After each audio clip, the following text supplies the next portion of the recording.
Welcome to Classic SleepTime Radio. Tonight, I invite you to put aside the cares of the day, slow your breathing, and prepare to drift into deep, peaceful rest. All of the episodes in tonight's audio come from the legendary old-time radio show, Dragnet. Known for its steady narration, methodical pace, and iconic storytelling, Dragnet brings you right into the world of classic crime drama, where every detail matters and every case unfolds step by step. But here's something important to remember. You don't need to follow along with the story. There's no need to stay alert, no need to keep track of the plot. Instead, let the calm, steady voices and atmospheric sounds fade into the background. Allow them to become a gentle backdrop for your rest, like distant echoes from another time. This audio is also layered with Delta Wave Binaural Beats, subtle tones designed to guide your brain into its natural deep sleep cycles. For the best results, please use headphones or earbuds so each ear can receive the slightly different frequencies that make the binaural beats most effective. Tonight's session runs over 10 hours, uninterrupted and ad-free, so you can rest deeply without waking all the way until morning. So now, settle in, relax your body, quiet your thoughts, and let the steady rhythm of Dragnet carry you gently towards sleep. Your journey into sleep with Dragnet begins now.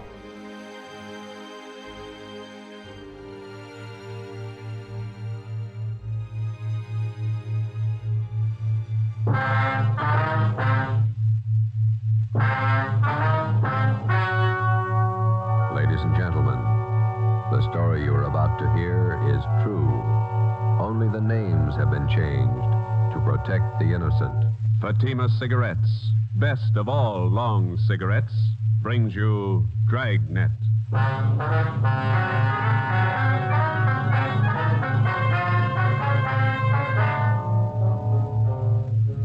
You're a detective sergeant.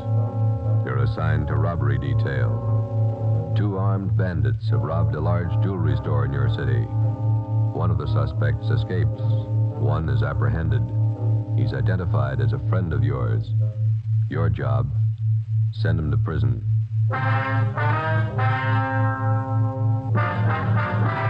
Dragnet, the documented drama of an actual crime. For the next 30 minutes, in cooperation with the Los Angeles Police Department, you will travel step by step on the side of the law through an actual case from official police files. From beginning to end, from crime to punishment, Dragnet is the story of your police force in action.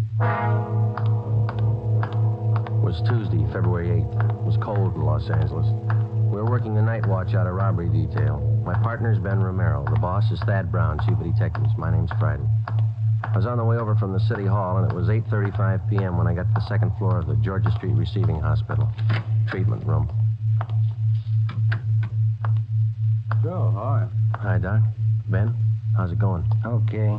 It hurt for a while. Doc gave me an injection. 1/6 of a grain of morphine, Novocaine injection. The bullet's still in your shoulder? Doc's about ready to take it out. As soon as I get the wound cleaned, here's the soap and water, nurse. Alcohol sponge, please. How's it look, Doctor? Well, there's the x-ray. Shallow penetrating wound in the deltoid area. Sludge, larger than the soft tissue right here. Oh, yeah. No bone involvement. Okay, the bullet was spent. That's good. Feel okay? Sure. Nurse, methylate applicators, please. Thanks. Let's see now. Where'd you leave Tyler, Joe? Interrogation room. Reynolds and Thompson are with him. Let me have the probe, nurse. Yeah. Feel anything, Romero? No? That's it. You hear that? Hear what? Located the slug with a probe. Oh. Nice. Faucet. Thanks. There we go. Oh, steady. You call your wife? No, she don't worry. Here it is, boys. Want to mark it for evidence? Yeah, give it to me, will you? I will. Nurse, sterile saline solution. Irrigate the wound. No sign of Tyler's pour now, Joe. Guy got me? No, not yet, no. Sterile dressings, please. How long did you know this Tyler? Before he went wrong, I mean. I met him in the Army, helped him line up a job when he got out. It's too bad. Sure is funny. Meeting a friend of yours pulled an armed robbery. Must have surprised you, huh? Yeah, kind of. You want me to drive you home when the doc's finished here? Let's go back to the office and talk to Tyler first. Okay. Is that all right, Doc? No. You're staying right here, Romero, till tomorrow morning. If you haven't got a temperature by then, I might release you. Oh, it's only a flesh wound, Doc. I feel all right. I'm not taking any chances with gunshot wounds. If infection set in and you were laid up, I'd have the pension committee to answer to. You're staying here. Sounds like an order. It is. You can pick him up in the P&F ward tomorrow morning. Okay. You gonna need anything, Ben? Yeah. I phoned to tell my wife I won't be home for dinner.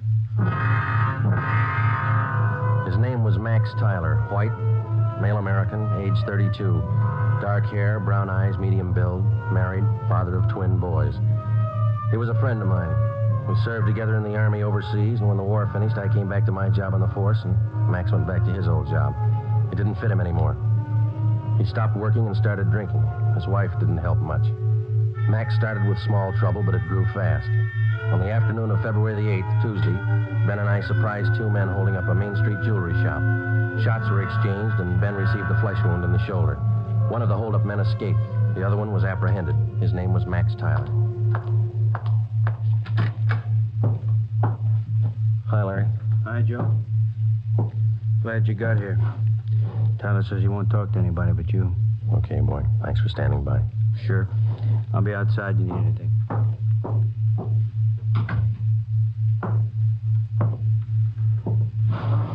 Max, Joe, you're in deep this time. You shot a cop. I didn't. This guy was with me. I didn't fire once. You were in on the job.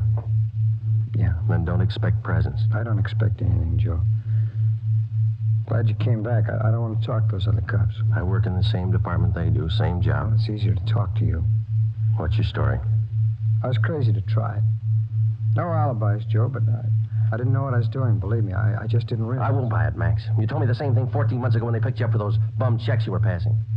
Sure, I hung some paper, but I'm no hood, Joe. You know that. I was drinking. I needed dough for Dorothy and the kids. You gotta believe me. I need a break. You said that before, too. I went to bat for you, got off with 6 months and 3 years probation. Now you turn up with another caper. I know, Joe, I know. I'm sorry. You're sorry once, Max, and it works, but one free ride's enough for anybody. Now, that's it. Did I say I wanted that kind of a break? I'll serve my time, Joe. I'll serve every day I owe. And then what can you tell me you couldn't have told the other cops? I want to ask you a favor. Yeah? I know you're going to hook me on this. So while I'm doing my time, Dorothy and the kids are staying with relatives out in Inglewood. If you'll... well, just keep an eye on them, you know, Joe. I don't mean dough. Dorothy can work with. Kind of watch out for them, huh? Give them a break, Joe. It's not their fault. You do it, Joe? Yeah. Sure, I'll take care of it. Now, you do something for me. Anything you want, guy. Let's have the straight story. Who was the guy with you on that hold-up this afternoon? Cresta, George Cresta, you know him. Out of Folsom, short guy, black hair. Yeah, he's got a room above the Red Owl Bar down on East 3rd near Broadway. That's where he hangs out. Where can we find Cresta now? Oh, maybe there, I don't know. I'll give you a list of the places he goes. Some of his friends I've met. He sure roped me in. Said there wasn't going to be any rough stuff. You were carrying an S&W 38. Sure. When they got outside the jewelry shop, Cresta jammed the gun in my hand. I had to put it away, get it out of sight. Believe me, Joe, he roped me into this. It sounds like an alibi, I know, This but is your second time around, Max. It sounds like one. Okay, I got nothing coming. Don't forget about Dorothy and the kids. I promised you. Now, you want to give me a full statement on the hold-up now? Anything you say, Joe. I'll call for a stenographer. Joe. Yeah. I'm sorry. I am. I believe you. You got the feeling too late, that's all. Max Tyler was arraigned in municipal court 2 days later. Bail was set at $10,000. 3 days after that came his preliminary hearing in municipal court. At his arraignment in Superior Court, 5 weeks after he'd been apprehended, Tyler entered a plea of not guilty. A date was set for his trial in Superior Court. Meantime, the hunt for George Cresta, Max's accomplice, went on. There wasn't a sign of him. Our informants had no lead on him, and the all-points bulletin containing all the information we had on Cresta brought in nothing. On Monday, March 22nd, the trial of Max Tyler was held in Superior Court. Ben and I were subpoenaed to appear. The victim of the holdup, the jewelry store manager, was the first to testify. He was questioned by both the prosecutor and the counsel for the defense. He left the stand at 11:25 a.m. If it please, Your Honor. Counsel for the defense. Before the next witness testifies, I'd like permission to approach the bench. Permission granted. Counsel for prosecution may also proceed. Wonder what that's all about, Joe. Something's up. Hello. Judge is shaking his head. Public defender's going back to the counsel's table. Counsel for the defense. Your Honor, it is my client's desire to change his plea to guilty. Defendant rise and face the court. Max Tyler, is that your true name? Yes, Your Honor. On the 12th day of March of this year, in Superior Court, Department 83, City and County of Los Angeles, State of California, you've heretofore been arraigned on the charge of robbery in the first degree. At that time, you pled not guilty to the charge in question. Is it now your desire to change that plea? Yes, sir, it is. You've reached this decision of your own free will? Yes, I have. There's been no force employed, no promise of gratuity or reward to induce you to reach this decision? No, sir. Counsel for the prosecution. Yes, Your Honor. Max Tyler, on the 12th day of March of this year in Superior Court, City and County of Los Angeles, State of California, you are arraigned on the charge of robbery in the first degree. That time you entered a plea as set forth in this information. How do you now plead? Guilty or not guilty? Guilty. Is it stipulated that at the time of the commission of the robbery, the defendant was armed with a deadly weapon, to wit a revolver? So stipulated. Court has fixed the degree of robbery as robbery of the first degree. Your Honor, in the interest of justice, the people move to dismiss count 2, assault with a deadly weapon. At this time, Your Honor, the defendant waives time for sentencing and asks that he be sentenced immediately. Just a moment. Max Tyler, it's the judgment of this court that on the 8th day of February of this year, you did enter the premises at 23108 East Main Street in the city, and there did attempt the felonious taking of personal property in the possession of another from his person and immediate presence and against his will. Further, said attempt was made while you were armed with a dangerous and deadly weapon. Max Tyler, this court finds you guilty of robbery in the first degree. Count 2 is dismissed. Does it, Joe? Decision of this court that you be returned to the county jail. The sheriff will transfer you to the state penitentiary where you will serve the sentence as prescribed by law. Court possessed 15 minutes. Hey, Joe. Miss Tyler over there, she's taking it pretty hard. Come on, we better go see her. Hello, Dorothy. I love him, Joe. What am I going to do without him? Children. I'll give it to you straight, Dorothy. You didn't do much to keep Max out of this. You drank right along with him. You don't Joe, deserve those kids. That's my opinion. Please, I know it. Don't make it any harder. Don't. I'll do anything I can for the kids, Dorothy. That's all. What am I going to do without him? I can't be all alone without Max. It's not right. It's not right. Neither's armed robbery. Goodbye, Dorothy. Before the end of March, Max Tyler was delivered to San Quentin State Penitentiary where he started serving his term. His wife, Dorothy Tyler, got a job as a telephone operator. She and her children continued living with her relatives down in Inglewood. I helped them out whenever I could. 6 months went by. Every 2 weeks, faithfully, Tyler wrote me a letter from prison. I answered most of them. While Ben and I worked on other jobs, the search for George Cresta went on. We failed to uncover a single lead. 10 months passed. Tuesday, January 16th, 1949, 4 p.m. I checked in for work as usual. Hi, Joe. Cold out, huh? Yeah. Did you pick up the mail? Mm-hmm. There's a letter in your box from San Quentin. Tyler, huh? How's he doing anyway? Good. Clean record. Got himself a pretty fair job in the prison library. Yeah. I talked to the warden up there. Says Tyler ought to be eligible for parole in about a year if he keeps his nose clean. You going to bat for Tyler again? I don't know. See what happens. How can you see anything in that guy? He's giving you nothing but trouble. Oh, a lot of people are giving him the same. Maybe that explains it. Not for me, it doesn't. I wouldn't trust him with dirty laundry. I get it. Robbery Friday. Joe, this is Dorothy Tyler. I got to talk to you. Yeah, Dorothy, what's the matter? I found Cresta. I saw him. What? George Cresta. I know where he is. I saw him downtown. I followed him to his place. You sure it was him? I'm positive. He's staying at 134 Jesse Street. It's a rooming house, just off Alameda. 134 Jesse. Got it. Thanks, Dorothy. Come on, Ben. 8 minutes later, Ben and I were interviewing the landlord at 134 Jesse Street. Cheap rooming house down on the south end of the city. The landlord's name was Peterson. We showed him Cresta's mug shot, and he told us he was in room 11.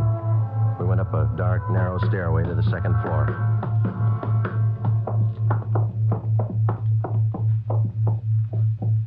And here we stand clear. I'll try the door. Mm-hmm. It's open. Yeah. Joe, have a look. He's asleep. He's passed out. Come on, slip the cuffs on him.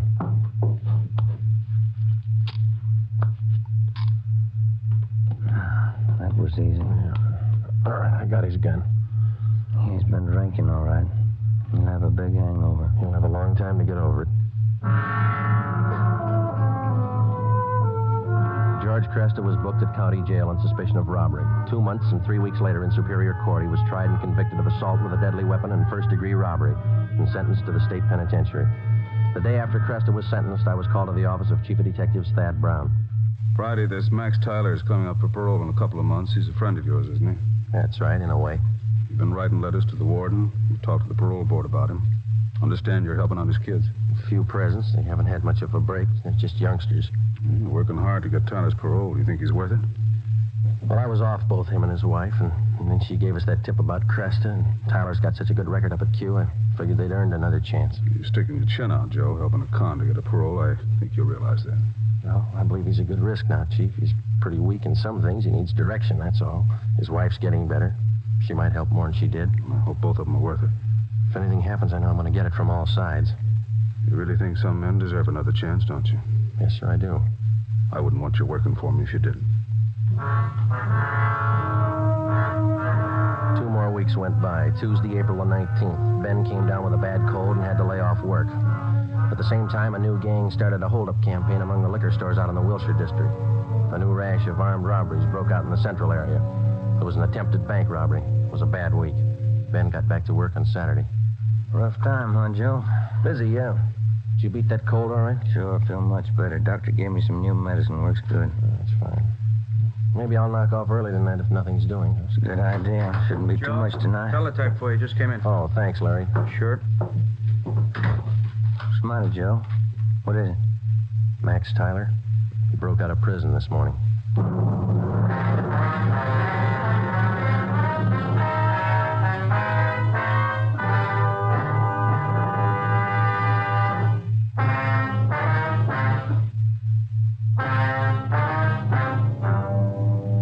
Of his career, the police officer is afforded 2 diverse views of the criminal. At first, the rookie cop is taught to distrust the criminal at every turn, without exception. He's schooled in the 1,001 ways in which the criminal operates, his psychology, his mode of operation. Then, when he's thoroughly acquainted with the methods of the criminal and how best to detect them, the police officer starts to learn the most difficult lesson of all: how to distinguish between the confirmed criminal and the lawbreaker, in whom there is hope of rehabilitation. After 9.5 years of police work, my first experiment in this field was with Max Tyler. I'd given him 2 chances to prove himself, and he'd lost on both of them. So did I. 2 months before his parole hearing, which might have given him his freedom, Max Tyler had suddenly decided to escape. How he figured it, I didn't know, but it was my job to find him. At 5 o'clock that afternoon, Ben and I met in the Chief of Detectives' office. 2 officers, Holland and Grayson, from the State Adult Authority, escape detail, were there. How did Tyler manage his escape, Grayson? Same old story. They figured they could trust him up there. He had a good job on the prison farm. They trusted him. When did they find out he was gone? On the early morning count. Have you checked his relatives out in Inglewood yet? Yeah, we have. We've got the home staked out. We're covering all the places we figure he might go. How about Mrs. Tyler? You get in touch with her Friday? Her relatives told us that she's on a weekend vacation with the 2 kids, staying with friends down at Laguna Beach. We got a call in to them. Should be hearing from them soon. I understand Tyler's a friend of yours, Friday. He was ready for parole. Yeah. I was trying to help it along. I thought the guy deserved a break. He didn't need you, Joe. He made his own. I know he was feeling bad. You weren't the only one fooled, Friday. You had the prison officials buffaloed, too. Yeah, I know. I helped convince them. You got any leads on Tyler at all, Grayson? I mean, from the time he broke prison? Pretty strange. They traced him as far as Stockton, then they lost the trail completely. The Stockton police in on the search? Yeah, sure funny. The guy has no money, no car we know of, no change of clothes. You figure he's getting help from somebody? Could be. Excuse me a minute. Brown speaking. Just a moment. You, Friday. Oh, thank you. Friday? Yeah. When? Where? Just a minute. Will you hold on, please? It's the Tyler's friends down at Laguna Beach. Mrs. Tyler there? No, she called him last night about 7 o'clock. Told him she'd changed her plans. She wasn't coming. She told them where she was going? She wanted to know which highway would take her to Stockton. We told the Tyler's friends in Laguna Beach to contact us immediately if they heard from either Mr. or Mrs. Tyler. We got out an APB on Dorothy Tyler, and then we drove out to interview her relatives in Inglewood. They told us that Mrs. Tyler had the 2 children with her. She had left their house at 6 p.m. the night before by taxi. As far as they knew, she didn't own a car. We talked with some of her friends in the neighborhood. The only thing they could tell us was that she had not borrowed a car from any of them. We drove down to the telephone exchange where she was employed as an operator, and we spoke with a manager, a Mr. Ralph Cartwright. I'm sorry, gentlemen. This is Mrs. Tyler's night off. Is there something I can help you with? When is Miss Tyler due back at work, Mr. Cartwright? Well, she's working the 10 to 7 starting tomorrow, due in at 10 a.m. We understand that she's on a weekend vacation, huh? Yes, you see, today was payday, so she asked me if she could have her check ahead of time. Said she had to have the money for the weekend. Did you give her the check? Oh, my, no. I couldn't give her the check ahead of time. But I did do her a favor, just to help her over the weekend. What was that? I loaned her my car.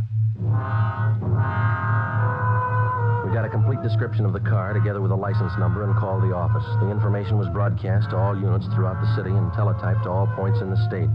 Chief of Detectives Thad Brown ordered an immediate stakeout on the telephone exchange where Mrs. Tyler was employed. The stakeout at the home of Inglewood continued.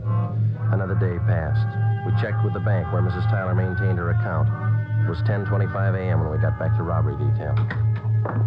Gentlemen, what'd you find out? Miss Tyler closed her account 3 days ago, withdrew all her savings, $46.55. And they're not going to go far on that. Any word about that car she borrowed? Teletype came in about an hour ago. They found it just outside Santa Barbara, abandoned. Anyone see the Tylers? No reports. I wonder how those poor kids are making out. Yeah. He must be crazy, and his wife, too. If she was going to help him pull an escape, why'd she have to drag the kids along? It's the way some parents figure, Friday. They owe their children nothing. The children owe them everything. Call for you, Friday. Take it on 2. Oh, thanks, Larry. Friday. This is Hopkins, Friday, on stakeout at the phone exchange. Yeah, Bert. Tyler woman came for a check. We got her.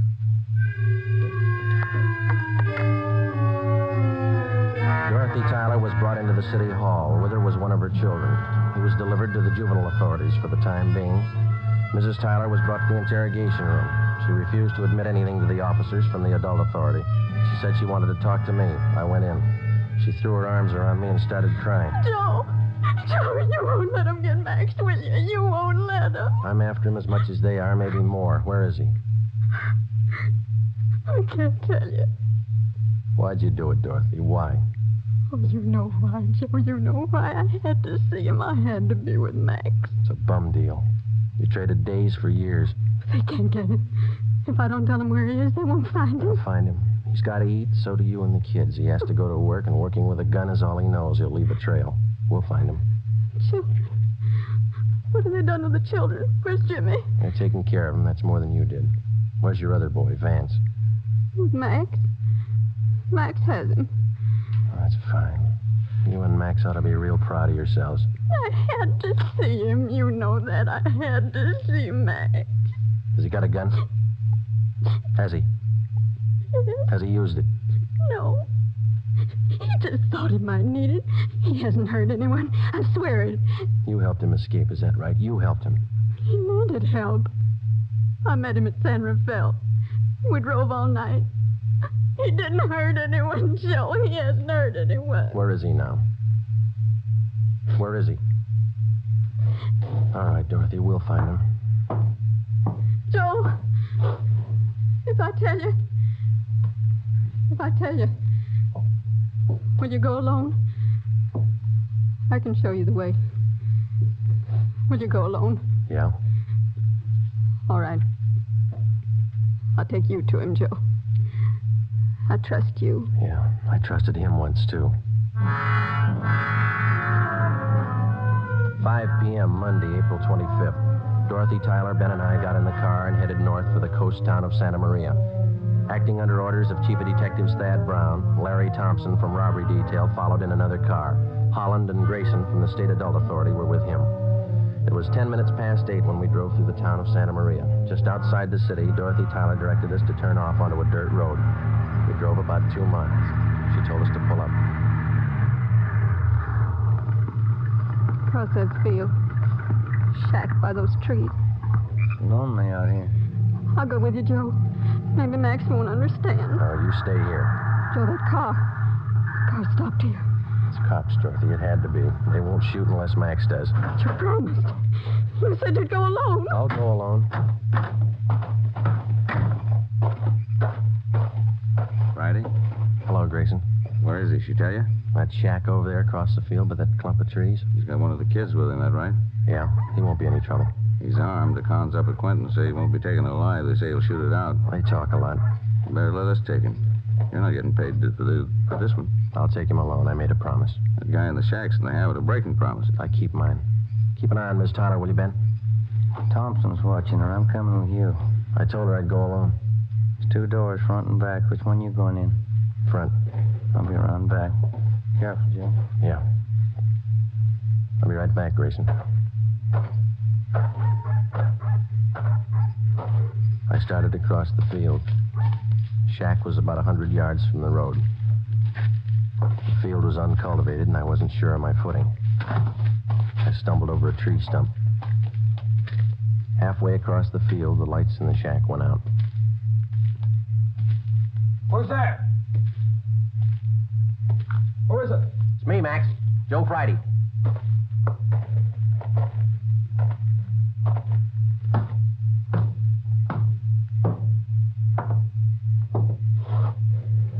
Max?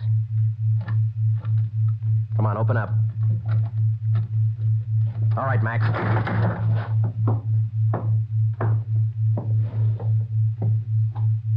Why the gun, Joe? I never thought you'd take me with a gun. I never thought I'd have to kick down a door to get you. You've changed a lot, Max. How'd you find me, Dorothy tell you? Where is she? Outside. Your boy over there, Vance. He's sleeping. He's okay. Put out your hands. Put out your hands. Oh. I'm sorry, Joe. Yeah. You've been good to us. I won't try to explain. Neither will I, Max. Come on.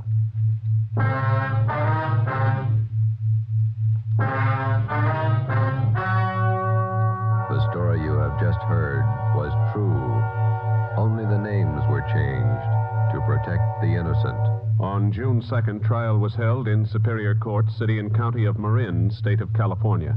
In a moment, the results of that trial.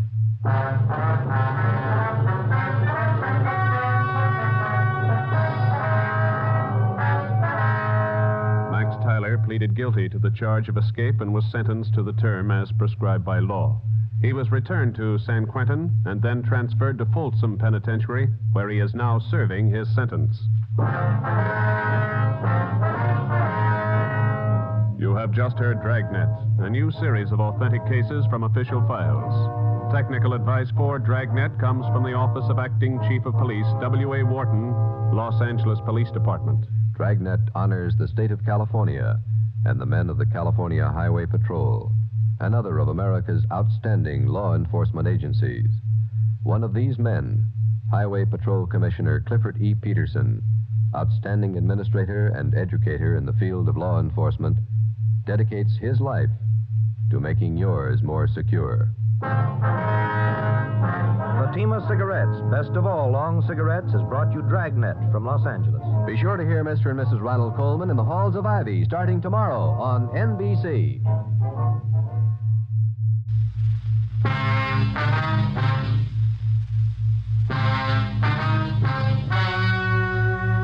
Ladies and gentlemen, the story you are about to hear is true.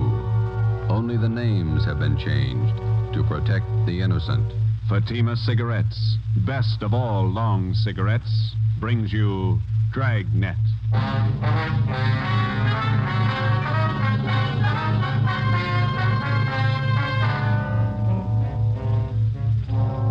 You're a detective sergeant. You're assigned to Narcotics Bureau. A vicious criminal has resumed operations in your city. His profession, dealer in narcotics. You know his name. You know he's guilty. Your job, prove it.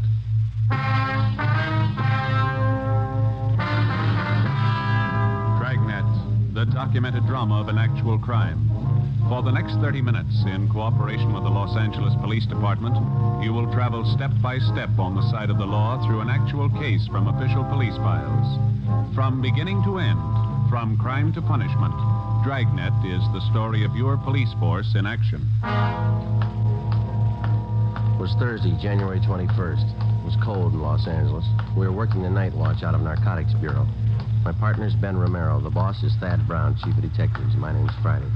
I was on the way back into work, and it was 3:49 p.m. when I got to the main lobby of the City Hall. Public phone booth.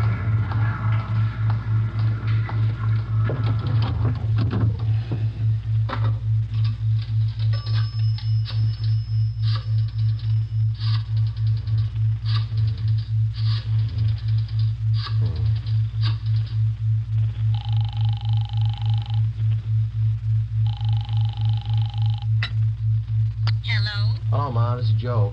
Joseph, you said you were going to be home at 4 o'clock. Oh, I couldn't help it, Ma. They changed the schedule. I got my stuff all right. Thanks for packing it. Well, I put your socks and your clean T-shirts on the bed. Did you put them in your bag? Yeah, I got them. Got them off the clothesline right after you called. They weren't quite dry, or I would have packed them for you. I got them all right. Listen, Ma, I'll call you whenever I get the chance. Now, don't worry. How long are you going to be gone? I haven't any idea. Maybe a month. All depends.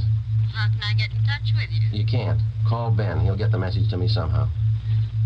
Where is it you're going, Joseph? Well, I'm not going anyplace, Ma. I'll be right here in the city, but I just won't be able to come home for a little while. It's a special job. Oh, like the last time? Yeah. Well, you be careful now. Watch what you order when you're eating out in those awful restaurants, Yes. and get your rest. Yes, you ma'am. need plenty of rest. Yeah, okay, Ma. I'll be all right. I was shopping today. I bought a nice loin roast for dinner tomorrow night. Now, you won't be here. Why don't you invite the neighbors over? The Newtons? That'd be good company for you. Well, maybe I'll ask your Aunt Elizabeth over. Yeah. Now, don't worry. If you want to get in touch with me, you deliver the message to Ben, okay? Yes, all right. What kind of work you be doing? It's going to be dangerous? Oh, it's just another job, Ma. It'll work out. I'll call you when I can. All right, Joseph. And be careful now. And take care of yourself. Yeah, you too. Goodbye, Ma. Joseph. Bye.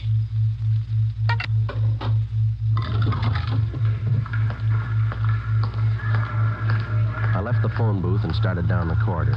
I went up a short flight of stairs and turned left. The afternoon crowd in the City Hall seemed heavier than usual. I walked past the elevators and turned right down another corridor. It was 3:58 p.m. when I got to room 24, Narcotics Bureau. Captain White? Hi, Joe. You want to take these? Yeah, sure. It's my badge. Okay. There's all my identification and my gun. Right. I'll take care of them for you. These clothes look all right? Just a minute. Now, let's see. Yeah. I don't like that tie. Romero. Yes, Skipper? Let's see your tie. Yeah, swap with Friday, will you, Ben? Christmas tie's pretty loud. Mine's not. That's the idea. Here. Here's some stuff to carry in your pocket. Social Security card, ID card, all made out to Joe Kyber. Mm-hmm. Some book matches from St. Louis, a couple from Reno, Nevada. Okay. You pick up another gun? I loaned him my .25 automatic. It's small. It's easy to carry. Suit yourself. I don't have to tell you to be careful. No. It's a chance we've been waiting for, Joe. A lot depends on you. I'll do what I can. Just one thing I want to tell you. Take your time. Take all the time you need. Don't push it. I understand. No time limit. Your time's up when they find out who you are. Captain Lynn White and I left the Narcotics Bureau together with Ben and Johnny Bingham. We went down the hall to the office of Chief of Detectives Thad Brown. As in most major narcotic cases, the plan involved the coordinated work of all three offices, the federal, state, and our own local bureau. The operation involved a great many men and a lot of time. When we got to the Chief of Detectives office, two men were with him. Bill Craig, the agent in charge of the Federal Bureau of Narcotics for the Southern California area, and Inspector Virgil Beckner, head of the State Narcotics Bureau for our district. All of us had one common goal, the apprehension and conviction of two men, Arthur Belmont and Ralph Costello. The first man on the list, Ralph Costello. Chief Brown outlined the overall plan. Craig, your federal men have been tracking Costello off and on for 3 years now. Beck's of your state agents. Same for our men. This time we can't afford to miss. You figure an undercover man working locally? That right, Chief? Yeah, Craig, he'll start right from the bottom, work up the line till he gets to Costello, if he gets there. Beck? Where are you going to start? Captain White, would you lay it out for Beck and Craig? Yeah. Friday here's going to handle the job. He's got his full instructions. Joe, you want to fill him in? All right. I'll make my first contact tonight. I'll meet in a bar down on South Pico with another one of our undercover men, Benny Arredondo. He'll introduce me as Joe Kyber to one of his informants. The informant is supposed to help get me into the Flats gang. The same bunch running on the south end of town? Yeah, small-time peddlers, precurious, a little bit of everything. Go on, Friday. When I get in the gang, I run with them until I find out where and how they make their buys. After you get a contact, you make buys all the way up the line and get as close as you can to the top. Yeah, that's right. You worked out your contact with us? He knows that under no conditions will he be seen around the department here. It's been set up that I have a hotel room lined up down on the east side. Romero here and Captain White will be my only contact with the office. I'll be using the name Joe Kyber. Sounds all right to me. How about you, Craig? How about that informant, Friday? Can you count on him? Arredondo thinks a lot of him. He says he's a good man. He's the first rung on the ladder. He's got to be solid. Well, if he's not, we won't have far to fall. Depends on how you look at it. You can kill yourself in the bathtub. 8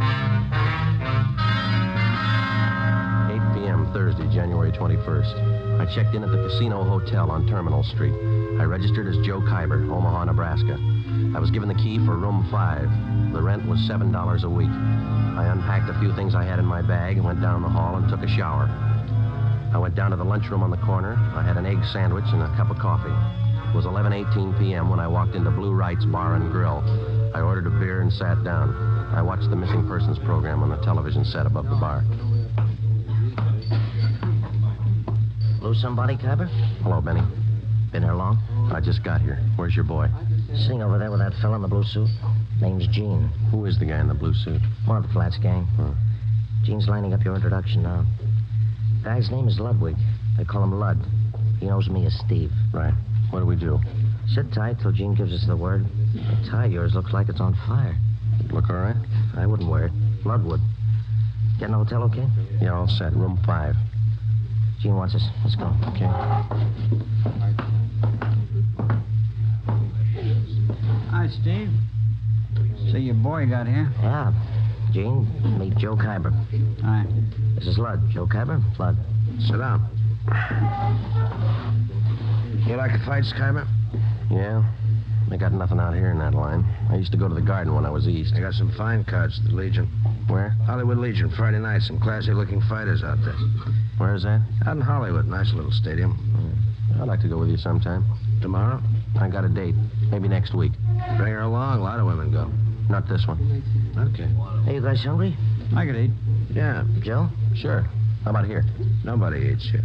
Well, steam table over there. The stuff smells pretty good. So does garbage if the wind's blowing the other way. Let's get a French dip sandwich, huh? How about Galbraith over on Sotelo? Okay. How about you guys? Sure. Well, let's go. All right. You from the east, Kyber? Omaha, Memphis, all around. Yeah. You don't talk very much. You do. You talk tough. Are you tough? Sometimes. This place we're gonna go eat, sometimes the meat's tough, too. Yeah? Just like a piece of tough meat, you can always cut it down to size. The following week at the fights, I met some of the other members of the Flats gang. They were a typical group of hoodlums. Unlike fiction writers have portrayed them, generally gangs of this type do not operate under a gang leader. Each member considers himself the best of the lot. For all practical purposes, they didn't need a leader. But as in any group, some men are more dominant than others. Lud was one of these. Because of his tough manner, I observed that the gang members placed confidence in Lud. It was then that I decided that I had to be tougher than he was if the gang was going to accept me. 5 weeks went by. March 7th. There was still no mention by any of them that they were either using or dealing in narcotics. Come on in, Kyber. Sit down. Lud? Kyber, meet Jerry Phil. Hi. I picked up the tickets for the basketball game tonight. Good seats? Yeah, they look okay. Got an extra, Ducky? Maybe I'd tag along. Yeah, we got 4. You look kind of sad, Kyber. He always looks that way. First he was tough, now he's sad. Oh, you and that mouth. You know it all, don't you? No offense, you look a little low. I don't know about you, Kyber, but I'm a little under par. I'm gonna have myself a pop. You interested? No, I don't use it. Why don't you try it? You might get a kick out of it. I have. It's all right going up, but it's nothing coming down. That's where you make a mistake. Stay up. Don't come down. Fella. You heard what he said, Jerry. You don't like it. How does he know? He never stayed up long enough. Take your pop and shut up. You talk about Kyber trying to be tough, you think you're the big wheel around here. That's enough. You ought to quit giving orders, Lud. You know better than the rest. Look, little man, knock off that kind of talk and keep us both happy. Sure. The boss man. You know, I got one positive way to shut you Well, up. why don't you two quit it? This huh? concerns me and Phil. You keep your mouth shut. Well, don't get mad at me. I only wanted to save an argument. Can it, I say? Now, look, Big Mouth, you can push Phil around, but not me. Now you're playing the tough guy again, ain't you? Why don't you go over there and sit down, huh? You sit me down, punk. All right, now listen to me, both of you. I'm tired of being talked down to like a junior member of the firm. You either treat me equal or leave me alone. You understand? You had it coming, Lud. Yeah. I'd put that bottle down, Lud. Where'd you get the gun? You carry that thing right along? Right along. Put it down, Lud. Okay. I'm long on memory, Cabba. Remember that. Yeah, and I'm real short on patience with you. Well, I still ain't had my pop. Better hurry. I don't want to miss the game. You got good seats, huh, Cabba? They're not too low. I can't see nothing if they're too low. Don't worry. You'll be high enough. 2 months went by. By playing the tough guy, I gained a great deal of prestige in the eyes of the other gang members. Jerry Fell made sure that all the members heard about that episode up in Lud's room. Dealers and users of narcotics rarely carry guns. The members of the Flats gang were small-time peddlers and users. They're referred to as mules or small fry. When they found that I carried a gun at all times, they were impressed. They considered me one of them. Since the very beginning of my undercover work, I met weekly with Ben Romero and Captain Lynn White of the Narcotics Bureau. I would be picked up at a different location each time, making sure that I wasn't followed, and we would remain in the car and drive around in a remote section of the city, discussing my progress with the gang. During this first 3-month period, under the pretext that I had clients to furnish, I made 2 small narcotics buys, one for $13 and one for $8. As soon as the purchases were made, I would mark them for identification, contact Ben, and then turn the narcotics over to him to be booked as evidence by the property clerk at Central Division. Another month went by. Thursday, June 5th, 11 p.m. We had just returned from the midget auto races, and we were sitting around in Lud's room. You mentioned something out at the races, Cabba. Now what's on your mind? I told you, Lud, I need a half a dozen caps right away. I got people putting the bite on me. Old customers. How old can they be? You only been out here 5 months, remember? When they're hooked, they get to be old customers in a month. I fixed up 2 buys with Morse for you. Tony says he can't handle anymore. Hasn't got enough around. You got on board late, you know. All of us are ahead of you. Tony can get more. Who's his source? Couple of guys. I know him. How about an office to one of them? You deal with Tony. You said he hasn't got enough. That's right, I did. Okay. How much do you want? They're your customers. What's it worth? They'll pay. What's the guy's name? Costello's one of them. He'll have enough for you. Who's the other guy? You'll deal with Costello for now. Where can I meet him? Morse will set it up for you. I gotta meet him in an hour. Come in. Police officers. Shake it down, Donahoe.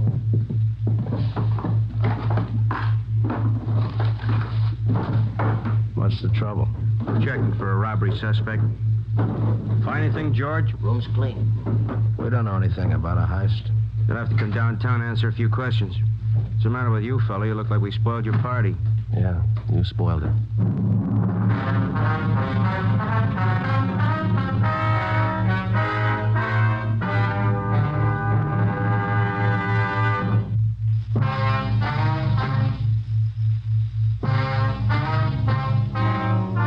The chance of my being picked up while working on an undercover assignment was one which all of us had considered.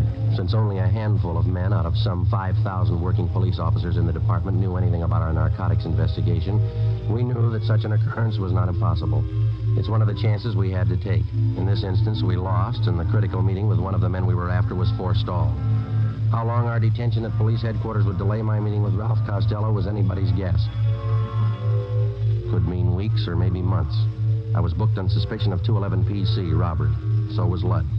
The next afternoon, I was taken from cell block 10D2 to the interrogation room. Come on in and sit down, Kuiper. How are you, Friday? It was a tight squeeze. The booking number's been canceled, Joe. Print's been stopped. Those 2 men from robbery who pulled me in, Wynn and Donahoe, I thought I was in trouble for a minute. They had no idea you were in that room. Once they got up there, they had to follow through. Well, they played it right. They remembered their etiquette. If either one of them had said hello before you did, you might have been in big trouble. Well, I'm in big trouble anyway. I had a meet all set with Costello. Almost set, anyway. Just a case of bad timing on that pickup, huh? Well, if they'd have got there 2 hours later, it might have been different. Well, how do you stand now? How close are you to Costello? I need some more money. I got to pay off Lud. And he'll take you to Costello if you pay the right price? Yeah. Lud's working through Morse. You know about him. Remember, Friday, if there's any questions when you get back to that gang, you were booked for CCW. You're out on bail. Yeah, I got you another gun, Joe. 32 automatic, okay? Yeah, thanks. I couldn't go back with the same one. What about the federal and state men? How are they doing? Pretty good. Federal men picked up Costello in Fresno. He was connected with the sale of 6 cans of H. Mm-hmm. That much heroin up there. No wonder Ludd can afford to hold me up. He knows there's a shortage down here. Case isn't too strong against him. When it looked definite that we had him, they were going to call you off. He's out on bail. Costello's back down here now. Yeah. Seems like we get our hands on the guy, but we can't hold him. Narcotics in their possession or under their control. That's what the book says. That's the way we got to get him. We'll get him that way. It's up to you now, Friday. Stay with it and keep your chin covered. And if you need anything, Joe, call. Your mother's been over at the house for dinner a few times. She's okay. Thanks. Tell her I'm all right, will you? Sure. She worries a lot about you, Joe. Anything happened to you, it'd just about kill her. That makes 2 of us. I'll see you. Before I left the city hall, Captain White drew out some more money from the Secret Service Fund. This fund is for the sole purpose of undercover work. This latest amount was for the narcotics buy that I hoped to make with Ralph Costello. An hour before I left, Ludd was released on a writ that he had arranged for. Saturday, June 7th, 9 a.m. I checked back into my room at the Casino Hotel. During the 3 weeks that followed, I kept asking Ludd to arrange a meeting for me with Tony Morse, the next man on the ladder, on the way up to Costello. Ludd kept stalling me. Another week went by. Captain Lynn White, Ben, and I held our regular weekly meetings. On July 6th, Ludd told me that a meeting with Morse had finally been arranged for 8 p.m. that night. I called Ben and told him I'd meet him and the captain immediately after I talked with Morse. At 8 p.m., following the instructions Ludd had given me, I was in the downstairs waiting room at the subway terminal at 5th and Hill. I was told to wait for the apple vending machine.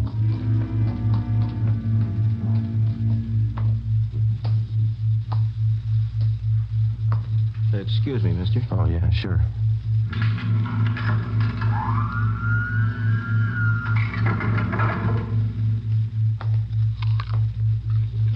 Kyber? Yeah. You, Morse? That's right. Want an apple? No, thanks. Well, sit down. All right. Now, what'd you have in mind? I got a couple of $100 to spend. Can you handle it? Who sent you? You know who sent me. Sure I do. I just want to hear you say it. Ludd. We can handle it. What'd you have in mind? I said $200 worth. That's 40 caps. We got it. None of that Mexican junk. I want European stuff. You bought before. You'll take what we got. That last buy I made through Ludd, the junk was cut to nothing. You can only use so much milk or sugar, you know. By the time it got to you, it was probably cut pretty thin. So was the price you paid for it. I'm not looking for bargains. I push to good people. I want good stuff. You'll do better this time. You're not dealing with Ludd. Sure, we cut it. No more than anybody else. Not as much as Ludd. When can I get it? You got some sick people? Couple. Have it for you in an hour. Where's the meat? Got a watch? Yeah. What time you got? 12 minutes after 8. Add a minute. Make it 13 after. Okay. An hour from now, 9:13, meet Ludd at Macy and Brooklyn on the corner. He'll tell you what to do. Will Ludd have it? Meet Ludd at 9:13. See you later, Kyber. Oh, wait a minute. How do I know you're leveling? How do we know you are? I went out the front of the subway terminal building. I took a cab down to 7th and Main. I got off and walked into Pop Sherman's bar. I called the office and set up a meeting with Ben and the captain. I ordered a beer, paid for it, left my change in the bar, asked the bartender to watch it, told him I'd be right back. I went out the back way, crossed the alley, and got down to Los Angeles Street. I walked up to 9th and picked up a cab to take me to Fulton and Covina Avenue. I got out and walked 2 blocks. It was 8:41. Joe? Hi. You meet Morse? Yeah. Sure nobody tailed you? I took all the precautions. What's the setup? I'm not sure, and I don't have much time. I'm going to make the buy tonight. When? 9:13. You don't have much time. Kind of rushing it, aren't they? I figured I'd better play along. Who's the meet with? Morse told me to meet Ludd at Macy and Brooklyn. Said that he'd carry it from there. Costello in on it? I don't know. You got it all. All right. We'll start picking up the Flats gang. Everyone but Ludd. What do you think? Well, the way I got it figured, Morse is Costello's runner. He checked me out, and as far as I could tell, he thinks I'm okay. Yeah. I got a hunch Ludd's going to take me to either Morse again or Costello or possibly both. I don't know where the actual meet's going to be. That means a tail job. We'll have to pick you up at Macy and Brooklyn and stick with you until after Ludd leaves, if he does, and follow through with you. Figure it wide, Skipper. Don't worry, I know we're close. What time you got, Romero? 10 minutes to 9. Turn down the next block. Right. Pull up here, Ben. Okay. Here you go, Friday. Keep your chin covered. Yep. Hey. Hello, Phil. Friends of yours in the car? Why? I know them. They ain't friends of mine. I didn't say I knew him. I don't know the guy driving, but the other guy, I seen him lots. Just about 4 weeks ago, we all seen him, huh? That fuzz, white, narcotics man. Oh, yeah. Well, they've been riding me since they picked me up with a gun. Won't do, cop. Narcotics man ain't got nothing on you. That was robbery, remember? They got a make on me from Nebraska. They've been on me ever since I got here. That figures. You're one of them. All right, look, Jerry. I'll argue with you later. I'm in a hurry. I gotta meet Lud. I tag along. I want to see Lud, too. You gonna spill to Lud about what you think? Maybe. I figure I owe it to him. I known him a lot longer than you. I know he ain't no cop. And you're sure that I am? I know you are. Let's see what Lud thinks. Yeah. All right, come on. On your feet. Get out.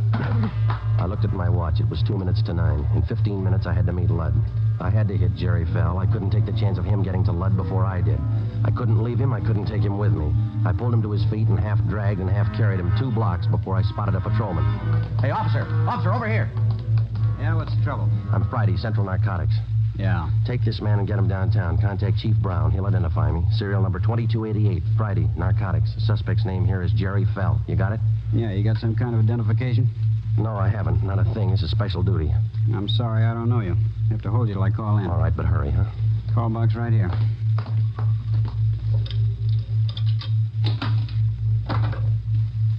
This is Carlson, box 117. Check on a matter with the Chief of Detectives Brown, will you? Yeah, that's right. Have a man here who identifies himself as Friday. What's your first name? Joe Friday. Tell him to hurry. Yeah.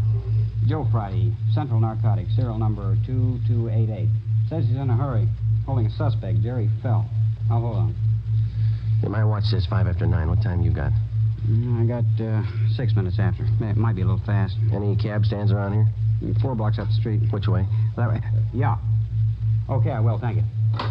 Okay, Sergeant. Sorry to hold you up. Need any help? No, you just hang on to this guy. Don't let him go. I started to run. Macy and Brooklyn. 6 blocks away, and I had 8 minutes to make it. A narcotics buy is one date you're not late for. Either you're there at the specified time or there's no deal. The veteran narcotics peddler knows that that's the only safe way for him to operate. A minute, one way or the other, could mean an arrest. I ran. You're out of breath, Khyber. Anything wrong? No, the cab broke down. I didn't want to be late. Yeah, you got 40 seconds. That's cutting it pretty thin, but it'll do. Come on. All right. Right here. By this lamppost? That's it, right in front of it. Don't move to the left or right. Stay put. They'll handle the rest. So long.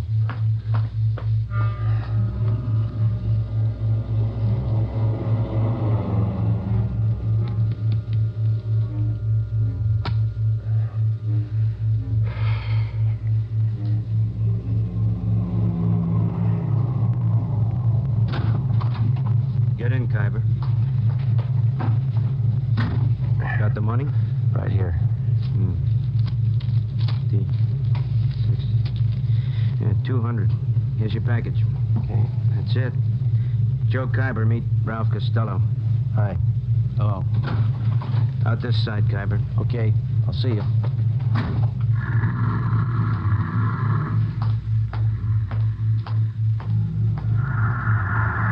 Did you make the buy Friday? Yeah, take him.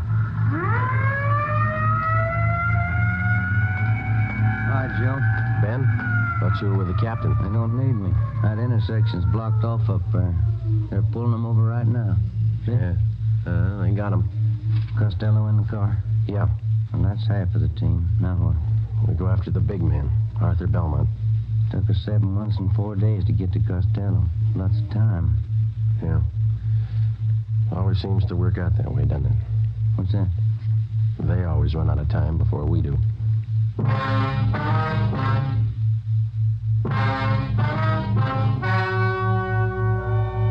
The story you have just heard was true. Only the names were changed to protect the innocent.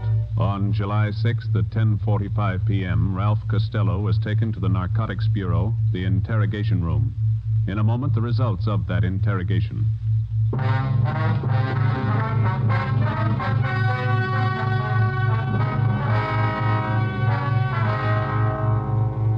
With the promise of the United States District Attorney that his prison terms for the possession and sale of narcotics would run concurrently rather than consecutively, Ralph Costello agreed to furnish us vital information concerning the #1 narcotics dealer on the Pacific Coast, Arthur Belmont. Next week, the big man, Arthur Belmont.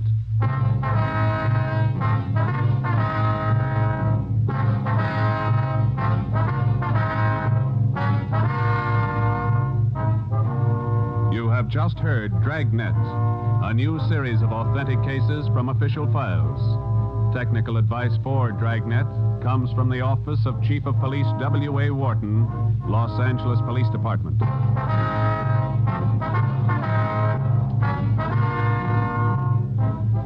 Fatima Cigarettes, best of all long cigarettes, has brought you Dragnet from Los Angeles. Hear Mr. and Mrs. Ronald Coleman in the Halls of Ivy, tomorrow evening on NBC.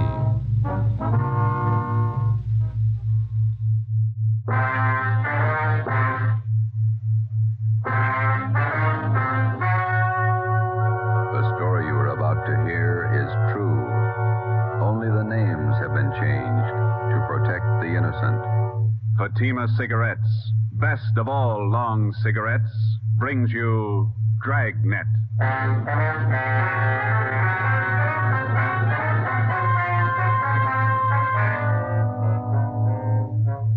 You're a detective sergeant. You're assigned to Narcotics Bureau. For 7 months, you've been working with federal and state agents in breaking a narcotics ring. You've apprehended the small fry. Next in the line, the big man. Your job, get him.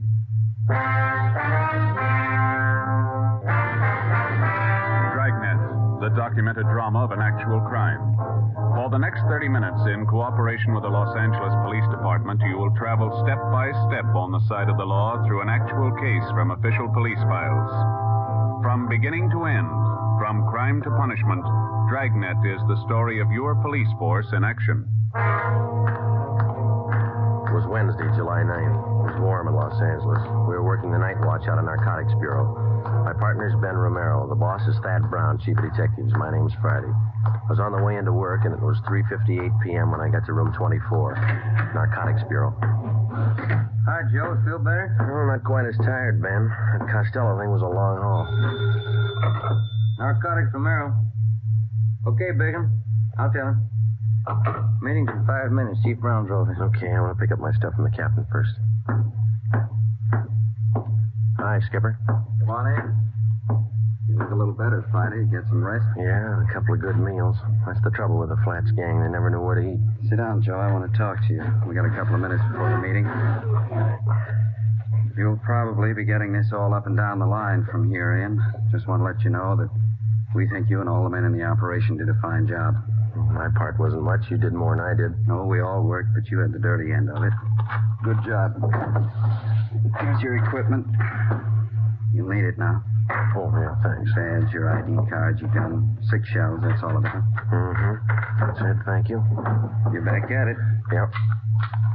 Here's one for you. Look at this. What's that you got? Mug shot of a girl picked up in a narcotics raid last night. Oh, a pretty girl. Long blonde hair, beautiful eye. She looks young. High school girl? She was when that picture was taken, 1947. She was 16. Here, look at this one. Yeah, same girl. Yeah, that's the way she looked at 11:30 last night when we picked her up. She looks 50. 19 years old. 3 years on heroin. She might as well be dead. She is. 8 o'clock this morning. Let's go. It's time for the meeting. You just looked at the best reason I know of for getting Belmont. She get her stuff from Belmont? Costello was pushing to her. He got his stuff from Belmont. They all... Well, let's go. All right, William. Anybody brief you on the Costello interview, Joe? No, not yet. Chief Brown will fill you in. Here we are.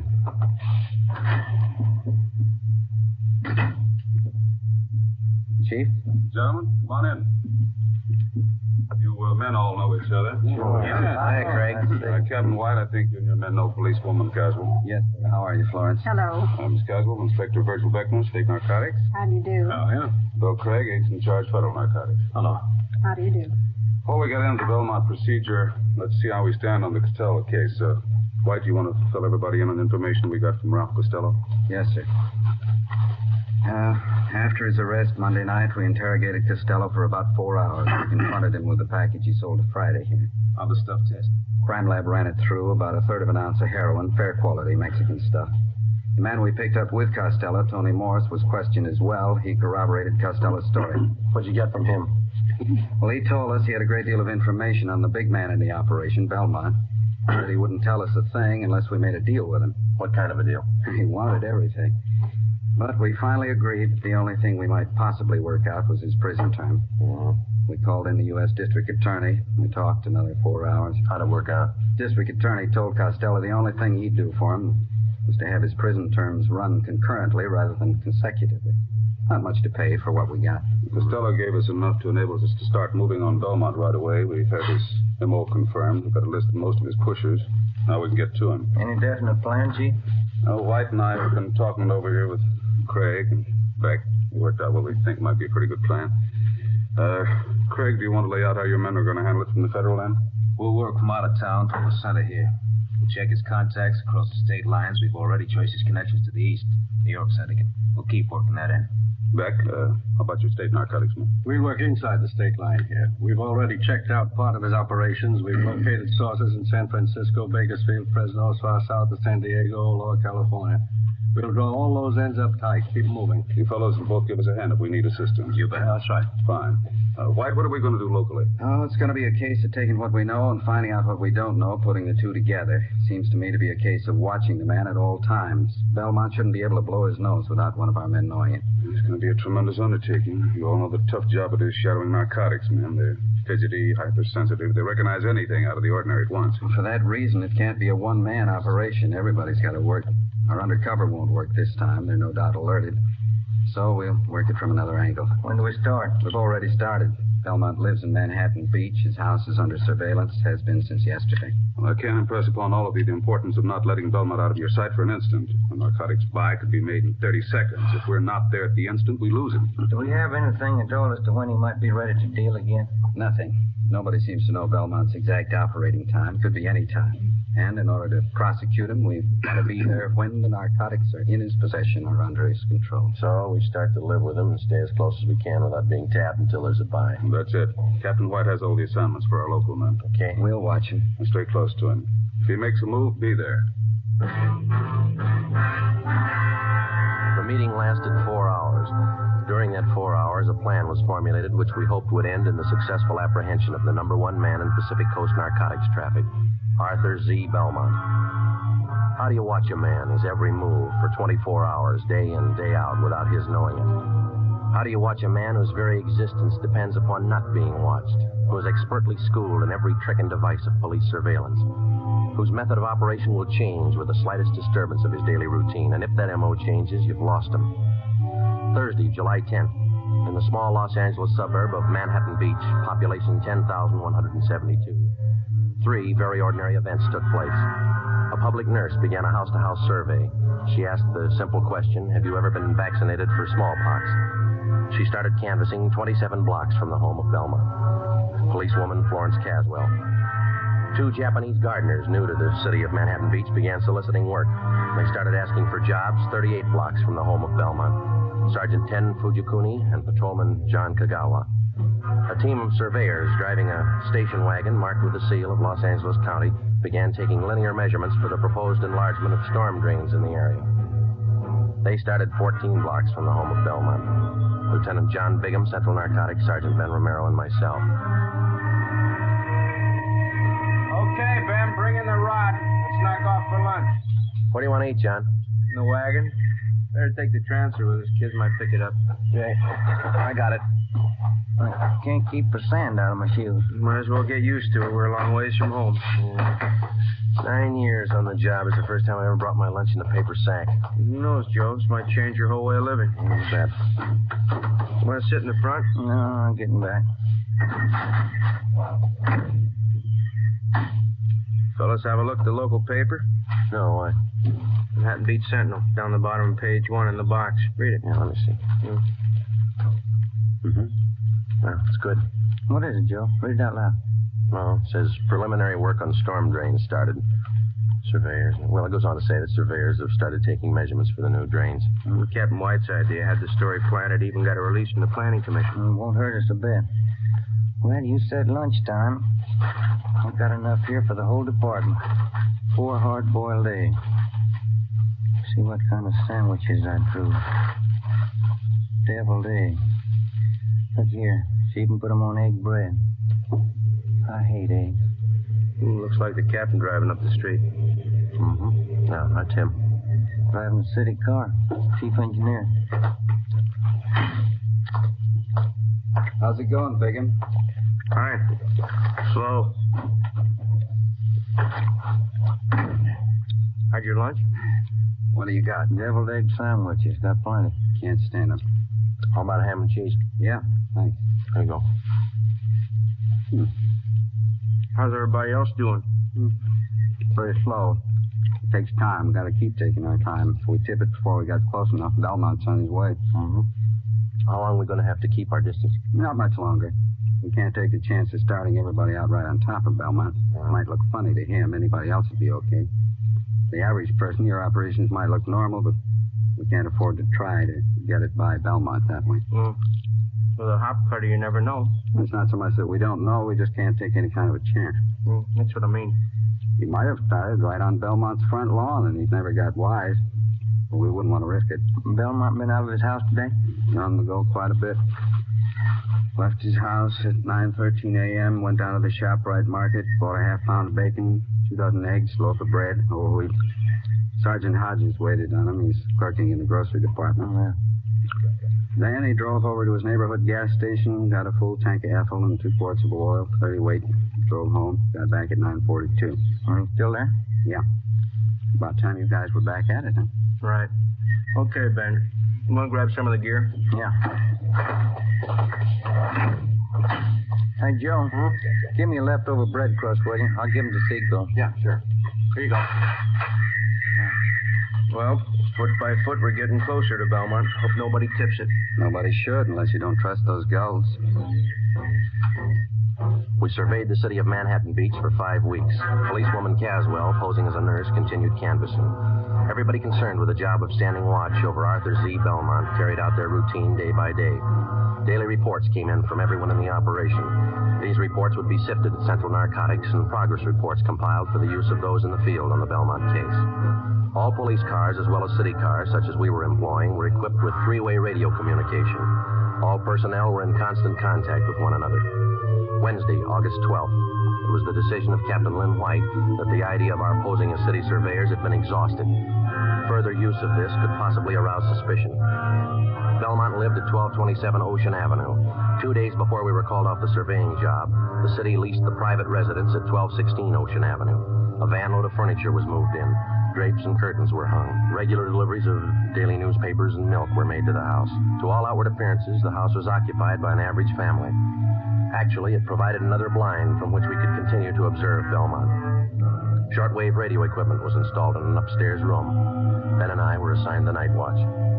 How's a car just stopped in front of Belmont's house? How many does that make? 3 cars. Just a minute. Yeah. A couple of guys getting out. Going up the front door.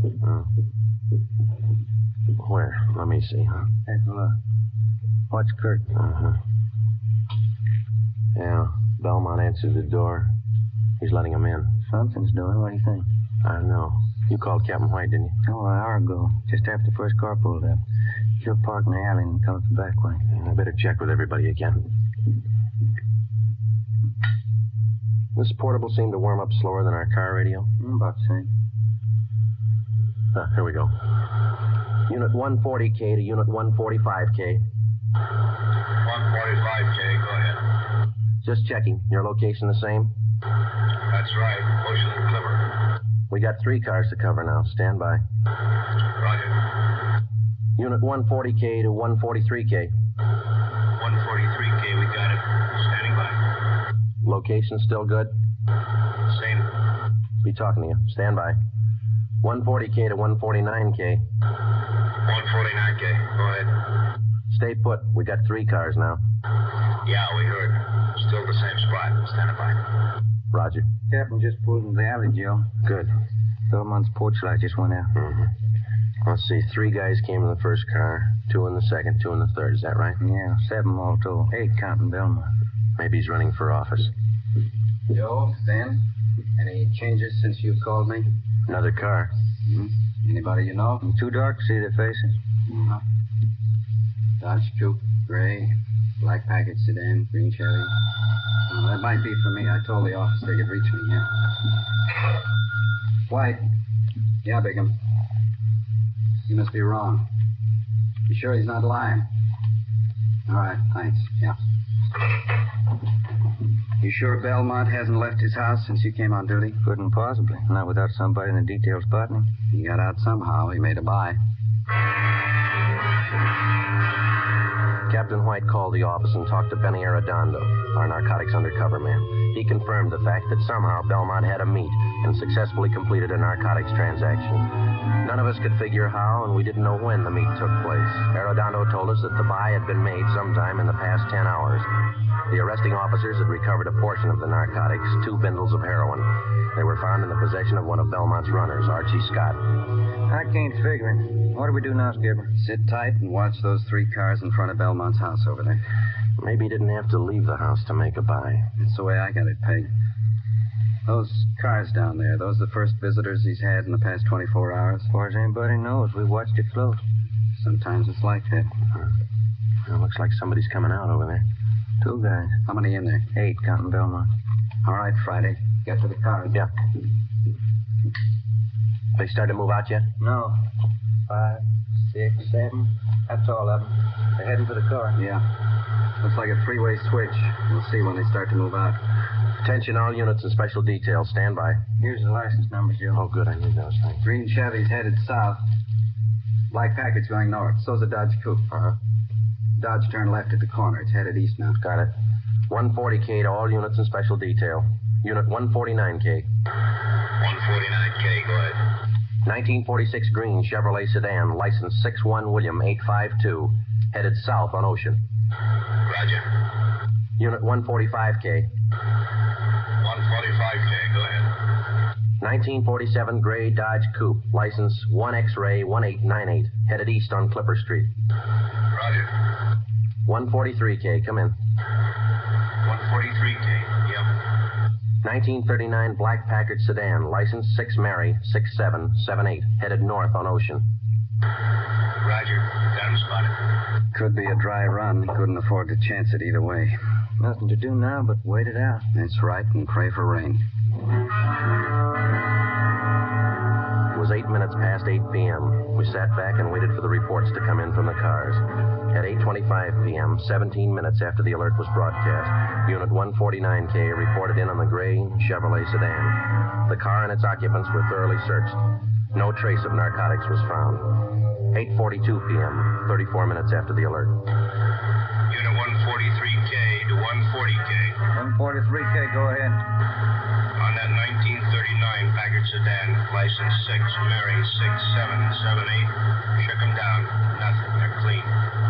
8:50 p.m., 42 minutes after the alert, the report on the third and final car came in, the 1947 gray Dodge Coupe. That's it.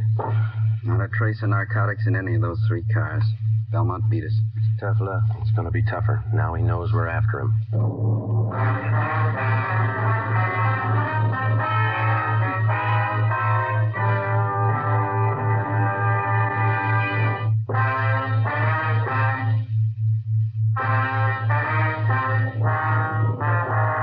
The 3-car switch. 3 cars arrive at a given point at different times. The meet takes place. The drivers of the various cars leave the given point at the same time. Each drives away from the point in a different direction, making it 3 times as difficult to follow them. The practice was not new to the Narcotics Bureau or the dealers in narcotics. It usually includes the dry run, in which the actual mechanics of the narcotics are carried out, but neither the merchandise nor the money is on hand. This practice forces the narcotics officer into pure guesswork. If the officer doesn't follow up, the buy could be successful. If he chooses to follow up, he takes the chance of exposing himself and tipping his hand on a rehearsal. In the case of this particular car switch, we lost. But taken in the car roundup were 7 of Belmont's trusted runners. 6 of these men refused to talk, but the 7th, Clifford Bassell, gave us a lead to one of Arthur Belmont's most trusted friends. His name was Floyd Ketchel. He and his wife lived at 357 Evergreen Drive, Linwood. It's a nice house. Yeah. Yes? Police officers, we'd like to ask you a few questions. What about? Well, as you probably know, there's been a series of burglaries here in your neighborhood. No, I didn't know. Oh, yes, quite a few. Would you mind if we came in and talked to you about it? I don't know anything about any robberies around here. Everything's okay. This is just a routine check, Mr. Ketchel. Everybody else in the neighborhood's cooperating. Only take just a minute. All right, you can come in, but I have to leave in about 15 minutes. Thank you. Well, you have a nice place here, Mr. Ketchel. Yes. Now, what was it you wanted me to help you with? You know a man by the name of Clifford Bassell? No. How about Arthur Z. Belmont? Who? Arthur Z. Belmont. Bassell says you and Belmont are good friends. I don't understand this. I thought you wanted to ask me about some robberies. I wonder if you'd mind rolling up your left sleeve. I'd like to look at your arm. What for? You're a user, aren't you? No, I'm not. Then you know what we're talking about, don't you? No, I don't. Do you have any narcotics here in the house? Certainly not. You mind if we look around? Why do you want to search the house? Why won't you show us your left arm? Floyd Ketchel would admit nothing, but he allowed us to search his home and grounds. An extra detail of men was called out to aid us in the search. We covered every foot of the acre of ground. This took 2 days. We found nothing. On the 3rd day, under the flooring of an upper bedroom of the Ketchel home, we found Ketchel's plant. He was using heroin. You want me to call Belmont? Is that the idea? That's right. We want you to set up a meet with him. I'm not going to rat on Art. He's a friend of mine. Well, suit yourself. We found your plant there. We've got you. You'll be the fall guy. You mean I take all the heat? Why not? Bassell put the finger on you. We got to have somebody.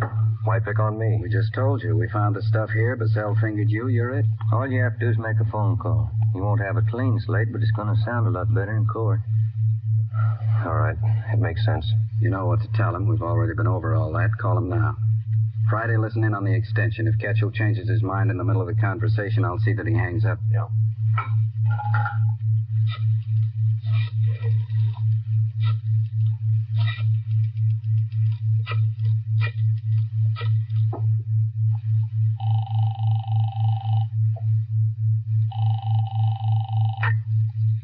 Hello? Hi, Art. Floyd Ketchel. Hiya, kid. Fine. How's Edna? She's fine, Art. Say, I got a friend on his way to Honolulu. Uh-huh. He wants to take a little package along. Gotta have it. You know him? Is he okay? Yeah. Old friend. You sure? Yeah. Have to be pretty careful. Got hit Wednesday night down the beach. Yeah? Who'd they get? Bassell and 6 guys from New York. Got off easy. It was a dry run. I didn't know that. Nothing in the papers. Isn't hit yet. It will. How much do your friend need? Going to be in the islands for quite a while, so there's a couple ounces should do it. You got the money now? He's good. Can you swing it tonight? Boat leaves from San Francisco day after tomorrow. Hasn't got much time, has he? Okay, you want to pick it up? Yeah. All right if I bring him along? I want you to meet him. Good customer. If you're sure about him, yeah. 8:30 at the store. We'll be there, Art. 1,100 cash. Yeah. Better be okay, kid. He is. Better be. I had one dry run this week. I can have another.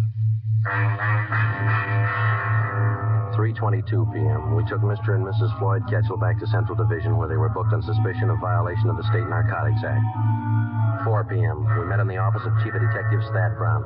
You need $1,100, is that right? Yeah, that's right. How much was in the Secret Service fund? $223. Allotment for this month's all gone. Well, where'd you get the rest of it? Haven't got it all yet. Primera's the banker. How you got it figured, Ben? Well, let's see. I got it all written down here. First off, we got $223 cash. And these fellows all gave us their personal checks. Jack Donahoe and Robert gave us $200. Johnny Bacon put up $100. Captain White's in for $150. Joe put in $35, and 22's all I could swing. That's, $720. You need $380, right? Yeah, that's the way I got to figure. Okay, I think I can make up the rest. How about Wynn's Cadillac? He loan it to you? He's out getting it washed. It's 41, isn't it? Yeah, sedan. A little old, but it looks good when it's washed. Flashy. Oh, that's what you need. You going to make the buy, White? Yeah. Ketchel will be with me. Okay, it's all here, $1,100. Yeah, we've only got one hitch. It's 5 o'clock and the banks are closed. Yeah? Not much time to run around getting checks cashed. It was 5 p.m. We had 3 hours to cash $720 in personal checks. We split up and covered every possible place in the city where we were known and where we knew they would cash them. By 7:45 p.m., we had the $1,100 in cash. The serial number on each bill was listed and the money turned over to Captain White. The scene of the meet was a hardware store on East 9th Street, which Belmont used as a front. Belmont's hardware was located in a small neighborhood shopping district. On Friday nights, the stores remained open until 9 p.m. Promptly at 8:30, Captain White and Floyd Ketchel pulled up in front of the store and went in. Ben and I waited in our car a half a block down the street. It was 8:35.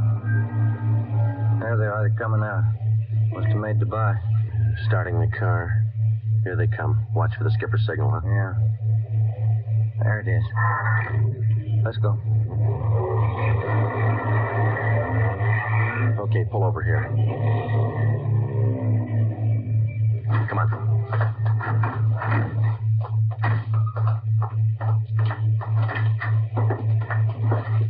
There's a clerk back there. You see Belmont? No. Yes, sir. Can I help you? Is Mr. Belmont around? No, sir. He just stepped out. You sure? Yes, sir. He went out the back door not a minute ago. Bigham and Cassidy are out there, aren't they? Yeah, he won't go for it. Oh, there's Mr. Belmont. Mr. Belmont, these gentlemen want to see you. Running up the stairs to mezzanine. Come on. Right, Belmont. Wait a minute. What's that barrel? Watch it. Look out! Pushing that barrel down the stairs? Let's go. Come on. There he is. He's trying to reach that skylight. Belmont, get on. You'll never make it. You're slipping, Joe. Belmont!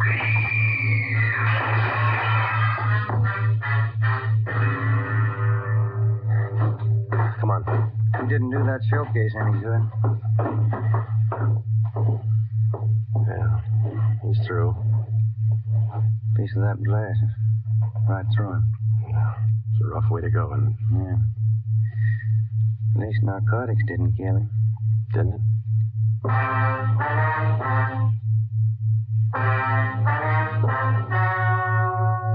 The story you have just heard was true. Only the names were changed to protect the innocent. On December 10th, 1948, trial was held in Superior Court, Department 87, City and County of Los Angeles, State of California. In a moment, the results of that trial.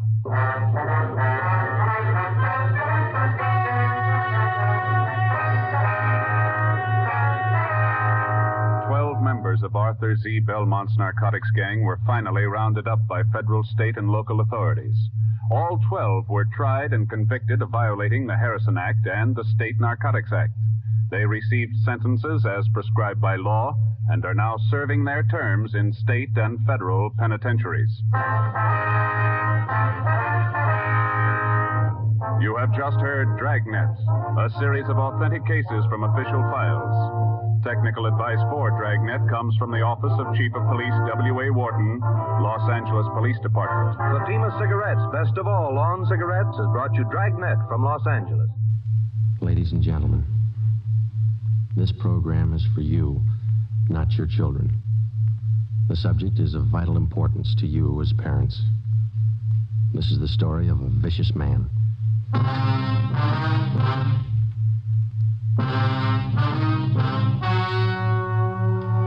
The story you are about to hear is true. Only the names have been changed to protect the innocent. Fatima Cigarettes, best of all long cigarettes, brings you Dragnet.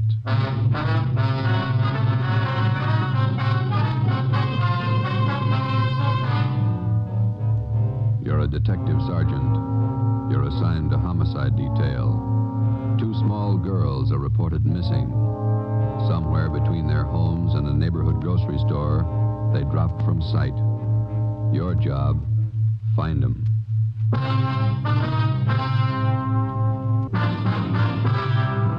Dragnet, the documented drama of an actual crime. For the next 30 minutes, in cooperation with the Los Angeles Police Department, you will travel step by step on the side of the law through an actual case from official police files. From beginning to end, from crime to punishment, Dragnet is the story of your police force in action. It was Monday, October 27th. It was cloudy in Los Angeles. We were working the night watch out of homicide detail. My partner's Ben Romero. The boss is Thad Brown, chief of detectives. My name's Friday. We were on the way out from Central Division. It was 16 minutes past 8 p.m. when we got to South Peoria Street, number 267. Sure gloomy out. Yeah, it's sultry. Looks like we're in for some rain. Yes, sir? Police officers. Is Lieutenant Barker here? Yes, you want to come in? Thank you. This is Sergeant Romero. I'm Sergeant Friday, Central Homicide. How are you? My name's Claude Jimmerson. Lieutenant Barker's in here, on the phone now. Hi, Captain. Yeah. I'll let you know. Hey, Romero, Friday. How's it going, Lieutenant? Not good. You met Mr. Jimmerson? Oh, sure. Sit down, gentlemen. Would you like some coffee? I can have the wife make some. No, thank you. We didn't want to bother the girl's parents any more than we had to. Jimmerson here is one of the neighbors. He's been nice enough to let us use his phone. The kids disappeared about 4 this afternoon, is that right? At 3:45. Got out a local broadcast on him. Here's a missing report. Thank you, Lieutenant. Thelma Griswold, age 11. Barbara Sperry, 7-year-old. You talked to both families? Yeah. About 3:30 this afternoon, Mrs. Griswold sent her daughter to the grocery store down on Sycamore Avenue. It's about 10 blocks from their home. The Sperry girl, a friend of hers, she went with her. Anybody at the store remember seeing them? According to the grocery clerk, they were there about 3:45. Mother gave the kids a note. They bought a loaf of white bread, a half pound of bacon, a dozen oranges. Yeah. That's right, Sergeant. I hope nothing's happened to the kids. We've been neighbors to the Griswolds for years. Sperry's, too. Did you notice if the little girls were going in the direction of their home? Yes, they were. The last time I saw them, they were about a block away, heading straight for home. Little Sperry girl had her dog with her. Champ, I think they call him. He's a collie. And he's missing, too. That's right, Joe. Not a trace of the kids or the dog. Juvenile officers from 77th Street have been checking the neighborhood for the past 3 hours. Are the girls in the habit of wandering off like this? Parents say no. It's the first time. Mm-hmm. Well, thanks very much, Mr. Jimmerson. Well, not at all, Sergeant. Sure you won't have a cup of coffee? No, thanks. We don't like to bother you, but we may have to check back with you later tonight. Routine questions. If I can help out in any way to find those girls, let me know. Yeah, we'll let you know, Jim. Thanks again. Nice fellow. Yeah, most of the neighbors we've talked to have been the same, anxious to help. Some of them are out with our juvenile officers now, trying to dig up a lead on the kids. You checked the movie theater and the playgrounds in the neighborhood? Everything, Joe. Those some of your men from juvenile, Lieutenant? Yeah, looks like it. Yeah, Schwartz and Preston. Lieutenant? Yeah, Preston, what you got? Found the kid's dog, the collie. Where? Just above Sanchez Drive, up in the hills. Hope it's no indication. How do you mean? Dog's dead. The collie dog was taken to a veterinarian on Jefferson Boulevard to be examined for cause of death. We put in a call to the office, and a special detail of men was assigned to aid in searching the area where the dog was discovered. We got out an all-points bulletin. The fathers of the missing girls and a dozen neighbors joined in the search. With the aid of flashlights, we started from the end of Sanchez Drive, and as best we could, we covered the ground for almost a full mile back into the Sunset Hills. 10:55 p.m. It started to thunder. The search went on. The hilly terrain and thick patches of scrub oak didn't make the job any easier. 11:15 p.m. It started to rain. Watch your step, Joe. The rocks are slippery. Yeah. I can't figure it. Not a sign. What do you think? I don't know. Wait a minute. Flash your light over here. No, here. See something? I thought I did. Yeah. Scrap of brown paper. Who's this coming? Sergeant, is that you? Oh, Jimmerson? Yeah, what's that you got? I found it right down there, just off the path. Paper sack. Look. Loaf of bread, a few oranges, package of bacon. Where'd you find it? Right down there. Mr. Holmquist and me, we were heading back for the cars when I saw this bag lying to one side of the bush. We'll take it, Jimmerson. Thanks. Let's go, man. That means that Barbara and Thelma were up here today. You haven't mentioned that to either one of the girls' fathers. No, I haven't. Good. They're having a hard enough time as it is. Friday, Ben, see him for a minute? Yeah. Excuse us, Mr. Jimmerson. Certainly. Yeah? Schwartz and I checked with the vet who examined the dog. What'd he say? Says the dog was beaten to death. We made another attempt to continue the search of the Sunset Hills area for the 2 missing girls, but the heavy rain and the darkness made the job impossible. The rain had also destroyed the physical evidence at the spot where we had found the grocery bag. We went back to Jimmerson's house and called the office again. Another detail of men was assigned to be on hand to help in the search when it resumed at daylight. Chief of Detectives Thad Brown and Captain Harry Elliott of Homicide were notified of late developments. At 25 minutes past midnight, we started to retrace the steps of the 2 missing girls from the time they left their homes at 3:30 the afternoon before. We covered every foot of ground along the route which the girls reportedly took on their way to the grocery store. We got the grocery clerk out of bed and interviewed him again. We talked with two elderly ladies in the neighborhood who said that they had seen the missing children between 3 and 4 p.m. the previous afternoon. They could add nothing to what Jimmerson had already told us. 3:30 a.m. It was still raining hard. We drove back to South Peoria Street and sat in the car. The lights were still burning in the homes of the missing youngsters, the Griswolds and the Sperrys. Jimmerson asked us in for coffee again. This time we accepted. We went in and sat around the kitchen table. Glenn Chandler and Stendhal from Homicide, Lieutenant Barker, Ben, and myself. Jimmerson's wife made the coffee. There wasn't much talking.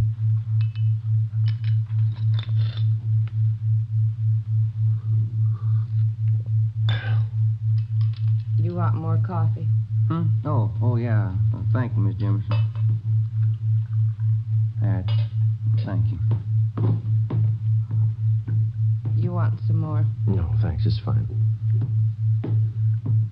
You want some more coffee? You got enough there? Sure, Lieutenant. Plenty. Go ahead. Thanks. Fill the sugar bowl, will you, Amy? Empty. There isn't any more. You never do things right. I told you to get some at the store today. You told me? Yeah, that's all right, Jimmerson. Never use it anyway. Thanks. Never do anything right. All right, Amy, go to bed. She's a little upset. Not feeling too well. Well, I guess we better be going, Jimmerson. Thanks. No, that's all right, Sergeant. She didn't mean you. It's this whole thing, I guess, got everybody on edge. There's still a chance they may be all right. How do we explain the bag of groceries we found back in the hills and the dog? If anybody's hurt those kids, we'll take care of him right here in this neighborhood. He'll get what's coming to him. Somebody at your back door. Oh, yes, I'll be.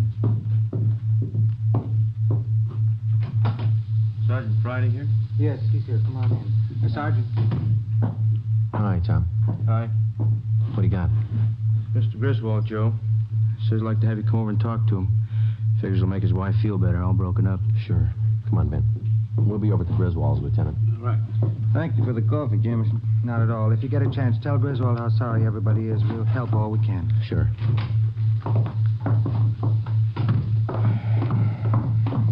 Bad night. Yeah. Did you check by the Sperry's house, Tom? Mm-hmm. Mother's trying to get a little sleep. Father's still sitting up.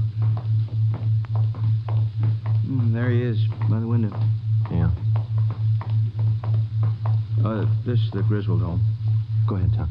Yeah. They're going to ask questions. What are we going to tell them? I don't know. They could be all right. Kids do funny things sometimes. Maybe, but they don't murder their pet dog. Like a doctor, a lawyer, or an engineer, the police officer comes to realize that there's only so much that can be learned from his books. Time and experience make up the rest. The police manual contains no stock answers for the grieving wife who has just lost a husband in an auto accident. No firm but polite reply to the belligerent motorist handed a traffic tag. No words of reassurance for distraught parents of missing girls, ages 11 and 7. Whether it's trapping criminals or comforting parents, you find the right answer the hard way. There isn't any other way. We sat and talked with the Griswolds for a full hour. We didn't tell them about the dog or the bag of groceries. Until the fate of the two little girls was definitely decided, we figured giving them the information would serve no purpose except to add to their worries. 5 minutes past 5 a.m. Almost a full hour until daylight. It was still raining. George, maybe the officers would like some breakfast before they leave. No, thank you kindly, Miss Griswold. We had some sandwiches about an hour ago. Sure I can't fix you something? It's no trouble. No, sir. Thanks anyway. Thanks. Terrible night. Rain. Now, Helen, just a little while longer. We'll find the girls. It'll be daylight soon. Mrs. Griswold, some of your neighbors tell us that there were two strangers here in the neighborhood this afternoon. Yes, but that was earlier.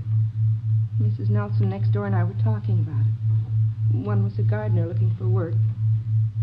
The other one was selling books. What time were they around, ma'am? Book salesman was here about noon. The gardener about 2 o'clock. Mm-hmm. How is your daughter about strangers? Does she make friends easily? No, not at all. Thelma's very careful about that. She'd never go with a stranger, I'm sure of it. Why do you ask that question, Sergeant? Have you found out something? No, sir. No, we haven't. It's just a routine check, that's all. Can't understand it. The girls. Out in all this rain, something must have happened. I know. Now, Helen, you've been doing fine. Don't let down now. Joe, Chief Brown's car just pulled up outside. Thanks, Tom. Ben? Yeah. Thank you very much, Mr. Griswold, Miss Griswold. Well, thank you, gentlemen. Here, let me show you the door. We'll meet at the end of Sanchez Drive, Mr. Griswold, about 6 a.m. It should be light enough by then. Oh, all right. Oh, Sergeant, there is a chance, isn't there? The girls are all right. There's a good chance. You try not to worry. Come on, Ben. Preston.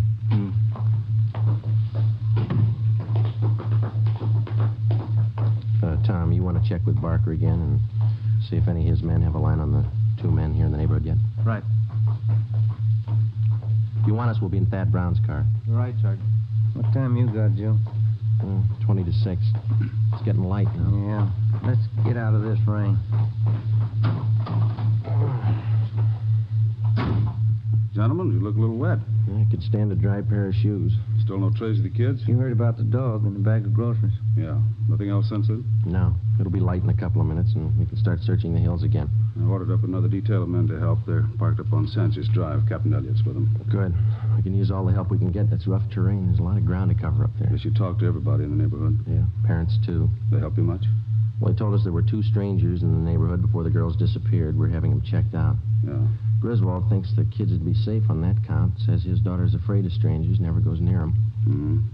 How much area did you cover in the hills last night? About a full mile, wouldn't you say, Ben? Starting from Sanchez Drive straight back into the brush. It wasn't too thorough. Not enough men, not enough light. Yeah, you got plenty of both right now. 10 minutes past 6 a.m., Tuesday, October 28th. The search of the Sunset Hills area was resumed. 150 officers spread out over a 2-square-mile area with orders to probe every foot of ground. With them were almost 50 volunteers from the neighborhood. The rain settled to a cold, steady downpour. The mud was ankle deep. 8:30 a.m., no sign of the missing youngsters. 10:30, still no sign. Search went on. A neighborhood restaurant owner sent out 5-gallon jugs of hot coffee for members of the searching party. After 6 continuous hours combing the hill, still no results. Chief Brown, Ben, and I went to the car for a cup of coffee and a cigarette.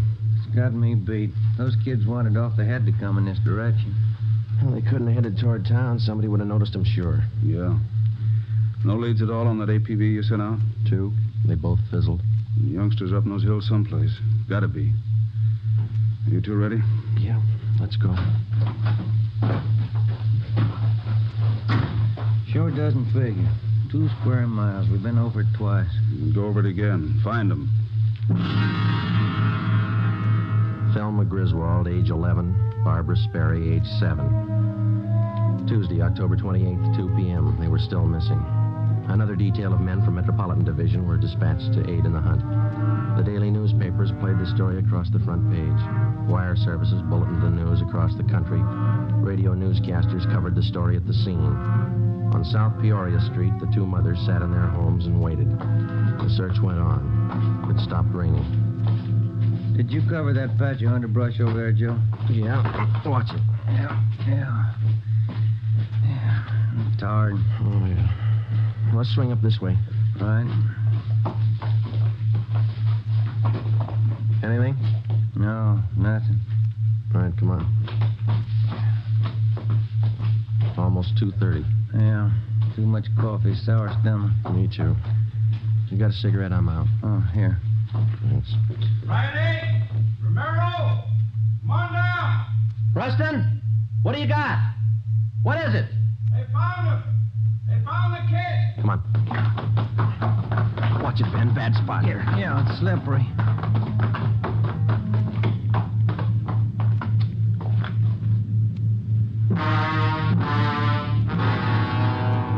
Thelma Griswold had brown hair and brown eyes. About 4 feet 6 inches tall. She had a bunch of wildflowers in her hands. Barbara Sperry had blonde hair and blue eyes. She held a bunch of wildflowers, too. Friday? Chief? Who found them? Jimmerson, some of the neighbors. Oh. Dear God. Preston? Yes, sir? Get something, cover him up. Yes, sir. Come on. Yeah. I've been a cop 32 years and never seen anything like that. I hope I never do again. Must have been a maniac. Had to be. The lowest kind, depraved. Anybody call the crime lab? Yeah, the area's been cleared. Family's been notified? Not yet. I'll have to tell them. Do you want to come along? No, that wouldn't be any good. 2 lives, what can you say? Whoever did it ran up a big bill. They're going to pay it.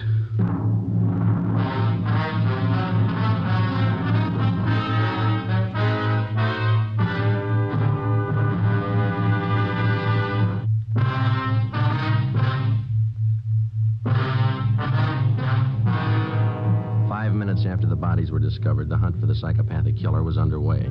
Lee Jones and his crew from the crime lab arrived and took pictures of everything that could possibly have a bearing on the crime. Physical evidence was hard to find. The heavy rain had destroyed any possible chance there might have been of finding footprints.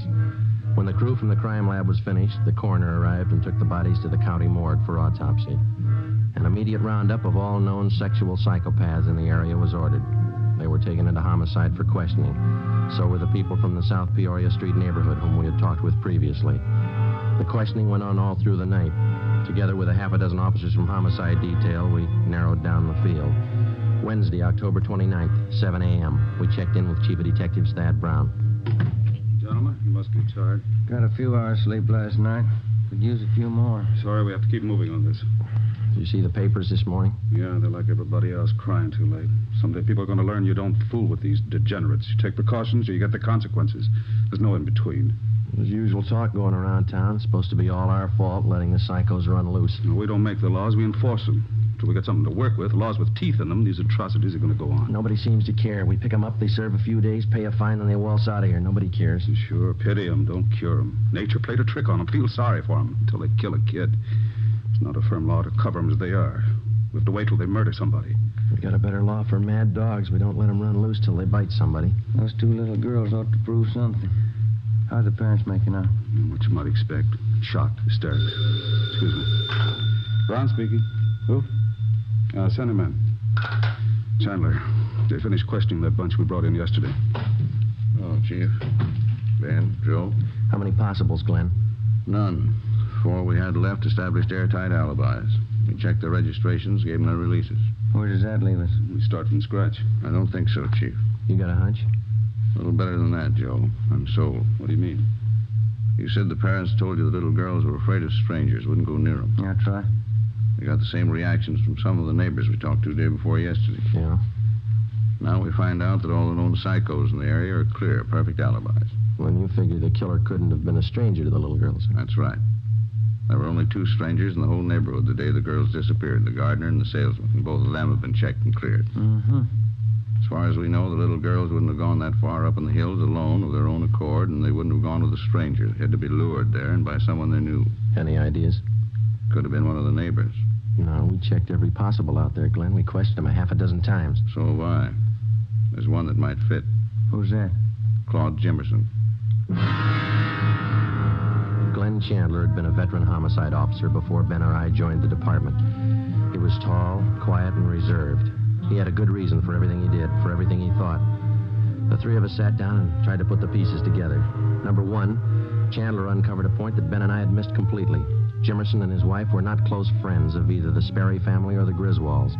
For a near stranger, he showed an extraordinary interest in the welfare of the children after they disappeared.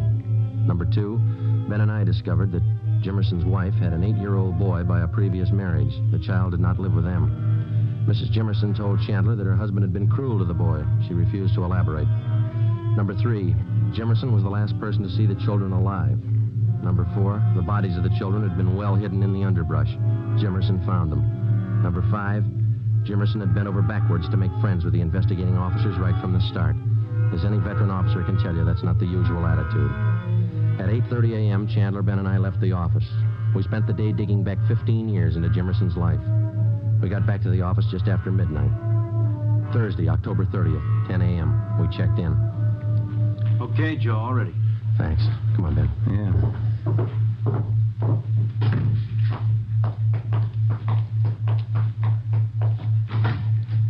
Morning, Mr. Jimmerson. Oh. How are you, Sergeant? Glad to see you. Sit down. Sorry to bother you again. Not at all. Glad to help. Anything new turn up? Did you kill those 2 little girls? That's a funny thing to ask. Of course not. You know that. We ask everybody the same thing. Hope you're not offended. Oh, you kind of surprised me. I didn't know. Did you kill those little girl? I don't understand. I told you no. Of course not. It's a stock question. Routine. Did you kill him? Now, look, Sergeant, how many times do I have to tell you no? Sorry. You don't have any children, do you? No, we don't. No stepchildren? No. Why? Before you moved out to South Peoria Street, you and the wife lived out in West L.A., didn't you? Kelton Avenue? Oh, yes. How'd you know? You recall a Mary Gibbs out there? Gibbs? No. 6-year-old girl. You were charged with molesting her. That was back in 1944. They were crazy. They never proved it. Before Kelton Avenue, you lived in Santa Monica on 10th Street. Is that right? Yes. It was an 8-year-old girl. Donna Honrath? That kid lied, too. She asked me to fix her doll buggy. I never went near her. What about your stepson? Why isn't he living with you? Why did your wife send him to live with her sister? Amy's crazy. I never harmed the boy. We didn't get along, that's all. It got on my nerves. You've had 4 jobs in the past 5 years. What were they? I don't know what you're talking about.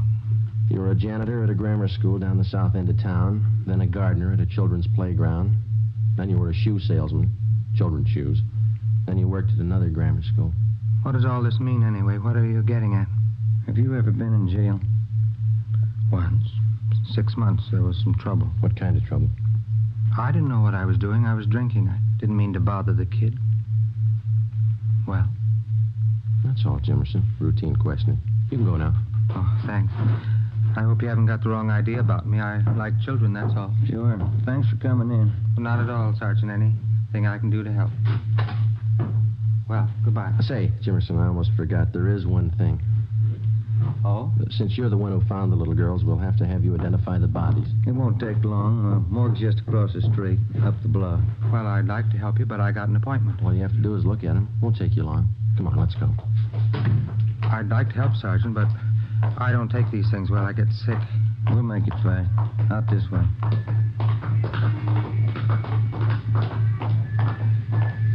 Raining again. I'm sorry, Sergeant. I don't think I better go. Just identify them, that's all. Won't take a minute. Maybe if we had a drink before we went in. You can have one after. And watch it. There's heavy traffic. Yeah, lights change. We'll have to wait. I need a drink. I can't go in that place without a drink. You'll be all right. Okay, let's go. Morgue's up this way. I can't look at him. I get sick. Don't make me. Nothing to it. You'll see. Here we are. We went down the driveway. It's a shortcut.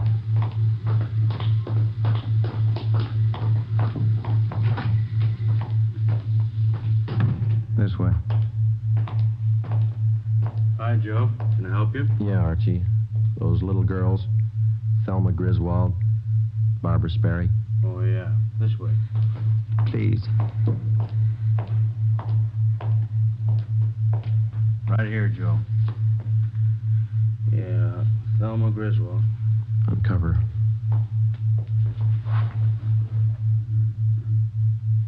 Jimmerson? Yeah. Thelma.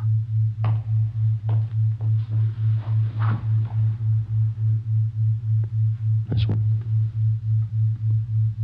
Barbara. Little one. You killed him, didn't you? The dog jumped at me. She started to yell. Put my hand over her mouth. Then the other kid. I hit them. Too hard. They cried. Joe? That's all. All right. Huh? Let's go. It wasn't my fault. I like kids. They didn't understand me. Neither do I, mister. Come on.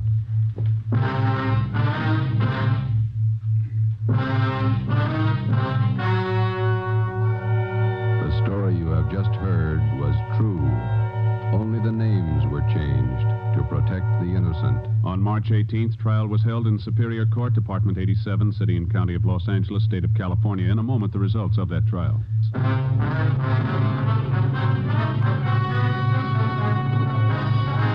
Claude Willis Thomas Jimmerson was tried and convicted of murder in the first degree. On April 23rd at 10 a.m., he was executed in the lethal gas chamber at the state penitentiary.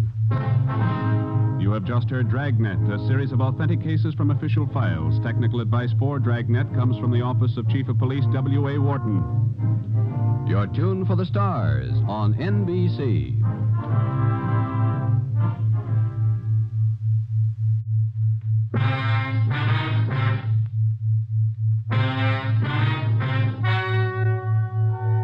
The story you are about to hear is true. Only the names have been changed to protect the innocent. Fatima Cigarettes, best of all long cigarettes, brings you Dragnet.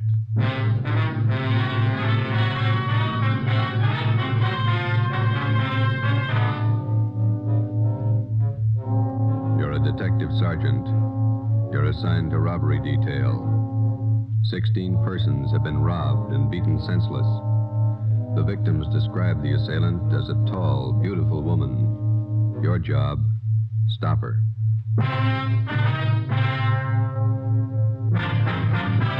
Dragnet, the documented drama of an actual crime. For the next 30 minutes, in cooperation with the Los Angeles Police Department, you will travel step by step on the side of the law through an actual case from official police files. From beginning to end, from crime to punishment, Dragnet is the story of your police force in action. It was Wednesday, October 3rd. It was warm in Los Angeles. We were working the night watch out of robbery detail. My partner's Ben Romero. The boss is Thad Brown, chief of detectives. My name's Friday. We were on the way over from the city hall, and it was 6:55 p.m. when we got to the county hospital, Ward 9800, room 12. This way, gentlemen. The third bed. Thank you. Here we are. Please try not to excite him, Sergeant. He's had a pretty hard time. Yes, ma'am. Thank you. Make your visit as brief as possible. We will, thanks.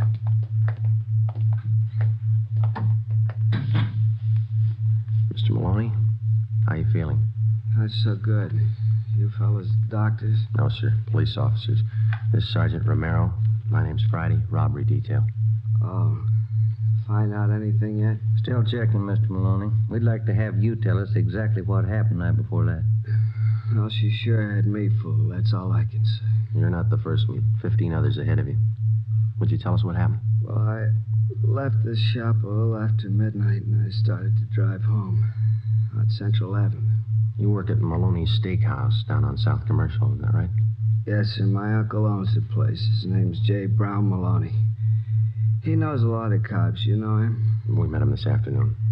Could you tell us what happened after you left work? Well, I started to drive home out Central Avenue. I guess it must have been around 18th Street.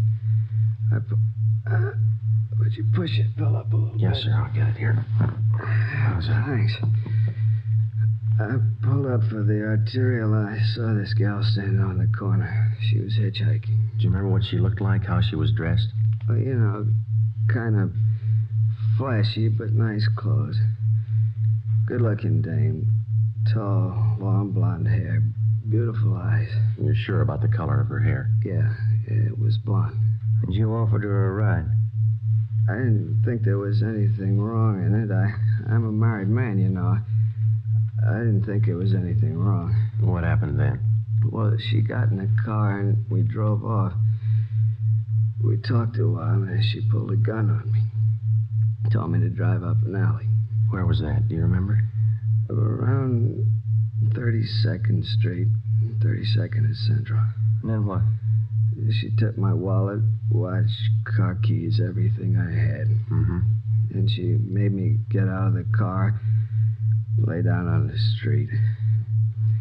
I felt her shove that gun again. Can you fix that pillow? Yeah, you bet. Just lie still here. There you are. I felt her shove that gun against me, and then she pulled the trigger, I guess. That's all I remember. You don't recall her slugging you? Must have happened after she shot me. Her face looks pretty bad, huh? You'll be all right, Mr. Maloney. You think you'd recognize the girl if you saw her again? I sure would. Nice looking, you know. Tall, blonde, beautiful shape. Doesn't figure, does it? What's that? She'd make more money on the stage than she would rolling guys like me. Must be crazy. Maybe. Would you look at these mug shots, Mr. Maloney, and see if any of these look like her? Let's see. Here you are. This one? No. What about this one here? No. Let's see. No. All right. How about this one? No, she was better looking. Well, here's the last one. I don't know. This might be her. The hair was fixed right. Maybe a little more makeup. I'm not sure. All right, Mr. Maloney. Thank you. We'll be back to see you in a day or so when you're feeling better. Okay. Say, my name won't be in the papers, will it? No, sir, not unless you give it to him.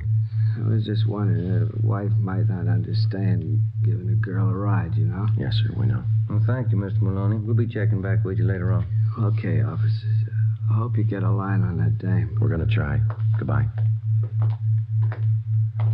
Sure messed up, isn't it? Yeah. That dame's got some other motive besides money. Psycho. Some kind of a sadist, maybe. Yeah. Find out what you wanted, Sergeant. Yes, we did. Thanks, nurse. What'd the doctor say about Maloney? Is he going to be all right? Well, he had a severe beating, but he'll get over that all right. It's the bullet wound in the back. He'll recover, won't he? The bullet shattered part of the spinal cord. There was nothing the doctor could do. Yeah? Paraplegia. He'll never walk again. We left the county hospital, went back to the office, and got out a local broadcast for the woman whose mugshot Maloney had partially identified. Her name was Beverly Allen. She had a record of 3 arrests and 1 conviction of 240 PC, assault and battery. After we checked in the office, we went across the street to the crime lab. Lee Jones had already examined the bullet taken from Maloney's spine and the cartridge casing found at the scene of the shooting. Both of them bore the same markings as those which had wounded the 2 previous victims. From the striations, the gun had been previously identified as a .45 Colt. Maloney's car was examined. We found nothing. We went back to the city hall and checked in at the stats office. It was 8:35 p.m.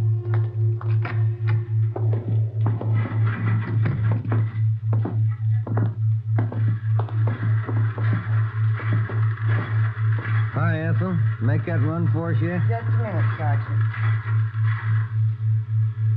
How you coming, Ethel? Fine here. Same old run. Back 7 years on this one. Yeah, that's right. Did you get any more names? A few. Let me check the list for you. All right. You wanted the names and DR numbers on Caucasian women. 5 feet to 5 feet 8, 115 to 130 pounds, 20 to 30 years, blonde or brunette, assault and battery, M.O. Hitchhikes, rides, and robs drivers, uses gun. Yeah, that's it. Here's what the machine turned out, 19 of them. Good. Here are the names. The DR numbers opposite each one. Fine. Any new names? A few more than the last time. Anything else for tonight? No, that's it for now. Thanks a lot, Ethel. Let's go.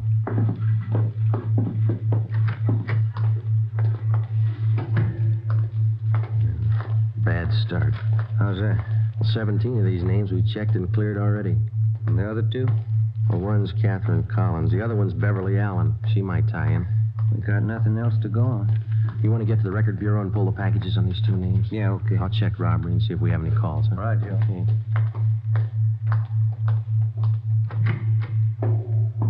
Hi, Captain. Any calls for us? Just one. Thad Brown wants to see you. Oh, bad mood? Kinda. Wants me too. Let's go.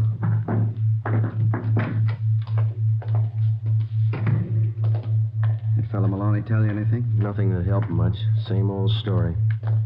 No reports on that broadcast we put out for that Beverly Allen? Not yet. No. You banking on it? It's first lead in 16 nights. Here we are.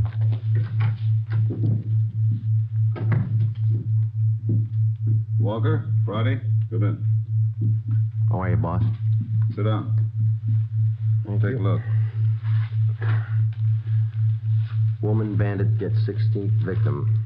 Beautiful hold-up queen robs, shoots restaurant worker. Yeah. It's on the editorial page, too. Something else. Memo from the chief. Here, letter from the Downtown Citizens Committee. Another one, Civic Club. They all want answers. Men are doing all they can, Chief. We got 2 other teams besides Friday and Romero working the case. Special squad from Metropolitan Division. They're on it, too. I don't care what we've done. We got to do more. 16 nights, 16 robberies, and 3 shootings. 3 victims still in the hospital. When did we blow the whistle on her? We checked out every possible lead, Chief. We got a warrant out on one suspect. We're checking out another one. Talked to that man Maloney, the one she got last night. Well, what did he tell you? Well, not much more than the other 15 that she took. Descriptions still don't match in one respect. Well, how do you mean? Well, in 10 of the 16 cases we've had reported, the victims tagged the girl hitchhiker as a blonde, long hair. 4 of them say she was a brunette with a short hairdo.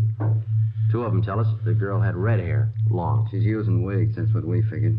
Checked every place in town where she could have rented or bought them. No leads. What about some of the bigger supply houses out of town? We've started in checking them. It'll take a little time. And you've got practically nothing on the woman. Same gun, 45 Colt. Lee Jones examined the bullet they took out of Maloney's spine. How's he doing?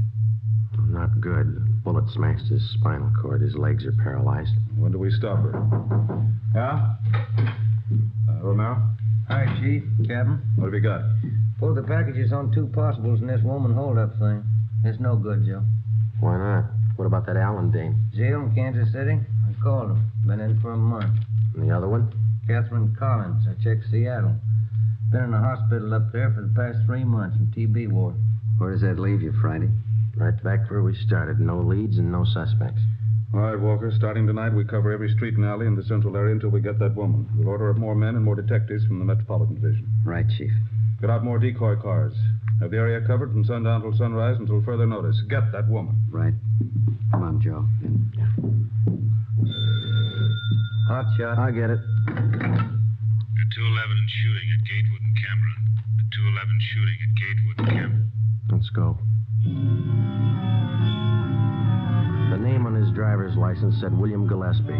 We found him 50 feet from the corner of Gatewood Alley and Cameron Street. His face and head bore the marks of a vicious beating. There was a single bullet wound in his left shoulder. He was conscious when we arrived. Chief of Detectives Brown, Captain Walker, and Ben checked the area for physical evidence.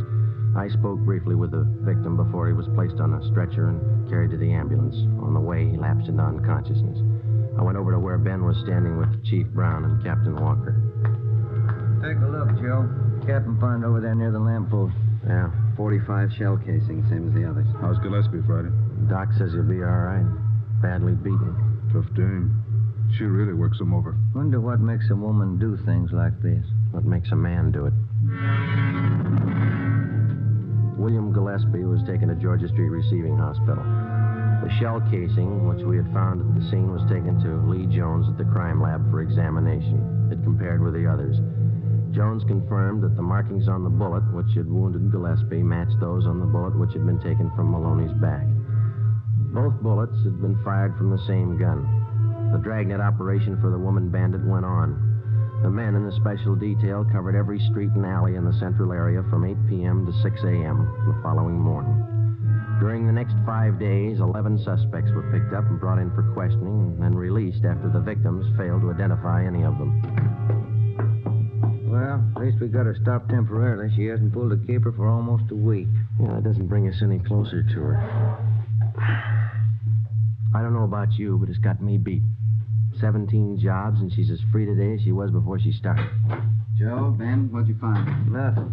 The last 4 women we questioned were clear. What about the other men on the case, Ed? Did they get anything? Baxter and Olson are down at the Record Bureau. Be in a minute. They've been out talking to some of the victims again. Tough one. I've been thinking, how about a composite picture? We got enough to work with? Artist in the crime lab's working up a couple of sketches now. A lot of guesswork. What about the descriptions of the clothes the girl wears? Anything there we could start on? No, other than the fact that she wears flashy clothes. Hi, Olson. Hi. Any luck? Not much. None of the victims have a very good idea what the dame looked like. Tall, good-looking, nice figure, that's all. Nothing out of the ordinary, huh? Well, some of them said she had kind of an unusual voice. Soft, low. That's about all they could remember. It's not much help. She's been described in 3 different outfits, is that right? Yeah, green dress with a pink coat, white dress, dark blue jacket, bright red sweater, and a brown skirt. Always carries a dark brown alligator handbag. Shoes to match. No hat. Not much of a wardrobe, is it? Maybe that's why she took up robbery. Now, look, let's get on this thing. We've been chasing this woman for almost a month now, and she's still got the run of the town. How long's it going to take us? If we only had a lead that was worth something. Find it. It's there someplace. I've never reached a thief yet without digging for him. I'll get it. Robbery Olson. Yeah. Right, Andy, I'll tell him. Anderson and burglar Joe wants to see you and Ben. Thanks. Captain? That's all. Come on, Ben. Yeah. I'd like a day off, wouldn't you? We'll get one when we get this dame. Right, Ed.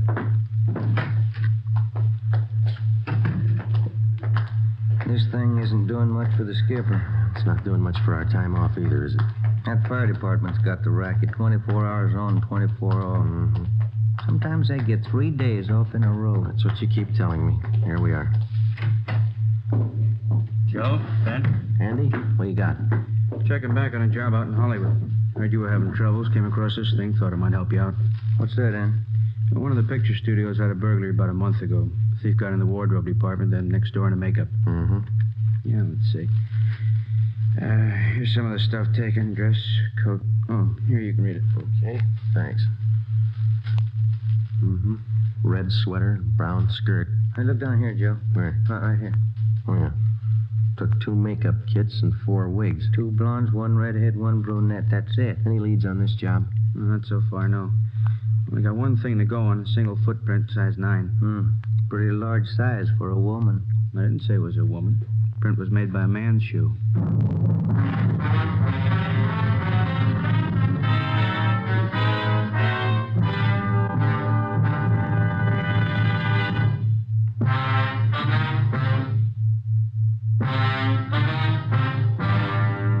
One of the most popular misconceptions of the working detective as offered by the fiction writers is the picture of a man with amazing talents for detecting evidence, analyzing human behavior and motives, and then, almost as if by magic, fitting all the pieces together to form the solution of the crime.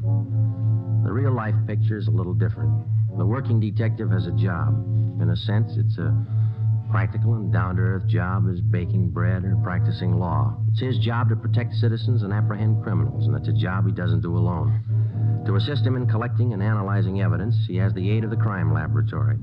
To help him identify oddities in suspects or possible suspects, he has the Record Bureau, latent fingerprints, the statistician's office, the ballistics department.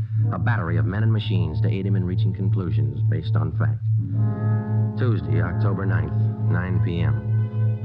For the past 8 hours, Thaxter and Olson from robbery and Ben and I had been requesting all of the 16 victims of the woman bandit. We asked them one question. Could their assailant possibly have been a man dressed as a woman? The majority didn't think so. Those that did weren't very sure. We followed the lead through. At 9:25 p.m., we checked in and headed down the hall for the stats office. Do you think it was a man dressed as a woman? I don't know. 1 male footprint. It's pretty slim odds. Maybe the machines here can tell us. Hello, Sergeant. Back again, Ethel. Can you make a run for us tonight? 9:25. Sure, I think so. Now, here's the dope right here. I'm going to try another angle, Yeah. Let's see. Male occasions. About 5 feet 8 or 9, 130, 235 pounds, feminine features, size 9 shoe, impersonating women, robbery and assault. That's it. Armed, 45 automatic. M.O. Hitchhikes, rides, and robs drivers.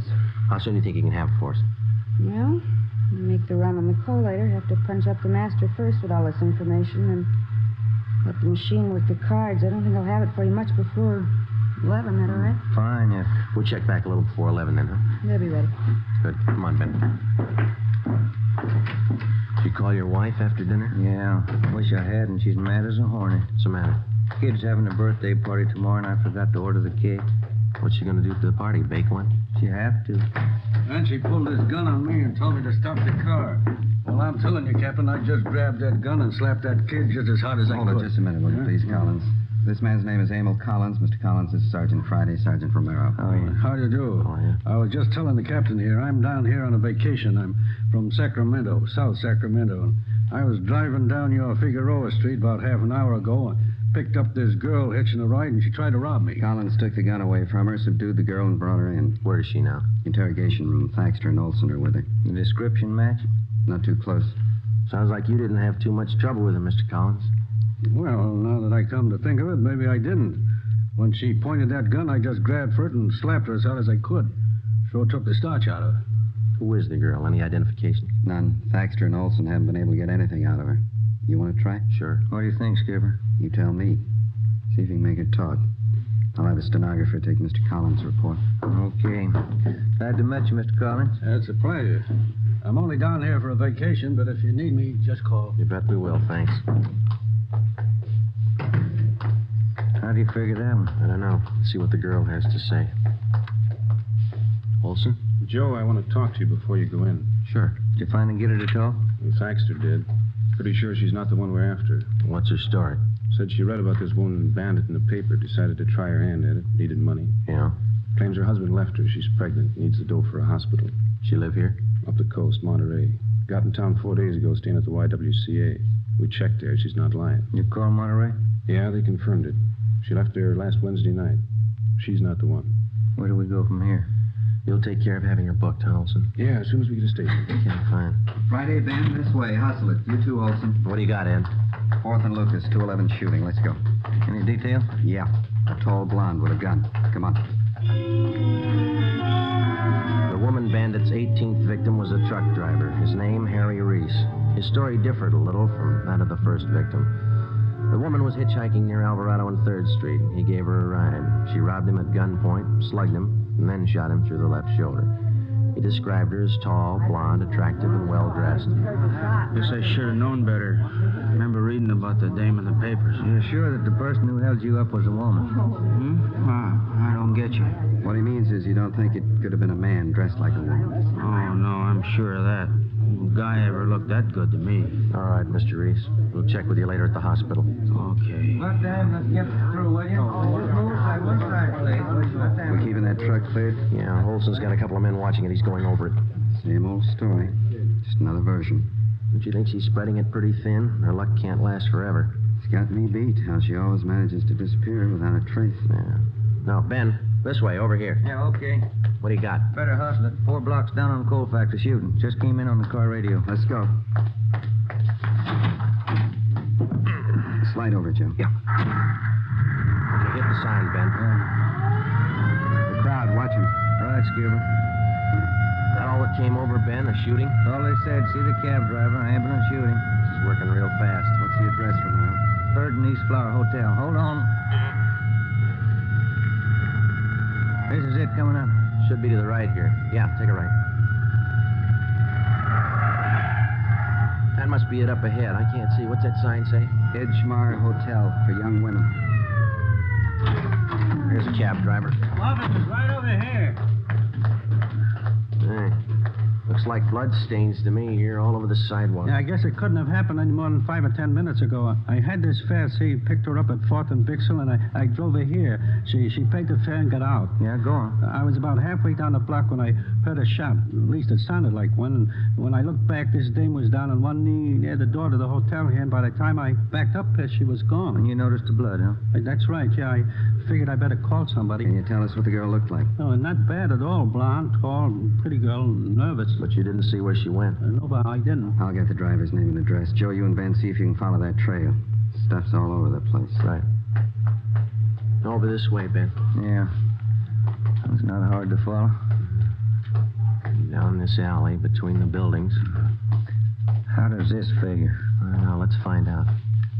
Here we go. All the way back here. You got your flashlight? Yeah. Yeah, here it is. Yeah, this way. Come on. This must be the rear of the hotel. Oh, look. The stains lead over this way to the back door here. Let me try. Okay, inside. Still following? Yeah. Careful. Up these stairs.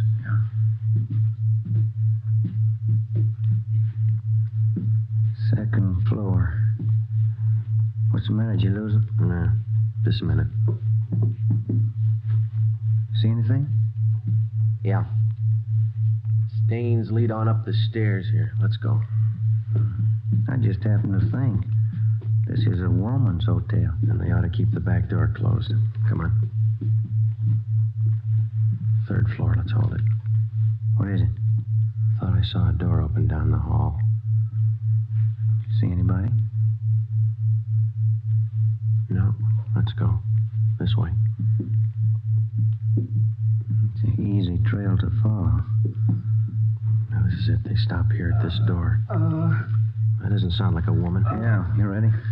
Try the door first. Easy. It's locked. All right, come on, together now. Let's hit it. Now, watch it, Joe. All right, you. I got the gun. Yeah. Well, we found what we came for. Look. Still got the clothes on. Blonde wig, makeup, everything. Please, help me. My leg. Call an ambulance. It's on the way. Take it easy. Have a look, Joe. The wigs, full makeup kit, clothes, living in a woman's hotel, the works. It was an accident. You never would have got me. I dropped the gun. It went off.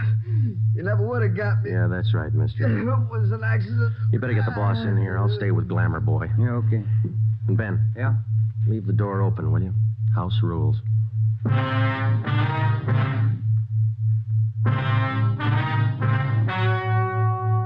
The story you have just heard was true.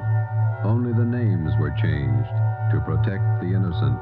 On January 14th, trial was held in Superior Court, Department 79, City and County of Los Angeles, State of California. In a moment, the results of that trial.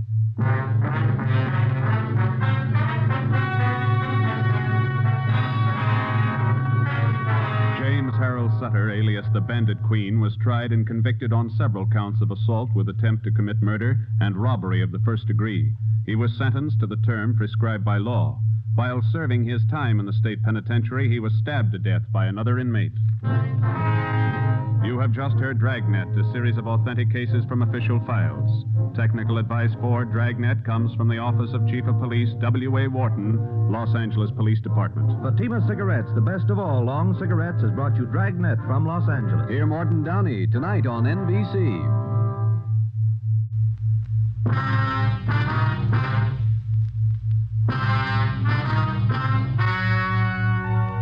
The story you're about to hear is true. Only the names have been changed to protect the innocent. Fatima Cigarettes, best of all long cigarettes, brings you Dragnet.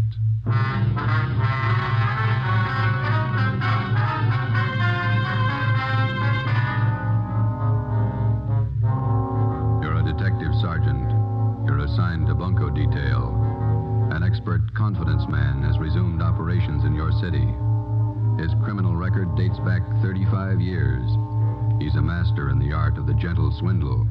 Your job, stop him.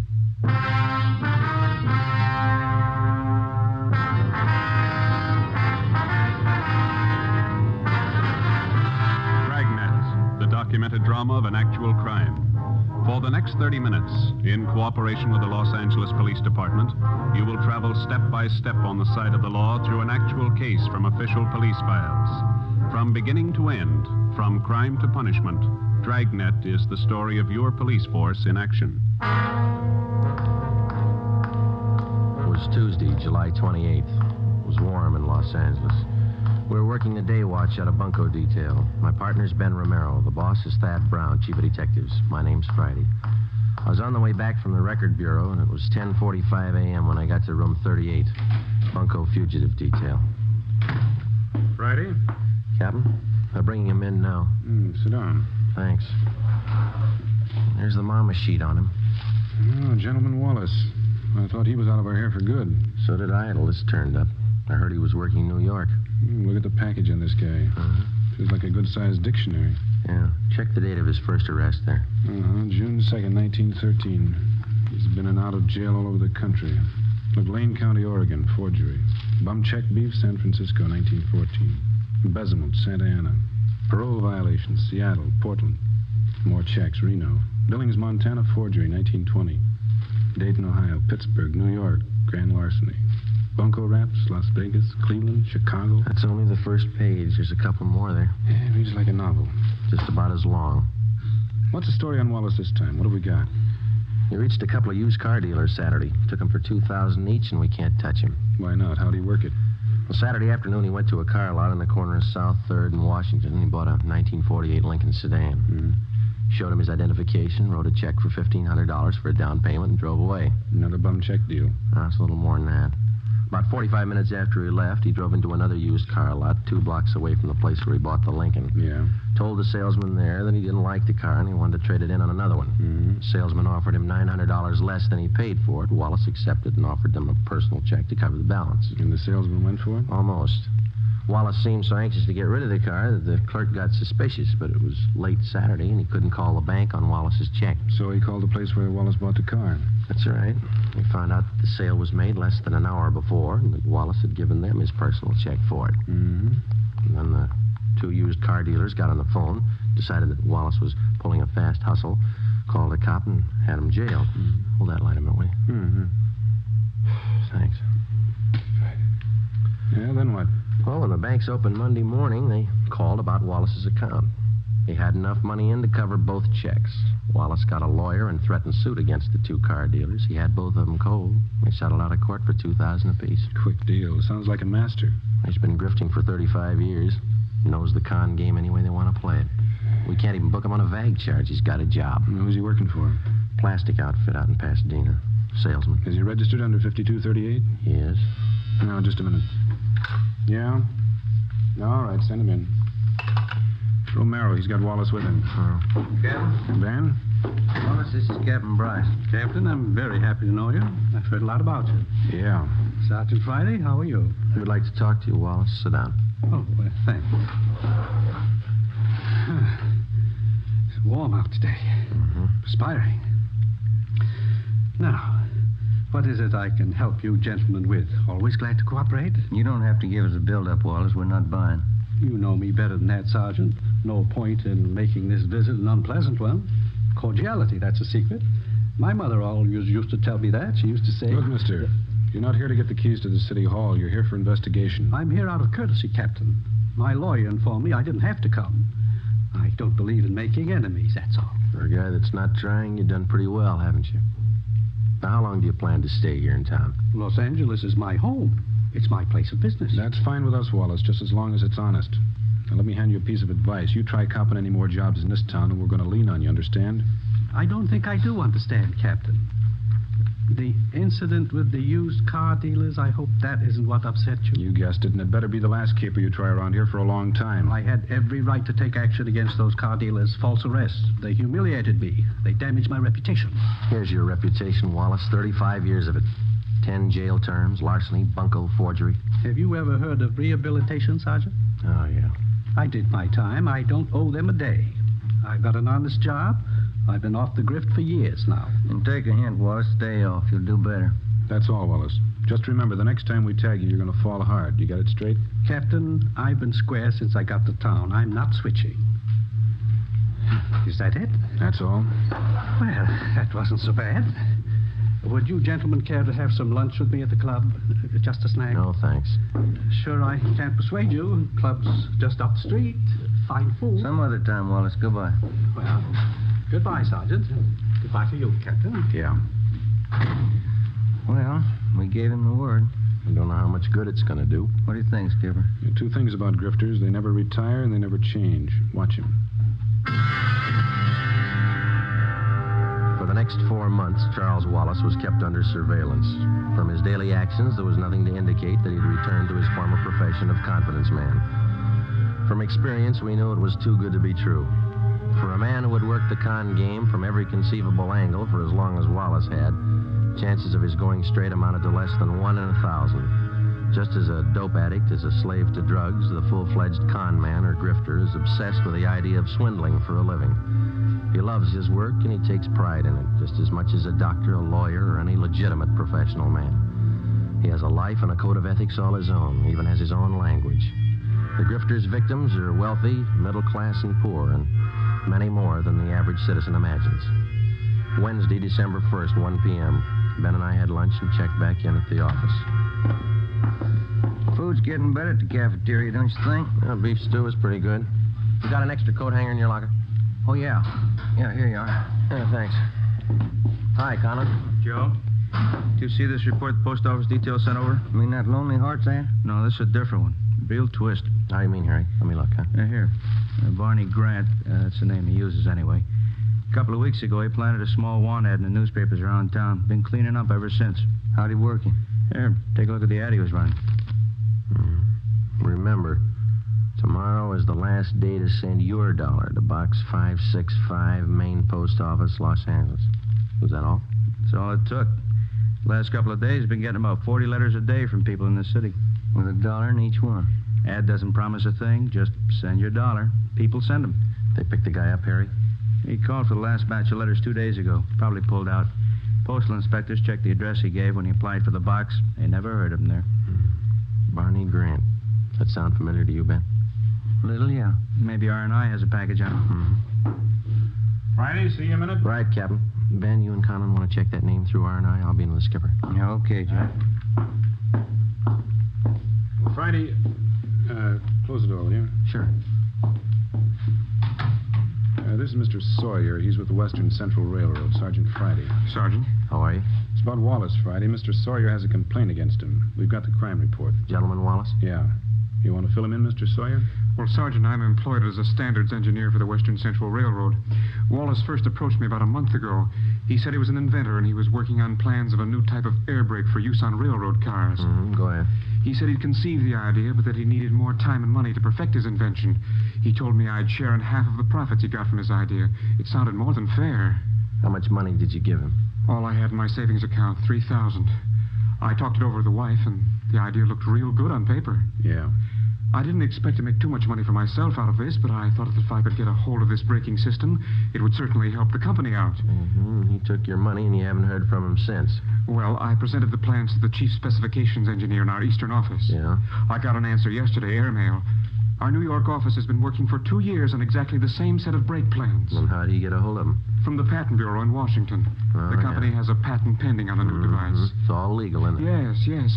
He simply got the information from them, drew up an exact copy, and submitted them to me. He sold you an invention that your company already owned. Yes, sir. And I'm out $3,000. You know where Wallace might be now? We've checked the boarding house where he was staying. He left there last night. No forwarding address, nothing. We've got an all-out points bulletin on him. Do everything we can. Well, thank you, Captain. Sergeant Friday. You have my card. If there's anything I can do to help, please call. All right, Mr. Sawyer. Goodbye. So long. I know what we're looking for, Joe. Well, let's see. What's that, Romero? On that phony ad the post office detail reported this morning. Check the name Barney Grant through the crime index. That's the name the guy used. Yeah? Oh, this is the package on Gentleman Wallace. That's right. His alias list goes for 3 pages. Read them again. Charles French, Walter Grant, Charles Grant, Barney Grant. That's right. Gentleman Wallace, Barney Grant, same guy. We got out a local broadcast, an APB, and a radiogram on Charles Gentleman Wallace. For a full month, there wasn't a sign of him. Then we received a communication from the Denver, Colorado Police Department. Wallace had cashed worthless checks in that city in the amount of $2,500, and then he'd skipped town. But before he left Denver, he managed another deal. He sold 30 cartons of electric razors, which 1, did not belong to him, 2, had been stolen from another con man and resold, and 3, the razors didn't work in the first place. The mechanisms had been taken out and replaced with lead weights. Another 60 days passed before we got the next report on Wallace from Cleveland, Ohio. By means of forged papers, 2 well-versed assistants, or ropers, and a fast line of talk, Wallace had sold a Cleveland hardware concern a shipment of 10-penny nails, much below the market price. He collected $1,200 as partial payment for the shipment, but it was never delivered. 8 a.m. Monday, March 3rd. Ben and I checked in for work after a weekend off and found a message in the book to report to Chief of Detectives Thad Brown.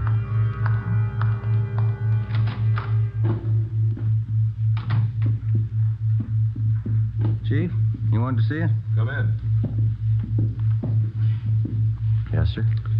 Gentleman Wallace is back in town. Where'd you get that? Guy by the name of Patterson. So. All right, thanks. Egan, have Patterson brought to the interrogation room. Is that Mouse Patterson, Skipper? Yeah, small-time grifter. He was running with Wallace as late as a month ago back in Pittsburgh. When was Patterson picked up? Last night at a big hotel out in Hollywood. He was working a fast deal. You think he came to town with Wallace? I know he did. One of Conlon's informants spotted Wallace and Patterson last night. We nabbed Patterson. Wallace slipped away. We figured he'd been operating in and out of the city for about 2 weeks. Any idea what his angle is this time? I think so. Take a look at this. Obituary notices clipped from the newspaper. How do these tie in? The Con artist takes a dead man's name from the obituary list, finds out a little bit about him, and writes him a letter. He writes the dead man a letter. Here's a sample we had reported to us. Read it. Mm-hmm. William Radford, 233 South Brookway, Hollywood. Dear Bill, I heard you were sick, and I didn't want to bother you at this time, but believe me, I'm desperate. I don't mean to hound you about the $400 you borrowed from me, but we are having sickness in our family, and I do need the cash. Wait a minute. Wallace writes a letter like this to a man knowing he's dead, and the family opens it and reads it. And they figure it's some unpaid debt that they didn't know about, which the deceased owed. That's right. And the con man collects. Yeah. Letters have been showing up right in the middle of funeral arrangements. The family's bereaved, grief-stricken, caught off guard. They don't suspect anybody to be that ruthless, so they pay off what they think is a legitimate debt. That sets a new low, doesn't it? Excuse me. Yeah. Ron speaking. All right, thanks. I got Patterson in the interrogation room. You question him, find out everything you can. Right, Chief. When you're through talking to Patterson, you can start checking on these names. What's this? It's a list of all the names that appeared in the obituary column in today's paper. It's a long list. Don and Myberg are checking half. You and Romero take the rest. Right. Get to those families before Wallace does. We went down the hall to the interrogation room and questioned Patterson for an hour and a half. He denied that he even knew Wallace. He refused to tell us anything.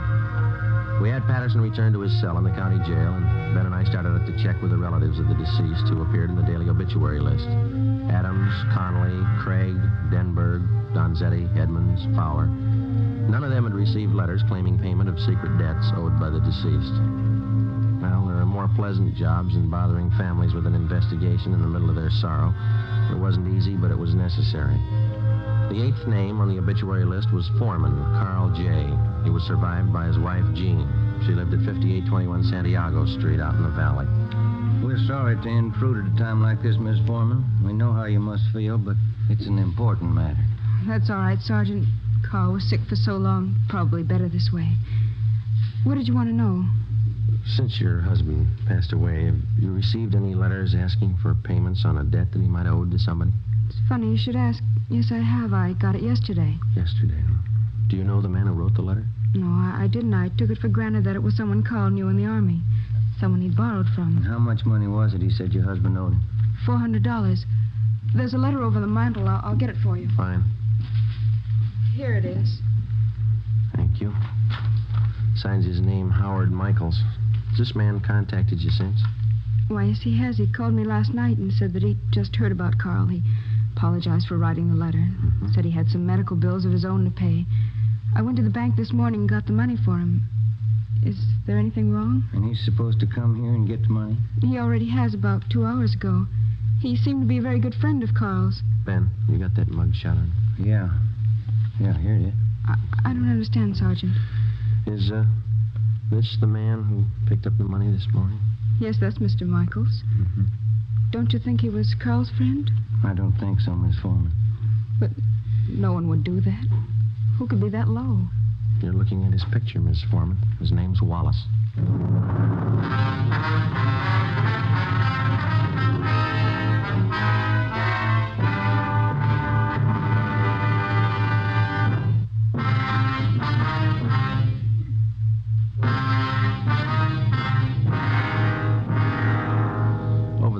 Century, the confidence man here in the United States has earned the dubious title of aristocrat of the underworld. Among small-time thieves, cutthroats, dope peddlers, pickpockets, and similar small fry, he's looked up to and respected. The true con man does not consider himself a crook or a thief in the ordinary sense of the word. He's smooth, courteous, fast-talking, and he lives by his own code of rules. He never uses violence. He makes his living by his wits alone. Generally, he's far above average intelligence, and he's totally without a conscience. He thinks no more of fleecing a day laborer of his wages than he would of fleecing a millionaire. Because of their carefully planned operations, only a handful of confidence men are ever brought to trial. Monday, March 3rd, 6 p.m. Ben and I completed our interviews with the families of the deceased and returned to the office. Hi, you two have any luck? Wallace is the guy. We found out that much. Who identified him?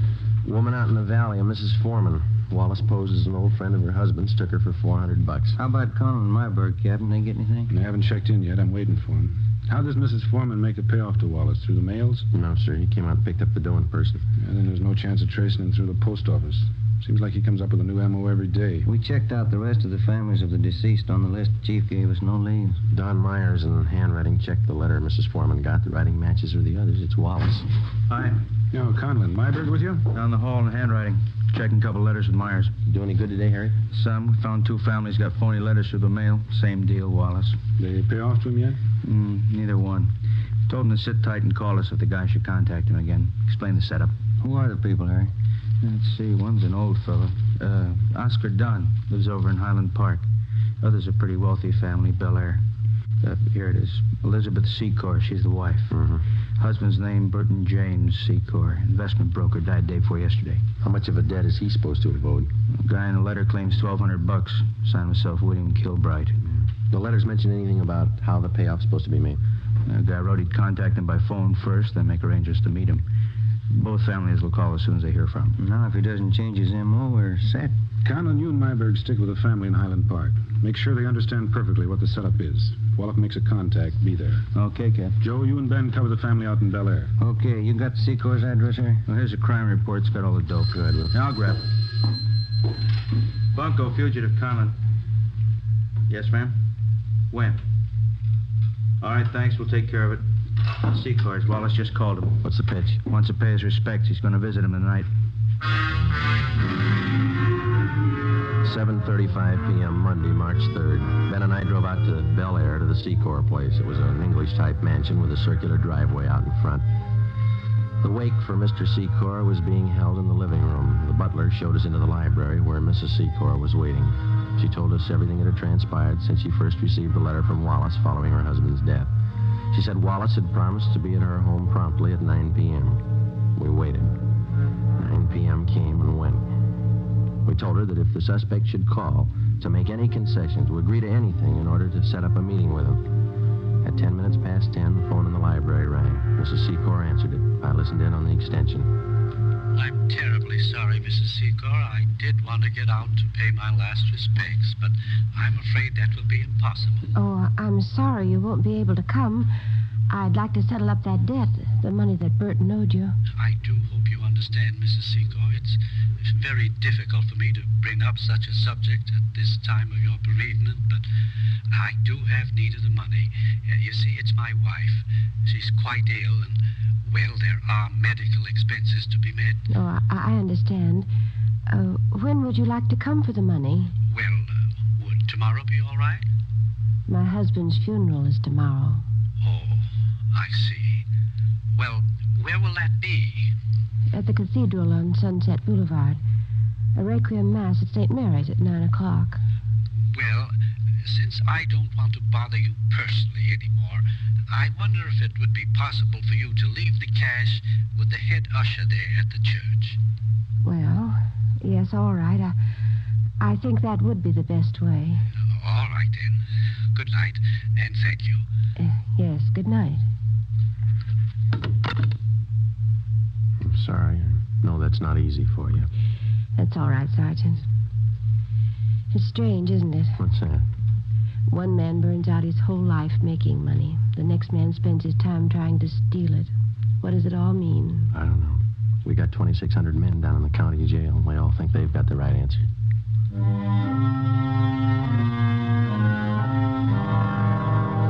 Tuesday, March 4th, 9 a.m. In St. Mary's Cathedral on Sunset Boulevard, the final rites, a Requiem High Mass, was being celebrated for Burton James Secor.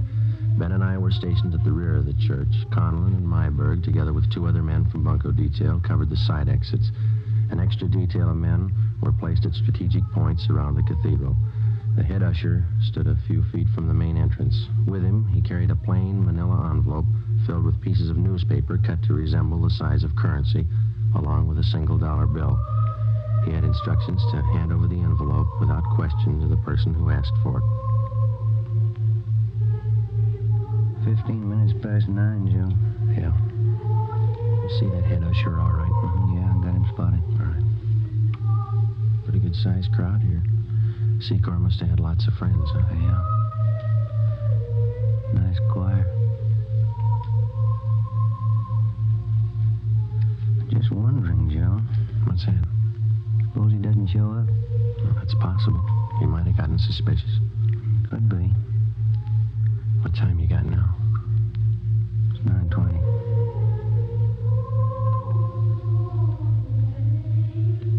Joe, look. Uniformed messenger just came in the door. Yeah. He's looking around. He's going up to the usher, talking to him. That's it. Usher gave him the envelope. Messenger's leaving. I know. Let's hold it. Give him a lead. All right, let's go.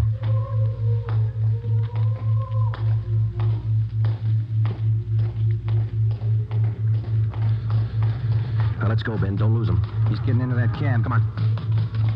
Slide over. You got the cab number? Yeah, let's move. 10:30 a.m. Ben and I trailed the cab to a bus depot in downtown Los Angeles. We followed the messenger in and watched him check the manila envelope in a key locker. We waited. At 11:45 a.m., another uniformed messenger entered the bus depot, picked up the envelope, and left. We followed him to the Union Railroad station, where he left the envelope at the traveler's aid desk. At 3 p.m., the envelope was still there, unclaimed. No sign, Joe. What do you think? It's a pretty fancy switch he's got worked out. Yeah. What time's the next train leave? 3:25. Coast Limited for San Francisco. 3:21 now. Wait a minute. See that porter over at the desk there? I'm talking to that girl there. I don't know. That's it. She's giving him the envelope. Come on now.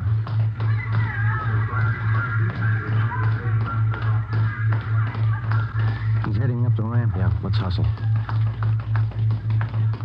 You turn up the left? Yeah, passenger platform, Coast Limited. Not much time.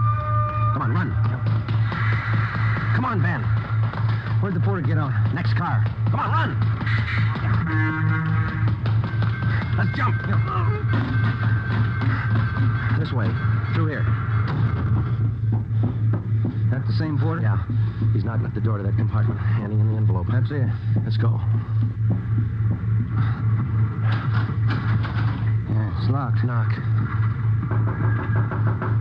Yes? What is it? Conductor. Just a minute. What is this? All right, Ben. Now, look, Sergeant, there's no need for any unpleasantness. Certainly we can sit down and talk this thing over like intelligent human beings. Grab the luggage, will you, Ben? All right, let's go, Wallace. Look, will you wait a minute, please? I'm sure we can come to some agreement. I have plenty of money. Look, right here alone in this envelope, plenty of... There's only $1 here. The rest is newspaper. Yeah. I've been taken. So have a lot of people. Let's go.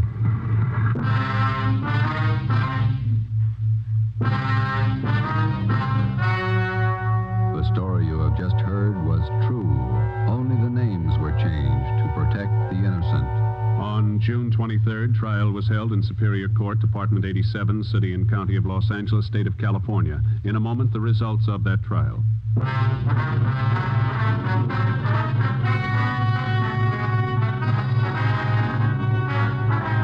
Charles Gentleman Wallace was tried and convicted on 4 counts of grand theft and sentenced to the state penitentiary for the term prescribed by law, with holds being placed on him by 4 other states. You have just heard Dragnet, authentic cases from official files. Technical advice for Dragnet comes from the Office of Chief of Police W.A. Wharton, Los Angeles Police Department. Dragnet wishes to thank the editors of True Detective magazine for their considerate appraisal of this program. For those of you who may be interested, the behind-the-scenes story of Dragnet appears in the March issue of True Detective. Fatima Cigarettes, the best of all long cigarettes, has brought you Dragnet from Los Angeles. Tomorrow, hear the Ronald Colemans in the charming series Halls of Ivy on NBC.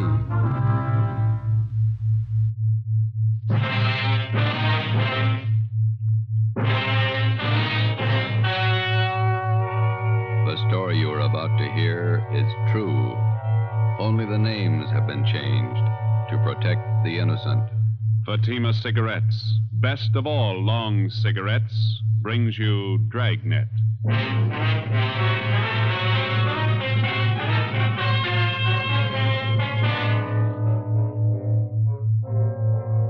You're a detective sergeant. You're assigned to homicide detail. A police officer is shot down on the front steps of his home. There's no apparent motive for the shooting. The assailant escapes in a blue sedan. Your job, get him.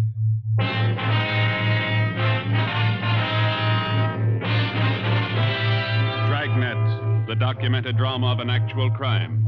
For the next 30 minutes, in cooperation with the Los Angeles Police Department, you will travel step by step on the side of the law through an actual case from official police files. From beginning to end, from crime to punishment, Dragnet is the story of your police force in action. It was Sunday, May 23rd. It was warm in Los Angeles. We were working the day watch out of homicide. My partner's Ben Romero. The boss is Thad Brown, chief of detectives. My name's Friday. I was off duty reporting back in on an emergency call. It was 5 minutes past 3 a.m. when I got to room 42. Homicide. Hi, Joe. Hi. How is he? He's dead. Oh? Went kind of fast, huh? I just got the call a couple of minutes ago. He died in the hospital. Friday, Ben, let's go. Thad Brown's office. Right. How did it happen, Skipper? Haven't got all the details. Guy used a shotgun, point blank. Fillmore didn't have a chance. Chief of the detective's office, he got crime lab? Yeah, out there now. Right. Chief Ron Egan? Down the hall with Captain White, intelligence office. He said to have you wait. Okay, we'll be inside. Right. You want to fill us in, Skipper? No, not much to tell. Fillmore was working the day watch out of robbery. He left work at 6 o'clock last night, drove home. Yeah? He had dinner, and then he and his wife went to a show. He got home about 11:30, went to bed. Yeah? About 1:30 this morning, the front doorbell rang, and Fillmore answered it. His wife said she heard him open the door, and there was a gunshot. She ran to the front door in time to see a guy jump in a car and drive away. Fillmore was lying on the porch, chest ripped open. You say the guy used a shotgun? Yeah. No other information on the car he used? Blue sedan, that's all the wife could tell us. She didn't get the license number, said it looked like a new model car. No physical evidence. Haven't found anything yet. Here's the boss. Chief? Elliot, you brief Friday and Romero? Told him much as I know. Any idea what the guy's motive was? Revenge. Any leads? Just one. Then White Intelligence came up with it. A guy by the name of Jake Carver. Carver? Not familiar. Got out of Folsom 3 days ago. Served 7 years armed robbery. Yeah. Fulmore was the man who got Carver and sent him up. The time he was sentenced, Carver swore up and down he'd get Fulmore when he got out. Hot-headed punk. Where do we look for Carver? Already checked where he's supposed to be staying. Not there. Mm-hmm. There's a list of guys he used to run with before he went to Folsom. Thanks. Let's see, Joe. Here it is. Ralph Danton, Ernie Travis, Jaime Flores. Carver been seen around town since he got out? Once that we know of, in a bar out on Sunset Boulevard. Flores was with him. Well, how about Travis and Danton? They still around? Well, let's see. Travis went east 2 years ago. Danton's around. Still runs with Flores. That's where you start. Flores? Yeah. Okay. Any reason? 2. Flores' sister used to go with Carver. Yeah? Flores owns a blue sedan. 3:20 a.m. We checked Jaime Flores' last known address, the old 76 Hotel down on South Alameda. Flores had moved. His forwarding address was his mother's house, 1232 Alabama Street out in Boyle Heights. His mother told us Jaime was living on County View Avenue in Highland Park. 4:30 a.m. We located the address. No garage here. Wonder where Jaime keeps his car. Not parked on the street. Yeah? What do you want? Police officers. Oh. Like to talk to Jaime Flores? Jaime? It's late. We're in bed. It's important. We'd like to talk to him. All right. Wait. I'll go get him up. Jaime. Come on, get up. Come on, Jaime. Cops at the door want to talk to you. What did it say? They want to talk to you. Okay, baby. Yeah, officers. What can I do for you? You Jaime Flores? That's right. We're looking for Jake Carver. You know where he is? Wish I did. I'm through with that guy. Why? What's the matter? He borrowed my car the day before yesterday. Said he'd only be gone a couple hours. I'm still waiting. You own a blue sedan, is that right? Yeah, 48 Chevy. Why'd he crack it up? Couldn't tell you. Do you have any idea where we can look for Carver? If I did, I'd be looking myself. Do you know if Carver's got a gun? Why, had Punk pull a job? Does he have a gun? In the trunk of the car. I use it on hunting trips. What kind? Shotgun. 4:45 a.m. We got out a broadcast and an APB on Jake Carver, containing a complete description of the car and its license number. Roadblocks were set up on all main roads leading out of the city, and police details at the airports, bus depots, and the railroad terminals were alerted. All of the people whom Carver was known to have run with before he was sent to Folsom Penitentiary were rounded up and brought in for questioning. While Captain Elliott from Homicide supervised the interrogation, Ben went across the street to check with the coroner at the morgue. I contacted Lee Jones at the crime lab. 6 a.m., we met in Chief of Detectives Thad Brown's office. Crime lab find anything? Single footprint, that's all. Jones found it in one of the flower beds in front of Fillmore's home. Is it tie-in? Size 10. That's Carver's size. A little help. Is there any indication Carver might still be in the city? No, there was a good 3 hours between the time Fillmore was shot and the roadblocks went up. What about Carver's pals? They help any? Well, Flores is the only one who admits seeing him since he got out. What about Flores' sister, Dorothy? She lives out in Long Beach. Cenas and Burton are bringing her in now. That guy, Flores, did you question him again, Elliot? Yeah. You satisfied with everything he told you that he knows? That's right. He doesn't seem to be too close to Carver. No record of any correspondence with him while he was in Folsom. How about the coroner's report now? Shotgun, close range, hit him hard. Well, there's mugshots of Carver. Are they out? Photocopy's still working on it. Turning out 2,000. Excuse me. Brown speaking. Albert. Right. They got Dorothy Flores in the interrogation room. You want to talk to her, Elliot? Ben, you and Joe talk to her. Tell Cenas and Burton to check in here. I got another angle I want them to start on. Right, let's go, Joe.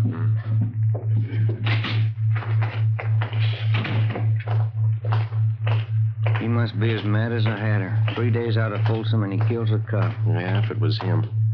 You got any other ideas? We need more than a footprint. We got to find the gun, and we got to prove that he used it. Hi. You two going to take over? Yeah, Lloyd. You and Gil check in at the chief's office. The captain wants to see you. Okay. You want the policewoman to stand by? It's fine. Let's go, Gil. See you guys later. All right. Come on. You're Dorothy Flores? Yeah. You know why you're here? Jake Carver. That's what they told me. That's right. You know where he is? No. Have you seen Carver in the past 3 days? Look, I don't want any part of the guy. He's nothing to me. He never was. You used to go around with him, didn't you? 7 years ago, before he went to Folsom. Mm-hmm. What happened to your eye, Miss Flores? Those bruises there on your arm. We had a party. I fell and bumped myself. Looks like a pretty new black eye. Did you have the party last night? I told you, Jake's nothing to me. He's a crazy hothead. I don't want any part of him. Was he around to see you last night? I used to go with him, that's all. I don't care what happened to him. You saw him last night. I didn't. This is on a murder rap, Miss Flores. I didn't want to see him. He came to my room. He forced his way in. I didn't want any part of him. When was it? Early this morning. What time? About 2 o'clock, maybe 10 after. He wanted money, acted like a crazy man. I told him I didn't have any money. He slugged me. That's how I got this mouse. What do you want the money for? He said he got the cop who set him up. He had to get out of town. He took my purse, $48 in it. Was he driving your brother's car? Yeah. I didn't want any part of him. I got nothing in this. Did he tell you where he was headed? Mexico. He's got friends across the border. Tijuana. All right. Stay with her, Ben. And get a stenographer, too, will you? Yeah.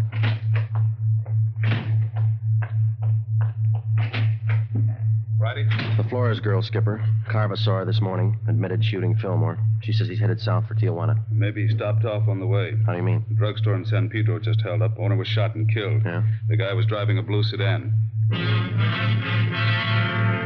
An immediate alert was teletyped to the coastal town south of Los Angeles in the vicinity of San Pedro. The San Diego police were alerted, as were the Mexican authorities in Tijuana and other designated points of entry along the California-Mexico border.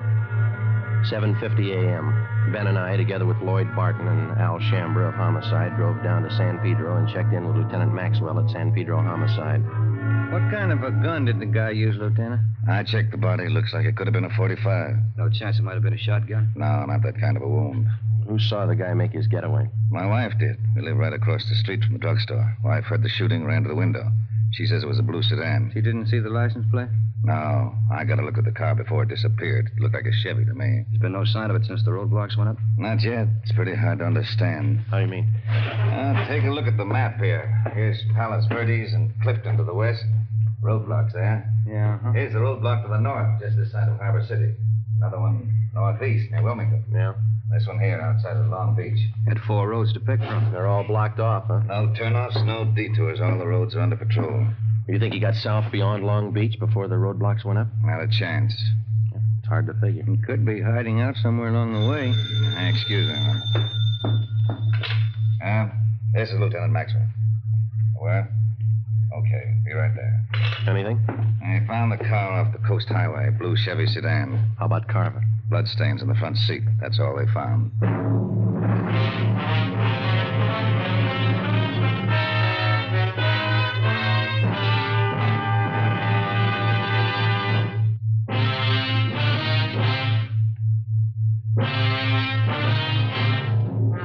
8:45 a.m. We found the blue Chevrolet sedan. It was lying overturned in a ditch just off a dead-end road on the edge of a grove of eucalyptus trees. Oil was still dripping from the crankcase. There were bloodstains on the upholstery in the front seat. In the glove compartment, we found 2 empty shotgun shells. Ben marked them with his initials for evidence and wrapped them in a handkerchief. The fingerprint men were called. We fanned out and started a search of the general area. See if we can't pick up a trail in this eucalyptus grove here. Sure has got me beat. What's that? The car all smashed up back there, blood all over. The guy must have been hurt. How'd he get this far away from the car? What makes you think he did get far? Either that or he's hiding right under our nose. No sign of a trail through here? No, there's nothing. There's a clearing up ahead. Come on, let's cut through this brush here. Ben, come here. Yeah. Take a look. The trunk of this tree. Brown smears on it. Blood? Maybe. Look, higher up on the trunk there's the same thing. Wait a minute. Up in the tree. Can you see anything up there? No, the branches are pretty thick. Trees go pretty high up. Good 60 feet up there. Come here, Joe. Yeah? Follow my hand.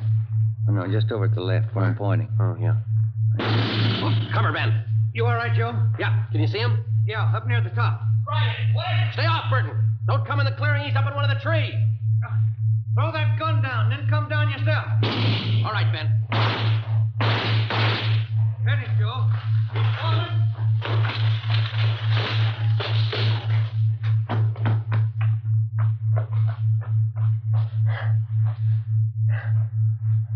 It's Carver.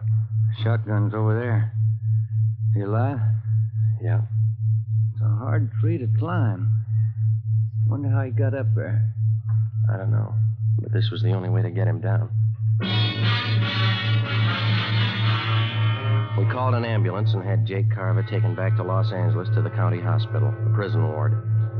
We took the shotgun and the empty shells and booked them as evidence with the property clerk.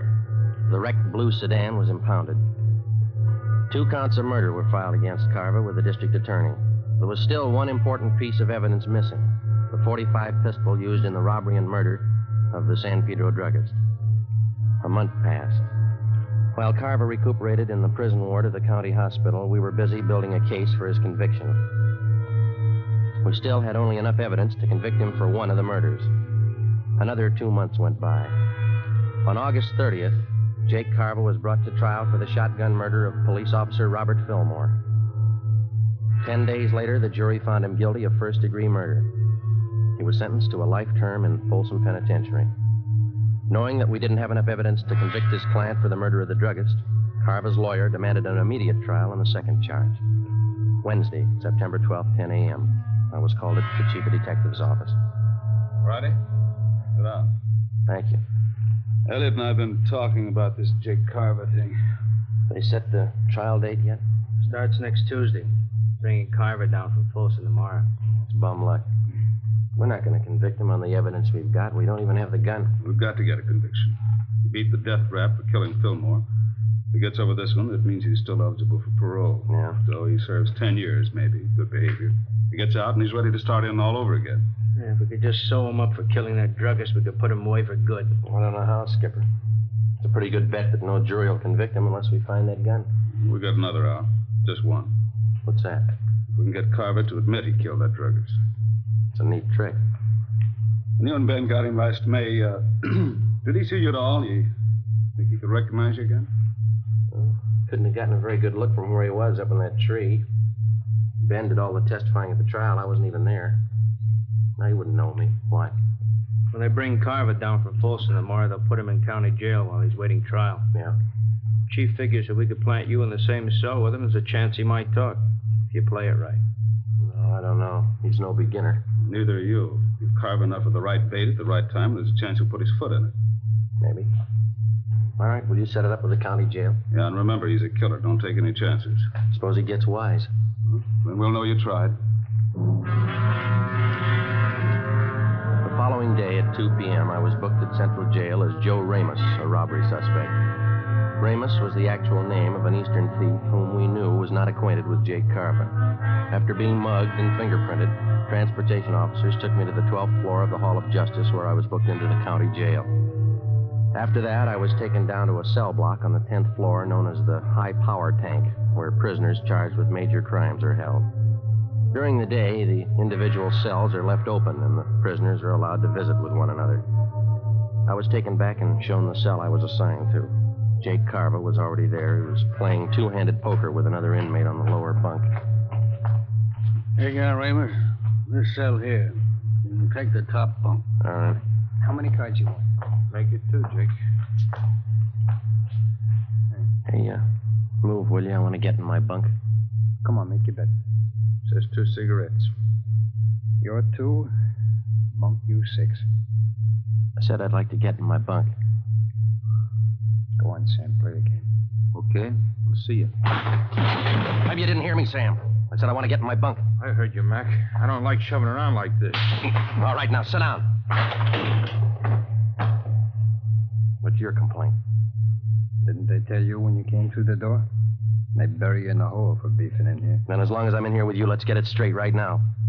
Don't bother me. And while you're at it, keep your rum-dum pals out of here, you understand? I don't think I do. You'll be around quite a while, smart guy. I won't forget this. Oh, yeah. Time. Come on, here it is. What are you doing down there, Dobbin? Nothing. I always sit on the floor. Get back to your cell. Ciao. Yeah. See you, Jake.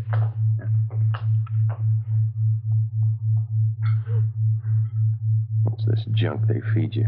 Boiled beef, boiled potatoes. It's a habit with them here. Junk. Can you buy from the outside? Candy. Sometimes pie. Guy comes around in the morning. Who are you? Joe Ramos. Ramos, huh? Chicago? I've been there. So have I. I'm Jake Carver. Hiya. All right. What are you up for? Talk to my lawyer. You got a smart mouth. You got a big one. You take care of your own worries, huh? I'll take care of mine. I ain't got any worries. I got a maid. Hey, you want that piece of bread? I don't want any of it. Take it. Tell the truth, I never had it so good. No witnesses, no evidence. You can't touch me. Sure. That's why you're in here. 3 days passed. By playing the part of the tough gunman from Chicago, I succeeded in getting close to Carver. Because of the close confinement, I was with him almost constantly, but he still refused to confide. In a roundabout way, I pressed him as much as I could for the answer without making him suspicious. No results. 8:55 p.m. Sunday, 2 days before the trial opened. Sam, Jake Carver, and I were playing blackjack in the aisle just outside our cell. All right, Sam, hit me. There you are. Okay, I'm good. Ramos? I'll stand. 18. Pay 19. That's all for me. Me too. I'm gonna hit the sack. Yeah, just when I start to come back. Always crying. Hey, Ramos, seems to me I remember you. Haven't I seen you around City Hall? Sure, I live there. All right, it's time. Lock up. No. Ramos? What's he talking about? I don't know. I got a headache. It's killing me. Yeah? Well, let me crack your neck. It'll help it. No, it's no good. You got any of them brown pills? Come on, I'll crack your neck. Loosen up those nerves. Always helps me. Yeah? Yeah, here, let me show you. Come on, turn around. Take it easy. Just relax. Let yourself go. Yeah? I'll get my hands around the back of your neck. Come on, relax. Well, this won't hurt you. All right. You got to be careful with this, though. You could break a guy's neck, you know. Take it easy, huh? What's the matter? Come on, relax. All right. Let me get a better grip on your neck. Take it easy, huh? All right, now. Yeah. All there is to it. How's that? Oh, it's not bad. Feels a little better. That works okay. Sure. Hey, I noticed you had a visitor today. One of the boys from the East? No. A friend of mine out here. He just got in town. The coppers are trying to pin a killing on him. No, who is he? Max Wesley. A good man. Tried to say he pulled a job down in San Pedro. Pedro? What kind of job? Stick up. Drugstore a couple months ago. Yeah? That's what they got me on, you know. It's funny. I think I'll get some shut-eye. What about this job they're trying to hang on him, he tell you? I don't remember. The guy who ran the store was shot up, I think. Died. Max wasn't even in town when it happened. Happened in May? Last May? I don't know. I'll see you in the morning. Yeah. Hard bed.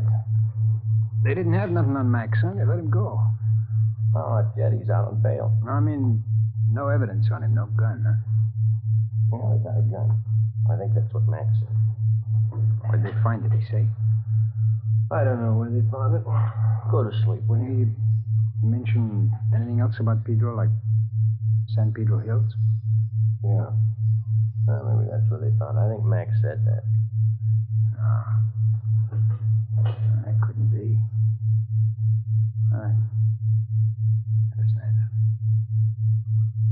Hey, Ramos, it wasn't the Harbor drugstore, was it? What's eating you anyway? Will you go to sleep? Look, Ramos, I gotta know. It's important. What are you talking about? I gotta get some sleep. Will you listen a minute? I ditched a gun down there in the San Pedro Hills. All right, what are you worrying about? They don't send you up for hiding guns? Listen, I'm hot on that job. They got me on one murder rap. If they tag me on another one, it's for keeps. What do you want me to do? Talk to the governor? Are you sure this guy Max said that they found a gun? Now, look, Carver. Max said they found a gun in the San Pedro Hills.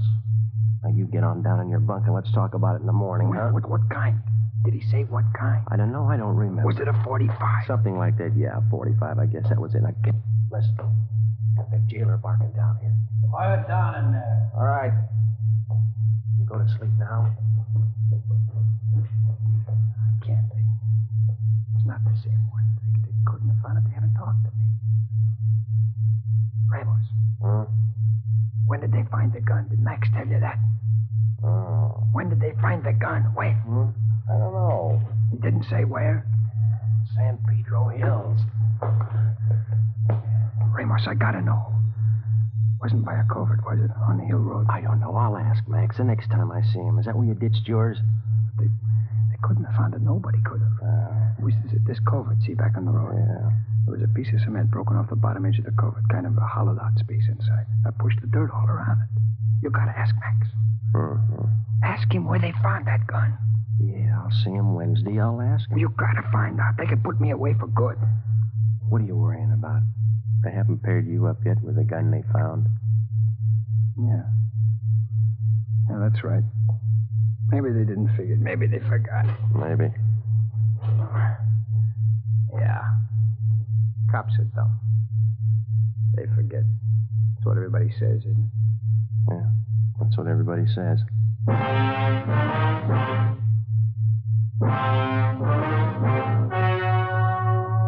The story you have just heard was true.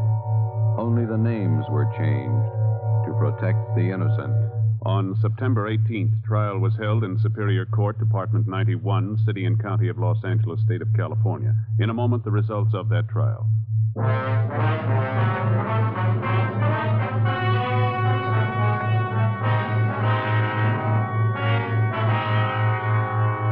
The murder gun, a .45 caliber automatic pistol, was recovered from the San Pedro Hills, and Jacob John Carva was brought to trial. He was tried and convicted of murder in the first degree. The jury again refused to recommend the death penalty. Carva is now serving a life term in the state penitentiary without possibility of parole.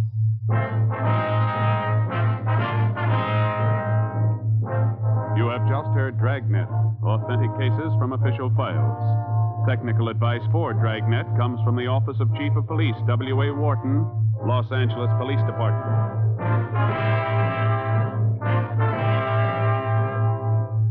Dragnet wishes to thank the editors of Radio Best magazine for their considerate appraisal of this program. For those of you who may be interested, a novelized version of Dragnet appears in the April issue of Radio Best. Fatima Cigarettes, the best of all long cigarettes, has brought you Dragnet from Los Angeles.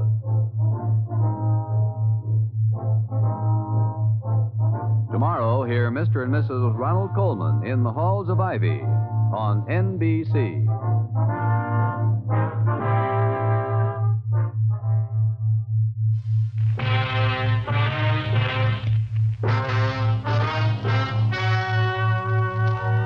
The story you are about to hear is true. Only the names have been changed to protect the innocent. Fatima Cigarettes, best of all long cigarettes, brings you Dragnet.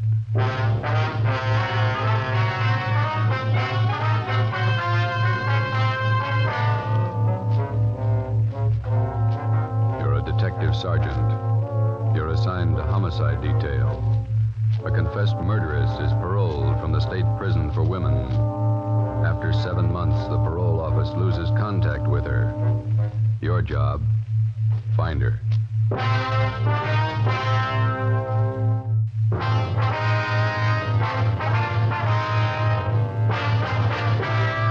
Dragnet, the documented drama of an actual crime. For the next 30 minutes, in cooperation with the Los Angeles Police Department, you will travel step by step on the side of the law through an actual case from official police files. From beginning to end, from crime to punishment, Dragnet is the story of your police force in action. It was Thursday, March 9th. It was foggy in Los Angeles. We were working a day watch out of homicide detail. My partner's Ben Romero. The boss is Thad Brown, chief of detectives. My name's Friday. We were on our way back from the state building, and it was 2:45 p.m. when we got to the city hall, room 29. Handwriting analysis. Want to have a seat, Fred? Okay, thanks. I'll see if Don's around. Maybe in the back room. All right. Don Meyer. Don, you here? Yeah, come in just a minute. Oh, hi, Ben. Got a quick job for you, Don. Can you spare a few minutes? Think so? Hi, Joe. Didn't see you. I'd like to have you meet Fred Galloway, state parole. Fred, this is Don Myers, our handwriting man. All right. Got a couple of signatures here. I'd like to have you check them now if you can. No, I can try. Let's see what you got. You want to show them, Fred? Yeah. These 3 sheets here, Don, marked November, December, January. I'd like to know if the signatures on them compare with the signatures on these 2 here. They're marked February and March. Let me see. Thanks. Mm-hmm. Yeah, well, it shouldn't take long. Why don't you fellas have a seat? Yeah, okay. How's this thing shape up, Fred? You figure that the Johnson woman's jumped her parole? Got me. I don't know what to think. How long's it been since you got out of prison? Well, let me check you out on the details. I got the dope right here. All right, fine. Annie Marie Johnson. She sent up for a life term, 1933, murdered her husband, John, shot him to death. Started appealing for parole 1940, finally won it May 14th last year. Paroled into the custody of Mrs. Laura Jean Muller. Mm-hmm.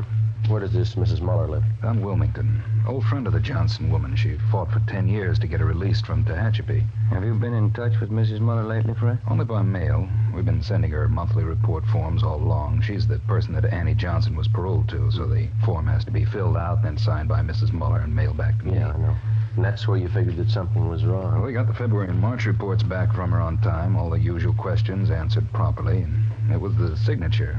Writing didn't look like Mrs. Muller's at all. You think the Johnson woman is faking the signature? Maybe. Tried to contact the Muller house half a dozen times the past couple of days. Nobody home. There you go, man. You got it? Yeah. Let me see. These 3 here, November, December, January, they were signed by the same person. Yeah. Signatures on the February and March reports. They're pretty bad imitations. One person signed these 2. Another person signed these. No match at all. Well, then the signatures on the last 2 reports were forged. I'd say so. She went up for murder. That's your department. You want to run it down? Sure. What's it add up to? Could be a lot of things. Could be nothing. Annie Johnson ought to know. Ben and I checked out of the office and drove down to Wilmington. We located the home of Mr. and Mrs. Joseph Muller on Seaboard Drive, just off Anaheim Street. It was an old-fashioned 2-story house set back on a big corner lot along with plenty of shrubbery. was a faded gray with lots of Victorian gingerbread hung all over it. Fancy carved gables, carriage driveway with hitching posts, and pieces of thick colored glass set in some kind of a design in the window of the front door.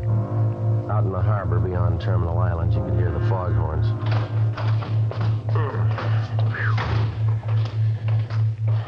They sure get the fog out here, don't they? It's pretty thick today. My aunt used to live just above here, Grant Avenue. Oh, Couldn't take the fog, so she moved out the valley. Garden could stand some taking care of. Yeah, weeds are doing fine.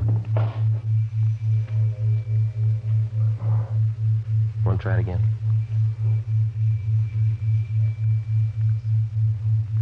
What do you think? Let's try the neighbors, huh? Yeah, all right. That house across the street must be somebody there. I saw a woman shaking a dust mop out the window when we drove up. All right. Kind of a bleak-looking spot up here on the hill, isn't it? Not many houses around. Yeah, and this fog's doing nothing for me. Chills you right down to the bone. What's the name on the mailbox here? Let's see. Miss Flora Carpenter. Well, maybe she can tell us something.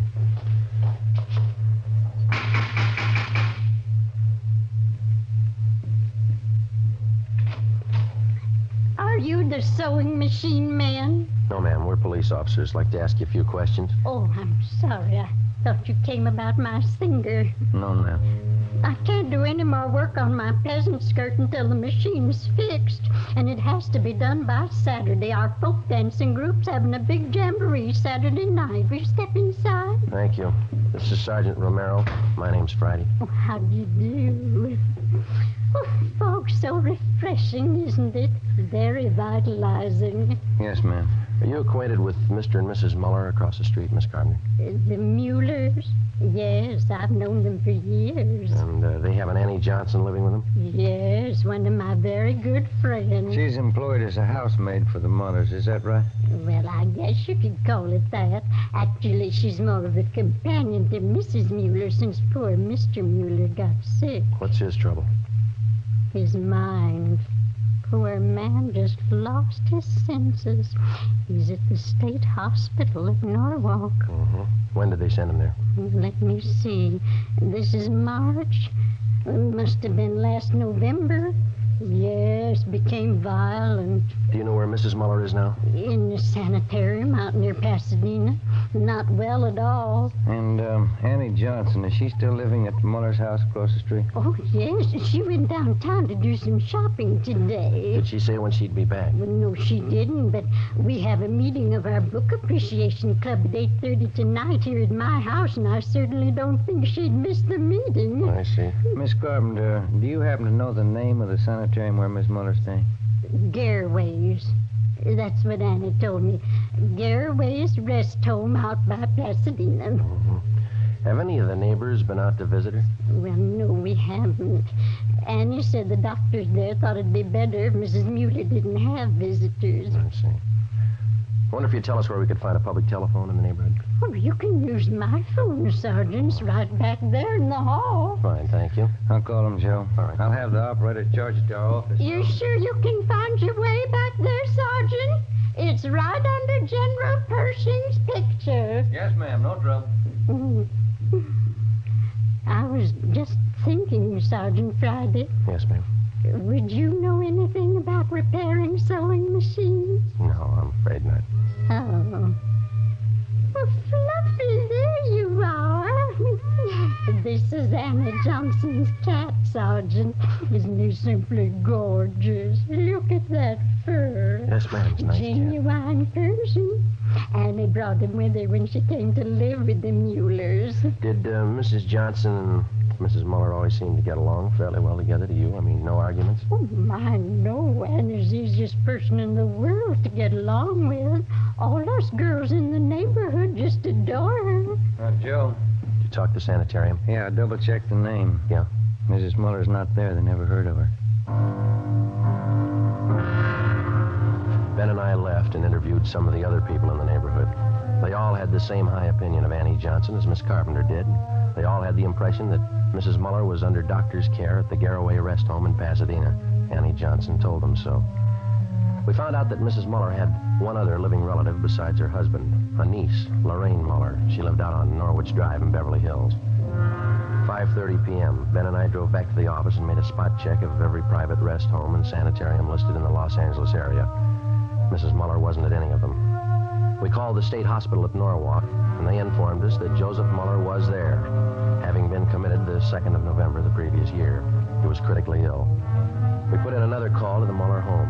Still no answer. 6:15 p.m., we drove out to Beverly Hills to the home of Mrs. Muller's niece, Lorraine. She was a tall, good-looking girl with blonde hair and a bad cough. I don't think I can help you, Sergeant. I moved out of my aunt's house 3 months ago. I haven't seen her since. Were you staying at the house when Annie Johnson came to live there? I was raised in that house. Mother and Dad died when I was a baby, and Uncle Joe and Aunt Laura took care of me. They're wonderful people. Would you mind telling us why you moved? I don't mind. Everything was fine until Annie Johnson came. I didn't get along with her. We fought all the time. Oh, is that so? I don't know why. I just didn't like her. When Annie moved in, she took over the whole house. What's the connection between your aunt and Mrs. Johnson? Any blood relationship there? No. Annie was a school chum of Aunt Laura's. When they sent her to prison for killing her husband, she wrote for help. And your aunt helped her? She worked for 11 years at it. I don't know how much money she spent. Lawyers, you know. Yeah. She finally got Annie parole. And then she took Mrs. Johnson on as a housekeeper, is that right? Yeah. She never did any work. She acted like she owned the house. Like my aunt and uncle owed her everything they'd done for her. When's the last time you heard from your aunt? It was a few months ago, around Christmas time. I called her up to wish her a Merry Christmas. You have no idea where Mrs. Muller might be now? Some friends that she could be staying with, maybe? No. Aunt Laura only has a few friends. They all live in the neighborhood. She's not in the habit of going off without telling anyone, is she? No, never anything like that. I don't understand it. Something must be wrong. Annie, do you think she's done something? Do you? No, she couldn't have. She owes everything to Aunt Laura. Her freedom, a good home, nice clothes, money. Everything my aunt could give her. Some people are like that. If it's free, they never get too much. Before we left Lorraine Muller's house, we got the name of her aunt's lawyer. We had dinner at a lunch counter on La Cienega, and then we drove back to Wilmington to the Muller house. Lights were burning in the front windows. The fog was thick now.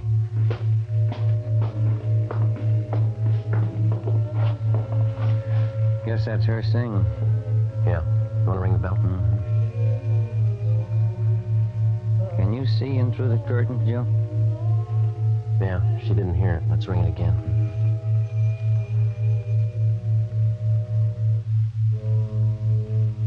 Yeah, here she comes.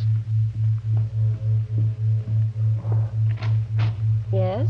Are you Mrs. Johnson? Yes, that's right. What is it? Police officers, our identification. Oh. Yes, won't you come in? Thank you, ma'am. Thank you. We'll go in the parlor, shall we? All right. No. We're February and March. Yes? We think the signatures on those two reports are forged. Oh, those. Mm-hmm. Oh, yes. I don't know what to say.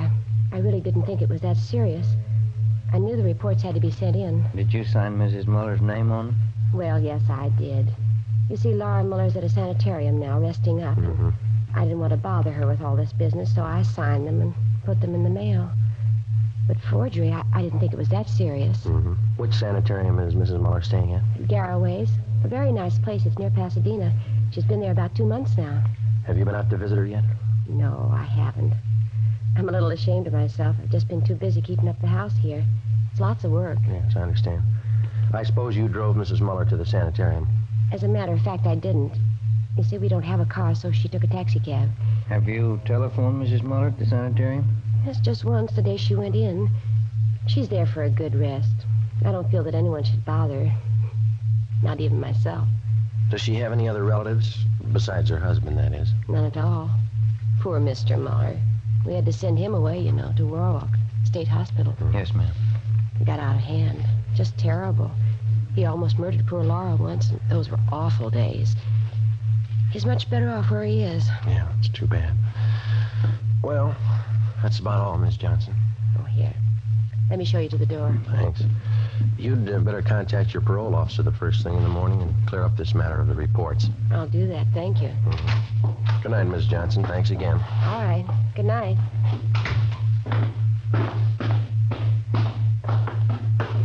What time you got? 20 minutes after 8.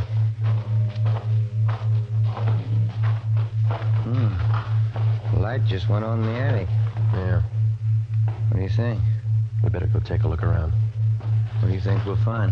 I don't know. Maybe a reason for some of those lies she told us. 8:35 p.m. Annie Johnson left the house and crossed the street to Miss Carpenter's place. In the Muller house, in a small desk in one of the rear bedrooms on the first floor, we found a file for Mrs. Muller's business papers. In the file, we located 3 of her insurance policies. There was one for $5,000 and 2 for $3,500. Each policy had a rider attached, changing the beneficiary from Joseph Muller, the husband, to Annie Johnson. $12,000 worth of insurance. Yeah, let's get them back in this folder. Did you get the policy numbers? Yeah. What's this? Let's see. Phone bill. Light bill. Here's one. Labor bill. $1 an hour paid to Tom McCrae, charged to Annie Johnson. Uh-huh. Let's go. Yeah, I want to get this address here. Tom McCrae, East Jefferson. There's her cat. Yeah, let's go see what we can find upstairs, huh? It's a pretty cat. We went upstairs to the second floor of the house and searched the rooms. We went up another flight of stairs to the attic. For a full half hour, we searched through dozens of corrugated cartons crammed with souvenirs and picture postcards. Joe, come here. Yeah. Take a look. Wrapped in newspaper. 3220 Colt. 3 empty cartridges. We got a gun and we got a suspect. Those insurance policies could be the motive. Let's pray to God there's no victim.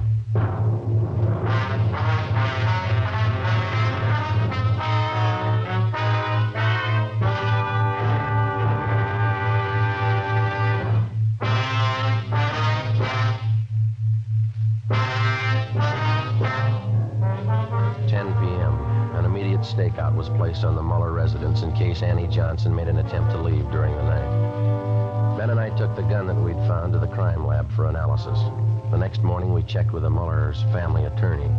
He had no idea as to the whereabouts of Mrs. Muller, but he told us that about 3 months ago, she'd ordered him to draw up a new will for her.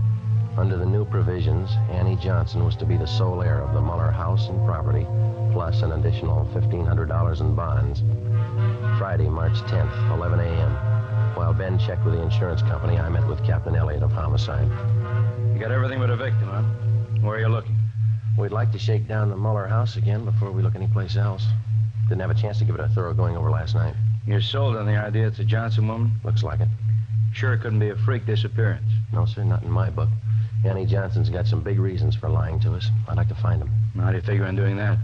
Well, if we could pull her in and question her, just to get her away from the Muller place, I'd like to take a detail of men out there and shake the house from top to bottom. Just checked with the insurance companies that issued Miss Muller's policies. Yeah. And we got it right. Annie Johnson gets the dough if Mrs. Muller dies. Oh. Something else. The changes in the policies were made during the last 2 months at her home. It doesn't jive. Why not? Well, Annie Johnson told us that Mrs. Muller's been in the sanitarium for more than 2 months. Here's a gapper, Joe. What's that? Gil and Cenas went out to State Hospital at Norwalk to talk to Mr. Muller. Yeah? Joseph Muller died at 8 o'clock last night. Death from natural causes. What's that prove? Wait a minute. When Joseph Muller was committed to the institution, Annie Johnson figured prominently in that commitment. She had a lot to do with sending him away.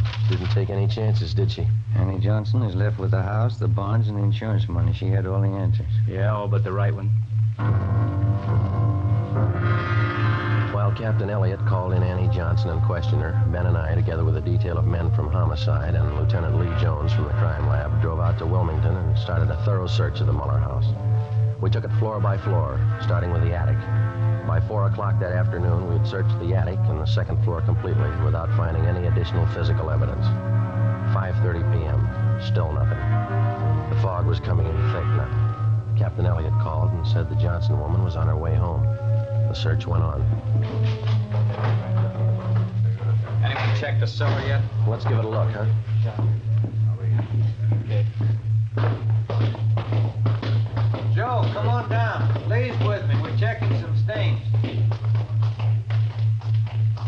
What do you got, Lee?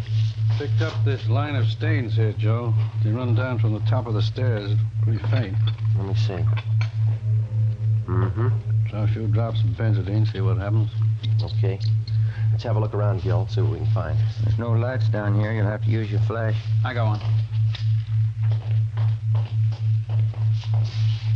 Not much of anything, is it? Guess they use the attic for their storage place. Yeah. Wait a minute. Put the light over this way, will you, Gil? No, in the corner. That's it. See something? I don't know. Yeah, have a look here. New patch of cement. Looks pretty new alongside the rest. Yeah. There's a sledge and a couple of shovels back in the garage. Get them, will you? Yeah. Joe. Yeah. Stains turned blue. It's blood. Lee Jones took some sample scrapings and went back to the crime lab to give them a precipitant test to determine if the stains were made by human or animal blood. We broke away the patch of new cement work in the cellar and we began digging. 6:30 p.m. Annie Johnson came home. We met her in the living room.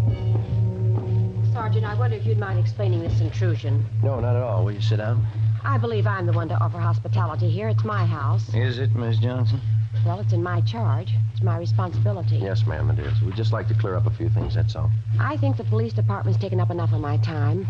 I spent half the day at the city hall answering silly questions. Now, if you'll excuse me, I have an appointment at the beauty shop at 7 o'clock. Maybe you better cancel it. I don't see any reason why I should.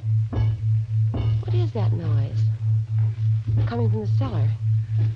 Someone's down there. They're police officers, Miss Johnson. We're searching the house. Searching this house? With whose permission? Maybe they didn't make it clear to you downtown. We've got a good reason to believe that a crime's been committed. Why? Mrs. Muller. She's missing. I told your Captain Elliott this afternoon. Laura could have left the sanitarium. She might have gone east to visit some friends in Cincinnati, I think. She has some friends in Cincinnati. How could Mrs. Muller leave the sanitarium? She was never there. Maybe she didn't stay at Garraway's. Could have been another rest home. But she said you phoned her at Garraway's. You said you talked to her there. Those men downstairs, they're gonna dig up the whole house? I tried. This bill, Mrs. Johnson, would you mind telling us what it was for? And there was a section of the cellar floor. It had never been cemented. I decided to have it done while Laura was away. The men are digging it up, Miss Johnson. Well, why are they digging it up? What right have they? Investigation. We'll see that the cement work is redone when we're finished. This is impossible. I forbid it. This house is my responsibility. No need to worry. Everything will be left exactly the way it was. We'll leave the house just as soon as the men are finished. Oh, well, then perhaps I can keep my appointment with the hairdresser. I won't be long. Should be back around 9. I'm sorry. I think you better stay. But I've told you everything I know. Did you kill Laura Muller? Did I kill... I can't take any more of this. Why would I want to kill Laura? She's done everything for me. She's given me a new life. Did you kill her? Why, no, of course I didn't kill her. Well, then there's no need to be upset. Oh, my nerves. I got to have something. Glass of sherry. Yes. Digging. How long is it going to take them? That all depends, ma'am. There's no reason for this. You don't know that anything's happened to Laura. That's right. Laura's the best friend I have in the world. 11 years. That's how long she fought to make them let me out of prison. She's the only one who believed in me. Yes, ma'am. She is. She's given me everything. She wants me to have everything I want. I wouldn't have a reason for killing her. What, my clothes, my home here, money. They're all Laura's. She's given them to me. Would you like a glass of sherry, Sergeant Friday? No, thanks. You know, Laura was much older than I, Sergeant. She could have taken her own life. She didn't have much to live for. Old and sick. But I got everything to live for. Laura used to tell me that. So she gave me everything. Laura was much older than I. Would you care for a glass of sherry, Sergeant Romero? No, thank you. This whole thing's so silly. Laura's away on a trip. She's much older than I am, you know. I'm 38. You wouldn't take me for a woman 38 years old, would you, Sergeant? No, ma'am. I know I'm not really young anymore, but I'm still attractive, don't you think? A lot of men prefer mature women. Women with experience, background. I'd know how to take care of a man.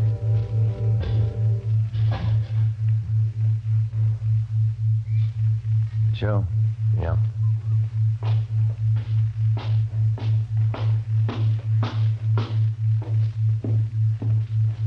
Joe, come here, mate, will you? Yeah. We found her. Laura! No, I didn't mean it. I didn't mean it. She didn't have anything to live for. She wanted to die. Call the coroner, Gil. Let's go, Miss Johnson. Laura wouldn't want this. She knows I didn't mean it. She's the only one who knows what I went through. Years in prison. Laura understood me. She gave me everything, everything. Yes, she did. Ask anybody. They all know how Laura felt about me. Ask anybody. We can't ask her.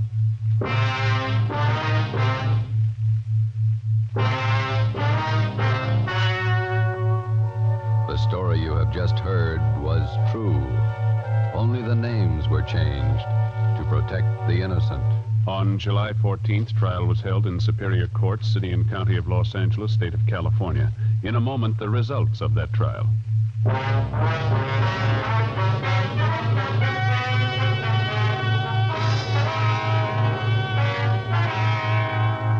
Annie Marie Johnson was tried and convicted of murder in the first degree.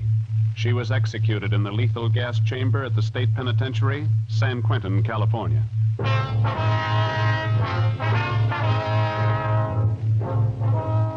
You have just heard Dragnet, authentic cases from official files. Technical advice for Dragnet comes from the Office of Chief of Police W.A. Wharton, Los Angeles Police Department. Dragnet wishes to thank the editors of Radio Television Life magazine. They have judged Dragnet the outstanding new program of the past radio season. Fatima Cigarettes, the best of all long cigarettes, has brought you Dragnet from Los Angeles. Tomorrow, hear the Ronald Coleman's charming series, The Halls of Ivy, on NBC.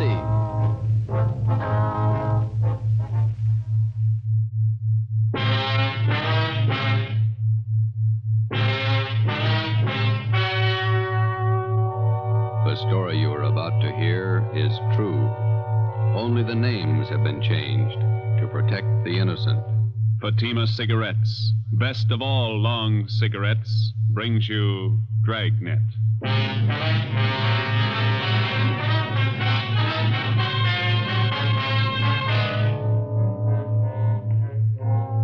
You're a detective sergeant.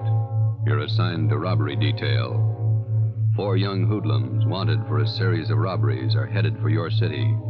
They're armed, reckless, cold-blooded. Your job, get 'em.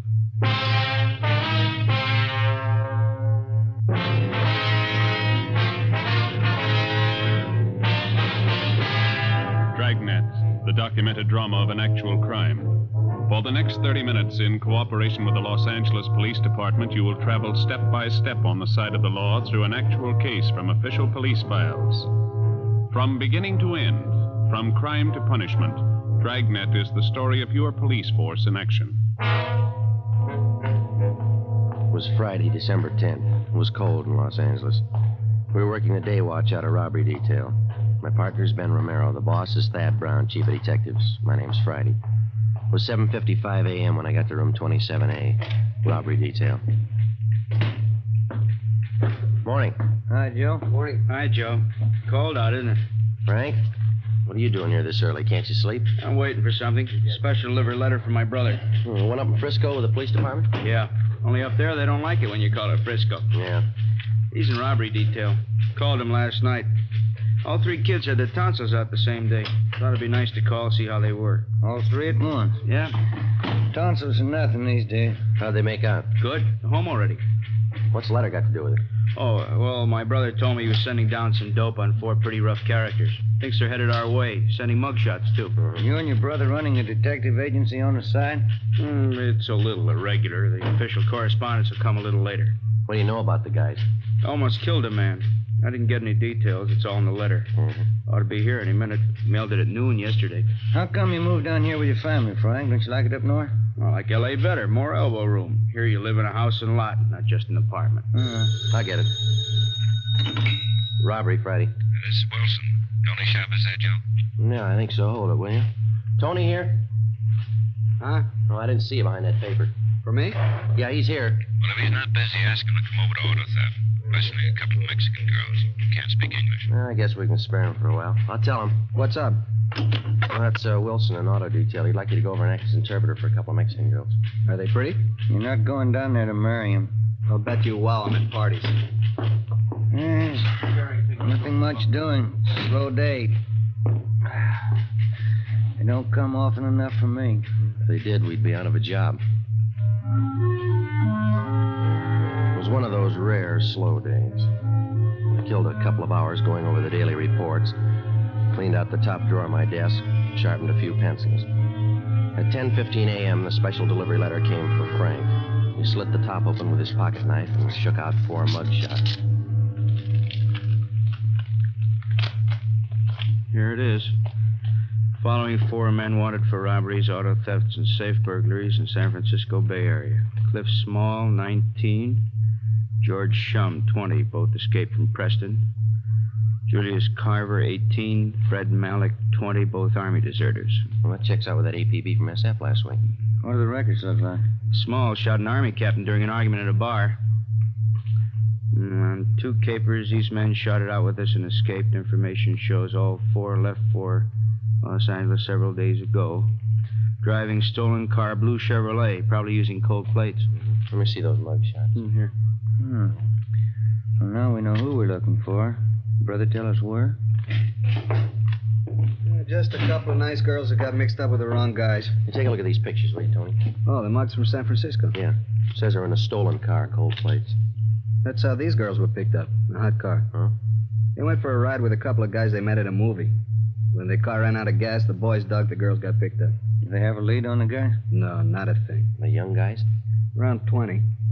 You think these might be the ones from Frisco? Well, let's talk to the girls. Come on. Frank, you want to cover the office? Oh, yeah, sure. Do they speak English at all? Not enough to make sense.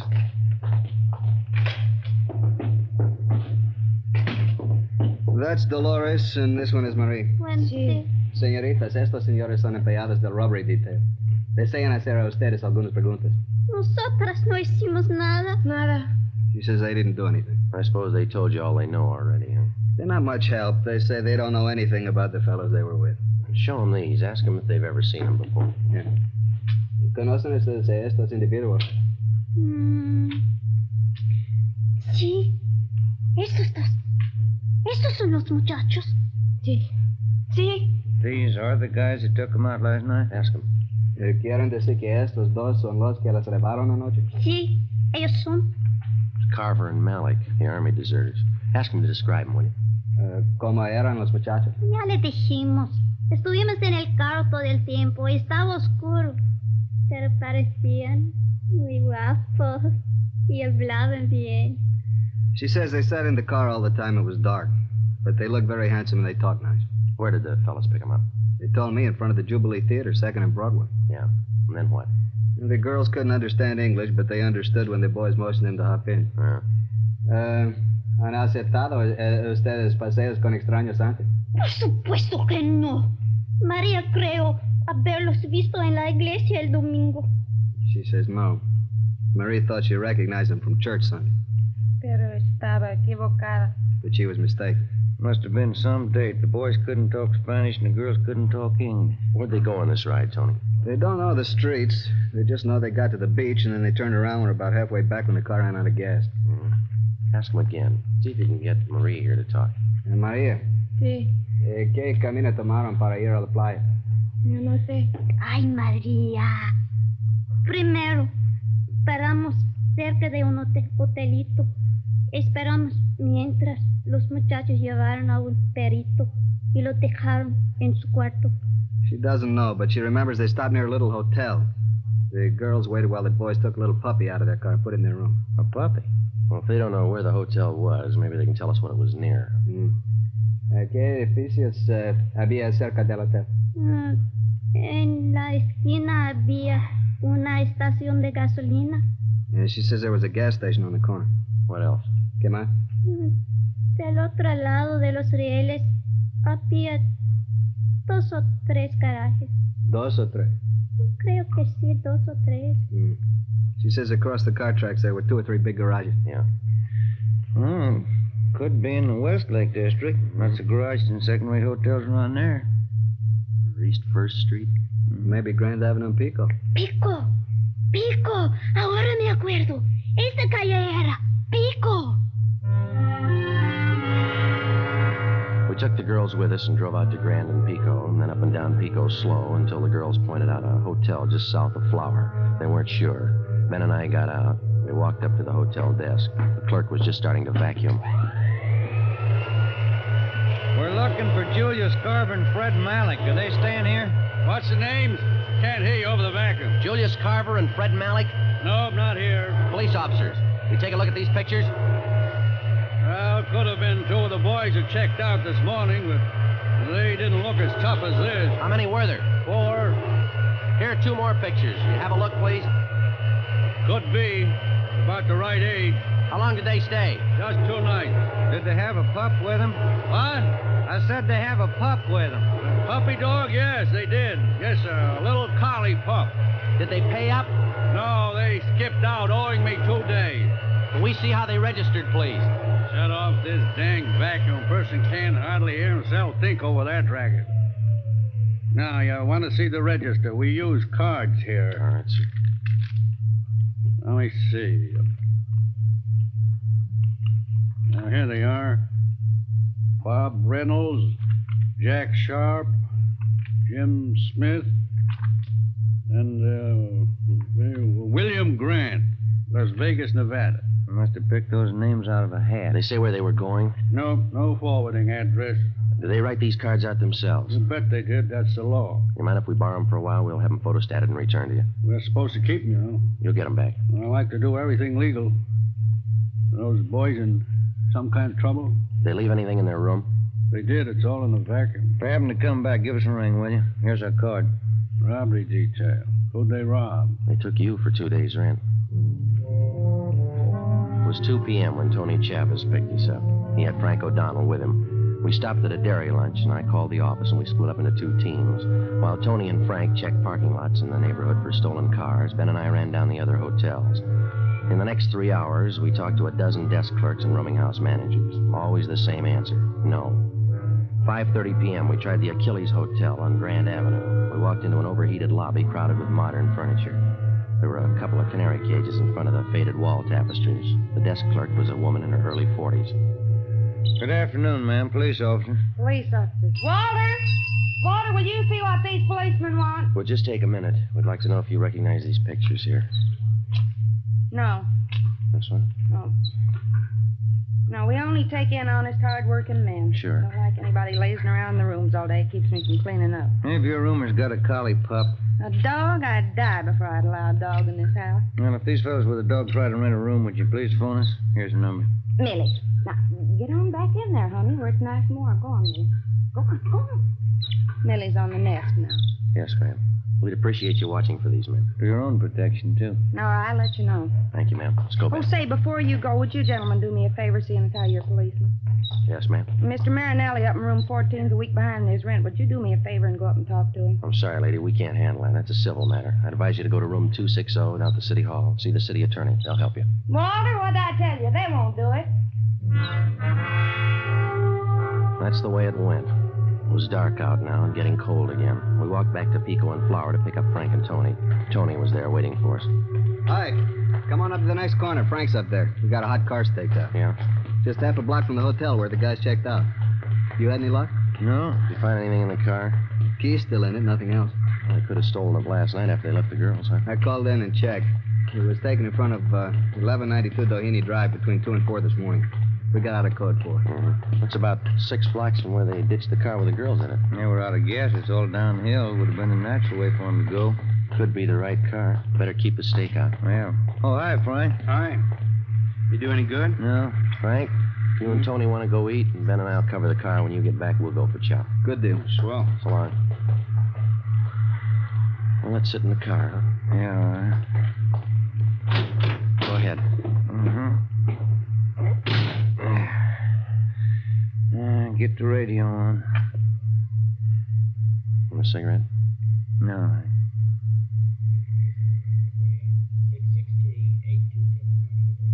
What do you think? I don't know. Maybe it's the same guys, maybe not. Same neighborhood. Couple of things might tie in. Yeah, can't be sure. We're really making headway. About all we know is they're in town. Yeah, and it's a good-sized town. Right now, it's the biggest in the world.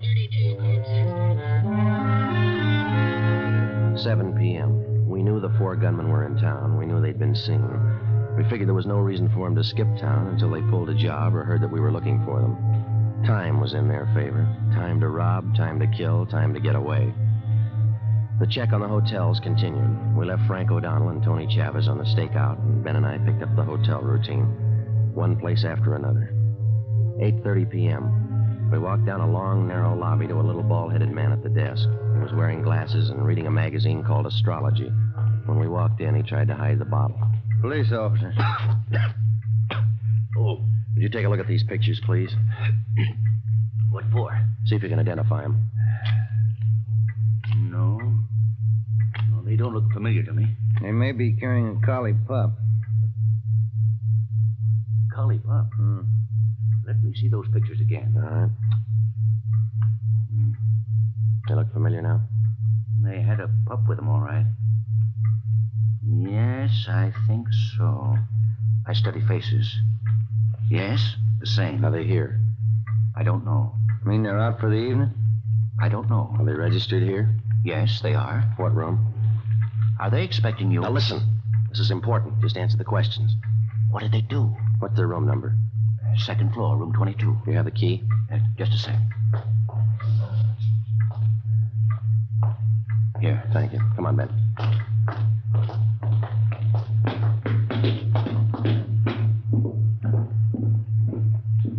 Cover me, huh? Yeah. 22.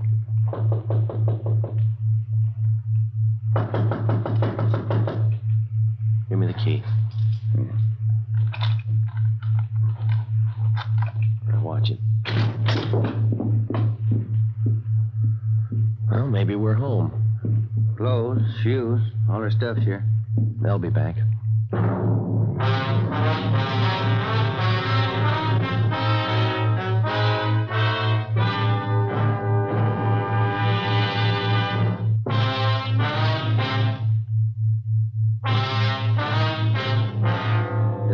Of the Los Angeles Police Department, there are countless case histories that never got space in the daily newspapers. The case of Cliff Small, George Shum, Julius Carver, and Fred Malik was one of these. 4 young hoodlums wanted for a series of robberies and petty burglaries. These men were armed, and they'd shown that they wouldn't hesitate to shoot. By comparison with the sensational crime headline, the news value of this story rated an inch of type on the 4th page of the 2nd section. Yet the line separating these 4 young thieves from banner headlines and back page space is much thinner than the average citizen realizes. The danger in a criminal case isn't always determined by the space allotted to it in the newspapers. Many a peace officer's name has appeared in the obituary column of the same newspaper that allotted 1 inch of back page space to the crime story that was considered unimportant. I phoned the office and asked for 2 men to cover the stolen car. As soon as the replacements arrived, Frank O'Donnell and Tony Chavez left the stakeout on the stolen car and joined us at the hotel. It was 8:55 p.m. Well, when are they due back? Any idea? No, sir. I told these other officers. I did tell you, didn't I? Yeah, you said they were out for the evening. That's it. I knew I told you something. Was it you two? Or was it you two? It was this fella and I. Oh, yeah. I don't remember things I say so good, but I know faces, things. Are you the manager here? Oh, no. This place belongs to Claude. Claude who? Tinney. Then you're in charge now. Only when Claude's not around. This is one of his places. Where are we going to stake out, Joe? Not enough room to turn around in this lobby. That's what I've been telling Claude. Claude Tinney. This is one of his places. Yeah, maybe you better leave that bottle alone till we get this straightened out, huh? Oh, no. I don't hit it heavy anymore. Just a little nip now and again. Drafty in here. Any idea where we can wait for these fellas and keep an eye on the lobby? No, not enough room in this lobby to turn around in. I've said that to Claude. Yeah, we know. Hey, clerk, where does this door lead to? No, don't go in there. Is there a light in here? I save old bottles. Ragman gives me a penny each for them. Is that a storage room? What's that? That room over there. Oh, that's the linen room. We keep all the linen there. It's about the only place there is, Joe. If you want to wait out in the car. All right, we'll wait in there. There's a couple of chairs in there. I'll send the boys back when they come in. Be better if you tell them nothing. How are they going to know you're here? We'll tell them. You just don't say anything. All right, sir. Now then, if I can just have your names, I'll see that the boys get the message. Now, look, mister. You just sit there and read your magazine. Don't say anything. You got that? Okay. That's the way you want it. Come on, let's go.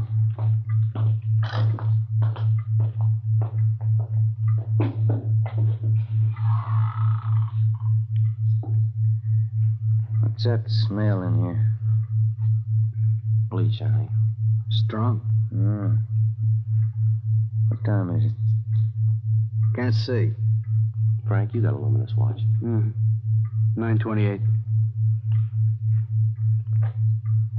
Evening, Mac. Evening. Give me an 8 o'clock call. Yes, sir. Right.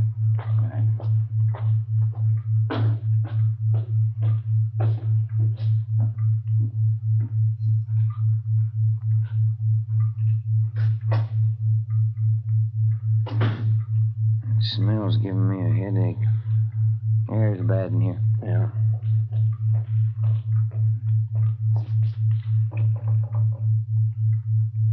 Is there anything I can get you, gentlemen? No, you just stay at the desk, will you, please? Say, Claude Tinney's his name. He's the manager. Remember you asked me about that? Yeah, we know.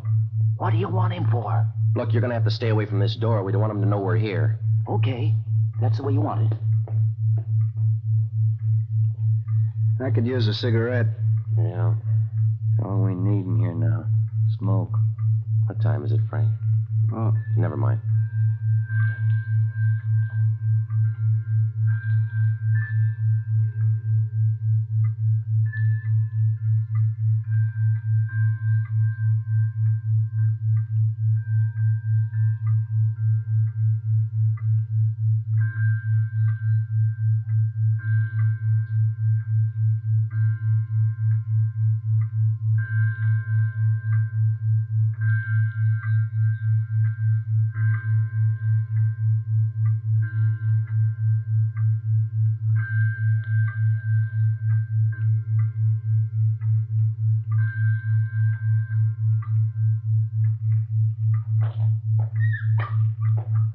That's it. There's two of them. Ben, you come with me. Frank, Tony, stay here. right. All right. We're checking out tomorrow. It's Carver and Malik. Let's go, Ben. Yeah, come on. All right, get your hands up. Hey, what's going on? Stand still. Okay. What's the beef? Frisk 'em. Mm-hmm. There's a .380 automatic on Carver. 38 caliber revolver in this hip pocket. Oh, another 38 on Malik. I'll hold it. That's it. Put out your hand. Let me have your cuffs, Joe. There you go. Where are your pals? What pals? Cliff Small and George Shum. We know you're running with them. You know that? You know where they are? How old are you? 18. What's your name? Fred Malik. I'm 20. Tony. Yeah. You and Frank want to take him downtown? Right. We'll see you down there. Let's go, Frank. Say, you got him, huh? Got two of them. We're going to wait for the other two now. You just play it straight and stay away from that linen room. How long you going to be in there? Chambermaid starts making up the beds around 7 a.m. She'll have to be getting out that linen in there. It's only 10:30. Lots of time. We change the sheets 3 times a week in this hotel. Not a worry in the world. Let's get back in there.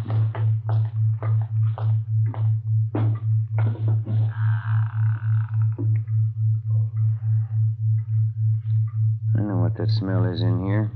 Lysol. Yeah. Oh, I forgot about that pup. That'll be the tip-off. I'll go get him. All right, come on, little fella. Here we go. Come on, boy.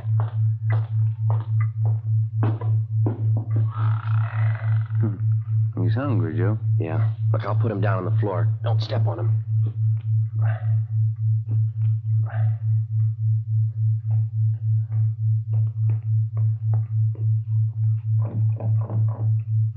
Yeah, what do you want?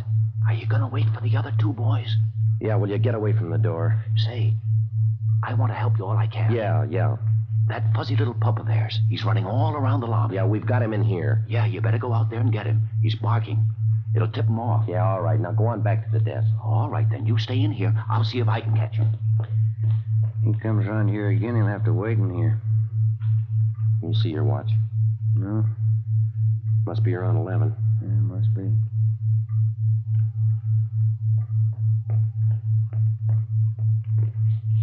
Oh, it's that clerk again. Yeah. Say, listen. I've been all over the lobby. You fellas are in the clear. What do you mean? That dog of theirs. He's gone. You're in the clear. Look, he's in here with us. Now, will you stay away from here, please? Yeah, it's okay.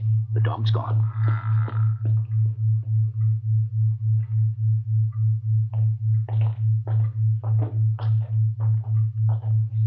Hey, Pop, give me the key for room 22. Yes, sir.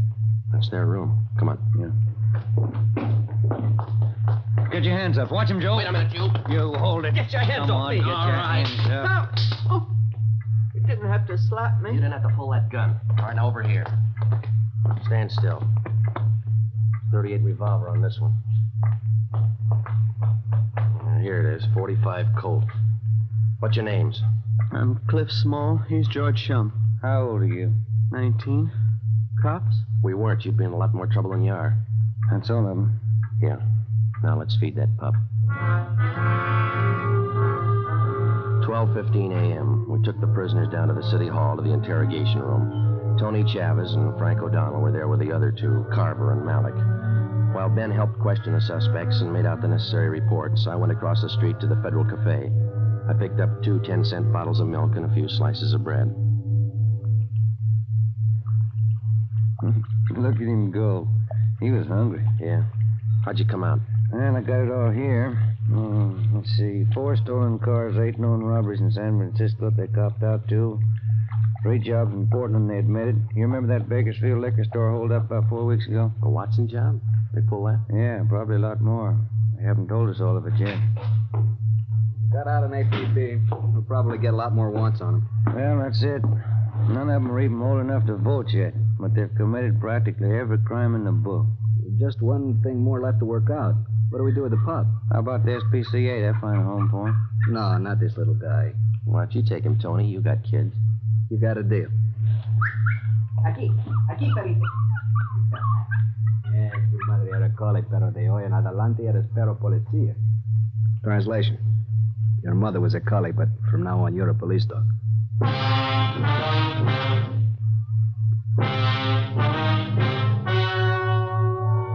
The story you have just heard was true. Only the names were changed to protect the innocent. On February 9th, trial was held in Superior Court, Department 88, City and County of Los Angeles, State of California. In a moment, the results of that trial.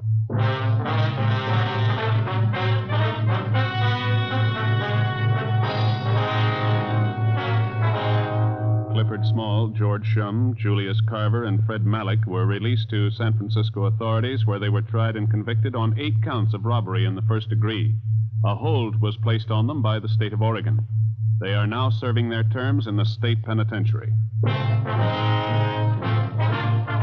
have just heard Dragnet, a series of authentic cases from official files. Technical advice for Dragnet comes from the Office of Chief of Police W.A. Wharton, Los Angeles Police Department. Fatima Cigarettes, the best of all long cigarettes, has brought you Dragnet from Los Angeles. Tomorrow, hear the Ronald Coleman's charming series, The Halls of Ivy, on NBC.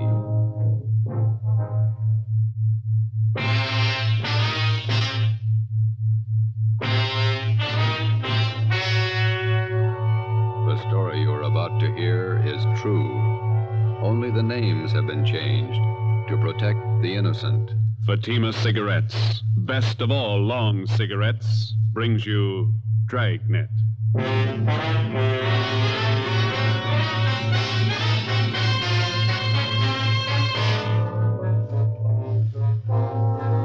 You're a detective sergeant.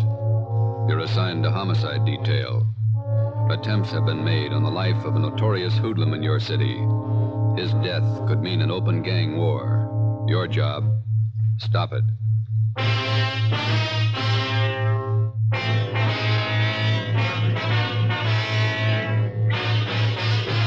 Dragnet, the documented drama of an actual crime. For the next 30 minutes, in cooperation with the Los Angeles Police Department, you will travel step by step on the side of the law through an actual case from official police files. From beginning to end, from crime to punishment, Dragnet is the story of your police force in action.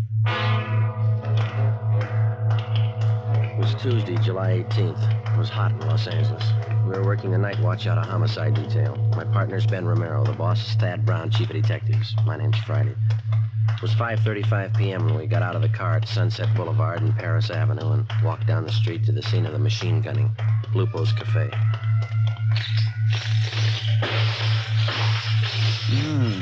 Look at that, Joe. Yeah. Ripped out the whole front of the place. Yeah. Hi. Yes, sir.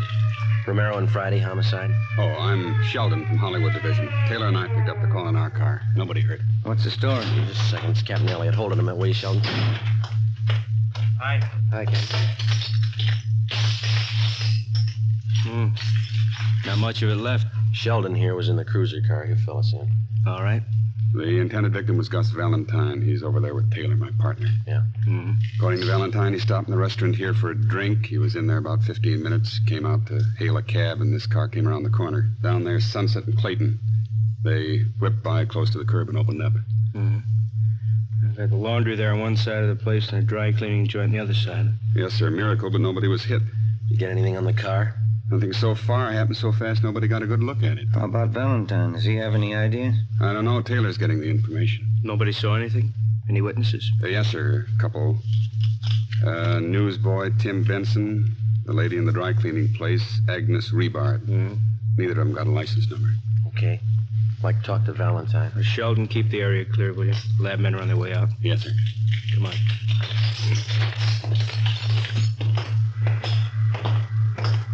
Oh, I told you I haven't any idea. Green Ford sedan, that it? Yeah. Elliott, Central Homicide. Yes, sir. This is Mr. Valentine, the intended victim. Yeah. This is Sergeant Friday, Sergeant Romero. Sergeant Friday, how are you? Fine. It's been a long time. Finally got out of the uniform, huh? 7 years ago. Who was it, Gus? If I knew, I'd tell you. I don't like being shot at. Let's go sit in the car. This way, Valentine. You want to get him back? All right. All right. What's the story, Valentine? How do you mean? Let's not play it cozy. Who's after you?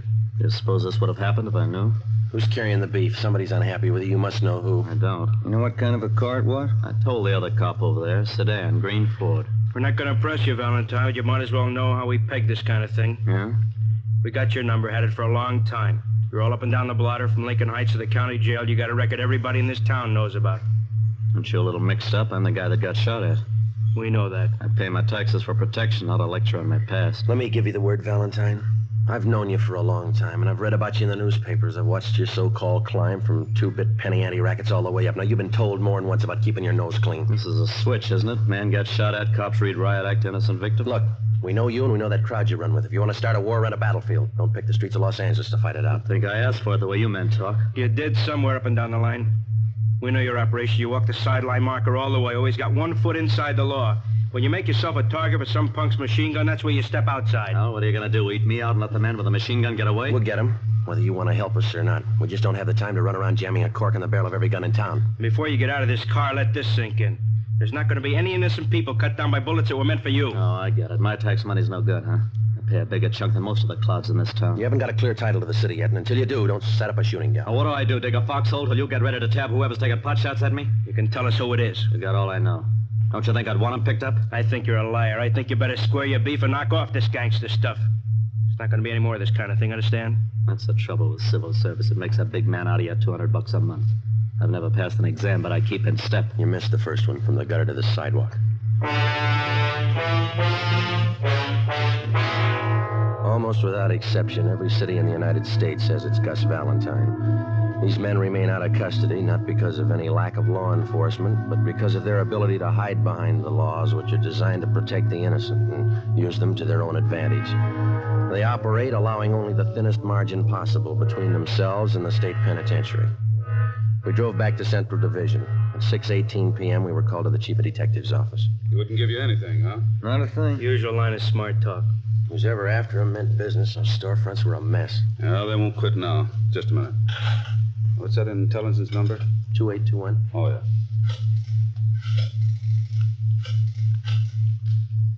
Miss Brown, Captain White gone home? No, ask him to come up to the office, will you, please? Thanks. If they do manage to tag Valentine, it could cause a pretty sour mess. He's got enough flunkies around to parlay it into a fair-sized shooting war. Seen him started on less. Was there any chance of pulling Valentine in until things simmer down? No chance. We got nothing on him. Nothing we can prove. He's got a few boys close to him. Maybe one of them could tell us. Same 2 lawyers work for all of them. We'd pull them in, they'd be out in an hour in a writ. You want to see me? Yeah, White. Sit down. That Valentine shooting this afternoon. Yeah. What's your guess? There's been some talk. We heard he was hot. You knew that. Yeah. The way we figured, he's getting too big for his pants. He's coming up fast. Stepped on a lot of toes on the way. Shouldn't be too tough to find out why. That's half of it. If we get that much, maybe we can find out who. You got a big field to pick from. I can find you a dozen possibles. We don't need a dozen. All we want are the ones in that car this afternoon. Who do you figure, Captain White? Well, I kind of go along with Joe. Like I said, I think maybe we'll be able to peg why a little faster. And we can go from there. All right. Well, let's take what we know about the guy. Let's just take this past year. We know he's got more than a good share of the Mexican narcotics traffic. That means he's taking business from the Eastern Syndicate. That makes one of those boys a candidate. That's right. And there's a pinball machine. He's given Big Ernie Jacobs and Monk Watson a big push on those. That puts him in the running. That's a long list. The horses, fancy poker games, prostitution, the works. He's squeezing them all. A lot of guys could be shooting at him with a machine gun. Where do we start? Legwork, lots of it, fast. We'll start nosing around, see what we can pick up. Friday, you and Romero can give us a hand there. Yes, sir. All right, with you, Elliot? Fine. I don't have to tell you. We've got to move as quick as we can. We've got a lot of places to hit, and we haven't got too much time. Well, we'll keep Valentine under surveillance to make sure he doesn't try to square things with a gun. Yeah. This is one the taxpayers wouldn't understand. Yeah. Trying to keep a guy alive that'd be more dangerous dead. Wednesday, July 19th. Ben and I started making the rounds to find out why someone was out to get Gus Valentine. Captain was right. The list of his enemies was long. For 2 days, we talked to gamblers and bartenders at the usual hangouts. The few slim leads we picked up led nowhere. Saturday, July 22nd, we met with one of Ben's informants, a bar boy at a cafe out on Santa Monica Boulevard. That's him over there, at that table. Oh, yeah. Jerry? How are you? Hiya, Ben. Grab a chair. You know my partner, don't you? Sure, sit down, Joe. Hi. Want a beer? No, thanks. We're working. Coke? Okay. Well, one's enough. We'll Here split you it. go. Okay. It's good and cold.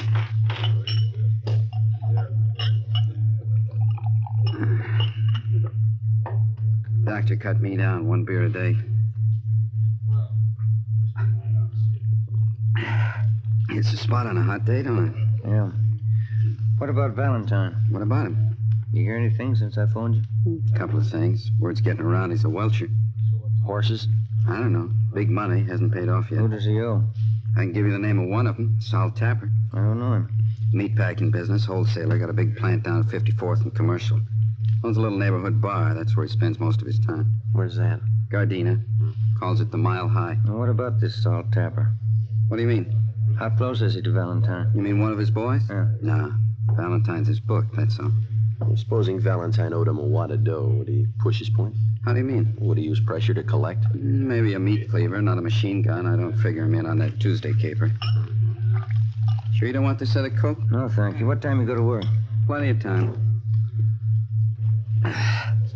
1 bottle of beer ain't hardly enough. Any rumbles about the shooting? How do you mean? Anything worth repeating? Oh, everybody says the same thing. He's got it coming. Who is everybody? The homeowners, neighborhood Joes. They got it all pegged. What's the popular guess? A dame. Well, that's about it, huh, Jerry? That's about it.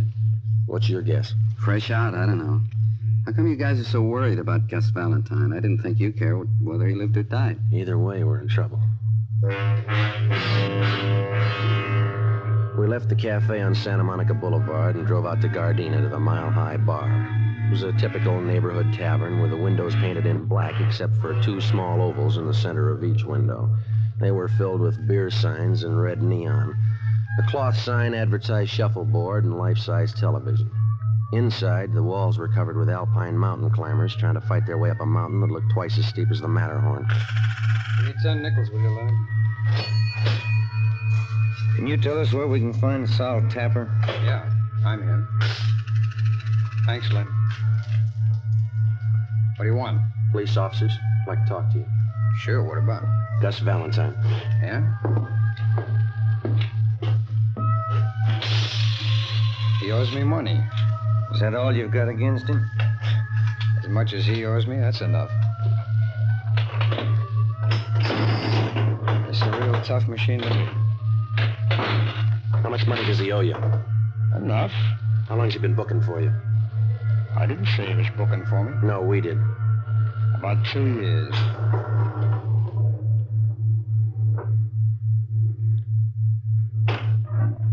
Come on. Hit it. 4,000 on the first ball. I gotta do better than that. Where were you Tuesday afternoon? At the packing house. Can you prove it? Would I say it if I couldn't prove it?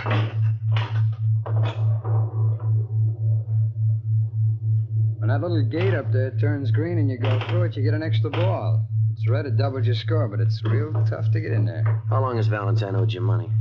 Oh, a little over a week. When did he say he'd pay you? He didn't say. Said he was trying to raise the dog. You're the only one he owes? No.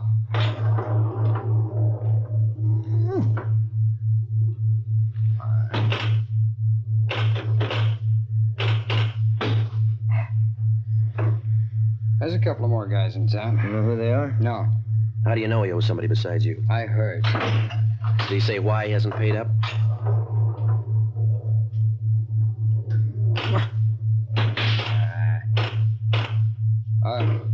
What'd you say? Did he say why he hasn't paid I up? told you. He said he was trying to raise the money. You sure you haven't tried to put the bite on him? Sure I have. I want the dog.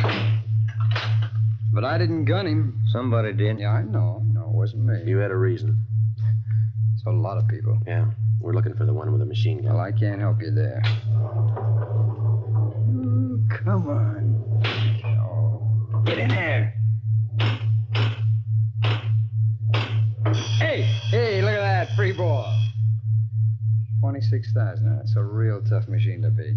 Where did you say you worked Tuesday? At my packing plant, 54th and Commercial.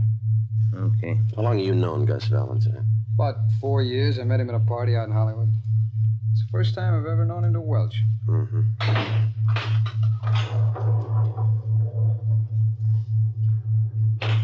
In there. Now. 27,000. I'm not doing so good, am I? I don't know. It depends on where you were Tuesday. 12:30 p.m. We talked with the superintendent of Tapper's meatpacking house. He told us that Sol Tapper had been there all day when Gus Valentine was shot at. We talked to several employees of the plant. They corroborated his story. We checked Tapper out and found him to be a fairly respectable businessman who gambled a great deal on the side, but we felt reasonably sure that he had no part in the shooting. We knew that if we could run down the others to whom Valentine owed money, we'd be closer to finding out why he was being shot at and eventually get to the right man. 1:45 p.m. Ben and I went upstairs to the 8th floor of the city hall, the lunchroom. We had a sandwich and coffee. Too close to dinner to have a piece of that pie, isn't it? Yeah, I'd say so. Hand me another napkin, will you? Yeah. Here. Thank you. Think you'd do any good to talk to Valentine again? Maybe. I doubt it. He's not going to tell us anything. I figure we're on the right track. A lot of reasons why he might be a target, but this welching business, that's new to him. Could be. You Sergeant Friday? That's right. Telephone. Wait a minute, I'll go with you. I'm finished. No, you got the check. I'll get the tip. Oh, all right.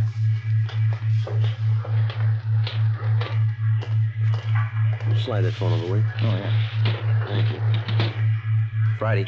Elliot, come down to Chief Brown's office right away. Yes, sir. Let's go.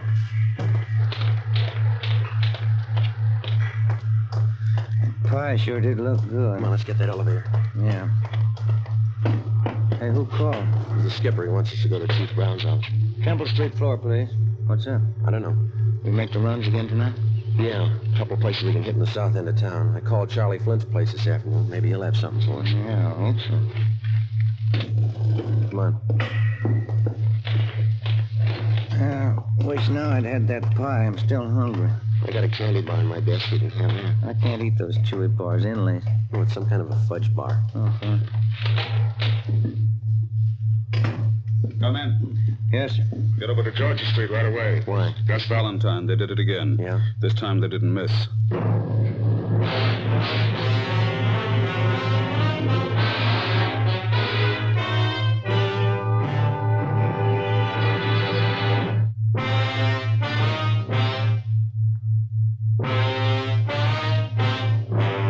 Saturday, July 22nd, 5:30 p.m. We drove to the Georgia Street Receiving Hospital and went up to the 3rd floor. We talked to the doctor in charge, who told us that 2 slugs had been taken from Gus Valentine's right leg and 1 from his right shoulder. They had been marked for identification. He was in fair condition. We talked with a patrolman who made the ambulance follow-up. They told us Valentine had been shot as he entered his apartment house garage. There were no eyewitnesses. We went in and talked to Valentine. You told the officers that the guy who shot you was on foot. Yeah. Who was it? Couldn't tell. You haven't any idea who it could have been? No. You don't expect us to swallow that again, do you? I don't care either way. Why don't you pay up what you owe? What do you mean? You owe some big money you haven't paid off. Where'd you get that? That's the word going around. Looks to us like you either pay up or get shot up. Did I ask for advice? No, and here's something else you didn't ask for. Twice in 1 week you've been mixed up in shooting scrapes. We told you this city doesn't belong to you. I don't claim ownership. Now listen, we've been over this before, and this is the last time. Don't push us any courage. We know you talk big and you haven't got the guts to go along with it. Yeah, sure. Now come on, who's shooting at you? I know your phone number. I'll call you if I need help. I'll take care of this myself. Valentine, the first time you pull a cap gun, we're going to sit on you. If there's any retaliating, we'll do it. I'm tired of sitting like a duck on a pond. Then tell us who's gunning for you. That's between me and them. I'll meet them when I'm ready. All right. We're through talking. When we get to the bottom of this and find out who's been doing all the shooting, we'll have an answer. And if we find out you've been withholding evidence, it's going to go hard for you, understand? Yeah, sure. Now leave me alone. Come on, Jim. Yeah. I better call the office.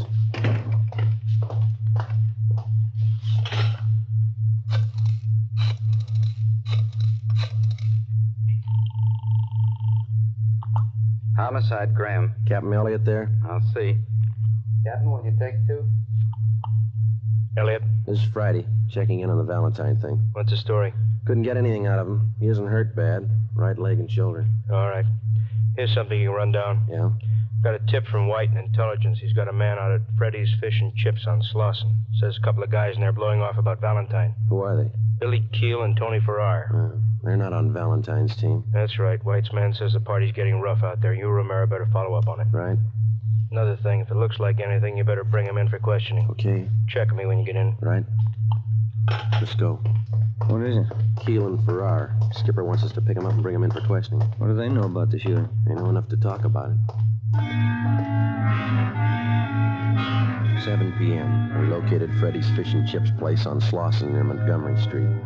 A dozen or so tables at the back of the restaurant were already taken with the overflow lined up 2 deep at the bar. The man from intelligence detail was down at the far end of the steam table nursing a cheese sandwich. He motioned us over and pointed out Billy Keel and Tony Farrar. They were sitting at one of the tables along with 4 other men drinking Boilermakers and eating French fried potatoes. Ben and I made our way through the crowd toward the back tables. Sorry. Sorry? Pardon me. Can I get through here, please? All right. So it figures. Done it? You, Billy Keel? That's right. Which one's Tony Farrar? He's getting a beer. What do you want? Police officers want to talk to you and Farrar downtown. What's the matter? I'd like to ask you a few questions. You want to get your hat? You got any questions, you can ask them here. Hey, Vic, how about buying around? Come on, Keel, let's go. I got nothing to tell you now. Let me alone. There's 2 ways to go downtown, the hard way and the easy way. Let's take the easy way. All right. This way. Okay. Doc Joe!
right, Joe?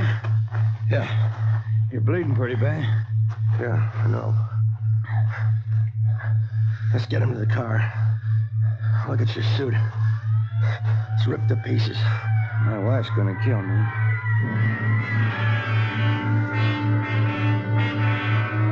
One of the officers in the ambulance follow-up drove our car back to the city hall.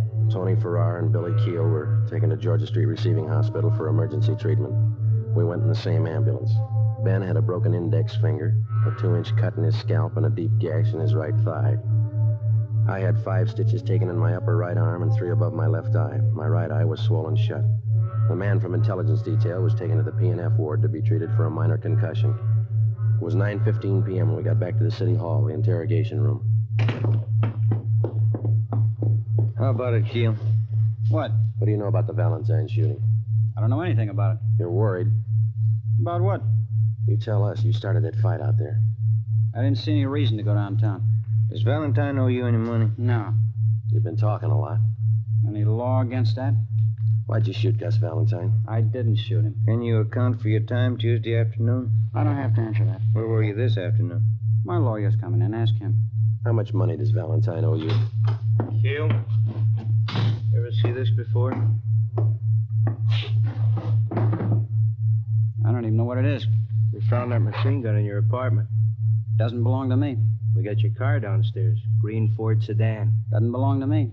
White slip's got your name on it. Here's something else with your name on it. 2 chits for $750 signed by Gus Valentine. Money he owes you on the horses. You shot him, didn't you? I don't see how you can prove it.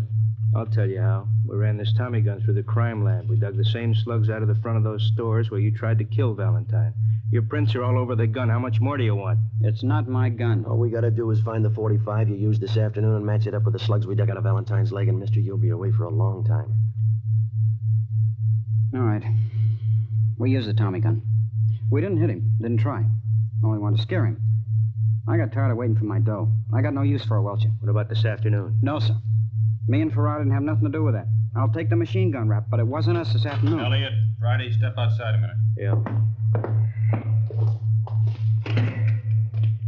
Valentine. Yeah? Somebody just blew his hospital room full of holes. It took us 17 minutes with red light and siren to get to the Ferndale Sanitarium where Gus Valentine was recovering from his gunshot wounds. 3 cruiser cars were out front when we pulled up. We went to room 12 in the west wing. There's the doctor, Joe. Yeah. How is he, Doctor? He was dead when we got in here. He had a private nurse. Shot her, too. Dead. Anyone else hurt? It was visiting hours. Some woman was in there talking to him. She got hit. We're treating her down in the emergency room. Appreciate it, Doctor, if you keep your staff out of the room here until we finish our investigation. Yes, sir. Thank you. Let's have a look inside. Mm-hmm.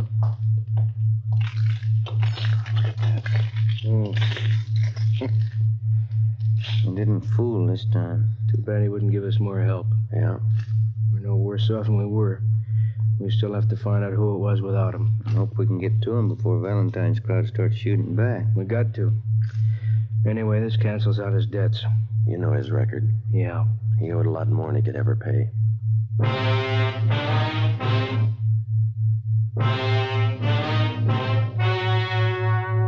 The story you have just heard was true. Only the names were changed to protect the innocent.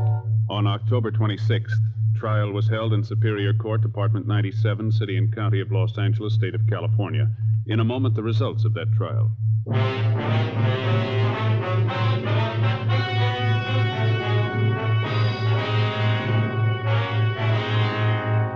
Billy Keel and Tony Farrar were tried and convicted of assault with intent to commit murder. They were filed on by the federal authorities, Bureau of Alcohol and Tax Unit, for the illegal possession of a machine gun and were found guilty in federal court.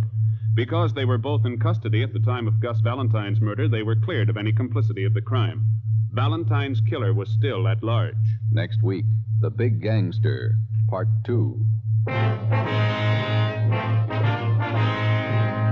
You have just heard Dragnet, authentic cases from official files. Technical advice for Dragnet comes from the Office of Chief of Police W.A. Wharton, Los Angeles Police Department. Today, the American Red Cross is carrying on a campaign to finance one of the greatest programs in peacetime history. Give now to the Red Cross. Fatima Cigarettes, the best of all long cigarettes, has brought you Dragnet, portions transcribed from Los Angeles. Tomorrow, hear the Halls of Ivy on NBC.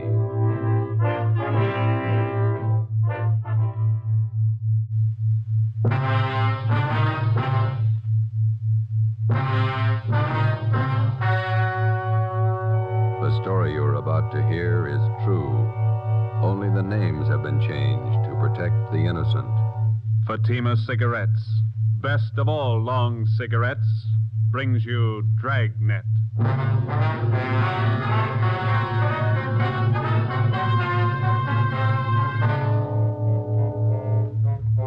You're a detective sergeant. You're assigned to homicide detail. A notorious hoodlum in your city has been shot to death. A gang war is threatened if his followers seek revenge. Your job, find the killers.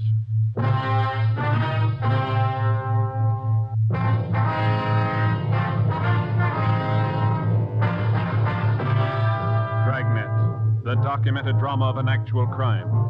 For the next 30 minutes, in cooperation with the Los Angeles Police Department, you will travel step by step on the side of the law through an actual case from official police files. From beginning to end, from crime to punishment, Dragnet is the story of your police force in action. It was Saturday, July 22nd. It was hot in Los Angeles. We were working the night watch out of homicide detail. My partner's Ben Romero. The boss is Thad Brown, chief of detectives. My name's Friday. It was 10 p.m. when we walked out of the murder room at the Ferndale Sanitarium and went down to the end of the hall, the emergency room. I'm sorry. I know this hurts. We have to irrigate the wound. Where are the bullets that were removed from Miss Stalling? Right on the table, Doctor. There they are, Captain Elliott. Thank you. Romero, you want to mark it for evidence? All right. Doctor? Yes, Sergeant.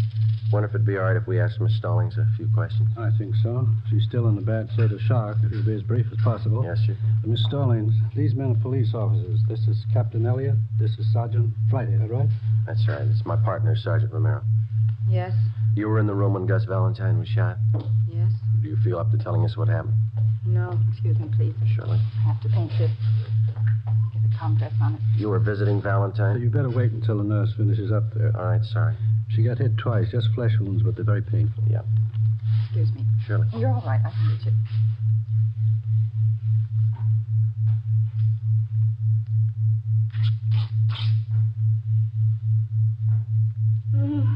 There. All right. You were in the room when Valentine was shot? Yes, I saw it. Did you get a look at the men that did the shooting? I don't remember. Can you describe them? I don't know. You sure you're feeling up to talking now? I don't know. You any idea who the men were? No. Maybe we can talk to you later. I don't care what you do. I don't care what you do. You hear me? You hear me? Nervous shock. I'm sorry. We didn't mean to upset her. You didn't. Thought maybe she might be able to help you a little, but I guess not. Better make it sometime tomorrow morning. She'll be all right then. Okay, thanks. I don't know if I saw him. I don't know if I saw him. How should I know if I saw him? How should I know? Let's go.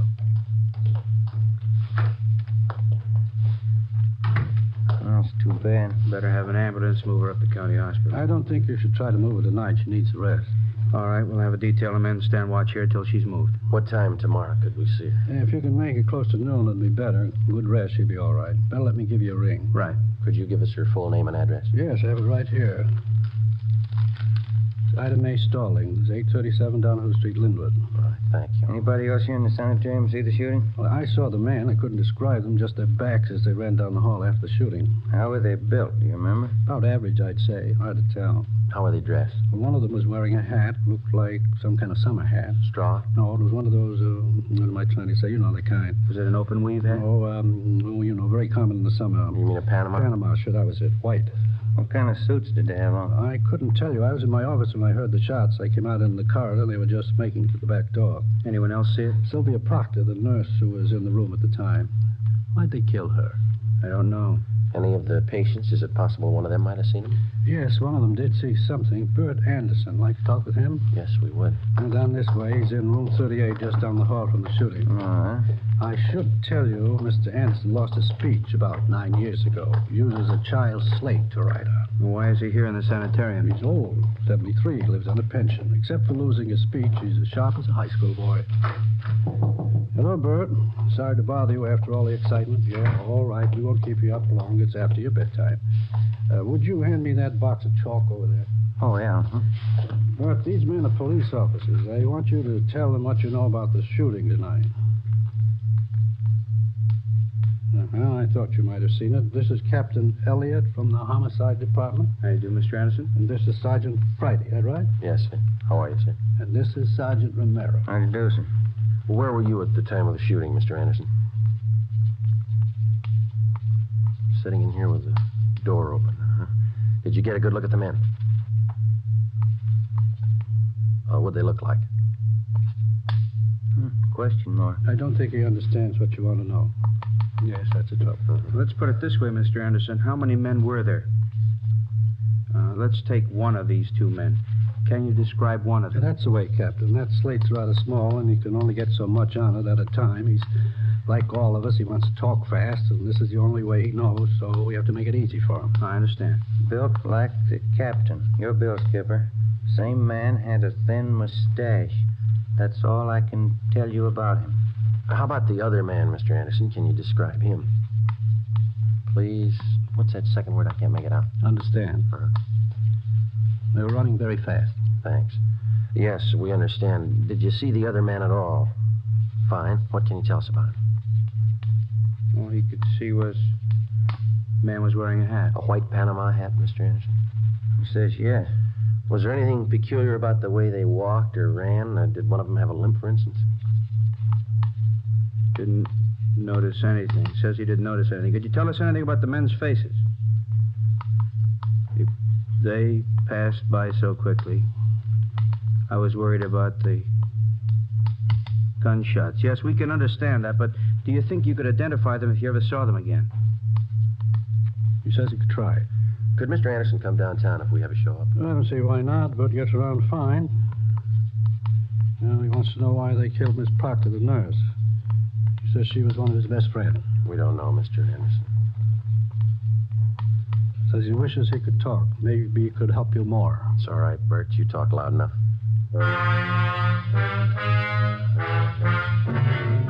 Monday, July 24th, a roundup of all known racketeers and their gang members was ordered by the chief of detectives.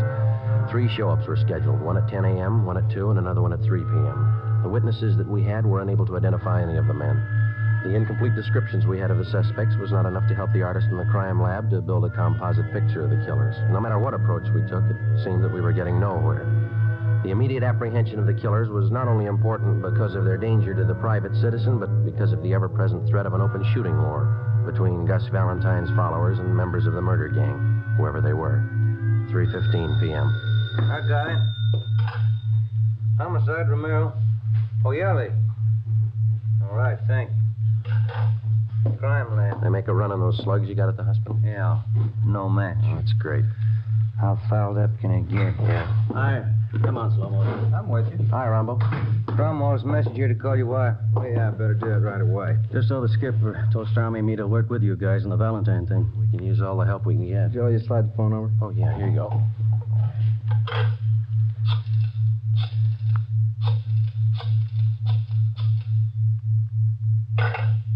What's the matter? Change your mind? You let her ring once. She knows the signal. She's over at the mother-in-law's. Yeah? Mother-in-law's got lots of money and a limited phone. Let her call me. You got any ideas, Earl? Well, I don't know anybody who liked Valentine. A lot of them could have killed him. Just got word from the crime lab. There's no match on those slugs. And you didn't get anything out of the show-ups? No, not. Maybe that Stallings woman can give us something, huh?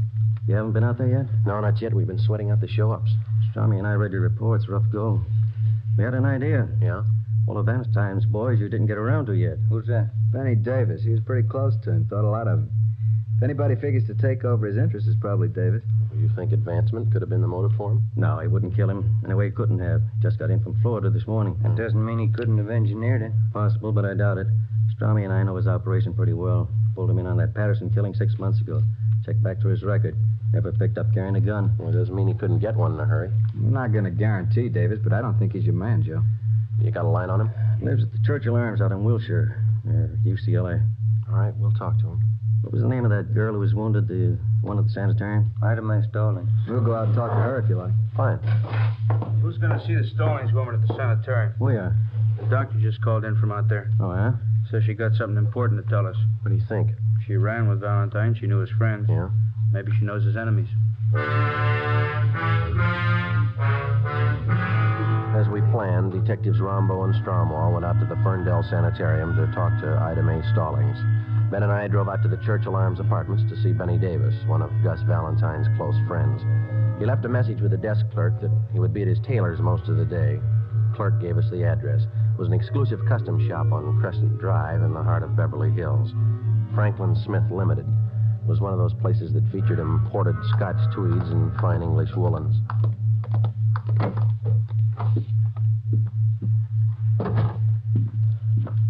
Good afternoon, gentlemen. May I serve you? Could you tell us if Benny Davis is in here? Mr. Davis.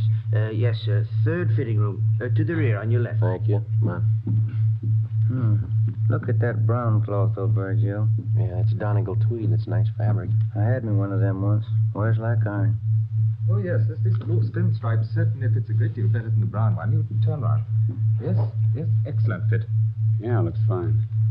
Yeah, I don't know if I like that right shoulder. Looks a little low, Mr. Davis. Excuse me? So this fitting room's taken, gentlemen. Benny Davis in here. Yeah, what is it? Wonder if we could see you alone. What about? Confidential.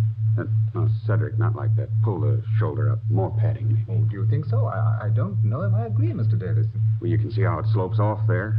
I like a good full shoulder. Well, you've got a good full cut here. Of course, too much padding is going to ruin the line of the jacket. I'd like more padding. Yeah, very well. A number 2 pad on the right shoulder and easy armholes. Number 2 pad, right shoulder, ease armholes. What is it, income tax? What's the secret? We're police officers. I'd like to talk to you alone for a minute. All right, be finished in a second. That takes care of this one, Mr. Davis. You want 2-inch cuffs in the trousers? Yeah, on all of them. Cedric, be sure to get these sleeves short enough. I'd like lots of linen to show. Oh, yes, surely. Now, if you'll slip on the green tropical. Okay. I'll take your jacket. Thanks. Hey, want to tell me what it's all about? Rather talk to you alone. Here are the trousers. Okay. Good-looking suit, huh? Fine. Yeah, get all my stuff made here. I'll let Smith here make you a suit sometime. Got a fine suit of clothes. Yeah. Thank you, Mr. Davis. Your jacket, Mr. Davis. Right. There. That looks fine. Yes, the trousers are just right. A little fullness in the back of the jacket here. Uh-huh. And taking the center seam. Taking center seam. How much? And trimmed. Here's the back. Raise the back. Shorten the collar. Shorten collar. Looks just fine. That's a nice soft roll of the lapels, isn't it? Yeah, good. All right, Mr. Davis. Now, how about the white Palm Beach? Nice Panama hat. It'd go good with that one. I never wear 'em. I like a coconut palm with a wide puggree band. Only if you could hold off the next fitting for a minute. We won't keep you long. All right. Any place around here where it's private? We can use Smith's office. Okay, Frank? Certainly. Go right ahead, gentlemen. Thank you. Which way? Back here.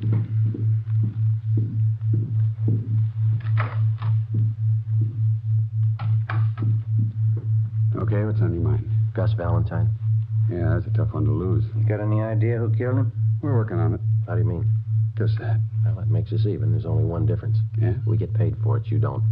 We thought a lot more of Gus than you did. Any law against striking down the killers? It's a law against shooting him down. Tell that to the boys who cut down Gus. I don't think you can get to him without us. We've done it before. You're a little late with Gus. We tried to keep him alive. We warned him for a month. He knew what was coming. We talked to him. Yeah, he told me. Funny guy. He had a mind of his own. He had a reason for not telling you. What was it? When we get there, we can ask him. You think you know who did it? Won't be too tough to find out. Meantime, you can work it from your end. And if you get to him first? Maybe we'll give you a call. Now, you listen, Davis. I'll tell you the same thing we told Valentine. It's not open season for murder. This town's had all the shooting it's going to have. Valentine's killer's going to go to the gas chamber. That's the only way he's going to go. You understand? Nobody said any different. All right. Then you can tell us what you know. Who do you think shot Valentine? I can't be sure. You've got somebody in mind? There's a dame. Who? Audrey Thompson. What about her? She runs around with a couple of guys. Yeah? There's never any love lost between them and Gus. They were always talking big about what they'd do if Gus got out of line. What'd they have against him? Business claimed Gus was squeezing them out. Was he? I never knew much about Gus's out-of-town business. That's where these guys are from. They're new in town. Figured Gus was cutting them off out here on the coast. Who are they? Shaker Brothers, Bud and Carl. Where can we find them? I don't know. They're in town somewhere. What about this Audrey Thompson? Nice dame. Hard to figure. Husband died a year ago. Real nice woman. Been doing the town with the Shaker boys. Nobody can figure it. You think she's in on it? No, but she could finger him if anybody could. Lives at 8700 North Serrano. All right, Davis, thanks. What's the new wardrobe for? Going east to catch the new Broadway shows leaving Wednesday. Better hold off for a week, huh? All right. Come on, Ben.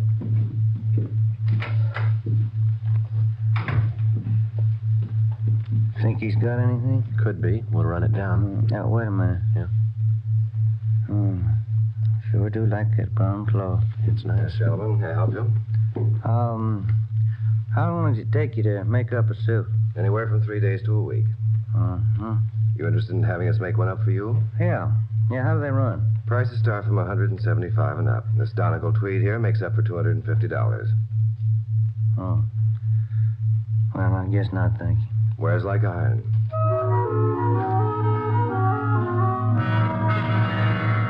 4:30 p.m. We drove out to 8700 North Serrano to the home of Audrey Thompson. There was nobody home.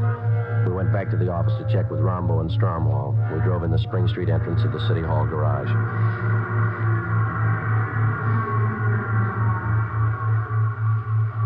There's Rombo and Strom. They must have just got in. Hey, Rombo. Hi. How'd you make out? Stallings woman tell you anything? Well, we talked to her. Think maybe we got a lead. What's that? Girl around town by the name of Thompson. Audrey Thompson? Yeah, that's right. What'd she say about her? Said if anyone could put the finger on Valentine's killer, the Thompson girl could. Benny Davis told us the same thing. What do you think, Earl? 2 and 2 makes 4. Let's find her.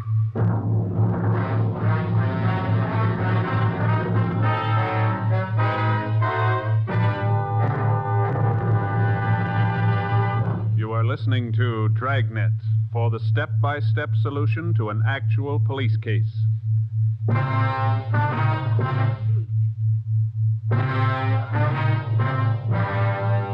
5 o'clock Monday afternoon. We tried for 3 hours to get in touch with Audrey Thompson. A few minutes after 8 p.m., we contacted her landlady. She told us that the Thompson girl was out of town and would be gone for 2 days. She didn't know where she'd gone, but she told us that she would be back. We checked her apartment and found all of her clothing and personal effects. A stakeout was placed at 8700 North Serrano, and then we went back to the office and got out a local broadcast on Audrey Thompson. Tuesday morning, 8 o'clock. Ben and I met with Captain Elliott, Detectives Rombo and Stromwall. You get a line on the Shaker Brothers? Located them at the Eagle Towers apartments. Got them under surveillance. I don't think it'd be a good idea to pull them in yet. See what the Thompson girl has to say, then we can move on them. That's what we figured. Pull the packages on them? Yeah, they both got fair records. Been up on 3 raps, 1 conviction, 2nd degree robbery in Tulsa. That's where they're from. Couple of tough ones, always ready to use a gun. Apparently got a wad of dough somewhere. They've been throwing a lot of money around town. Pick up any rumbles about them? Well, we've been nosing around. We can't get anything on them for sure. They're not known around here. Shown the mug shots of the Shaker Brothers to Mr. Anderson at the sanitarium. The doc, too. Yeah. Looks like the guys to them. Everything hinges on the Thompson girl. Check her out? Yeah, she used to be married to a newspaper man, Blaine Thompson. Died last year in an auto accident. No children. Went to high school here in town, local girl. Reputation's good all the way. Why the sudden switch to tough guys? I don't think she knows. You satisfied Davis is leveling with you? Well, if he's not, he did a good job briefing the Stallings woman. They both came up with the same lead, the Thompson girl. We had him in on the Patterson killing. You remember that, Skipper? He cooperated then. That time it was his skin. This time it's not. Well, I laid it out for him. He's been told. Now, how's it feel to you fellas? Pretty quiet around town? Yeah, it seems to be. I wouldn't make book on what might happen if we don't wrap this thing up quick. I think after Joe and Ben gave Davis a word, he passed it down along the line. Anyway, it's an outside chance. They just brought in the Thompson girl. Send her in. Right. You just sit there, Miss Thompson. All right. Our detectives Friday, Romero. How do you do? Stromwall, Rombo. How do you do? Guess you're wondering why you've been picked up. Yes, I was rather surprised. I was down at Palm Springs for a few days. I don't often get away. My boss gave me a 2-day holiday. What do you know about the Shaker Brothers, Miss Thompson? They're friends of mine. I go out with them. We have reason to believe they might be mixed up in a murder. I don't believe that. What's this all about? The Gus Valentine killing. Do you think they're mixed up in that? How well do you know the Shaker boys? Well, to be truthful, I don't know them at all, really. I met them at a dance. Who introduced you? Nobody. I go to the Brookdale Ballroom every Wednesday night with some of the girls from the office. It's open to the public. Carl Shaker asked me for a dance one night, and that's how I met him. You ought to pick your companions a little more carefully. Both of these men have criminal records. I didn't know that. You've been out with them quite a lot, have you? I've known him a little over a month, yes. They ever said anything that might lead you to believe that they were mixed up in any rackets? No, I never heard anything like that. You're sure you never heard them discuss any business dealings of any kind? Yes, I'm sure. You've been seen in quite a few night spots around Los Angeles with them, is that right? Yes, they always take me to some nice place. You always go alone with them? How do you mean? Which one of them do you go with, Bud or Carl? Well, I never really thought about it. Both of them, I guess. When you go out, they never take another girl along the party? No, just Bud, Carl, and myself. You go to most of the expensive clubs around town, is that right? Yes, like I said, we always go to some nice place. Do you ever wonder where they got the money? Well, they told me they worked for one of the aircraft plants. I thought you told us they didn't discuss their business with you. Well, I didn't consider telling me where they worked was discussing business. Did you consider that an aircraft worker's salary wouldn't even handle the cover charge at most of the places they've been taking you? Well, no, I guess I was having too good a time to question. You see, Miss Thompson, you could spend a great amount of time with people and not remember things about them. Now, you're sure you've told us everything you know about the Shaker brothers? Yes. All right, that's all. If you find out something you think we should know, we'd appreciate it if you'd give us a call. Well, I won't be knowing anything about them because I'm going to stop seeing them. I didn't know they had criminal records. That's entirely up to you. I think it's only fair to warn you that if you do have any information you're withholding, it liable you to persecution. I understand. And I'm not going out with them anymore. I wouldn't let them know you've talked with us. If they are the men we're looking for, it might put you in danger. I'm not afraid of it. Neither was Gus Valentine. For the next 10 days, Audrey Thompson, along with the Shaker brothers, was kept under close surveillance. It was obvious that she'd either lied to us or changed her mind. She continued going out with them. She was seen in all the important night spots around town. Thursday, August 9th, we met with Captain Elliott. Skipper, maybe we better pull the Thompson girl in again for questioning. Let's hold off for a few more days. I'm afraid if we bring her down here again, the Shaker brothers could get wise. Since she decided to ignore what we told her, they might get rough with her. Why can't we move on them? Shake down their apartment. If we're lucky enough to come up with a murder gun, we can work from there. I don't think so, Joe. The record and only one conviction. I think we'd be playing a long shot. That's the way it looks to me, Earl. Maybe something will break if we can hold out just a few days more. Yeah, being watched awful close. If they try to move in any direction, our men will be with them. Friday. Yeah? Can you step out here for a minute? Right. Excuse me. Sure. Back when you're through. Yes, sir. Yeah? The lady out here to see you. Thanks.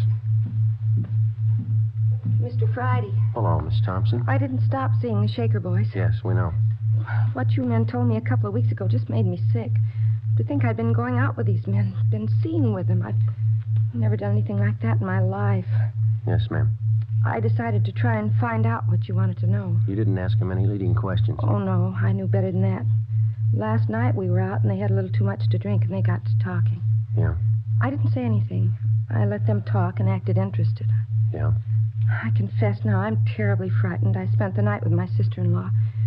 Could I stay here till you get this thing straightened out? Certainly. We'll give you protection, Miss Thompson. Now, what'd they tell you?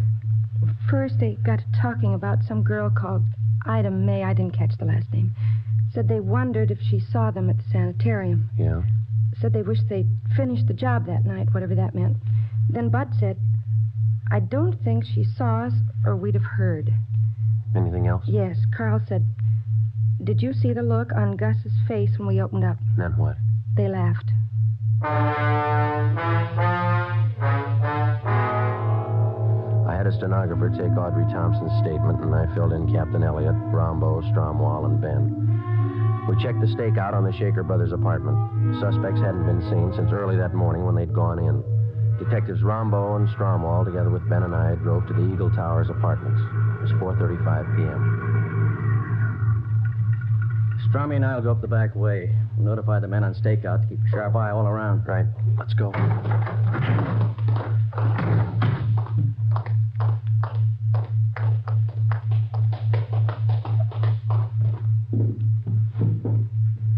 Apartment 410 is the top floor. Yeah, let's take the elevator. Yeah.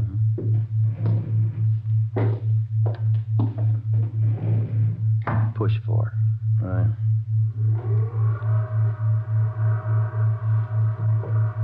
Just thinking. Yeah? That Thompson girl, long on nerve. It's this way. Here it is. Cover me. Yeah.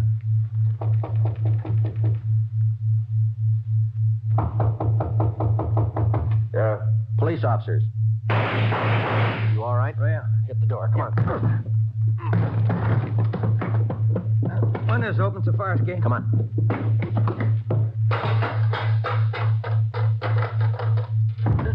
There they go over by the ventilator. Watch it. There's Strum and Rumble coming out the door under the roof. Rumble, watch it. They're up here. There goes one of them. Come on. All right, hold it right there. I give up. There goes the other one. He's making for that cable house. Stay with this one. I'll get him. All right, Shaker, let's put the gun away. You make a break onto the roof, they'll cut you down. Hold it, Shaker.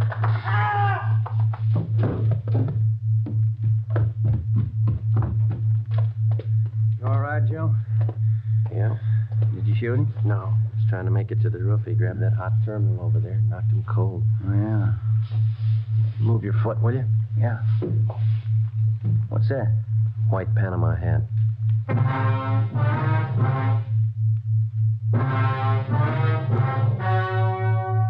The story you have just heard was true. Only the names were changed to protect the innocent. On November 19th, trial was held in Superior Court, Department 89, City and County of Los Angeles, State of California. In a moment, the results of that trial.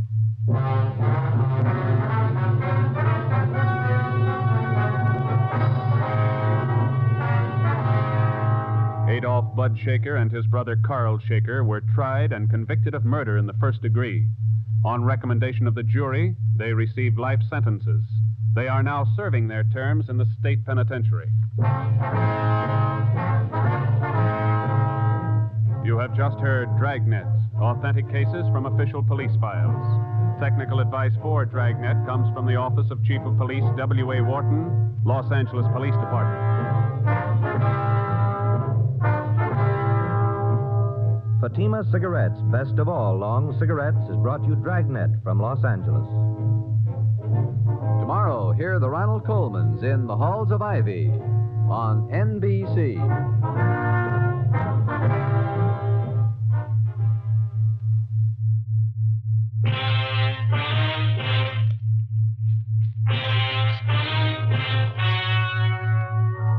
The story you are about to hear is true.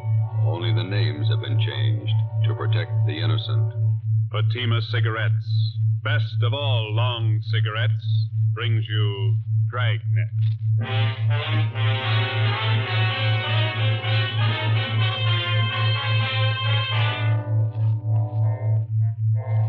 You're a detective sergeant. You're assigned the Juvenile Bureau. The high schools in your city have been flooded with obscene literature. You stamp out one source, and a dozen more spring up. Your job, stop them.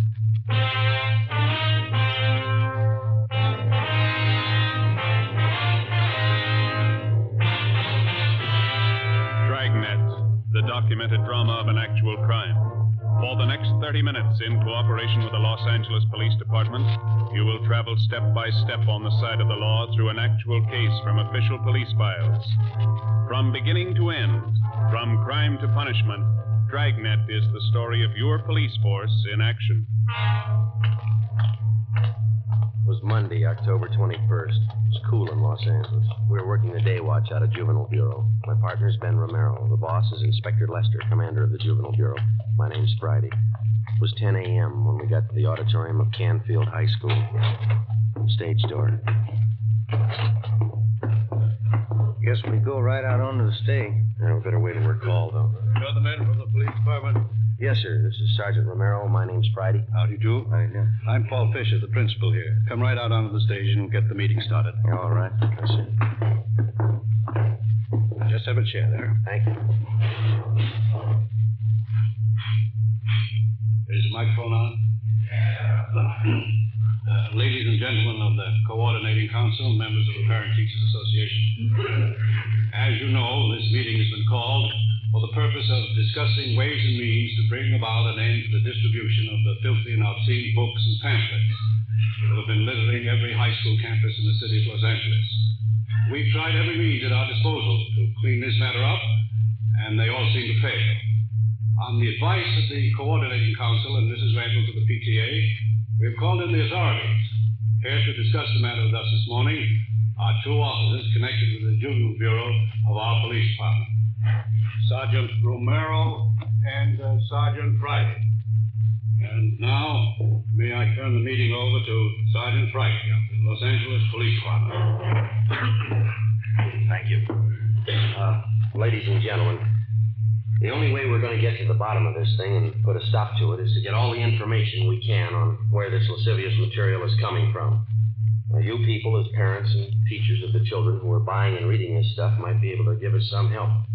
So, if it's all right with you, Mr. Fisher, I'd like to hear from some of the people sitting out there, if I may. Certainly. Go right ahead. Thank you. Well, if any of you people have anything to say or any information, any questions, why, we'd be glad to listen to you and do our best to answer your questions.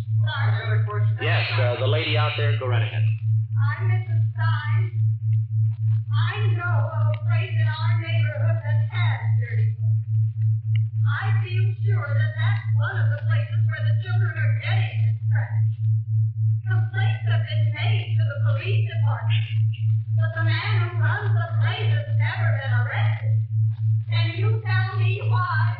Well, ma'am, I think I better make it clear now that there's only one way a police officer can arrest anyone for possession of lewd literature. The officer has to prove that the party who possesses this literature does so for the purpose of selling it. Sometimes that's difficult to prove. But I told you I can prove it. You mean you can go to this place and buy a book from him? Maybe I could. If I were told. Yes, ma'am, that's just the point. Now, I don't know offhand about the one in your neighborhood, but I can assure you that we've cracked down on hundreds of such peddlers in the past few months. You can see for yourselves that this doesn't put a stop to it. We've got to get to the source. I have a question for you. Yes, sir? My name's Fred Scott. I'm director of the Square Shooters Boys Club. Yes, sir. Point I'm trying to make is, I know the young boys pretty well. With the exception of my boys, 49 in number, I wager just about every boy in this high school has one of those books. Or at least he's seen one. Yes, sir, we're aware of that. Point I'm trying to make is, somewhere in the municipal code, there's got to be a law to forbid such things. Yes, sir, there is such a law. Then why isn't it enforced? It is. What does the law say? Well, how do you mean, sir? Well, I mean, what happens when somebody's found guilty of selling these books? What's the penalty? Oh, well, the law states that an offender is liable to fines, a jail term of 6 months, or both. That's not much of a law, is it? Why isn't there a stronger law? Well, I wouldn't know that, sir. The point I'm trying to make is, we need laws with some teeth in them. We have good laws in the state of California for the most part. It's true that we're weak in some cases, but you can say that about most states, I think. Well, you may be satisfied with the laws, but I'm not. I say stronger laws. That's the answer. No, I don't think it is, Mr. Scott. Passing a set of new laws isn't going to make this city a cleaner or a safer place for your boys to grow up in. Laws don't decide how moral a city's going to be. People do. Laws don't mold character in young boys either. The parents and teachers do that. I don't think I know what you're getting at. What do you mean? Well, just this, Mr. Scott. It's our job on the police department to keep filthy junk like these books from falling into youngsters' hands. Yes? Now, on the other side of the fence, the youngster has to be taught to recognize this obscene material for what it is, filth and garbage. And the youngsters have to be taught that in the home, in the school, and the church. Now, if they can be made to understand that the kind of dirt and filth these books represent, well, that'd be worth more than any new set of laws, wouldn't it? But what about these men who put out the books? The men who sell them? How do you reach them? Through the youngsters. They seem to know the way. The next morning at 8 a.m., after meeting with Inspector Lester of Juvenile Bureau, Ben and I went on stakeout at Canfield High School. From past experience, we knew there was little hope of a quick end to the case. It was going to be a long haul, tracing the source all the way up the line from the high school kids who bought the filthy books to the small fry pushers, the wholesalers, and finally, we hoped, to the top, the man who printed the books. We had no illusions on that score. Generally, with the arrest of his pushers and other small-timers who work for him, the top man gets the alarm and clears out before the police officer can apprehend him with evidence that will stand up in court. During the first 2 days at Canfield High, Ben and I found out nothing. The obscene literature was being bartered and exchanged between students, but the main source of supply was still a mystery. We had one slim lead to go on. Mr. Fisher, the high school principal, helped run it down. We've been watching that boy down in the yard since yesterday, Mr. Fisher. Seems to have quite a bit of spending money, expensive clothes, car of his own. I don't know that boy's family. They could be well paid. We saw him with a stack of those dirty books in his notebook. He must have had a dozen of them. He was showing them around to his crowd. Travers, are you sure? Joe, take a look down there. Yeah. Yeah, Travers is showing him something. I can't see what it is. Come over to this side of the window. Yeah. Small books. He's giving them to one of the other fellows. They've got their wallets out. They're giving Travers money. Come on, Ben. You better come too, Mr. Fisher. This way out to the yard? No, to the left. That's it. Let's hurry, huh? This door, Sergeant. Right here. Travers. Travers. Hello, Mr. Fisher. I'd like to talk to you. Yeah? These men here are from the police department. They want to ask you some questions. Can we go inside? Sure. Come on. Oh, what's the matter, Mr. Fisher? I haven't done anything. You see. Come on. What is it? What's it all about? Sergeant? It'll be a lot easier if we have the truth now, son. Did you just sell those boys out there some dirty books? No, I mean, it's only a gag. They're funny books. Have you got any more of them on you? Yes, sir. Can we see them, please? I didn't steal them. Only books. Funny books. Here. Thanks. Almost a dozen. Mm-hmm. You think these are funny books, do you, Travis? Well, some of them. I guess not. It's only a gag, Sergeant. Where'd you get them? I didn't steal them. I bought them off a guy. Who? Why, I can't tell you. Do you have any more of these books? No, sir. Will you show us your locker? I can't remember the combination. It's a new locker. Could you open the locker for us, Mr. Fisher? Yes, but I'll have to get the maintenance man. All right, I'll show you. Come on. Down here, sir. This one. 412. I've only got a couple. All right, we'll see. Come on, open it. I haven't done anything.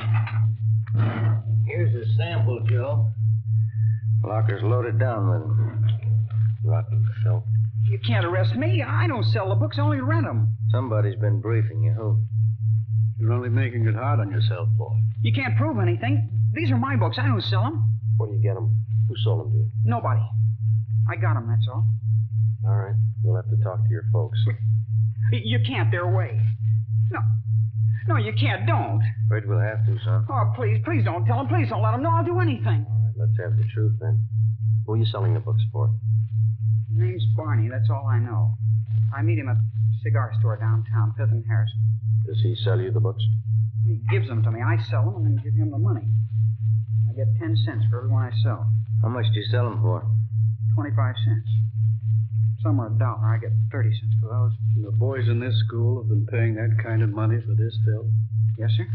This man who gives you these books, you know where he lives? No, sir. I haven't any idea. When are you going to see him? Well, this is Wednesday. I was going to meet him downtown this afternoon. The cigar store? Yes, sir. But I don't want to get Barney in trouble. He's been okay to me. Sure. He's done a lot for you. 4 p.m. Wednesday. Ben and I drove downtown with 16-year-old Eddie Travers. We parked the car near the corner of 5th and Harrison and kept an eye on the cigar store. We waited. No sign yet, Travers? No, sir. Barney usually waits by the newsstand there. I haven't seen him yet. How long you been selling for this man, son? About 3 months, maybe 4. Any idea where he gets the books? Well, Oh, just a minute, Sergeant. Yeah? I think... Yeah, that's Barney, the one going up to the cigar counter. The man in the gray suit there? Yeah, that's him. He's going into Juanita's Cafe. Is that where you usually go after you meet him? Yes, sir. You better take the boy back to the office, Ben. I'll tail this guy and see what I can find out. Okay, you want me to pick you up later? No, I'll call you at the office. Oh, you got any matches? Oh, I'm out. I'll pick some up at the cigar stand. Right. See you later. Yeah.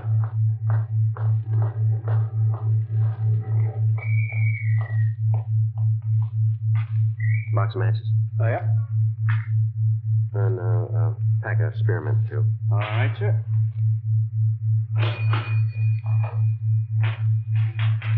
Much obliged. Got a special on Old Typical New Bourbon today. $2.69 a fifth. No thanks.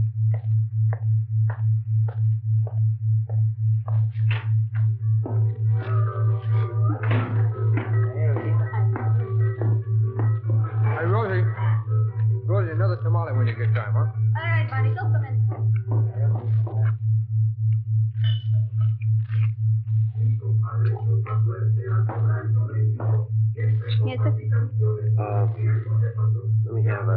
tacos, side order of fried beans, and a cup of coffee, huh? Chicken tacos on one, side of beans. Another tamale. Anything else, Barney? Yeah, some more coffee, Rosie. Tamale on one. Hey. Slide the ketchup down, will you? Yeah, here you go. Thanks. They got good tacos in here. Lots of meat. It's fresh stuff. Yeah. There's the sugar. Oh, thank you. Hey, Rosie. Yeah. Yeah, Rosie. Yeah. Got some new ones in just today. Whole stack of them. What are you talking about? You know, the picture books. Good ones.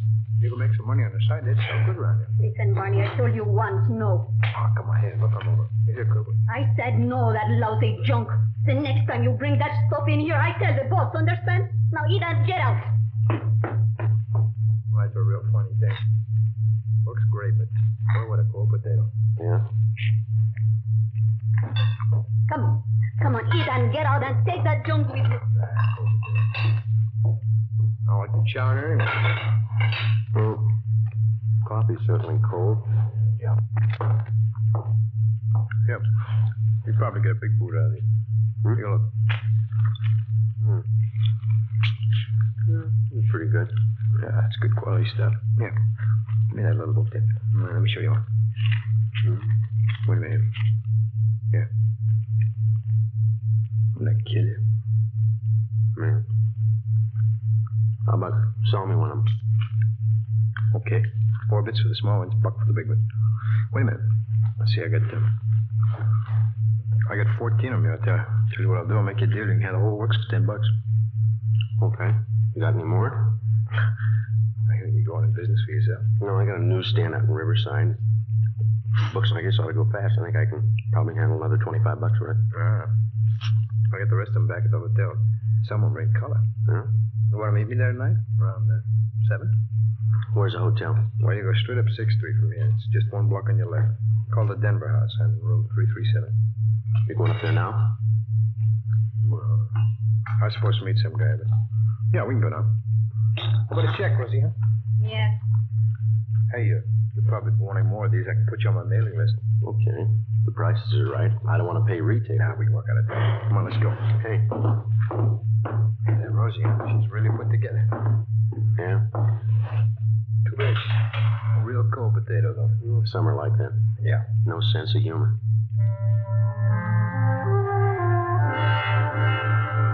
We left Juanita's Cafe and walked up Harrison Street to 6th. We turned left and went down 1 block. It was 5 minutes to 5 when we got to Barney's room in the Denver House, number 337. He dragged out a steamer trunk from under the bed. He counted out a stack of books and pamphlets covering the general topic of degenerate filth in stories and photographs. Okay, Mac, there you are. It's $25 worth. Pay the money and the bucks are all yours. Okay. There you go. That's 10, 15, 18. I'll have to give you a check for the rest. How do I know it's any good? You could take off. I'd never see you again. You'll see me. You're under arrest. Huh? Hey, you're kidding. Hey, let go. All right, let's hold it right here. Hey, wait a minute. Oh, now, look, Lieutenant, we can work this thing out. We'll work it out downtown. Wait a minute. I can set this thing right for you. Where are you getting this junk? Who's supplying you? Look, why not use your head? You never get the top, man. Not in 10 years you won't. We got lots of time. Come on.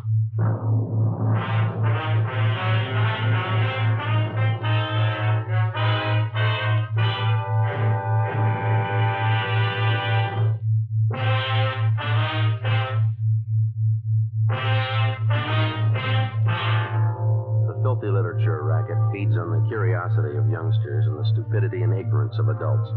It's an all-season business, and in its own quiet way, it has reached a market which the other heavy rackets never hoped to reach. Your home and your children. 6 p.m., Wednesday, October 23rd. We checked the records, and the make sheet showed the book peddler's true name to be Barney W. Timpson, 38 years old. He had a past record of 1 previous conviction for peddling lewd literature in Dodge City, Iowa in March 1948. We had him brought to the interrogation room. Then down, Tim. Well, let's make it easy, Barney. Where are you getting the books? I told you, Sergeant. They deliver them to me. Who, different guys. I don't remember them all. They send different guys every time. How often do they make the deliveries to you? Once a month. When? Around the first, usually. Sometimes maybe the second and the third. They bring the books to your hotel? Yeah, they leave a pack up in the lobby addressed to me. They ever use the mails? They never do. They're not that dumb. So you've never seen the men that you do business with? Not so I'd know them, no. You have no idea where they're operating? I don't know. You expect us to swallow that? I'm telling you, I don't know. Oh, don't push us that kind of a story, Barney. I'm giving it to you straight. Now, what else do you want? Who's the supply man? And look, we found this notebook in your hotel room, Barney. There's a list of names in it. It's your customer book? Friend. Okay. It gives us enough to land on you. I know that. I've told you everything. You still don't know who you're working for? Oh. Look, there's a phone number in this notebook. No name to go with it. Yeah. Well, look at it. This one right here. I don't know. Must be another customer. Yeah. Does it belong to the boss? I don't know the boss. You don't know me. Then who do you buy the books from? Who says I buy them? You must owe somebody a lot of money. Don't worry. I don't owe him nothing. He don't owe me nothing. He does now. What? You're going to jail for him. Barney Timpson was booked into Central Jail for violation of the Penal Code, Section 311.3. We contacted the telephone company, and they traced the extra phone number in Timpson's notebook to a private residence on Wonderview Drive in Laurel Canyon. A detail of men was assigned to stake out on the place. During the next week, mainly from information obtained from Barney Timpson's customers, 7 other peddlers of obscene books and pamphlets were taken into custody and questioned. 5 of the 7 told us they picked up their supply of books from the Laurel Canyon address. We moved in on the place and found thousands of loot books and pamphlets stored in the garage. 3 men on the premises were taken into custody. They identified themselves as John Alexander, George Kelleher, and Raymond Kester. We brought them downtown and interrogated them for 2 hours. They refused to admit anything. They were booked in, but by noon their lawyers arrived and they were released on writs of habeas corpus. 2 p.m. Ben and I met with Inspector Lester of Juvenile Bureau. Just had a call from the men on stakeout at the Laurel Canyon place. They've just been over the garage where the books are stored. They get anything, Skipper? A couple of things. Might be fair leads. What's that? 3 stacks of books they found were wrapped in proof letterheads from the Havenbrook Hotel. Yeah? We checked with the hotel. They get all their printing down at Rudolph Brothers, placed out in West L.A. That name's not familiar to me. It's a big layout. Their specialty is religious books, Bible, things like that. That doesn't add. Not so sure. How do you mean? Be a perfect cover for the racket. Printing the Bible one day and a flock of filthy books the next. Could be the setup. What kind of a name does this Rudolph's place have around town? They been here long? 50 years. Good reputation. Well, we could give it a look. Where's the place? On West 3rd, just below Athens Street. All right. Check the place over, but don't make them suspicious. If there's anything wrong, no use tipping until we're ready to move. All right, Skipper. They gotta reach the presses turning out this junk and choke off the supply where it starts. Do that and we got it beat. Right. Just a minute. Go on, girl. Let's see. Yes, sir. Now where? Okay, they'll be right out. Rose and Pacelli, they spotted one of the delivery cars. Where? Downtown. They followed it out to West L.A. Yeah? Rudolph's printing shop. 4 p.m., Ben and I, together with 2 other men from Juvenile Bureau, drove out Beverly Boulevard to Athens Street and then down 1 block to the corner of West 3rd, where we picked up Gross and Pacelli on stakeout. The Rudolph Brothers Printing Company covered almost half a square block on the corner of West 3rd and Athens. The front of the plant had display windows featuring expensive leather-bound Bibles and other religious literature. While the other men remained on stakeout, Ben and I crossed the street and entered the plant. We introduced ourselves to the clerk in charge as potential wholesale customers, and we asked to be shown around the shop. It was more than obliging. I'd be happy to show you our plant, gentlemen. The most modern religious publication company in the West. That's our claim. Would you step this way, please? Thank you.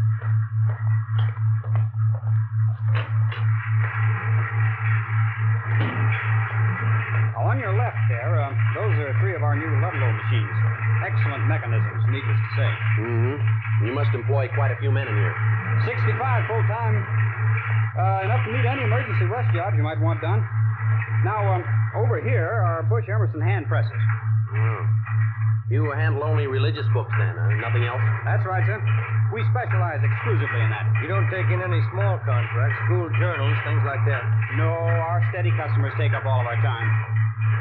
Here on this stone, you see the pages of a new prayer book we're getting together. Very ultra. Mm-hmm. An entirely different kind of typeface. Oh, is that so?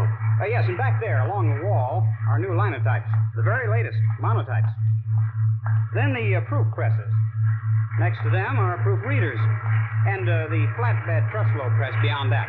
Seems like lots of activity. Business is pretty good, I guess, huh? Oh, yes, we're kept pretty busy. Quality printing is always in demand. Yeah. Well, thanks very much for showing us around. Not at all, gentlemen. Anytime. Here, this way out. All right. I'll get you one of my cards here. There you are. Oh, thank you. And when you're ready to do business, why, just give me a call. I'd be glad to take care of you. All right, sir, thanks. We'll do that. Good afternoon, gentlemen. Goodbye. All right. What do you think? You got me. Nothing out of place. Yeah, whatever system they're using, you got it down pat. Bibles, prayer books, church announcements, that's all I saw. Hey, Ben, look. That man getting out of that car going into Rudolph's there? Alexander, the guy we picked up this morning on Lower Canyon. Yeah. Printing plant continued. 6 p.m. The lights in the display windows went out. The shades were drawn. We watched the employees leave. 6:30 p.m. The lights in the plant were still burning. Gross went down to the corner and picked up some hot dogs and coffee for our dinner. We ate in the car. 7:30 p.m. A black Cadillac convertible pulled up across the street. 2 men got out and let themselves in through the front door. We waited. Between 7:30 and 8 p.m., we counted 21 men entering the plant. That printing press. It's starting up. Okay, let's move. Oh, yeah. Gross, you and Pacelli want to go through the back, and Ben and I'll take the front. Right, let's go, Mike. Come on. It's a neat setup. I had it all figured. Yeah. You didn't spot any side entrances, did you? No. Here we are. Can you try the door? Yeah, it's no good. All right.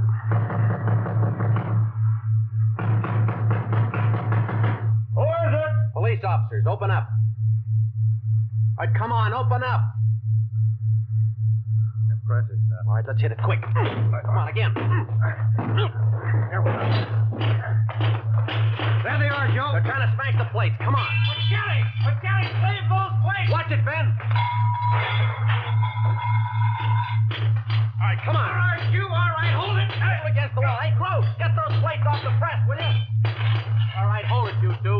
Joe, look out! All right. Get the plates, Joe! I round up those men and keep the doors covered. Get away from those tables. Come on over to the wall. That's about most of them, Joe. Those 2 men going out the door. Come on, head them off, will you? Come on, you. Come on, back in. Get out. Wait, get your hands off her. Hold it up, mister. Come on, over there with the rest. You'll pay for this. I'll sue you down your last nickel. Yeah, come on, simmer down. Hey, Joe, we got Rudolph going out the back. Right. Call the office, will you? We're going to need transportation. Okay. Take those 2 with you, huh? All right, come on. Well, we got enough evidence against them. Yeah, we're going to need it. 2 full pages of the junk right here. Yeah. Look. Right next to it. Yeah. Page from the Bible.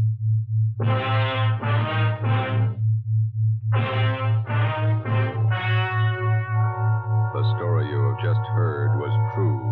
Only the names were changed to protect the innocent.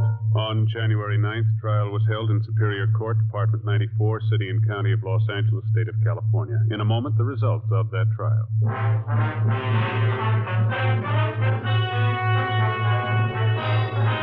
Frank Rudolph and 16 of his accomplices were tried and convicted of possessing lewd and lascivious literature for the purpose of sale. They received sentences as prescribed by law and are now serving their terms in the county jail. Remember this Saturday, because that means Dimension X on NBC.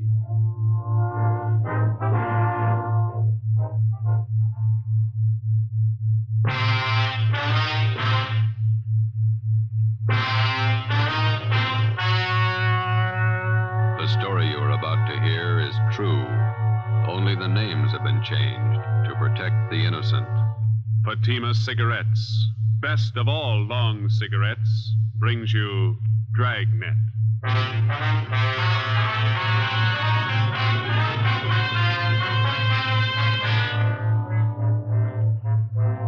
You're a detective sergeant. You're assigned to robbery detail. Vicious gunmen have committed assaults, robberies, attempted murders. Their victims, Army officers stationed in your city. Your job, get them.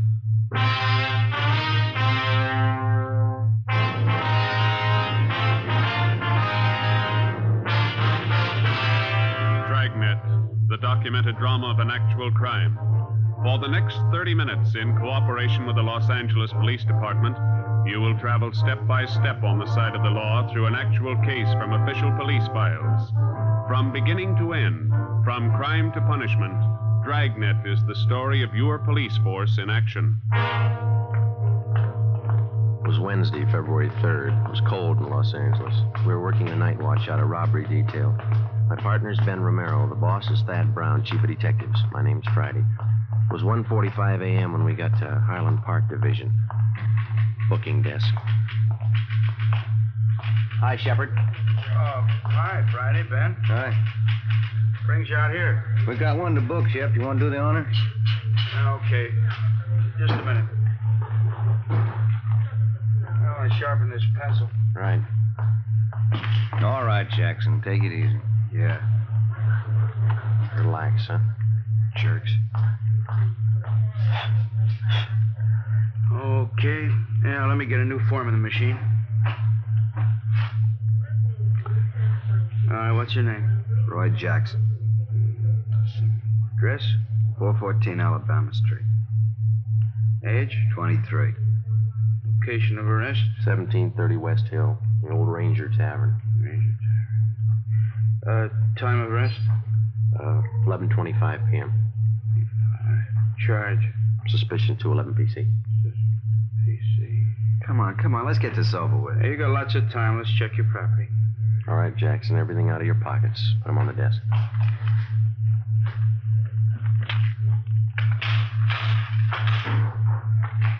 What about my keys? You won't need them for a while. Put them on the desk. There. You forgot your watch. Take it off. All right. Yeah, that ring, too. Yeah. That everything? I'll shake him down.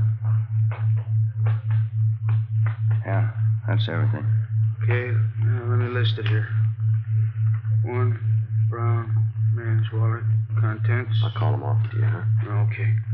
1 black pocket comb. Comb. Got that. 1 keychain and ring with 5 keys. Good luck charm on it. 5 keys. Good luck charm, yeah? Let's see, there's $11.63 in cash. 11.63. 1 man's wristwatch, Waltham. 1 man's ring. You got that? Yeah. Yellow metal, the ring. Ring. With a white stone. It's a diamond ring. That's gold. 1 man's fountain pen. Fountain pen? That's it. Yeah, okay. Just put all the stuff in the envelope.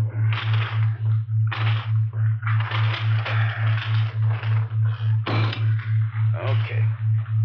Get me a booking number, will you, Jimmy? Here's a receipt for your stuff, Jackson. Itemized. Yeah. And here's your copy, fella. Thanks, Shep. Murdoch? Yes, Sergeant? Got one for you. You got a slip on it? Yeah, here. Thanks. Let's go. Wait a minute. You got nothing else to say, huh, Jackson? Been yapping at me for 2 hours. I told you all I'm going to tell you. 6 robberies, 6 assaults, 3 attempted murders. It's a tough rap to stand alone. What about your pals? You got my story. Okay, take them. Stubborn. Yeah. We better get the arrest on the teletype. All right. What? 2 a.m. It's a long day. Oh, it's Thad Brown coming in the door. Yeah. Hi, Chief. Hi. What are you doing out here this time of the morning? On my way home. Thought I'd drop by and call the office. Forgot something. About Jackson. Do any good? Not much. He's got a story. Stick him to it. Where'd you pick him up? Bar on Hill Street. We booked him here. It's out of the way. Jackson finger any of the gang? No, questioned him 2 hours. You think you got a smoke? No. Yeah. Here you go. Well, let's go in this office. Sit down a minute. It's a good idea. My feet are killing me. Pretty hard to figure this thing. All right? Yeah. Thanks. Gang of cheap hoods, armed to the teeth, slugging, shooting their way around town, coming from all directions. We got it fairly well narrowed down, and 9 out of the 10 jobs they pulled, they operated either in San Pedro, the central area, or Hollenbeck. Still haven't any idea why they pick Army officers for their victims. Jackson wouldn't tell us why. The MO still the same? Haven't switched? Not a bit. The hold-up men still dress as Army enlisted men. They steal a car, offer rights to officers, slug them, rob them, and shoot them. Same thing, 10 times over. Has the Army checked their personnel out at the fort? Keeping tabs on as close as possible. I don't think it's the work of any bona fide enlisted men, though. We'll haul out Jackson and talk to him again in the morning. Maybe he'll be ready to tell us something by then. I'll stay after him. If you need any more men from Metropolitan to help out on this thing, let me know. Okay, Skipper. We better make that call and get home. Late. Yeah.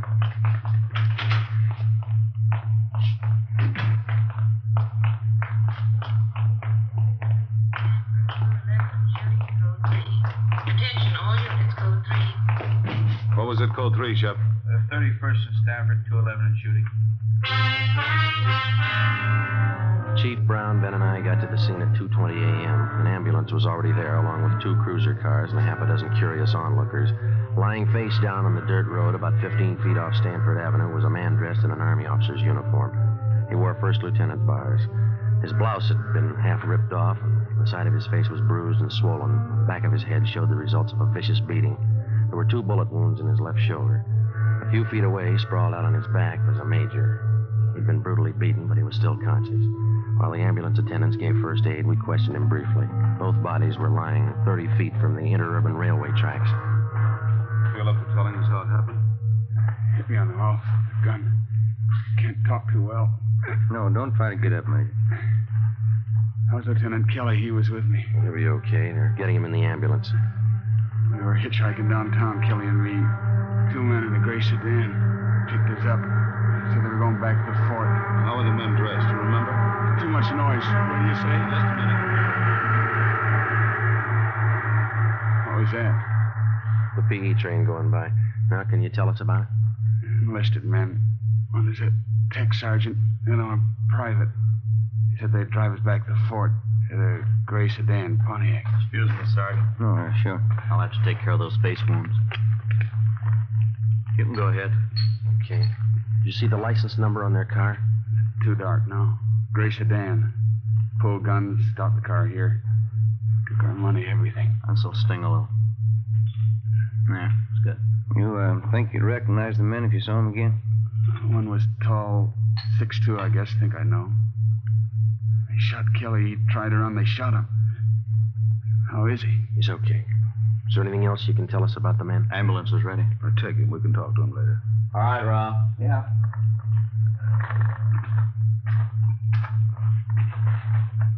All right, easy.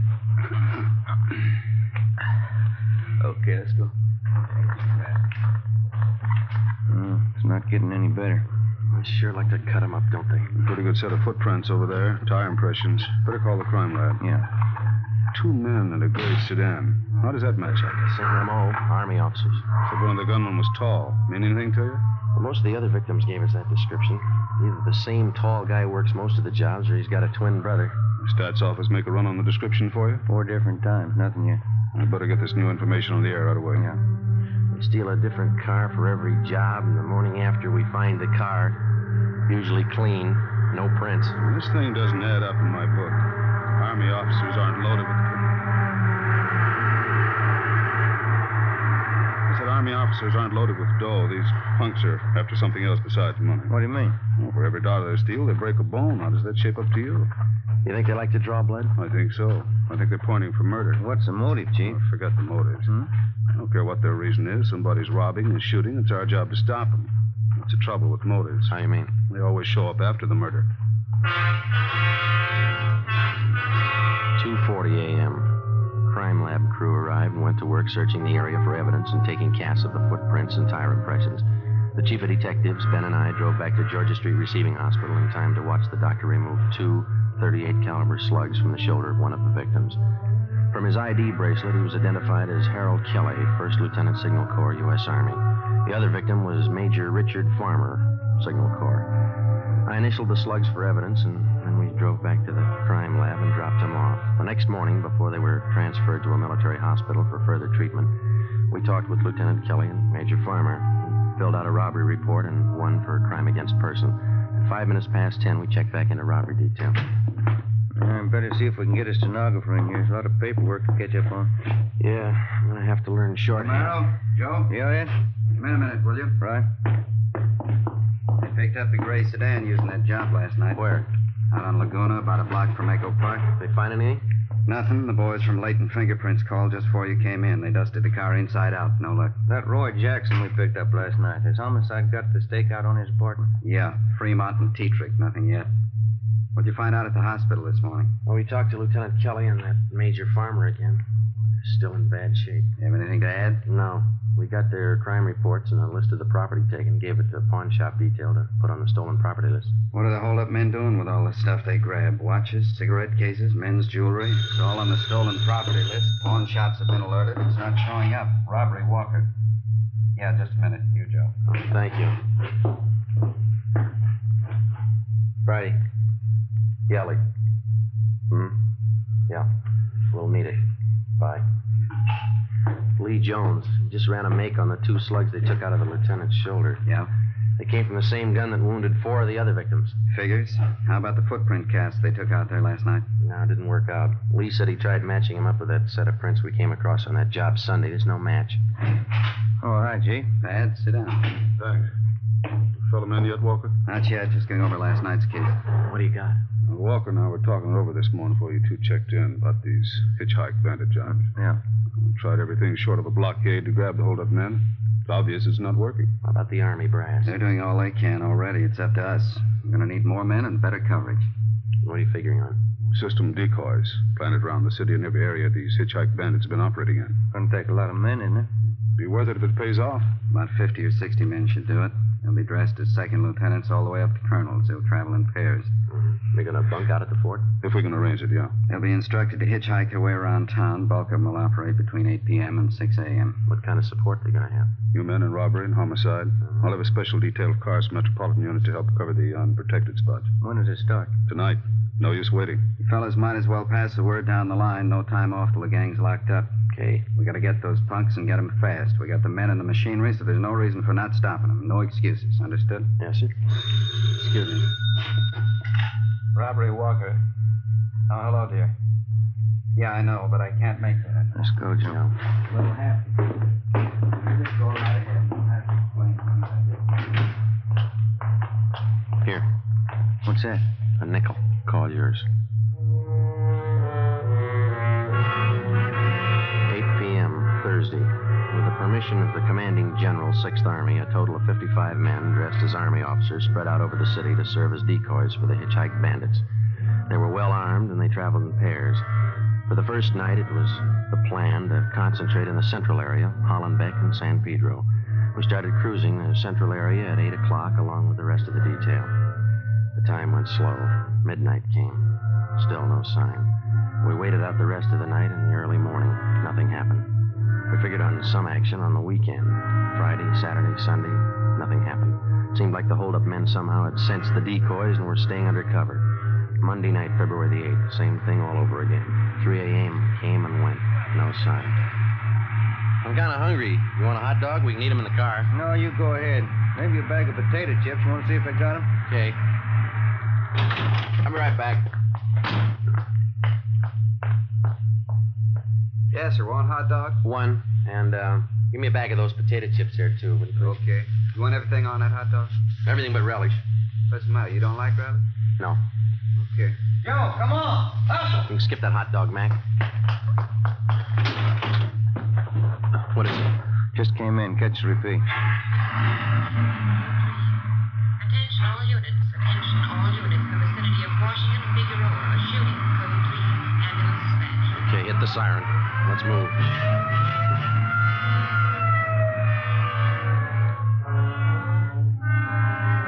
When we got to the scene, neither of the 2 victims were identified as police decoys. One of them had already been placed in the ambulance. Ben went over to talk to him. The second victim was still lying in the street, his chest riddled with bullet wounds. 2 figures bent over him, an ambulance attendant and a priest. That heavenly Jerusalem where God shall wipe away the tears from your eyes, where there shall be no more sorrow, no more sickness, no more death, where you will live forever in possession of that happiness which the eye hath not seen nor the ear hath heard, neither hath it entered into the heart of man what things God hath prepared for them that love him. Same set up, Joe. Hitchhike man. Yeah. Other victim can't help us much. How about this man? Oh, wait a minute. In the name of the Father, and of the Son, and of the Holy Ghost. Amen. There's your answer.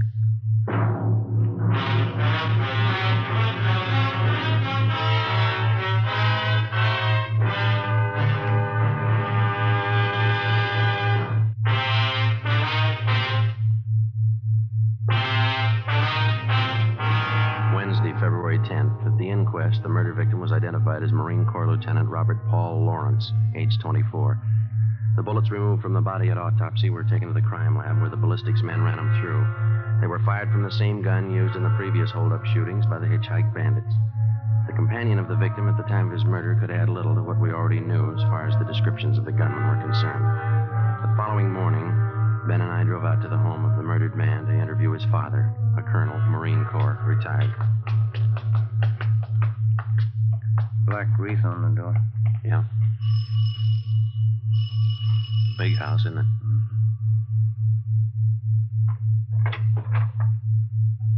Yes, sir? Police officer, sir. This is Sergeant Friday. I'm Sergeant Romero. Oh, yes. I saw you the other day at the inquest. Yes, sir. We hate to bother you again, but we'd like to ask you a few questions. Yes. All right. Will you step in? Thank you. This way. He was a small man, well-built, with thick snow-white hair combed straight back and a neat white mustache well-trimmed. He walked deliberately with his shoulders thrown back as he showed us into a large living room richly furnished. A picture of the Battle of Belleau Woods hung over the large fireplace. The rest of the pictures in the room were of famous Marine Corps officers. Now, gentlemen, how can I help you? It's about your son, Robert. We didn't want to bother you at the inquest. Yes. I guess I don't have to tell you. Bob's death was a blow. Yes, sir.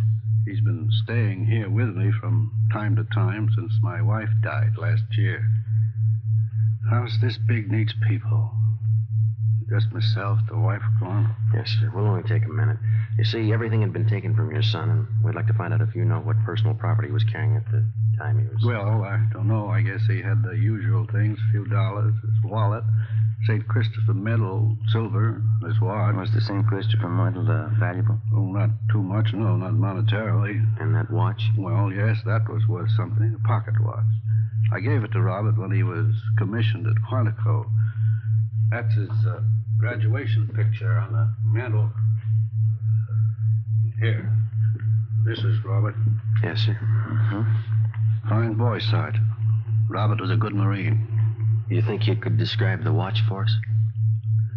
Gold pocket watch. Cost quite a bit when I bought it for him. There's some engraving on the inside of the cover. What is it? Says, from an old Marine to a young one. Signed Dad. Anything else about it, sir? Very fine jeweler friend of mine made the watch. It has small chimes inside, and when you push the lever on the side, it chimes the hour and nearest quarter hour. Very clever. Yes, sir, I see. And as far as you know, then, those are all the valuables he had with him. Yes. All right, Colonel Lawrence. Thanks very much. Oh, you don't have to rush off. Can I fix you a cup of coffee? Stay a while, won't you? I'm sorry, Colonel. We have to get back to the office. Oh. Well, let me show you to the door. I hope I've been of some help to you. You're not feeling so well. Helped a lot, sir. Thank you. Thank you. Goodbye.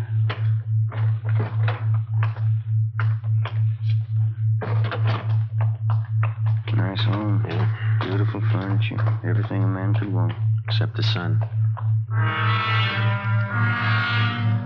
For the next 6 days, we got nowhere. Both robbery and homicide details stayed at work on the case. The citywide decoy plan continued along with the extra night patrol of cruiser cars from the Metropolitan Division. Dozens of leads were received and tracked down. None of them paid off. We stayed on it, but despite all our work, in 1 week, the hitchhike bandits were credited with 16 car thefts, 8 actual holdups, and 3 more assaults with intent to commit murder. February 18th, 2 p.m. Ben and I were called to Captain Walker's office. Close the door, will you, Ben? Oh, yeah. What is it, Ed? Both of you know Burdick here, theft detail? Oh, yeah. Sure. You want to tell him what you just told me, Burdick? Yeah, I was just telling the captain. I was on night watch last night with Resnick, and we picked up this guy for grand theft auto. Got him out in the bowling alley on Vermont. Yeah. Well, Resnick and I didn't think too much about it. We took him into Central and had him booked. Gave his name as Clyde Black. As I say, I didn't think too much about it. But on the way into work, I got to thinking. This fella comes pretty close to the description of one of your hitchhike bandits. Yeah? Yeah, he's pretty tall, 6'2", dark hair, dark eyes. Pretty tough. He's still in jail? Still there. Anybody else talk to him besides you? Resnick and me, that's all. Here's the mug shot we got on him last night. Take a look. Let me see. It seems pretty close. You got a home address on him? Yeah, a place out on South Flower. Here's the number. Thanks. Oh, yeah, there was something else. Struck me kind of funny. What's that? When we booked the guy in last night... Yeah? In his back pocket, He had a St. Christopher medal. Ben, Ed, Burdick, and I drove out to the address on South Flower Street, which the prisoner Clyde Black had listed as his home address. It was a rooming house, and the landlord remembered Black, but he hadn't lived there for 2 months. He gave us Black's forwarding address, an apartment on MacArthur Drive. There, the manager told us he hadn't lived in the building for at least a month. He had moved and left no forwarding address. We put tracers through on him with DMV, our business office, and with local merchants in the neighborhoods where he had lived. By 6:30 p.m., we had an answer. An apartment on Pico Boulevard, just east of Alvarado.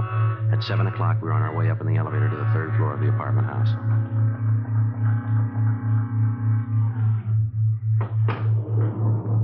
It's number 307. Must be down this way. Come on. Pretty run-down place. Musty. Yeah. This is it, 307. Somebody's in there. The apartments have back doors, Joe. You want me to cover it? Yeah, you better hustle. Right. Okay.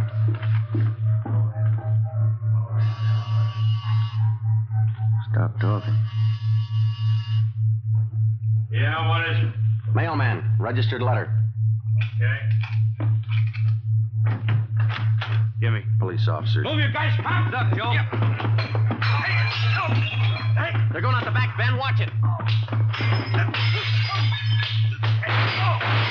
Burdick's got him stopped out back. All right, you now cut it. Let me go, I said. Let me go. That's one of them. One more, Joe, here. There were 3. All right, let's go inside. Come on. Come on. Yeah. That's all of them. Watch them, will you, Bertie? Yeah. All right, let's look around, huh? Yeah.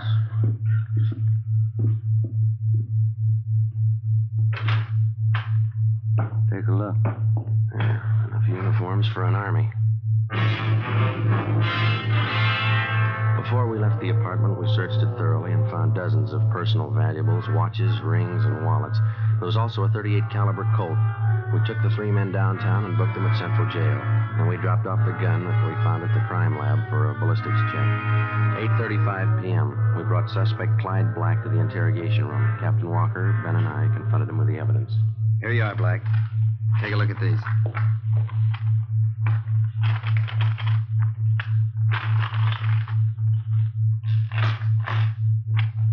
Well? They're not mine. We know that. Never saw them before. Watches, jewelry, wallets, they were found in your apartment, all of them. They weren't. Take a close look. Auto theft, that's all you got me on. Yeah. I won them. I won the stuff in the crap game. You must be lucky. Crap game, I tell you. That's how I got it, in the crap game. Why not do it easy, Black? Let's call a stenographer and get it over with. How much evidence do you want? I didn't do it.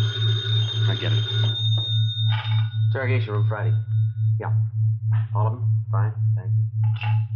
Your gun, Black. They checked it. I didn't do it. Your gun killed that Marine. Your prints are all over it. It was one of the other guys, Max. Max, it was him. Him and Johnny. You ready to dictate a statement? Put them on the file. Why me? You talk to Max. Talk to Johnny. Ed, hand me that, will you? Yeah. Here. Thanks. We got this watch out of your apartment, too, Black. Where'd you get this? Which? This one right here, the pocket watch. I don't know. Don't tell us you won it in a crap game. It's not mine. I never saw it before. It's a beautiful watch. It's engraving on the inside cover. Yeah, look here. From an old Marine to a young one. It's not mine. Let me show you how it works. Push this lever here, see, on the side.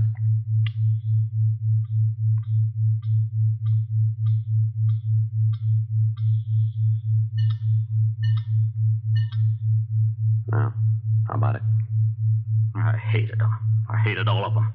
Everything about them. That lieutenant. I had to kill him. He was going to get away. I had to kill him. I had to. Why'd you pick on officers? They had it coming. Pushing guys around. I hated them. I hated every lousy bone in their bodies. I'll get the stenographer. Yeah.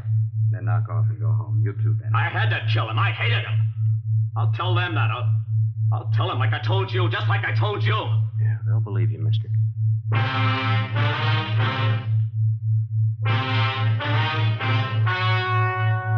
The story you have just heard was true. Only the names were changed to protect the innocent. On June 17th, trial was held in Superior Court, Department 87, City and County of Los Angeles, State of California. In a moment, the results of that trial.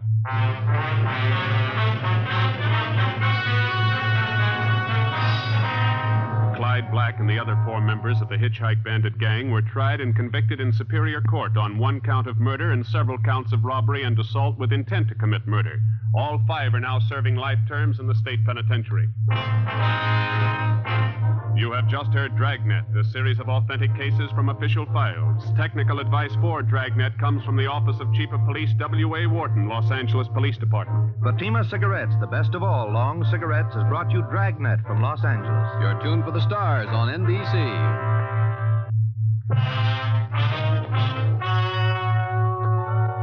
The story you are about to hear is true. Only the names have been changed to protect the innocent. Fatima Cigarettes, best of all long cigarettes, brings you Dragnet.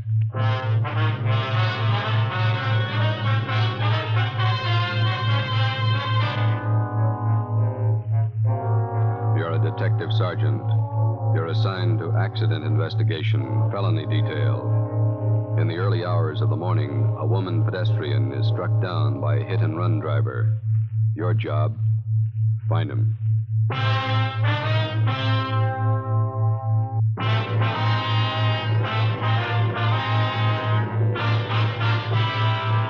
Dragnet, the documented drama of an actual crime.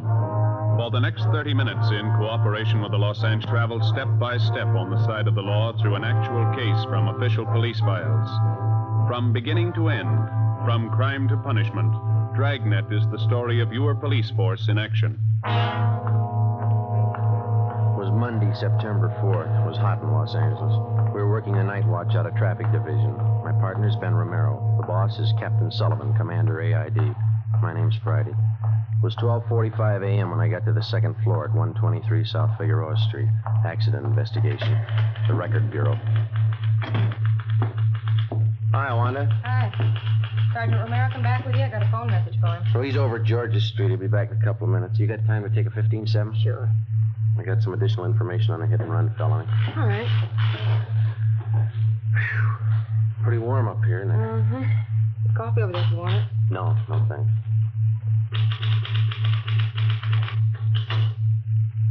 All right, officer's memo. Subject? Investigation of hit-run felony. DR number 467923. Location, 7th and Carondelet Streets. Carondelet. September 3rd, 11:15 p.m. Division reporting, AID. Division of occurrence? Central. Central. Date and time occurred, September 3rd, 11:15 p.m. Location of occurrence, 7th and Carondelet. Just going to run long, Sergeant? Oh, page and a half. Go faster in shorthand. I can transcribe it later. All right. Excuse me. This is for Captain H.W. Sullivan, commanding AID. Sir, on the above date at 11:20 p.m., the undersigned officers went to the corner of 7th and Carondelet Streets in response to an ambulance follow-up traffic. On our arrival there...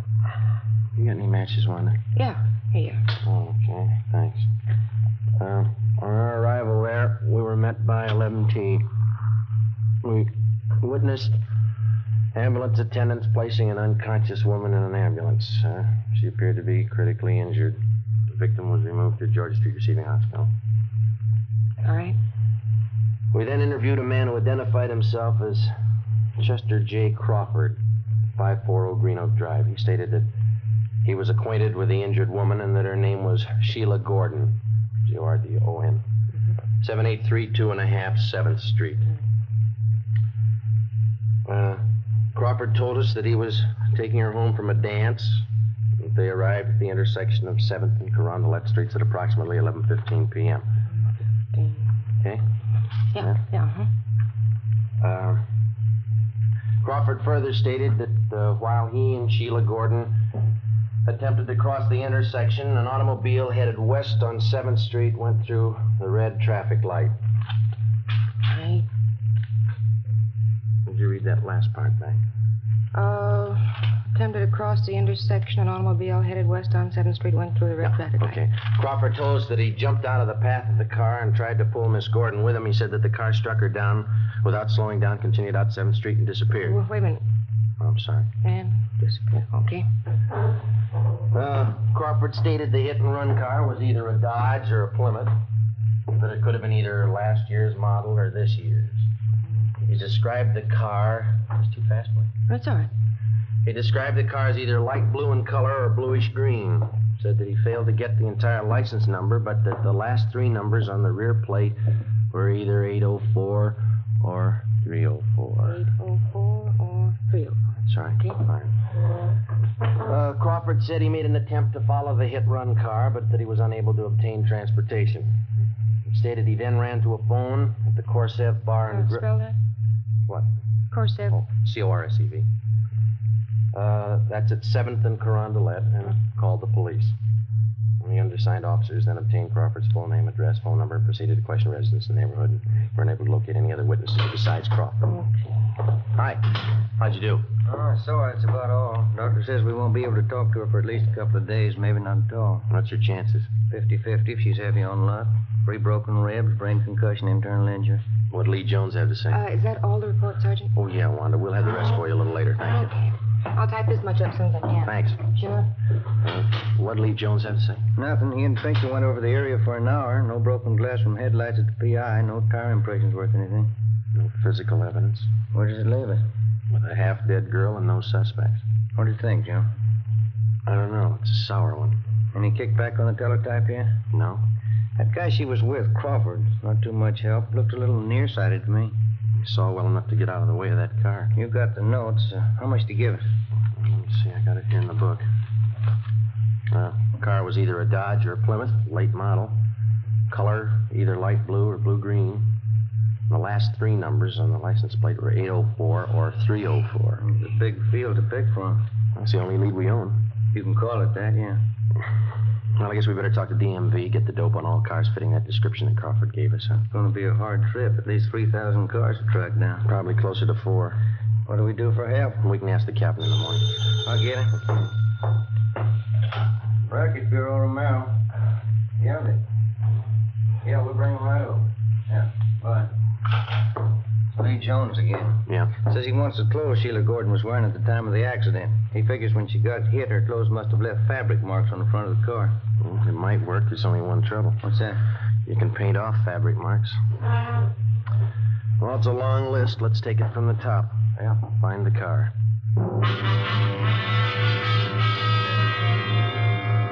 Tuesday, September the 5th. We called Mark Benson at DMV and asked for full information on all vehicles fitting the general description of the hit-run car.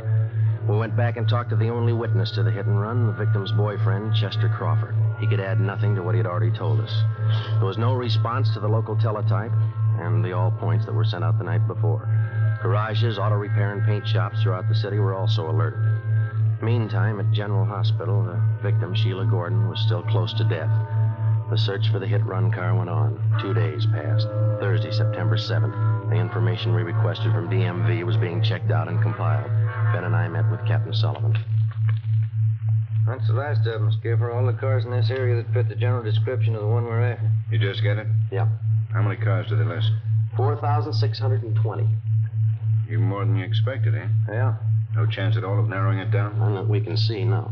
Terrific order. Well, we tried to figure it from every angle. Now we can do it 2 ways.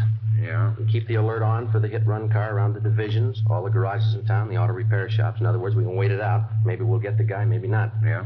Or we can check out every one of the cars on this list and the registered owners. Well, the first way isn't going to do the job. We know that. 4,600 cars. How much help will you need? About 30, 40 men. How long? A couple of weeks, maybe more. All right. I think I can get them from Metro Division. When do you want to start? First thing tomorrow. Okay, I'll set it up. All right, Skipper.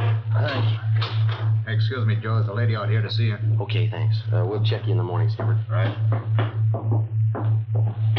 That's her over there. Thanks. My name's Friday, ma'am. This is Sergeant Romero. How do you do? I'm Dora Lytell, Sergeant. I'm Sheila Gordon's landlady, the girl in the accident. Yes, ma'am. Well, Mr. Crawford, he was with Sheila that night. He told me about you, and he said he thought you might be able to help. How do you mean? Well, it's a long story. See, when Sheila Gordon first came to live at my rooming house, she was a good girl like the rest.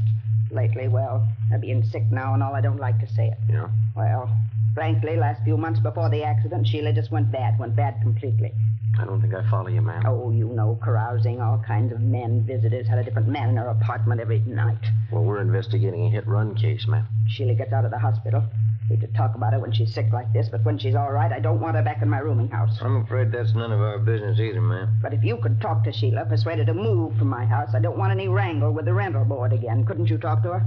I'm sorry, there's nothing we can do, ma'am. You better talk to her yourself. There'll just be another row like the last time. Shameless woman.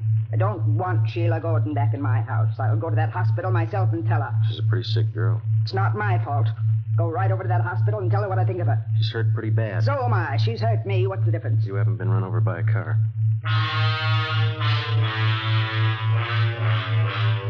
Next morning, Sergeants Reed and McLennan, Ben, and myself joined the 40 men from Metropolitan Division who had started checking out the first of the 4,620 suspected cars. The detail was broken down into teams, and each team was handed a list containing the names of 100 registered car owners. It was a long job and a dull one. Dozens of people weren't at home when we called. We had to rig up a system of checkbacks for each one of these. Some cars had changed hands 2 and 3 times. That meant more checking. By the end of the second week, we'd gone through more than half of the 4,600 names on the list. By the end of the fourth week, we had less than 1,000 to go. At the General Hospital, the victim, Sheila Gordon, was pronounced out of danger and recovering. We questioned her, but all she could tell us was that she thought the hit-and-run car was a dark color. The search went on. Monday, October 6th, Ben and I spent a 10-hour day checking a list of car owners south of town. It was 6:35 p.m. when we got back to the office.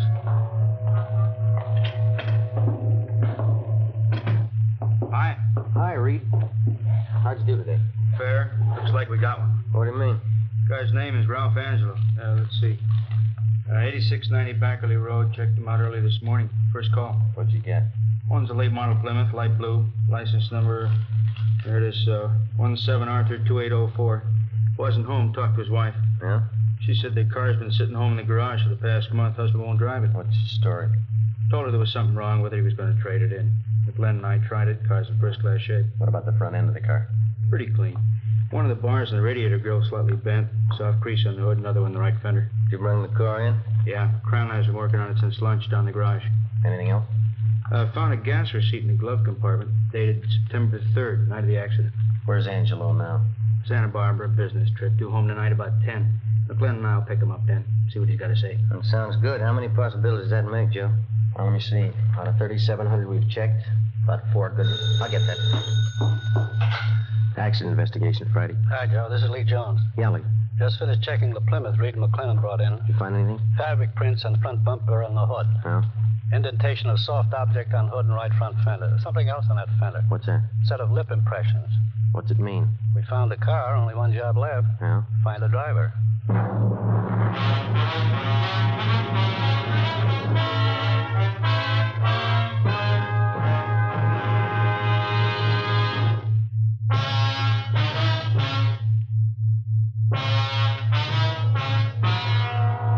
October 6, 10 p.m. Suspect Ralph Angelo was picked up at his home by investigating officers and brought downtown to the interrogation room.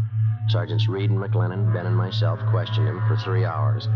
At 1:30 a.m., we took Angelo to the county jail where he was booked on suspicion of 501 vehicle code, hit and run felony. The next morning, we obtained a warrant from the district attorney's office, and later that day, Ralph Angelo was arraigned in Municipal Court Division 7. A date was set for his preliminary hearing in municipal court. Sheila Gordon recovered from her injuries and was released from the General Hospital. On October 10th, the preliminary hearing was held.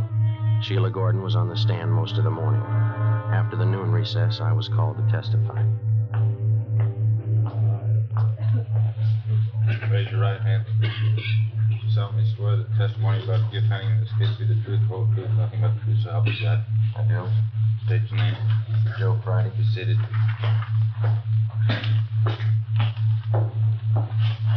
State your name, please. Joe Friday. Your address. 4656 Collis Avenue. Your occupation. I'm a police officer in and for the city of Los Angeles. Are you one of the investigating officers assigned to this case? I am.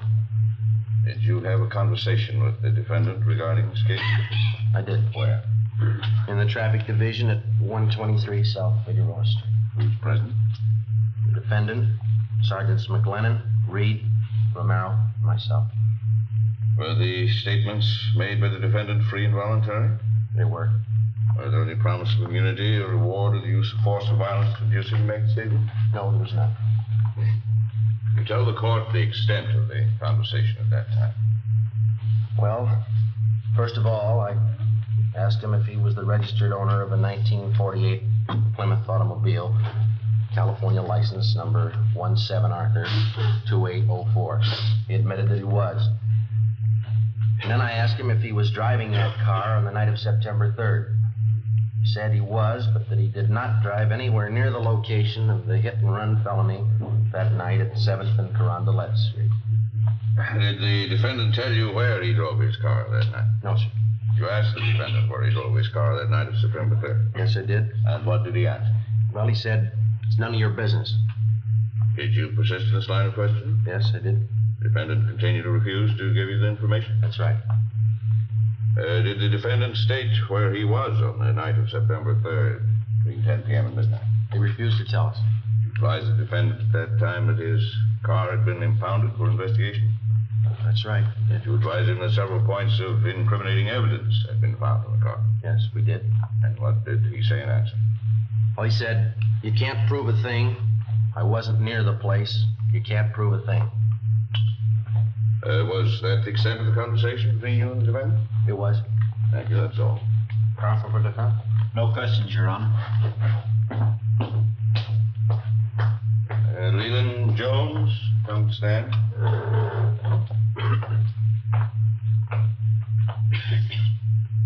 Raise your right hand. You solemnly swear the testimony you're about to give pending this case be the truth, the whole truth, nothing but the truth, so help you God. I do. State your name. Lee Jones. Your occupation? I'm a police officer in and for the city of Los Angeles. What particular detail are you assigned to? I'm a lieutenant in charge of the police crime laboratory. Will counsel for defense stipulate the witness as a qualified forensic chemist? So stipulated. Mr. Jones, you are the commander in charge of the police department's scientific investigation division, is that correct? Yes, yes. Jones, I will show you a photograph of an automobile. California license number 17A2804 to be marked People's Exhibit C. Have you ever seen this car before? I have. Where and when did you see it, please? I saw it at the Traffic Division Garage, 123 South Figueroa Street, Monday, October 6th this year. Did you make an examination of this car at that time? I did. What did the examination consist of? And what were your findings? I made a systematic examination of the car using oblique lighting from a 500-watt photo flood lamp and a bell-type reflector. I found the following evidence. On the front bumper of the car, I found fabric marks consisting of 51 threads to the inch. I then took a perpendicular photograph of those marks with a copy camera. Here is a photograph of that portion of the bumper containing those marks. I wish this photograph be marked People's Exhibit D for identification. Let it be so. You proceed, please, Mr. Jones. What else did you find in your examination of the defendant's car? I found fabric marks on the cowling of the car, extending back onto the hood. These marks were made by fabric having a weave of 38 ribs to the inch. I have here a photograph of those marks. Thank you. I'm going to ask this photograph to mark People's Exhibit E. So, Mark, what else did you find in your examination of the car, Mr. Jones? I also noted an indentation in the right portion of the car's hood. It had the appearance of having been made by a soft object enclosed in fabric striking the car. Would a human body struck by a car make such an indentation? Yes, it would. Here's a photograph I took of that indentation on the defendant's car. I'm going to ask this photograph to mark as People's Exhibit F. So marked. All right, continue, Mr. Jones. On the top of the right-hand fender of the car, I found a lip imprint in red lipstick. I lifted that print with a piece of cellophane tape, then placed the tape on a plain white card, which I have right here with me. Thank you. Ask this card to mark People's Exhibit G. So marked. Now, Mr. Jones, these pieces of evidence which you found on the defendant's car. Did you compare them with other objects? I did. Will you please state what comparisons you made and your findings? Well, in the first place, I find that the fabric marks in People's Exhibit C, taken from the bumper of the car, has the same count per inch as the stockings worn by the victim, Sheila Gordon. Secondly, I found the fabric marks shown in People's Exhibit D from the cowling hood of the car to be the same count per inch as the coat worn by the defendant. I further made a comparison between the lip imprint found on the right fender, as shown in People's Exhibit G, and various exemplars of the victim's lips. She made the exemplars by placing her lips against heavy, stiff white paper. I have those exemplars with me. As they marked People's Exhibit H. So marked. Now, may I ask, how did the lip imprint taken from the defendant's car compare with these sample imprints made by the victim's lips? I found that there were 17 points of similarity between the two. These points of similarity consist of various small lines or wrinkles which match identically, as may be seen in the photographs. Jones, do you have an opinion as to the origin of the lip imprint on the defendant's car as shown in People's Exhibit G? I do. What is that opinion? It's my opinion that the lip imprint on the defendant's car, as shown in Exhibit G, was made by the lips of the victim, Sheila Gordon.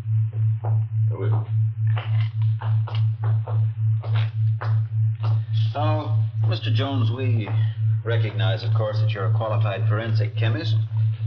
But are you going to set yourself up as an expert on women's lips, too? Well, I've done some research in that department, too.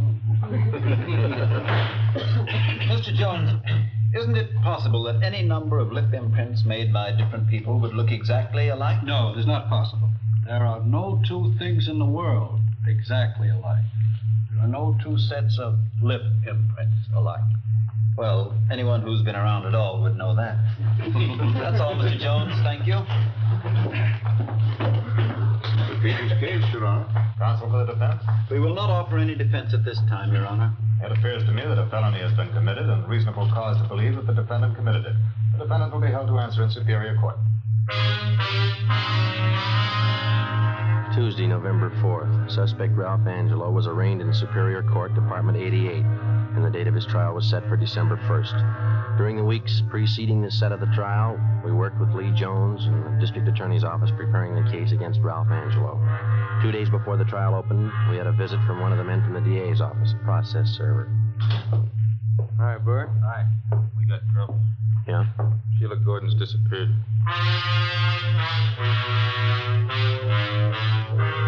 Wednesday, December 1st, Ralph Angelo's trial opened and Sheila Gordon was called to the stand. She failed to appear. We checked her few known friends in the city. They couldn't help.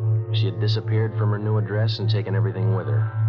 A bench warrant was issued by Superior Court for Sheila Gordon. The Deputy District Attorney succeeded in having the court grant a delay in order to find the missing girl, in this case, the complaining witness. Meantime, we got out a local broadcast and an APB. We got missing persons detail to help out in the search. Still no sign. Ralph Angelo's lawyer asked the court for dismissal of the hit-and-run felony case because of Sheila Gordon's failure to appear. On December the 8th, the court ruled on the motion.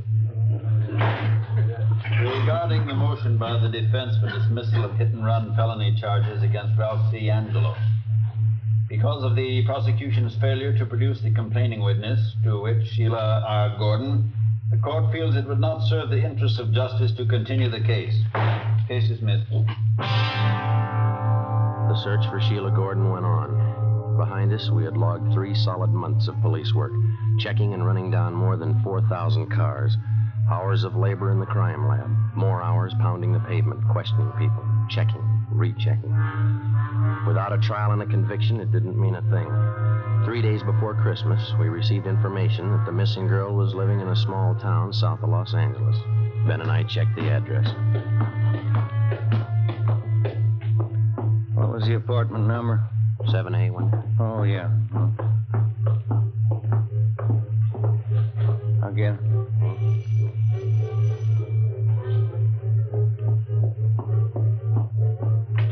Yeah? Oh, you two, come in. home. I'm sorry the place is such a mess. A little party earlier tonight. It's messed up. What about the trial? Why didn't you show? Come on, sit down. See, I'll tell you what. I'll freshen up a little, put on some makeup. What about the trial? I didn't have anything against the guy. Didn't mean to run me down.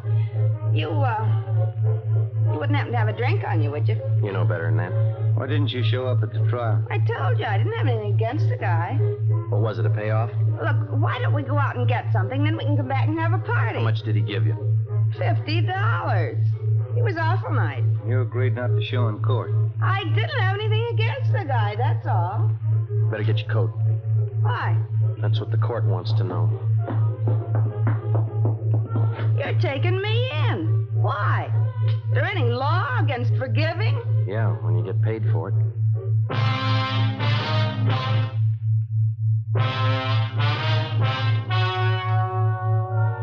The story you have just heard was true. Only the names were changed to protect the innocent. On February 3rd, trial was held in Superior Court, Department 88, City and County of Los Angeles, State of California. In a moment, the results of that trial.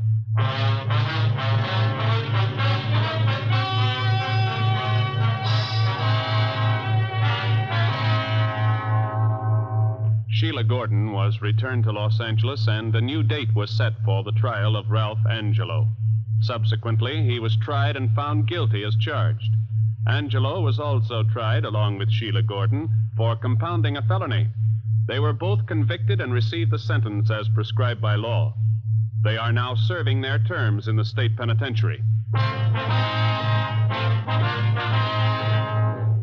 You have just heard Dragnet, a series of authentic cases from official files. Technical advice for Dragnet comes from the Office of Chief of Police W.A. Wharton, Los Angeles Police Department. Fatima Cigarettes, the best of all long cigarettes, has brought you Dragnet from Los Angeles. The Halls of Ivy is especially pleasant listening tomorrow on NBC.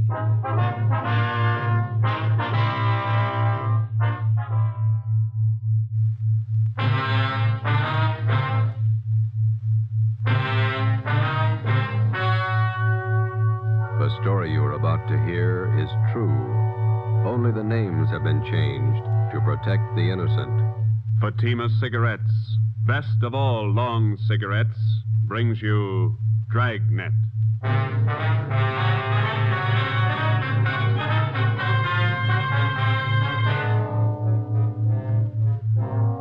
You're a detective sergeant. You're assigned to Bunko Fugitive Detail.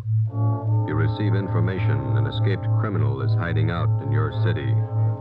He's dangerous. He may be armed. Your job, get him.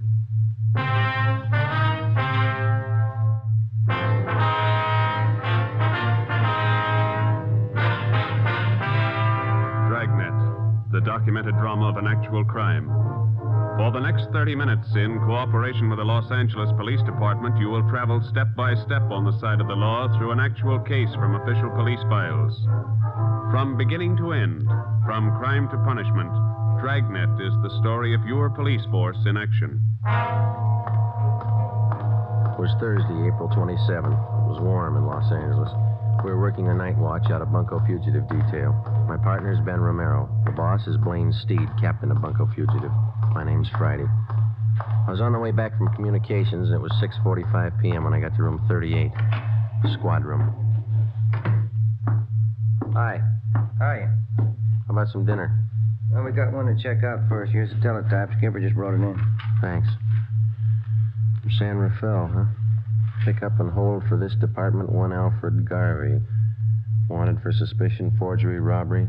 This man poses as a fingerprint expert from San Rafael Police Department. Here's his mug pulled from the Record Bureau. Mm-hmm.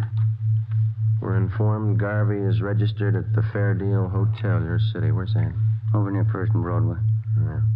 Please advise us on his arrest, and officers will arrive with warrant signed. Chief Police Frank Kelly, San Rafael, California. Shouldn't take long to pick him up. All right, we can eat later, I guess. Hi. Hi, Max.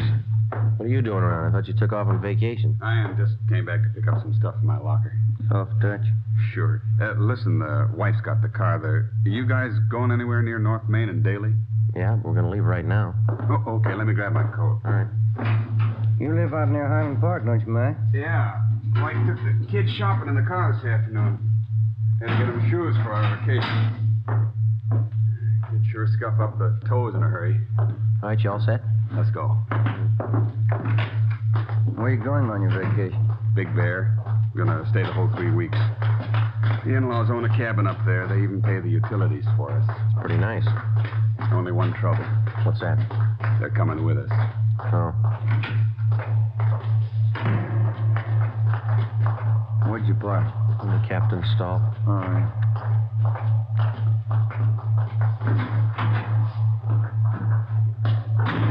All right, in the back. Okay.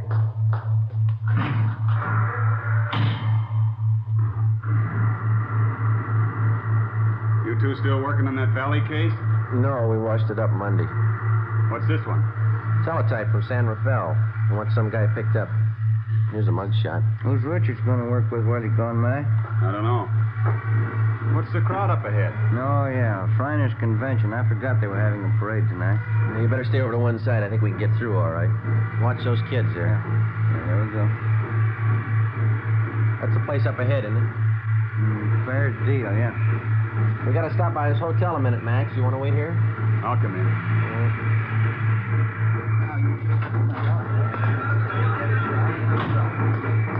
It's a big turnout for the parade, huh? Yeah, it's a big crowd. Fair Deal Hotel. Look at those rates. 35 cents a day, $2 a week.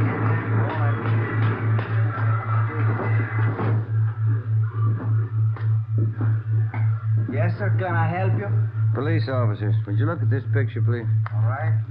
Maybe registered as Alfred Garvey. Garvey sure came in yesterday. The picture makes him look old. Is he in now? Well, let's see. Garvey, room 307. The key's gone. He must be in. Thank you. Yes, sir. Elevator's down there at the end of the hall. Okay. The elevator's in use. Let's take the stairs. I'll wait for you here. I want to see the parade. Okay, Mac. I've never seen it to fail. Sam. Stairs. Every time my arch is hurt, we get a thief to check who lives upstairs. Just one more flight. Yeah.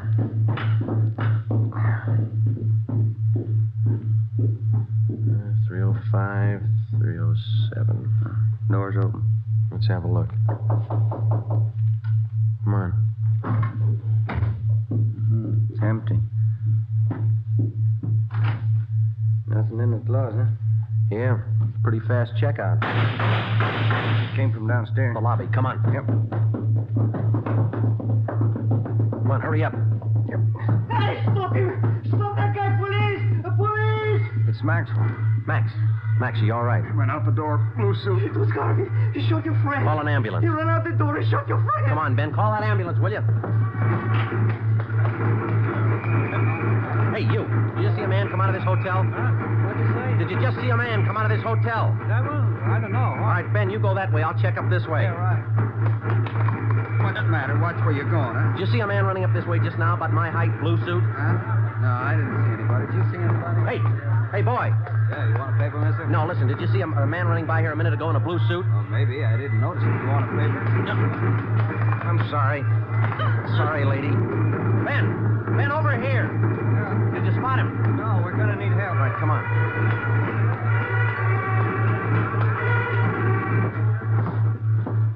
I called the ambulance. You better help your friend. He's bleeding. I don't know what to do. Ben, get a hold of communications. Get some help out here. Right. The guy came down in the elevator. It was Garvey. Your friend tried to stop him. Garvey shot him right in the face. All right, stop yelling, It was huh? terrible. Now look, he's bleeding. You better do something. Will you shut up? Max, how is it? Chest hurts. Yeah, all right, easy, huh? Garvey came out of the elevator fast with a gun. All right, take it easy now. Joe, I got communications. They're blocking off the area. That's fine. Watch that front door. Will you keep those people out of here? Yeah. Chest. I'll be here in a minute, boy. Call the wife, Eleanor.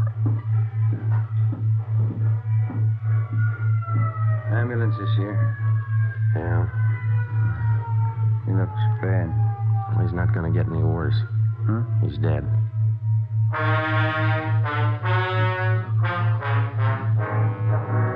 The name on the personnel report said John Warren Maxwell, Sergeant. Los Angeles Police Department, badge number 10377. Nearest living relative, wife, Eleanor Jean Maxwell. Dependents, John Maxwell Jr., 6 years. Deborah Lee Maxwell, 2 years. Death in line of duty, April 27, 7:15 p.m. John Maxwell's body was removed from Georgia Street to the county morgue. At 7:45, a special detail of men from homicide and bunco fugitive were on the scene to aid in the investigation of the killing. The neighborhood where the Fairdale Hotel was located was covered for a half mile around. By 9 o'clock, the parade was over and the area was cleared. We had a single lead to work with. In checking out the different taxi cab stands in the neighborhood, we found out that 3 separate fares had been picked up within 2 blocks of the hotel, 4 minutes after the shooting. Ben and I went to the offices of the taxi cab company. The cabs in question were called in and the way bills were checked. The times of the 3 different trips were listed, and so was the address of each destination. We copied down the addresses and then interviewed the drivers. We're going to give each one of you half a dozen pictures. I'd like to see if you can identify any of them as passengers you picked up tonight near the Fairdale Hotel. All right, here you go. There you are. 4, 5, 6. Check them carefully, please. Here are yours right here. Take a good look at each one of them. Okay, thanks. Now, fellas, take your time. Look them all over real good before you make up your mind. Yeah, here's the one, Sergeant. No mistake. Let me see. Where'd you pick up this man? About a block from the hotel. I drove him to a place on 14th Street. Same address on the waybill. Ben? Yeah? Alfred Garvey. Ben and I, along with Ricketts and Chandler from Homicide, drove out to the 14th Street address, another small transient hotel. The clerk on duty identified Garvey from his mugshot. He said the suspect had called at the hotel at about 7:45 that night and asked to see one of the guests, Mrs. Lorraine Thomas. The clerk said he told Garvey Mrs. Thomas was out, that she hadn't been there for 4 days. Ricketts and Chandler went on stakeout in the lobby of the hotel, and Ben and I went up to the second floor to stake out Mrs. Thomas's room. Friday, 11:25 a.m. Lorraine Thomas returned to the hotel and was taken into custody. We took her to Homicide and questioned her for more than an hour. She admitted that she was acquainted with Garvey, but that's all. 1 o'clock. We went to Clifton's cafeteria for lunch. Here, take this tray. Thanks. Silverware? Get here a little earlier, you wouldn't get it. Look at that lineman. You were the first one he ran to after the shooting. Well, Garvey doesn't have many friends in Los Angeles. Maybe that's why he looked me up. I'll have the mixed green salad, please. Kind of worked this Garvey do, do you know? He told me he was in the Merchant Marines. Coleslaw. Some of that potato salad, please. Do you know what he does in the Merchant Marine? He told me he's steward. French dressing, please. Do you know any of his friends in town? No, I don't. Rye bread. Can I have an extra butter, please? French roll. What kind do you want, Ben? Now, give me some of those biscuits. Thank you. Does Garvey usually stay at the Fairdale Hotel when he's in town? I don't know. That split pea soup sure looks good, doesn't it? We told you that the police up north were looking for him. Yeah, I know you did. Like I told you, I've been out with him a few times. That's all I know about him. He must have introduced you to some of his friends. I'll have the prime ribs there. Rare. That piece thick. How about it? Did you ever meet any of his friends? Yeah, 1 or 2. No gravy. Meatloaf, brown gravy. You remember any of the names of his friends? I just met him, that's all. I don't remember. Let me have a roast turkey. Go kind of heavy on that dressing, will you? Did you ever go out with any of them? No. Why do you think Garvey went to your hotel after the shooting? I don't know. Maybe he figured you'd hide him. I don't know why you should. You killed a man and headed straight for your place. Doesn't make you look too good. I can't help that. I like some of those string beans, please. Miss Thomas, you know it's going to go hard on you if you're holding back information on Garvey. I'm not. Why don't you take some of that summer squash, Joe? It's good for you. Oh, I can't eat that much. When'd you first meet Garvey? About 3 years ago, up in St. Helena. You might as well keep your nose clean. How do you mean? We're going to reach you, Miss Thomas. You might as well tell us all you know. Look, if Garvey's killing people, I don't want to have any more to do with him. We do. Now, where is he? I told you, I don't know. Squash, please. You said you had a little boy, didn't you, Miss Thomas? Do we have to talk about it now? I thought we were going to have lunch. How old's your little boy? He's 7 years old. Where is he now? He's in school up in San Francisco. Isn't this line going awful slow? It's lunchtime. You know that cop that Garvey killed last night? Mashed potatoes, country gravy. Did you hear what I said? Yes, I know he killed a cop. He had a little boy, too. There's nothing I can do. No potatoes, thanks. Yeah, there's something you can do, Miss Thomas. You can tell us where Garvey is. If I knew, I'd tell you. French fries, please. You're kidding us, Miss Thomas, but we're not going to kid you. You know a lot more about this than you're telling us. Maybe I do, but I'm scared. Who are you afraid of? Look, why can't you count me out of this? I don't want any part of it. You're in all the way. The only way you're going to get out is to tell us what you know. He'll kill me. Suppose something happens to me, nobody's going to worry about my kid. You don't have to worry. He's not going to find out. No dessert, please. They'll both kill me. Both? Who's the other one? Oh, what's the use? Trouble, no matter what you try to do, nothing but trouble. Garvey's working with somebody, is that it? His name's Jack Fleming. Yeah? They made me promise to cover for him.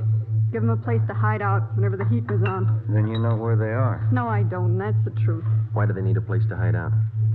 You said Garvey killed a cop. What about Fleming? Hey, Joe, you better move along. Oh, I'm sorry. What about Fleming? We're going to pull some jobs. All right, we can skip the dessert. Come on. I'll take a check for all of them. Let's go. What kind of jobs? Where? Hold up. Tomorrow night. Three Kings Liquor Store out in Wilshire. Let's sit down. They're both the same, Garvey and Fleming. They can't hold a gun without using it. Here's the table. Oh, you dropped your tray. I'll get you some more.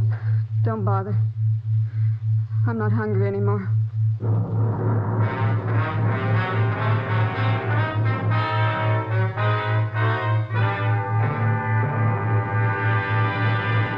You are listening to Dragnet, the case history of a police investigation.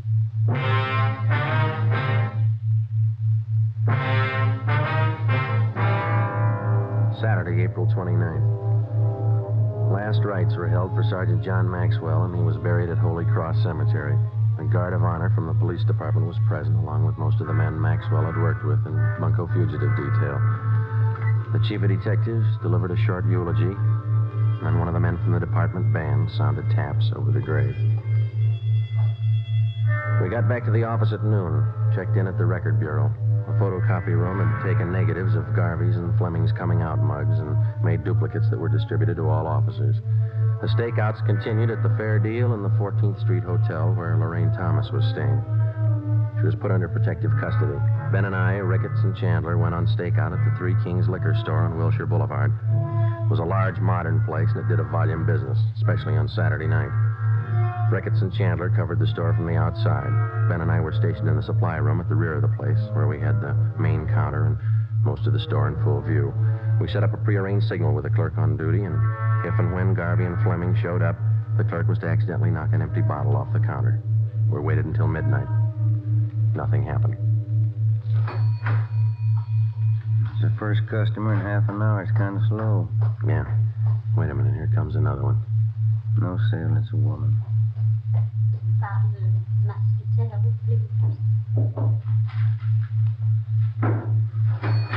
Clerk sure got the jitters. Well, I'll put in with him. I could go for a hamburger. Why didn't you eat dinner? I wasn't very hungry then. Oh, I got an almond bar. You want it? Yeah, thanks. Wait a minute. Another customer. Yeah, man. Can't see his face too well with that hat on, can you? That's Fleming. Come on. Police officers, get your hands up. Watch it, Joe. You're hitting. He's going out the front. Come on. Ricketts and Chandler stopped him. Yeah, he's down. Watch him. Get the gun. Yeah. Yeah, here it is. That's Fleming, all right. Ricketts, call an ambulance. What's the score? Looks like one in the shoulder and legs, too. What about Garvey? I don't know. What do you think? Fleming stopped all the slugs. Yeah. Let's ask him.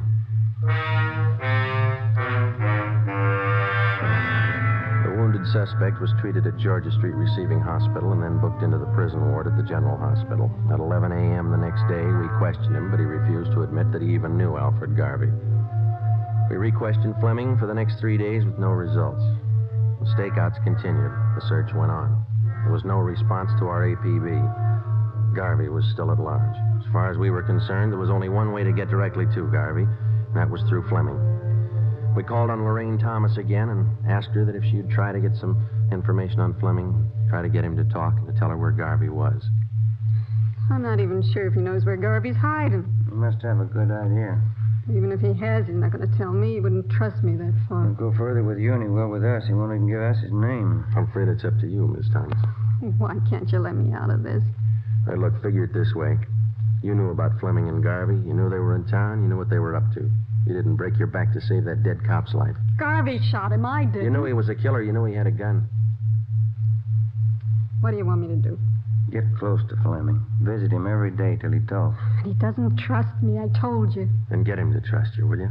Do favors for him. He wants to contact friends to raise money for a lawyer. Help him do that. Run errands. Do anything for him within reason.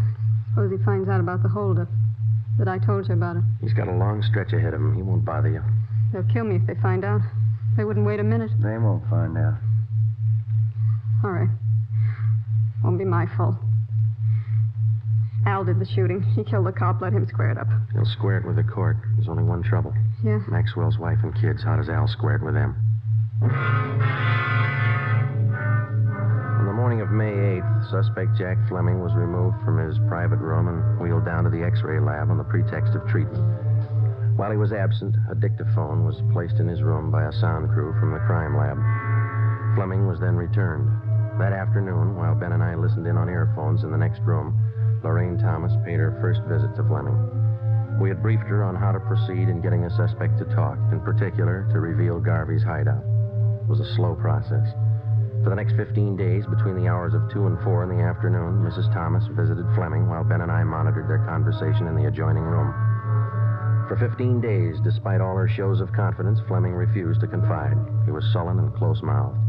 Some afternoons, he would hardly speak to her. On the 16th day, his mood seemed to be improving. Here. Let me fix that pillow for you, Jack. There. Is that better? Yeah. That's good. Thanks. I got in touch with Dave and Johnny like you asked me to. Huh? What'd they say? Well, they said they could get you the money for the lawyer the day after tomorrow.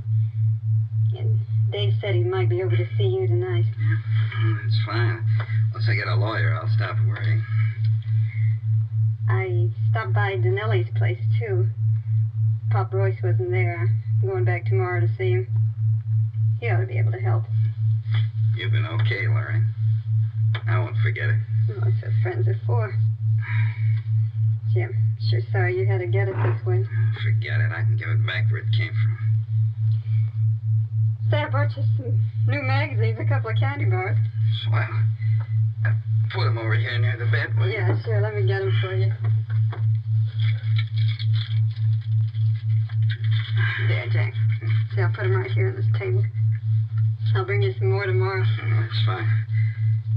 You're going to try and see Pop Royce again tomorrow? Yeah, they told me he'd be in around noon for sure. If I don't see him then, I'll keep trying till I do. Yeah, that's it. Oh, listen. There's something else. Sure, Jack. Come here. I don't want to talk loud. The cops might have bugged this room. Yeah. All right. A little closer. Okay. Tonight, I want you to go to George's joint, the Blue Moon, down on South Flower. Yeah? And ask for George at the bar. He's usually around from 11 on. Uh-huh. Tell George you've seen me. He'll know it. Then tell him to take you to Al. To take me to Al? Yeah, Al Garvey. George knows the place. Yeah. Okay, Jack. And keep your mouth shut. Don't talk to anybody but George. He knows the place. All right, Jack. They'll help you out. Well? Yeah. It's a long wait. Get paid. Let's go. 10:45 p.m. A detail of 3 cars followed Lorraine Thomas to the Blue Moon Tavern on South Flower Street. We parked down the block and watched her go in. At 15 minutes past 11, she came out with a small, fat man in a dark blue suit. They got in a tan-colored coupe and drove south. The cruiser cars, using 3-way radio, tailed the coupe alternately out through the Echo Park area and then back to the starting point at the Blue Moon Tavern. Lorraine Thomas went back into the bar with a man and 20 minutes later came out, caught a taxi, and took it to her hotel on 14th Street. We drove back to the office. It was 5 minutes past 1 a.m. That's it? I get it. Munko Fugitive, Friday. Lorraine Thomas, Sergeant. He showed me the place George did. Where? We drove past it. 1032 Alamo, apartment 3. Is Garvey there now? No. George said he's supposed to be there tomorrow in the afternoon, 5 o'clock. George said I'll have to go alone. Are they watching the place? I think so. Garvey's staying with another man. They got guns. You know where Garvey is now? George wouldn't tell me. We can't afford to tip our hand. How do we know Garvey will be there at 5 o'clock tomorrow? That's just it. We don't. May 9th, 3 p.m. An immediate stakeout was placed at the suspected hideout. A detail of 20 plainclothesmen began filtering into the neighborhood in the vicinity of 1032 Alamo Street. The 3-story apartment house at that address was checked thoroughly and then covered on all sides. Apartment 3 on the first floor was checked out, too. It was registered to a Thomas King, whom the manager identified as Alfred Garvey from his mugshot. To avoid pedestrian casualties, we toured the immediate vicinity between 3 and 4:30 that afternoon, advising residents and storekeepers to clear the street and stay inside. At 4:35 p.m., the men in the detail took up their assigned positions. We waited. Hold that light, will you? Yeah. Thanks. Awful lot of trouble for that punk Garvey. Be more trouble if he doesn't show. No such luck. Tan coupe coming down the street behind us. Same one we tailed last night. A girl driving. There's 2 guys with her. Yeah, Garvey's one of them. They're pulling up. Ready? Oh, wait a minute. All right, let's go.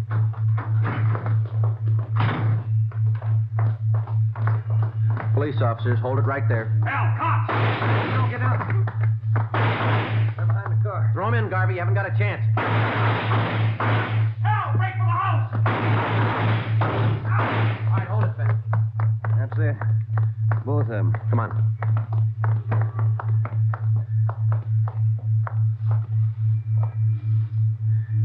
Both dead. Garvey. The other guy. Rotten case. Rotten business.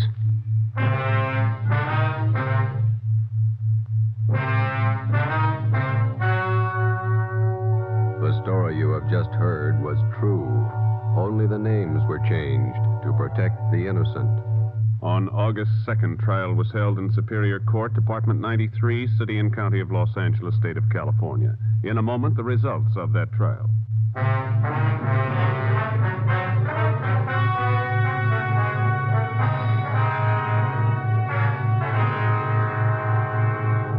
Jack Fleming, the only survivor of the hold-up gang, was found guilty of several counts of armed robbery. Garvey's accomplices who aided him in hiding out were tried and convicted of being accessories. They are serving prison terms as prescribed by law.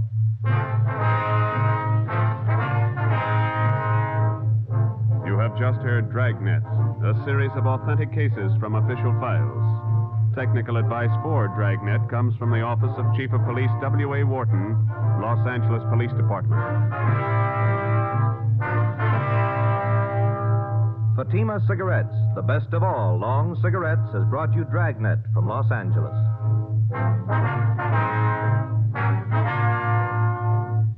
The Halls of Ivy is pleasant listening tomorrow on NBC.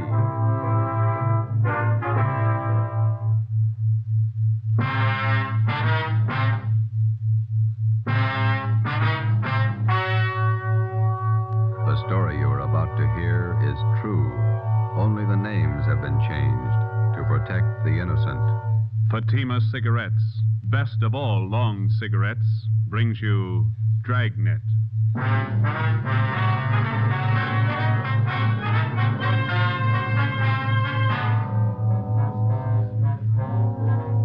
You're a detective sergeant. You're assigned to homicide detail. For 2 months, a depraved criminal has been at work in your city. Men and women have been robbed, brutally attacked. Your job, get 'em.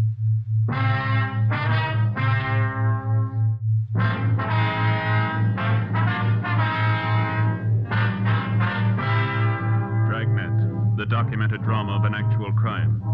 For the next 30 minutes, in cooperation with the Los Angeles Police Department, you will travel step by step on the side of the law through an actual case from official police files. From beginning to end, from crime to punishment, Dragnet is the story of your police force in action. It was Wednesday, March 7th. It was cloudy in Los Angeles. We were working the night watch out of homicide. My partner's Ben Romero, the boss is Thad Brown, chief of detectives. My name's Friday. I was on the way home from the office, and it was 2:25 a.m. when I got to Collis Avenue, number 4656. Joseph? Is that you? Yeah, Ma. Did I wake you? What time is it? A little after 2. Can't keep this up. You've got to have your rest. Don't worry, I'm okay. You got any cold meat in the icebox? There's some pressed ham, a few slices of bologna. Didn't you have any dinner? A couple of hamburgers and a piece of pie. I got hungry again. I had some nice beef stew for dinner. There's some left in the icebox. I'll come down and warm it for you. No, all I want's a sandwich, Ma. You go on back to sleep.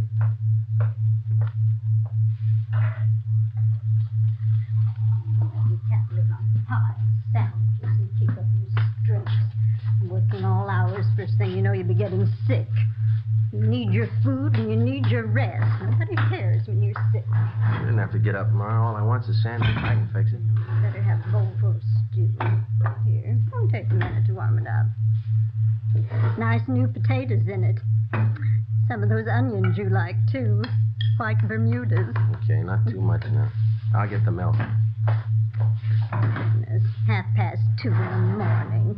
What kept you so late again? Another stakeout. It's the same job. Is that the murder in Highland Park? No, Ma, the badge bandit. The one that poses as a policeman. Oh, that one. You certainly ought to do something about him.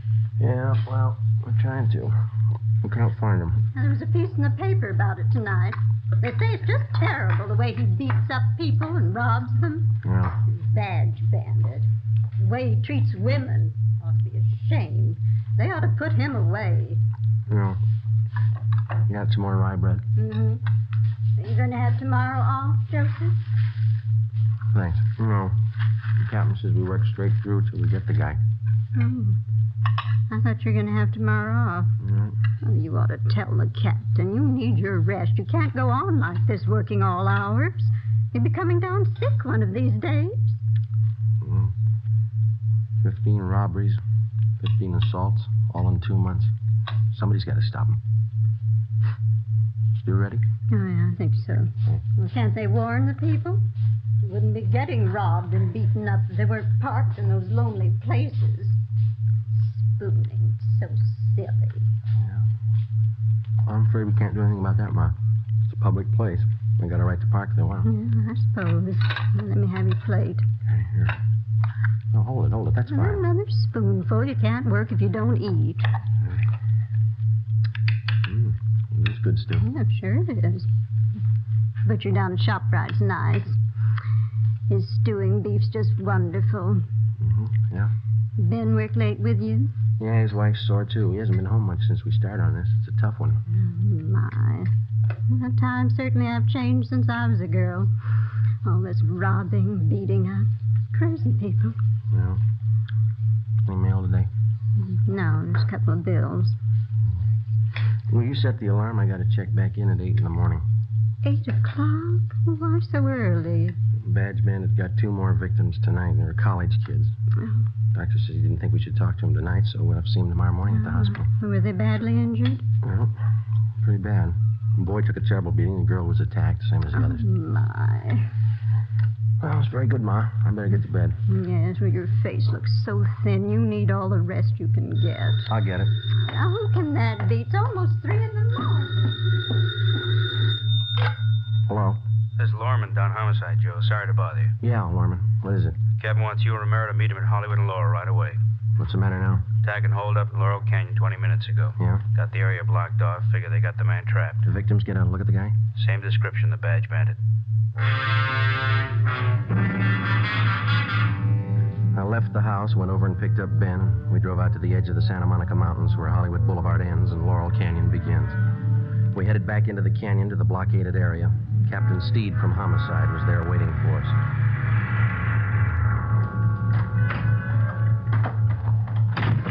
Hi, Skip. Yeah, just a minute.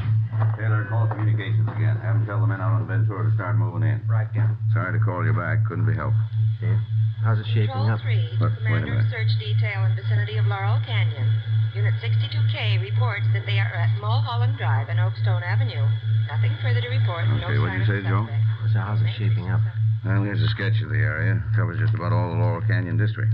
Yeah. Badge Bandit got his victims near the top of this hill here. Old man in the neighborhood heard a woman scream and phoned in. How sure are we the guy didn't get away? Well, the man who called in said the bandit had trouble starting his car. Finally left it and took off into the brush. He was headed west down this road here. Captain, I just had a call from communications. The crew from Leighton Prince are on their way. All right, any report from the detail up on Canyon Road? Nothing yet. I'll stand by the radio. Okay. How much area we got to cover? Now, from the mouth of the canyon here, all the way back to Ventura Boulevard. On the west here, from Lookout Mountain Avenue over to Crestview Drive on the east. How much have we got to go on? Crowley talked to the victims for a minute before they took them to Georgia Street. Yeah. The guy's description's the same. Heavy-set, blonde hair, chubby face, horn-rimmed glasses. Well, if he's on foot, there's plenty of underbrush around here to hide him. Just a minute, I want to get this call in first. Taylor, have communications contact 72K. Tell them to hold their line stationary. Yeah. We'll have the others closed in from the west and the north. Right. You two better get up on Groveland Drive. Line's pretty thin up there. Olson can use the help. Is that the area where you abandoned the car? Yeah. I want you to cover all the houses in that area. Check with everybody you can find in the neighborhood. They may be able to help. If they don't answer, find out why. Okay. I'll be making the rounds in another 10 minutes. Check with you then. All right, let's go, Joe. One more thing. Yes, sir? I'll tell you what I told the rest of the men. This guy's in a corner and he's got a gun. There's only one way out for him. Yeah. Make sure it's not you.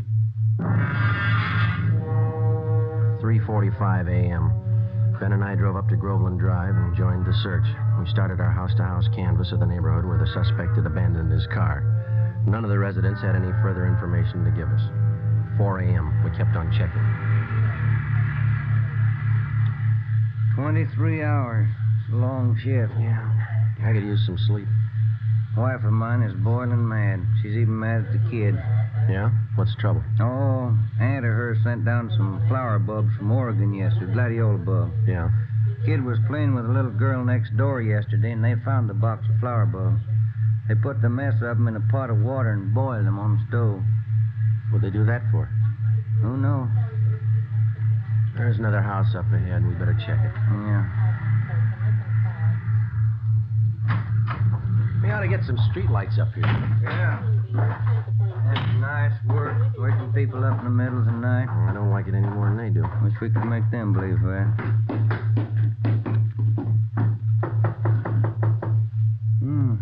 Nice neighborhood up here.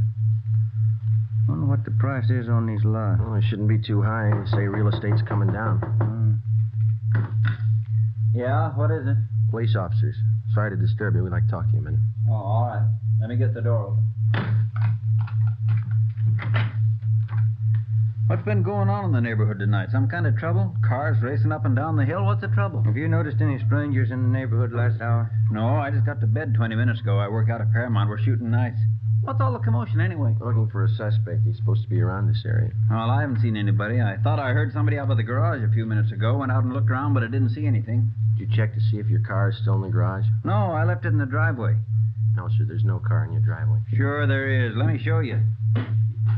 Hey, it's gone. Can we use your phone? Yeah. Yeah, but I saw it just a few minutes ago. The car was right there in the driveway. You think that guy took my car? Yes, sir. It's a pretty good bet. You got your license number handy there? I don't remember it. I got it on a card in my wallet. Give me communication. Can you give us a description of your car? It's a Plymouth sedan, black, two-door sedan with... Search detail, Laurel Canyon. I got some new information for all units in the detail. Here's the license number. Oh, thank you. Will you broadcast this information to all units in the search detail? What was the make and model of your car? 46 black Plymouth, a two-door sedan. 1946 black Plymouth, two-door sedan, license number, let me see. 7X-ray 2569. This car's just been stolen from 10211 Groveland Drive. Any identifying marks on the car? Well, I left my keys in it. No, sir. I mean, any special markings on the car? Maybe a dent in one of the fenders? Well, Here, George, hold on, we're getting it. The right headlight went out on me last night. I haven't had it fixed yet. The right headlight on the car's out. Notify all units in the search detail that we believe suspect is now in possession of this car. Right, thank you. Let's go. It must have happened in the last 15 minutes. I heard that noise and I went out to check. The car was there then. Well, here's our card. We'll be checking with you later. Yeah, I sure hope you find it. I don't know how I can get to work tomorrow without my car. Yeah, we'll notify you. Yeah, gee, I sure hope you find it. Thanks for your help. Come on, Ben.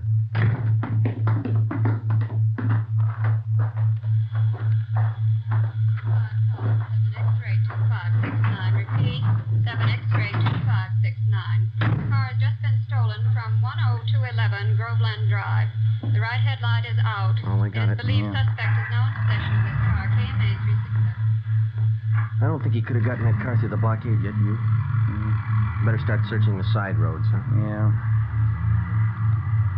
There's one, leading off to the left, up ahead. Here, let's try it. Wait a minute, there's a car coming down the hill toward us. Joe is making time. Joe, only one headlight on the car. It's coming right at us. Turn around, quick. There's no room. Get over to the inside. I can't, it's too late. Ben, turn. Hang on, we're going over.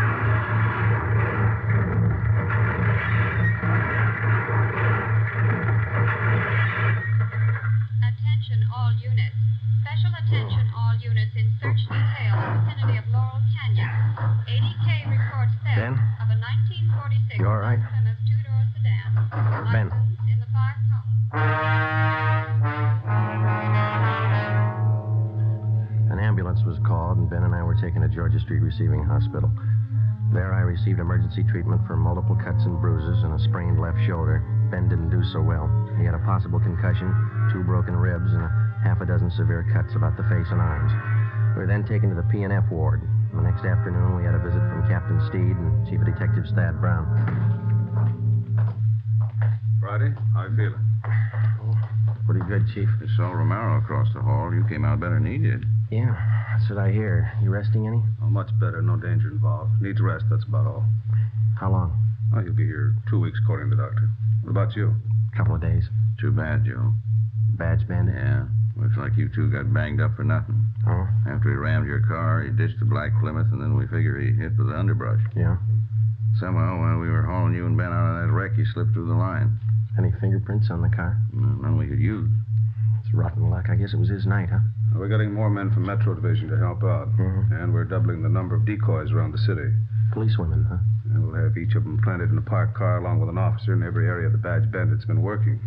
All he has to do is grab at the bait once. Yeah, if he goes for it. He'll have plenty of time to choose. We work the same setup every night till we reach him. It's a big operation. Might have to run it for weeks unless he quits. Well, there's only one way a guy like that ever quits. Yeah. When we stop him. Saturday, March 10th, 2 p.m. I was released from the P&F ward and went home. Ben stayed on at the hospital. He had at least another 10 days to go before release. Sunday, I spent at home. Monday afternoon, I checked back in at the office, and Captain Steed put me on decoy duty for that week, along with policewoman Dorothy River. We were assigned to cover an isolated parking area near Mulholland Drive and Beverly Glen. It was a nice view, but the duty was slow. No sign of the badge bandit. Policewoman River and I waited it out from late evening to early morning, from Monday through Thursday. Friday night came. Same thing. We waited. How's Ben? You see him today? Yeah, he's doing fine. Be out next week. Grouchy, I guess. Oh, sure. You want a cigarette? Thank you. You can sure tell it's Friday night. Yeah. Thanks. College kids are out in force. Mm-hmm. What time you got? 1:45. Long nights. Yeah. Slow. You cold? No, are you? Just a little. It's chilly up here in the early morning. What's that? Car full of kids just pulling out. Are the cars gone too? Yeah. We're the only ones left. These stakeouts get on your nerves. So, look, if you're cold, you can have my coat. It doesn't bother me. No, it's all right, Joe. Thanks. It's a beautiful view from up here, isn't it? All the lights. Yeah. You like to dance, Joe? What? I said, do you like to dance? Oh, once in a while, I guess. I'm not too good. Why? Well, our club's having its big annual dance 2 weeks from Saturday. Yeah. Might get a kick out of it. It's formal. Well, it leaves me out. I don't own a tux. Oh, you could rent one. It'd be fun. No, I'm afraid I don't look good in a tux. I never met a man who thought he did. Why don't you try it? I might be working. Well, I mean, if you're not working, why don't you come? You going? Well, I was planning on it. Got a date? No, not yet. I have hopes. There's a car pulling in. Let's see. Yeah, parked over in back of us. I can only make out one person in the car. Yeah, looks like a man. I can't be sure. All right, come on over closer. We might as well look the part, huh? All right. He's getting out of the car. You coming this way? Walking over to the side of the road. He's got a flashlight. Looking around. He's built like the Badge Bandit. Short, heavy set. Yeah, he's turning around. He's got his flashlight on us. He's coming up on your side of the car. All right, take it easy. You know what to do. Come on, out of that car. Police officer. All right, hold on. Got a gun, Joe. Yeah. Come on, I said out of the car, both of you. All right. All right, drop the gun. Drop it.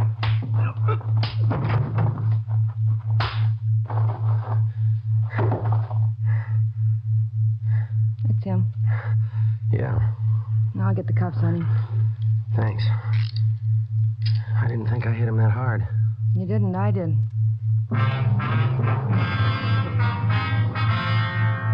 Policewoman Dorothy River and I took the suspect to Hollywood Division, where he was booked on suspicion of robbery. He gave his name as Charles Leon Kirby, age 46.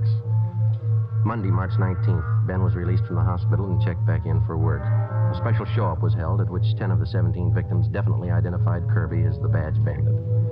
The suspect had finally been apprehended. Now we started the slow process of formally charging the man and presenting our evidence against him to bring him to trial. 10 a.m., Ben and I went across the street to the 6th floor of the Hall of Justice to present our case against Kirby and to obtain a formal complaint against him. We met with Deputy District Attorney Broker. When'd you get out of the hospital, Ben? This morning. Sure got sick of that place. Heard about your accident. That guy sure gave you enough trouble, didn't Yeah, he's still giving us trouble. How's that? He got in a tangle with another prisoner out in the Hollywood Division. Yeah? The other prisoner gave Kirby a pretty bad going over. Cut him up and broke his left forearm. They're moving him in an ambulance from Hollywood to the prison ward at the General Hospital. When did this happen? Just this morning. I think they're moving him downtown now. Tough one. Now, how about your reports on Kirby? Are they all in order? Well, here's a summary report. Alleges 10 positive identifications containing 10 counts for robbery and 10 counts of forcible rape. All right. And here are 7 other crime reports. Only partial identification on these. Okay. What have you got for corroborating evidence against him? Oh, we went through Kirby's apartment. Found at least a dozen pieces of property that he took from his victims. Mostly watches and jewelry. The victims identified every piece we found. Okay, let me get the details down here. No. Excuse me a minute. Sure. Broker speaking. Yes, a minute. You, Friday. Thank you. Friday. When? Yeah, right away. Well, that does it. What's the matter? Kirby. He just broke out of that ambulance.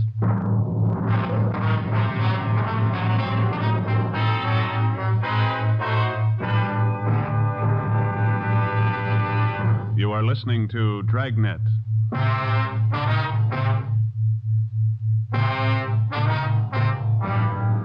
As soon as word of Kirby's escape came through, the information was broadcast to all points.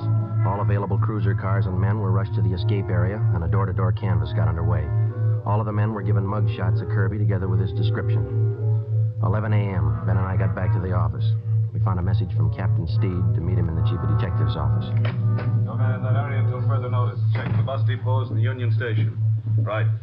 What's the story, Chief? That's what I'm trying to find out. Where'd he make the break? They're 4th and Main. Couldn't have picked a better spot. The ambulance had just crossed 3rd and Main when Kirby slugged the guard. The driver was too busy dodging traffic to notice what was going on in back. That's a lousy break. Kirby jumped out of the back end of the ambulance and disappeared in the crowd. No sign of him since. That's fine. Takes us almost 3 months to reach the guy, and he breaks away on a cheap fluke like that. Well, he doesn't have many friends in town. He's only got one we know of. Yeah? A brother. Kirby stays with him pretty often, from what we could gather. The brother lives in a rooming house down on Alameda. Anybody checked that yet? We've got it staked out. The brother works at a box factory in the south end of town. That's covered, too. He's not going far with a broken arm. What have you got? Pawn shop hold up 6th Street. Happened a few minutes ago. Yeah? Here's the description of the hold up, man. Stocky build, blonde hair, horn-rimmed glasses, chubby face. You were wrong about that broken arm. Come on. 11:20 a.m. Ben and I pulled up at the East Asia pawn shop on 6th Street. Inside, we found the proprietor, Morris Brubaker, lying propped up against one of the showcases. He was an elderly man. His face and head showed the marks of a savage beating. His wounds were hemorrhaging badly, and ambulance attendants were giving him first aid. We showed him Charles Kirby's mugshot.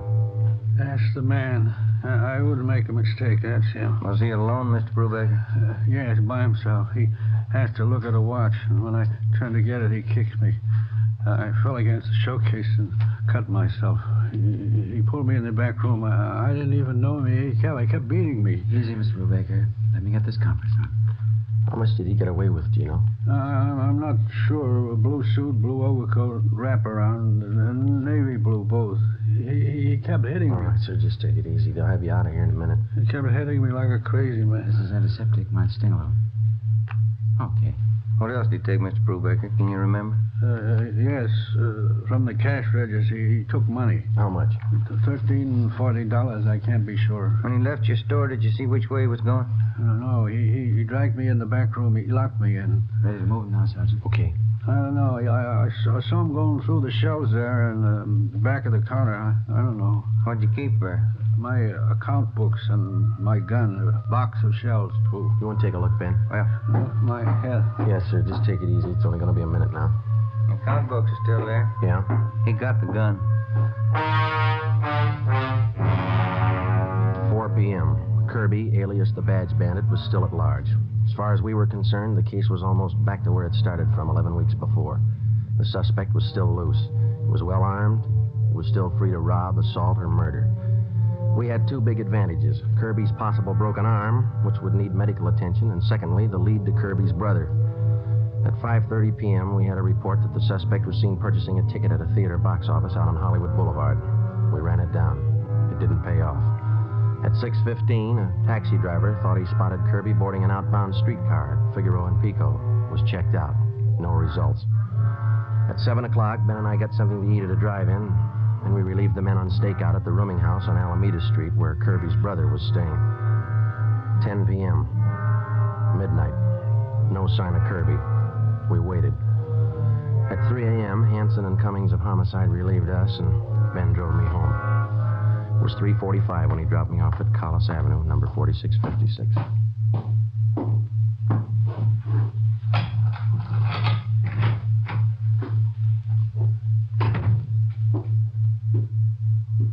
Joseph, that you?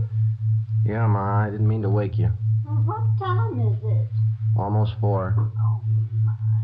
These late hours, you've got to get your rest, Joseph. We'll be all right, Ma. Got something to eat in the icebox? There's a little cold meat and some cheese in the cupboard. Just want a sandwich. You go on back to sleep. I had some nice meatballs and spaghetti for dinner. I can warm some for you. My, kind sandwiches working all hours. You just get sick, Joseph, and you'll see nobody cares about you when you're sick. I wish you wouldn't get up, Ma. I can fix something. Well, warm up the meatballs and spaghetti. You need something substantial. I get it. 4 a.m. I hope it's not that office calling you again. Hello? Lorman down homicide. Yeah, Lorman. Thought you'd like to know they just got Kirby. Where? At his brother's place about 15 minutes ago. Hanson and Cummings grabbed him. Any trouble? No, grabbed him before he got to his gun. We just locked him up. Thought you'd like to know. Yeah. Thanks, Lorman. Night. Night. Well, that wasn't Joseph. The office, Ma. They got Kirby, the Badge Bandit. Oh, did they? Well, that's nice. Maybe you'll have some time off now. Yeah. Never fails, does it? You work on a case for 3 months. Leave it for 30 minutes and it's all over. Well, the food's warm.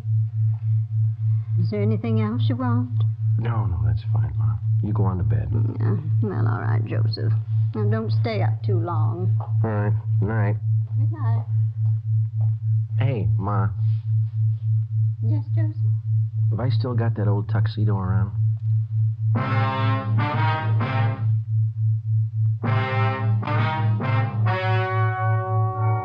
The story you have just heard was true. Only the names were changed. to protect the innocent. On June 27th, trial was held in Superior Court, Department 87, City and County of Los Angeles, State of California. In a moment, the results of that trial.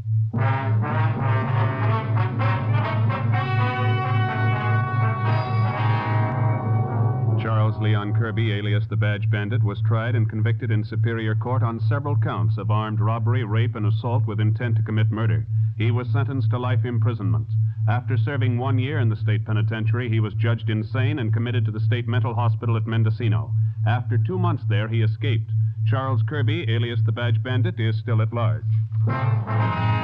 You have just heard Dragnet, a series of authentic cases from official files. Technical advice for Dragnet comes from the Office of Chief of Police W.A. Wharton. This is NBC, the National Broadcasting Company.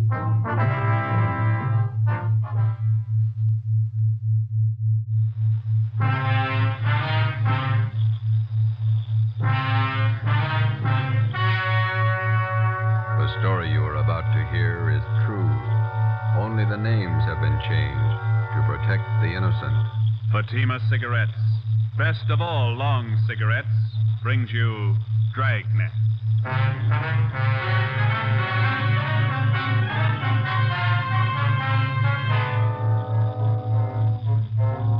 You're a detective sergeant.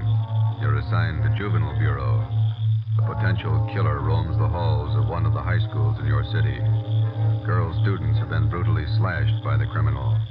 Your job, stop him.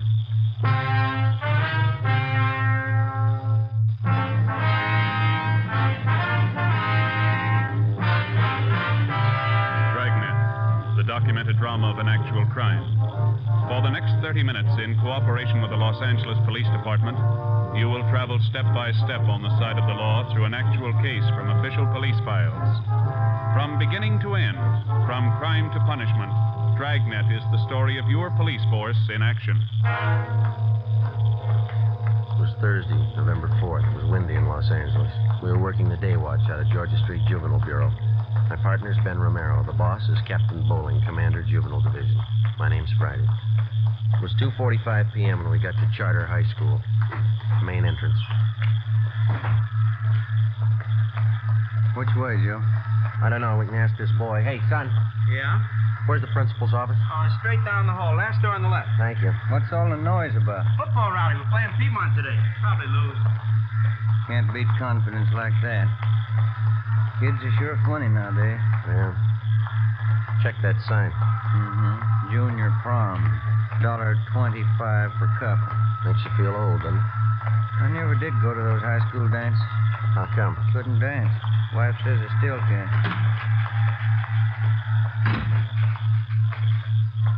Yes, sir? Like to see Mr. Chase?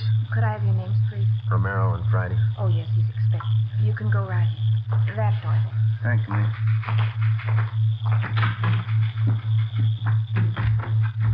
Mr. Chase? Yes?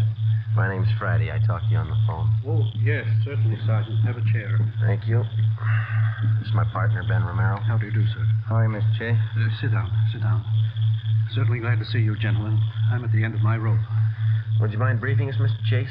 How did all this trouble start? I don't know how it started. I don't know why. But here's the result, Sergeant.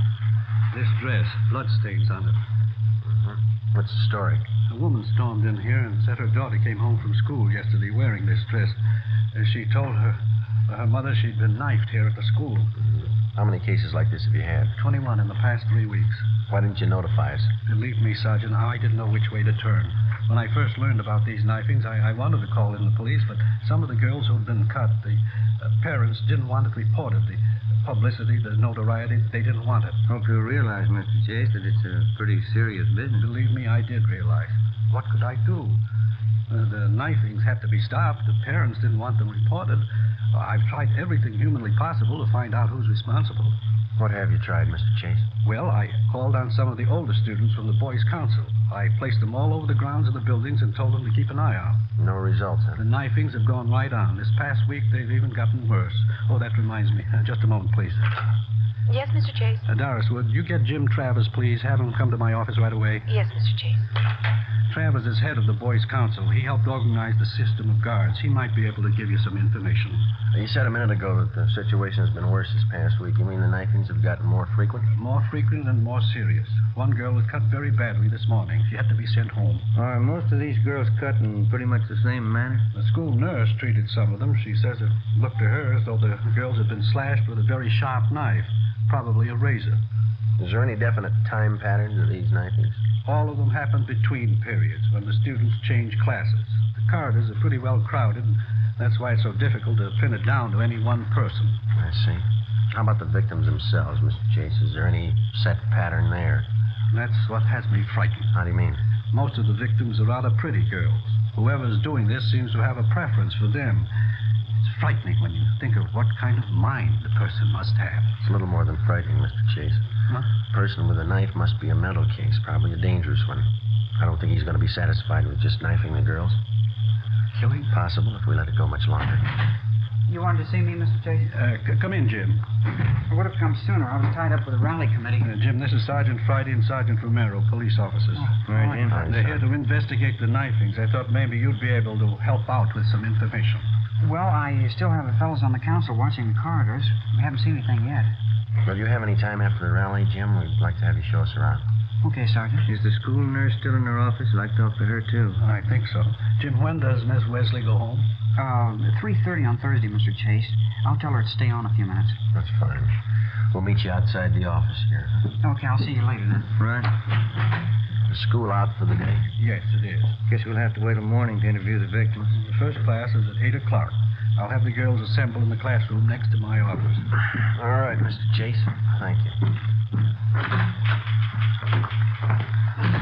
I'll be right back, Doris. See you gentlemen out. Looks like the rally's just breaking up, huh? 3 o'clock now. The game's at 3:30. Kids certainly jam up the corridor. Come on, come on. Let us through here. Let us through, please. All right. The rest of you go about your business. Go on now. What's the matter, young lady? What's the trouble? Patty Larson, she's fainted. What's the matter with her? Look at her dress. It's covered with blood. An ambulance was called, and the injured girl was taken to Georgia Street Receiving Hospital, where she was treated for a cut on her right forearm and a deep slash across her hips. She was not in serious condition. It was the doctor's opinion that the wounds had been inflicted either by a very sharp knife or more probably a razor. A detail of plainclothesmen were dispatched to Charter High School to keep the grounds and corridors under strict surveillance until further notice. At 7:30 the next morning, policewoman Lorraine Jensen, Ben and I met at the high school with Principal Chase and Jim Travers, the head of the Boys' Council. By 9 a.m., all of the 21 knifing victims were assembled in one of the empty classrooms. Policewoman Jensen outlined our plan of questioning. May I have your attention, please? This isn't going to take very long, girls, but I will have to ask you to cooperate with us. Try to remember every detail of the time and the place that the knifings occurred. Do you all have a report form to write out? Yeah, they're all set. We'd like to have you write 3 things. First, exactly where you were when you were injured. After that, write the date and the time. Make that just as close as you can remember. I don't remember, do you? I don't know what to write. At the bottom of the page, write the name of the person you suspect might have cut you. Your answer will be kept confidential. Please don't compare notes with the girl next to you. We want your version, not your neighbor's. Sergeant. Yeah, Travis? 5-minute warning bell. Yeah, okay. All right. Yeah, Joe. There's a recess coming up. We want to check the quarters. Can you make out alone for a little while? Sure, you two go ahead. You can check the slips when you get back. Right. Let's go, then. Yeah.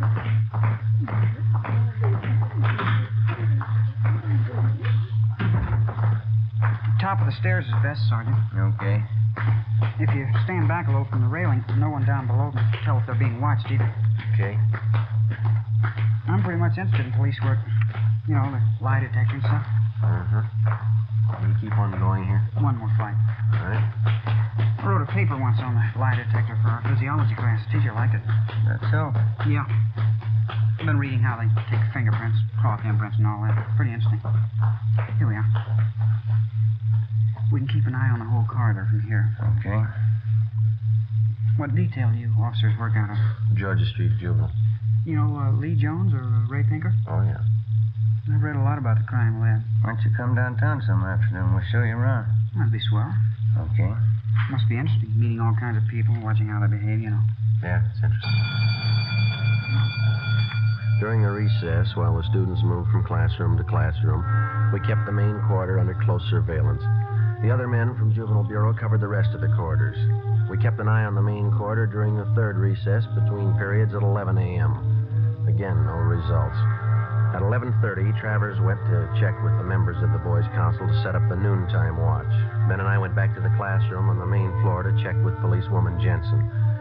We helped her tally the results of the questioning of the girl victims that morning. Let's see, 17, 18, 19. Well, that takes care of the lot. Let's see. There it is. Now what's it mean? Well, 12 say they were knifed on the main corridor, 3 knifed outside the building, 4 on the stairway, 2 in a classroom. The times they list. Doesn't look like there's any pattern there. How about the suspects that they wrote down? That's even got me beat. We've got more of them than we have victims. Here. There's 4 pages of names. Some of the girls wrote down as many as 5 suspects. That's going to help a lot. How many altogether? Let's see. 34. Oh, hi, Miss J. Did you find out anything? Well, it didn't turn out too well. Nothing definite. Terrible morning. Parents calling up, newspapers. I don't know. Certainly out of my hands. Are there any assemblies scheduled for this afternoon? Yes, after the 5th period. Why? Well, I think maybe you better cancel it. Seems like every time the kids are crowded together, we just ask for trouble. All right, I'll have it canceled. Fine. Something else, Mr. Chase. Yes? The girls that we had in this room this morning, the victims, we'd like to have every one of them brought back here after the next class, can we? All right, Sergeant. I'll have excuse slips sent to each one. Thank you, sir. Here's are the chills. Those kids getting cut up in broad daylight. Whoever it is, the guy's got a stomach for it. How do you know it's a guy? It's as good a guess as any. How about the school employees, the janitors, and the rest of them? Checked them all out this morning. When we get the girls back here, we'll go through the same routine. One thing we missed the last time we talked to them. Yeah? We asked them to pick suspects. We might have more luck if we have a bigger choice. Well, how do you mean? Well, instead of asking them to pick out somebody, we'll tell them to list the names of every person who was around them or near them when they were cut. It might work if we can spot a couple of repeats on the list. Sergeant, they want you downstairs. Hurry. Come on, Ben. What's the matter? It's terrible, terrible. I found her. You found who? Betty Price. Where? Downstairs, unconscious. I'm afraid. What do you mean you're afraid? I'm not sure she's alive. We located the unconscious girl in a corner of the basement near the rear entrance to the girls' locker room. She'd been cut severely about the face and arms. At Georgia Street Receiving Hospital, she was given an immediate blood transfusion. In addition to her wounds, she was also treated for shock. We questioned the victim. She stated that she did not see the person who attacked her. Later that afternoon, she was removed to her own home upon the advice of her family physician. 1:35 p.m. Ben and I got back to the high school and checked in with policewoman Lorraine Jensen. How'd the last station turn out, Lorraine? Well, a lot better. It was a good idea, Joe. Yeah? How'd we come out? Pretty good. There's the list they made out. 21 of them. Uh-huh. Each girl listed an average of 8 persons around her at the time she was knifed. Yeah? There's one name that occurs on 19 of these 21 lists. Here, Joe. Jim Travers.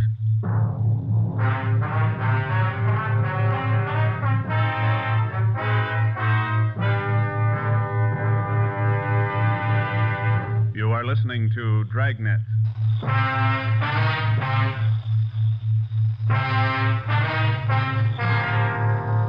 Friday, November 5th, 1:45 p.m. Ben and I started checking on Jim Travers. In the registrar's files, he was listed as James Kirkland Travers, 17 years old. He was a well-known, popular student. He was a fine athlete. He was from a well-to-do family. His father was the head of an engineering firm. His mother was from one of the oldest families in the city.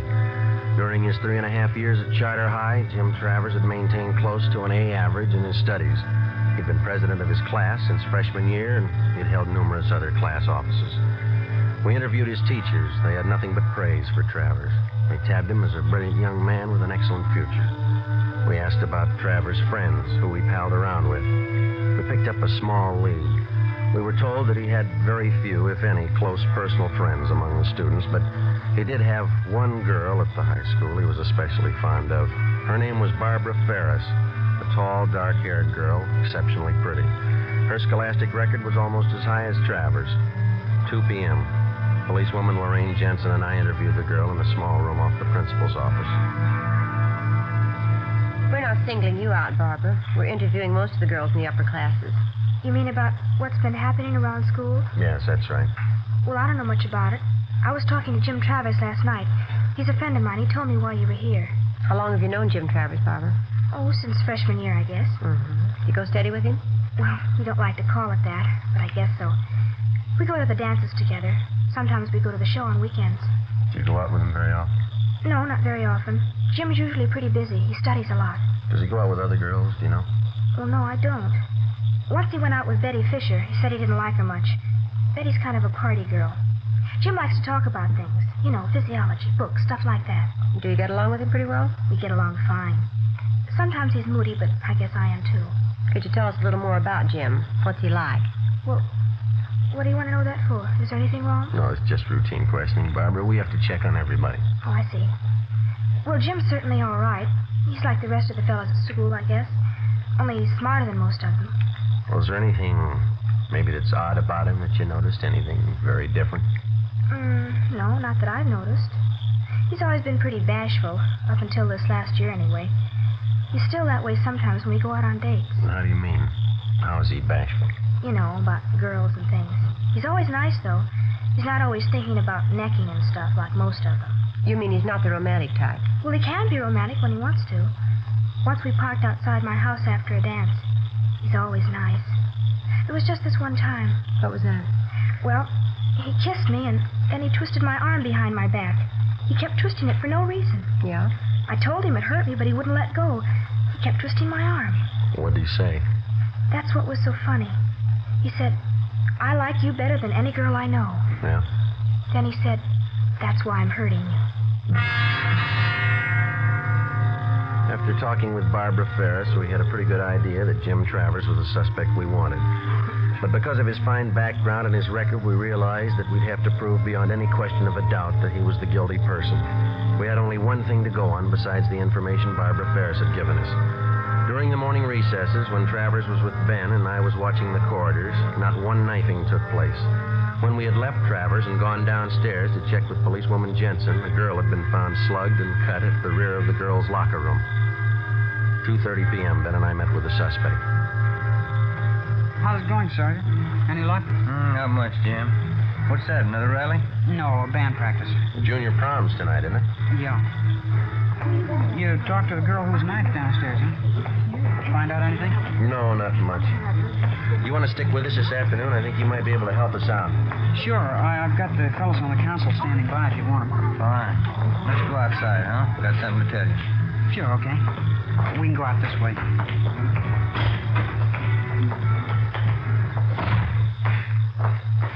I certainly appreciate your letting me tag along. Hope I can help you. I think you can, Jim. So when we talked to those girls this morning, we drew up a new list of possible suspects. Yeah? Funny thing, one of the names on the list was yours. Well, I've got nothing to hide. Well, we'll make a systematic check of each name on the list and start with yours. Well, we have to go on the lie detector? I'd like to try that. I never saw one. Only pictures of it. No, you won't have to go through that. It'll just be a couple of questions, and then we're going to check your locker. Okay, I'd be glad to show you. Does this take us to the locker room? Yeah, we can cut through here. Say, when we were questioning those girls this morning, some of them said that they saw you in different parts of the building when the knifings took place. What do you mean? Well, your location didn't exactly jibe with your classroom schedule. In other words, your class was on the 3rd floor, but you were seen down in the main corridor. Now, how do you account for that? Well, you see, I usually take walks between periods. Sitting in classrooms makes me nervous sometimes, you know. Here, I'll get the door. Any other questions I can answer, Sergeant? No, that's all. How'd you happen to get interested in police work, Jim? You said your father was an engineer, didn't you? Yeah, that's right. I don't know how I got interested. I just took to it, I guess. I always like to watch people's reactions and their behavior. Fascinating. The locker room's down this way. Okay. What are you planning on doing when you graduate? College? Yeah, I guess so. Dad wants to send me to MIT. It's a good school. Yeah. Say, if you ever have the time, I'd sure like to see some of the ballistics equipment down at the police crime lab. I've read up on ballistics quite a bit, too. Oh, is that so? Yeah. The polygraph lie detector. That's my favorite, though. Wonderful machine. Mm-hmm. Imagine charting positive and negative reactions like that. It's marvelous. Yeah, it is. Say, have either one of you ever read Dawson's treatise? I think it's called The Psychology of the Criminal Mind. You ever read it? I think we had that in training, didn't we, Ben? Something like that, yeah. How about criminal behavior and its basis? Maxwell's book. Did you ever read that one? No, I don't think I did. It's a great book. I got quite a few textbooks on crime. There's one on sex crimes I just got. It's very good. This locker room? Yeah, I almost went past it. My locker's down this way. How do you shave, Jim? You use an electric razor or a safety razor? Me? Electric razor. They're the best. Yeah, they're a lot easier to use. Here it is. I'll open it for you. All right. Ben, you got those envelopes? Oh, yeah. Yeah, they are. Okay, would you step aside there, Jim? Yeah, sure. We'll get some dust scrapings from the shelf here. All right, there you are, Ben. You want to mark it? Yeah. Jim Travers, dust scrapings from locker. All right. Let's see here. Here's some more scrapings from the bottom of the locker this time. Okay, I'll seal these envelopes. Oh, here's a nail file. Okay, Jim. Now, will you hold out your right hand? Oh, yeah. Hold an envelope under his hand, will you, Ben? Catch the nail scrapings. Yeah. Yep, here we are. Say, what's all this for, Sergeant? Oh, it's just routine with everybody, Jim. Just gonna take some sample specimens to run through the spectrograph. Spectrograph? Now, let me scrape that middle fingernail a little. Oh, okay. That's it. Now the index finger. What about the spectrograph? We use it all the time.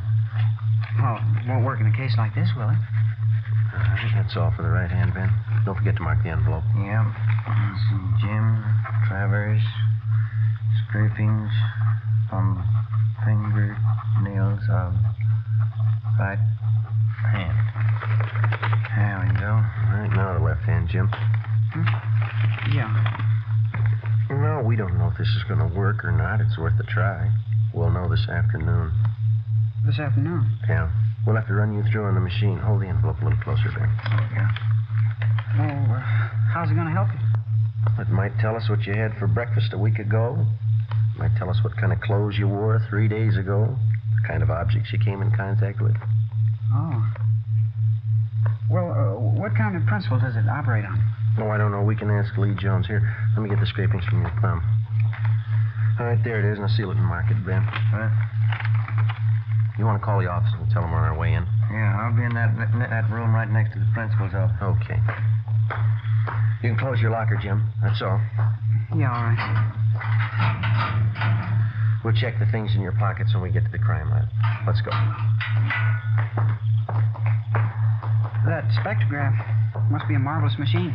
Well, it's worked for us a lot of times. We've got evidence on a suspect that either convicts him or clears him. You'll probably get a kick out of it. I'd like to see it. You say it tells you everything a person's come in contact with, huh? Yeah, that's right. Could it tell you how I shave? Well, how do you mean? I mean, with an electric razor or a safety razor. Oh, yeah, sure. That's one of the primary things. I don't know exactly how it works, but it does the job. We'll get Lee Jones to explain it to us. Out this door. We can cut across the courtyard. Oh, these are sure nice grounds. Will they keep me long downtown, Sergeant? What do you think, Jim? You know, the strange part about these knifings out here. What's that? Whoever's responsible probably doesn't even realize what he's doing. Yeah. Mentally, he's sick. He's very sick. Best thing for him would be a doctor. Just like any other sickness, it's not going to get better by itself. Yeah. The only trouble is he's just getting his appetite up with these knifings. Not if he goes much longer. How about that spectrograph, Sergeant? Say, for instance, well, if I happen to hold a knife in my hand or maybe a razor. Oh, yeah. That'd show on the machine. We go in here? Yeah. It's a terrible thing. Whoever it is. Terrible thing. Yes, it is. In here, Jim.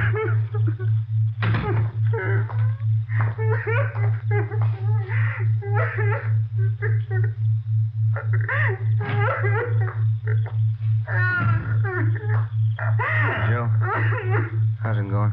I think he's ready to tell us. Hope so. I expect a good phone. All right, son, you want to tell us about it now? I couldn't help myself. I had to do it. I had to. I couldn't sleep. I couldn't study unless I did it.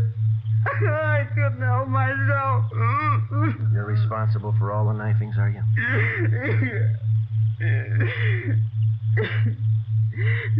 You knew, didn't you? Who told you? You told us, Jim. I'm glad you caught me. It was getting worse. Might have been too late. I'm glad you caught me. Why? Barbara. After the prom tonight, yeah, I was going to kill her.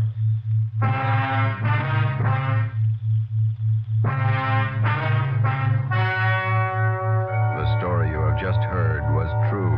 Only the names were changed to protect the innocent. On December 15th, the hearing was held in Juvenile Court, Department 38, City and County of Los Angeles, State of California. In a moment, the results of that trial.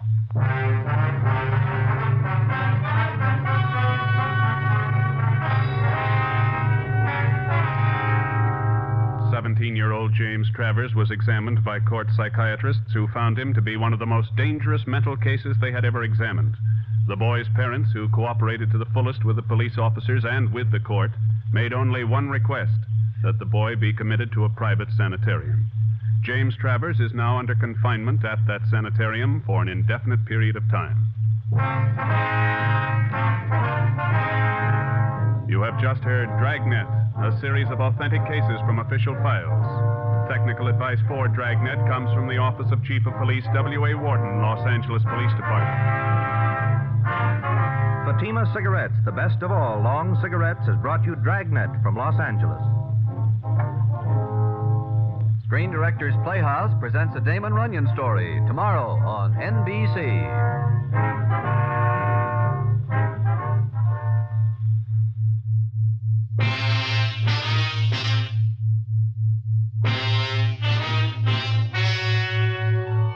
The story you're about to hear is true. Only the names have been changed to protect the innocent. Fatima Cigarettes, best of all long cigarettes, brings you Dragnet.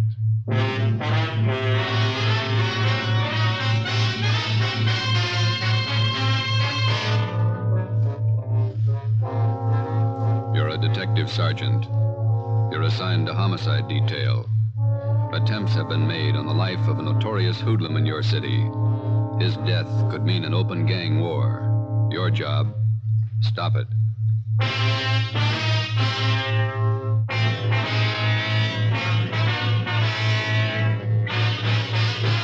Dragnet, the documented drama of an actual crime.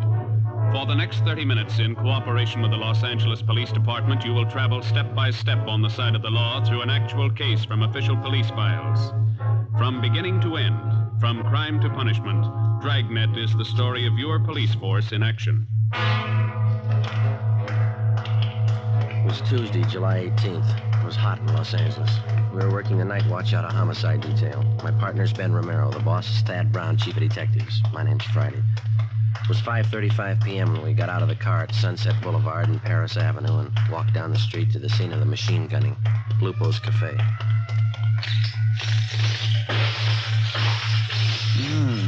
Look at that, Joe. Yeah.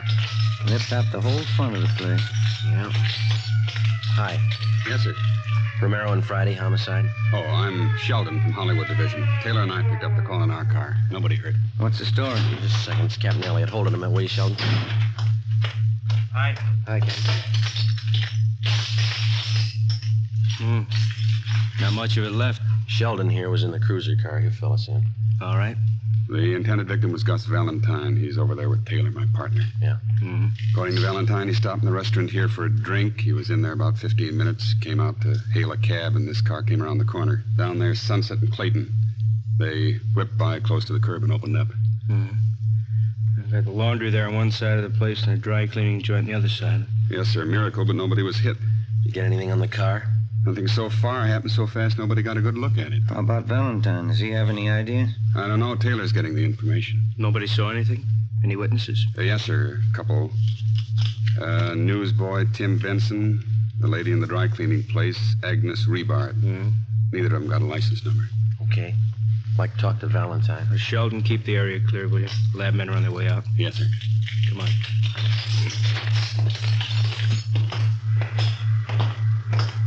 Oh, I told you I haven't any idea. Green Ford sedan, that it? Yeah.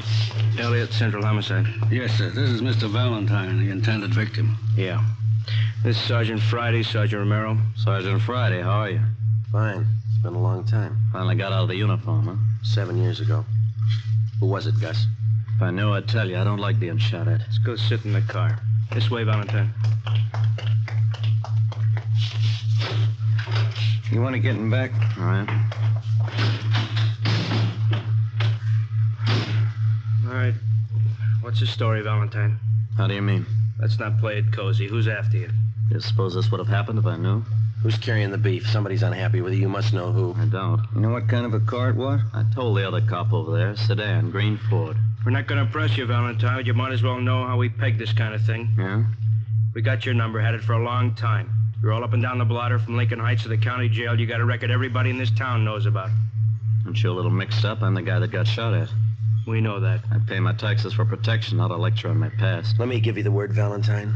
I've known you for a long time, and I've read about you in the newspapers. I've watched your so-called climb from two-bit penny ante rackets all the way up. Now, you've been told more than once about keeping your nose clean. This is a switch, isn't it? Man gets shot at, cops read riot act, innocent victim. Look, we know you and we know that crowd you run with. If you want to start a war, run a battlefield. Don't pick the streets of Los Angeles to fight it out. I think I asked for it the way you men talk. You did somewhere up and down the line. We know your operation. You walk the sideline marker all the way. Always got 1 foot inside the law. When you make yourself a target for some punk's machine gun, that's where you step outside. Oh, what are you going to do, eat me out and let the man with a machine gun get away? We'll get him, whether you want to help us or not. We just don't have the time to run around jamming a cork in the barrel of every gun in town. Before you get out of this car, let this sink in. There's not going to be any innocent people cut down by bullets that were meant for you. Oh, I get it. My tax money's no good, huh? I pay a bigger chunk than most of the clouds in this town. You haven't got a clear title to the city yet, and until you do, don't set up a shooting gallery. Oh, what do? Dig a foxhole till you get ready to tab whoever's taking pot shots at me? You can tell us who it is. You got all I know. Don't you think I'd want him picked up? I think you're a liar. I think you better square your beef and knock off this gangster stuff. There's not going to be any more of this kind of thing, understand? That's the trouble with civil service. It makes a big man out of you $200 a month. I've never passed an exam, but I keep in step. You missed the first one, from the gutter to the sidewalk. Almost without exception, every city in the United States has its Gus Valentine. These men remain out of custody, not because of any lack of law enforcement, but because of their ability to hide behind the laws which are designed to protect the innocent and use them to their own advantage. They operate allowing only the thinnest margin possible between themselves and the state penitentiary. We drove back to Central Division. At 6:18 p.m., we were called to the chief of detective's office. He wouldn't give you anything, huh? Not a thing. Usual line of smart talk. Who's ever after him meant business. Those storefronts were a mess. Yeah, they won't quit now. Just a minute. What's that intelligence number? 2821. Oh, yeah.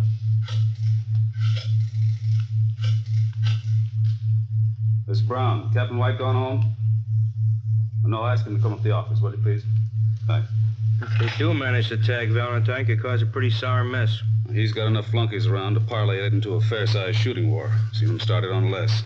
Was there any chance of pulling Valentine in until things simmer down? No chance. We got nothing on him. Nothing we can prove. He's got a few boys close to him. Maybe one of them could tell us. Same 2 lawyers work for all of them. We'd pull them in, they'd be out in an hour in a writ. You want to see me? Yeah, White. Sit down. That Valentine's shooting this afternoon. Yeah. What's your guess? There's been some talk. We heard he was hot. You knew that. Yeah. Way we figured, he's getting too big for his pants. He's coming up fast. Stepped on a lot of toes on the way. Shouldn't be too tough to find out why. That's half of it. If we get that much, maybe we can find out who. You got a big field to pick from. I can find you a dozen possibles. We don't need a dozen. All we want are the ones in that car this afternoon. Who do you figure, Captain White? Well, I kind of go along with Joe.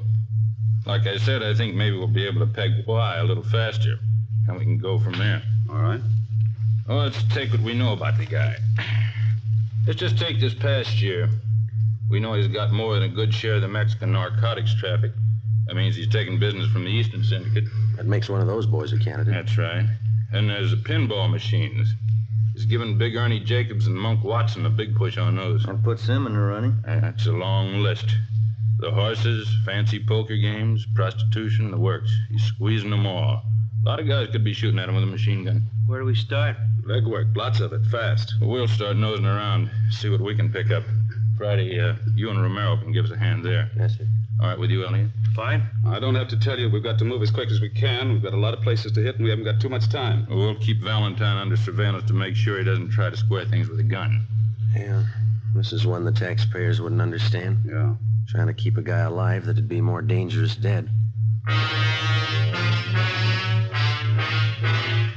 Wednesday, July 19th. Ben and I started making the rounds to find out why someone was out to get Gus Valentine. Captain was right. The list of his enemies was long. For 2 days, we talked to gamblers and bartenders at the usual hangouts. The few slim leads we picked up led nowhere. Saturday, July 22nd, we met with one of Ben's informants, a bar boy at a cafe out on Santa Monica Boulevard. That's him over there, at that table. Oh, yeah. Jerry? How are you? Hiya, Ben. Grab a chair. You know my partner, don't you? Sure, sit down, Joe. Hi. Want a beer? No, thanks. We're working. Coke? Okay. Well, one's enough. We'll Here you split go. it. Okay. It's good and cold.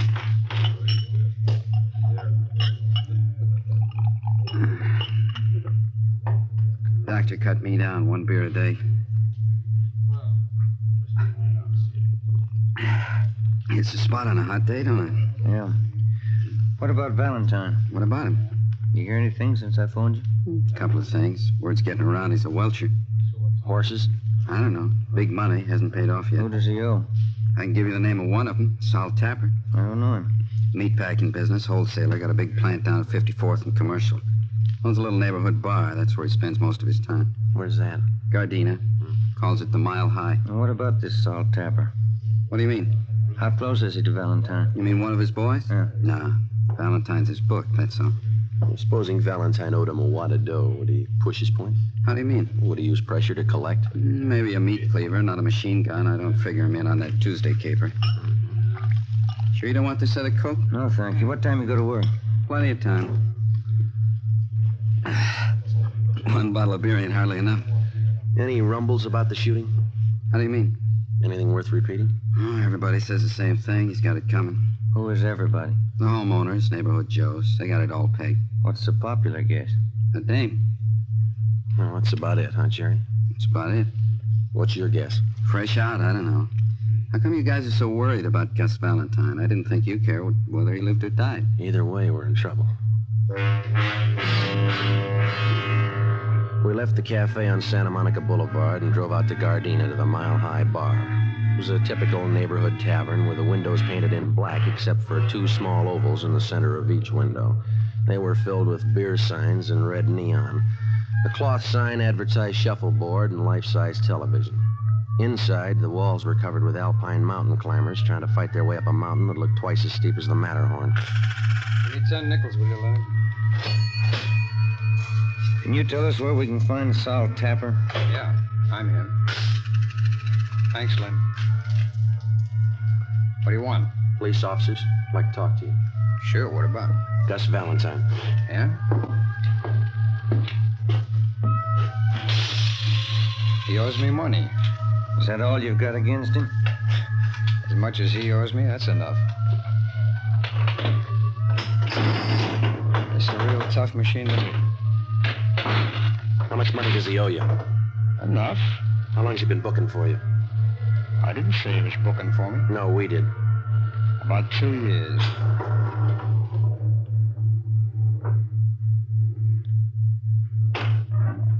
Come on. Hit it. 4,000 on the first ball. I gotta do better than that. Where were you Tuesday afternoon? At the packing house. Can you prove it? Would I say it if I couldn't prove it?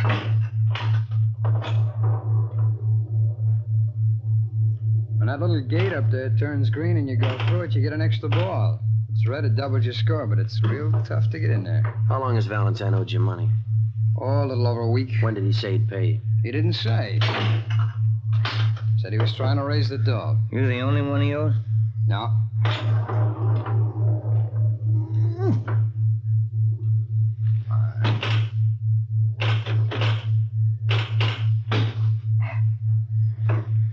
There's a couple of more guys in town. You know who they are? No. How do you know he owes somebody besides you? I heard. Did he say why he hasn't paid up?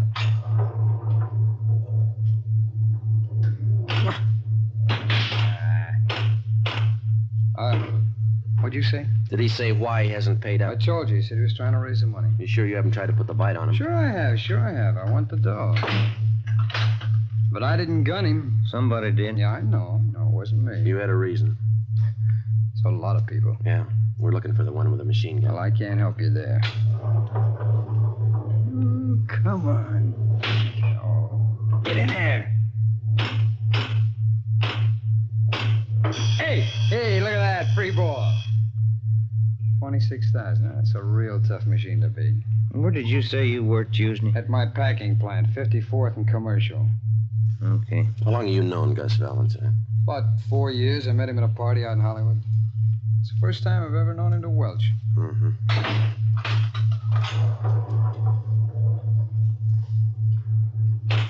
In there. Now. 27,000. I'm not doing so good, am I? I don't know. It depends on where you were Tuesday. 12:30 p.m. We talked with the superintendent of Tapper's meatpacking house. He told us that Sol Tapper had been there all day when Gus Valentine was shot at. We talked to several employees of the plant. They corroborated his story. We checked Tapper out and found him to be a fairly respectable businessman who gambled a great deal on the side, but we felt reasonably sure that he had no part in the shooting. We knew that if we could run down the others to whom Valentine owed money, we'd be closer to finding out why he was being shot at and eventually get to the right man. 1:45 p.m. Ben and I went upstairs to the 8th floor of the City Hall, the lunchroom. We had a sandwich and coffee. Too close to dinner to have a piece of that pie, isn't it? Yeah, I'd say so. Hand me another napkin, will you? Yeah. Here. Thank you. Think you'd do any good to talk to Valentine again? Maybe. I doubt it. He's not going to tell us anything. I figure we're on the right track. A lot of reasons why he might be a target, but this welching business, that's new to him. Could be. You Sergeant Friday? That's right. Telephone. Wait a minute. I'll go with you. I'm finished. No, you got the check. I'll get the tip. All right.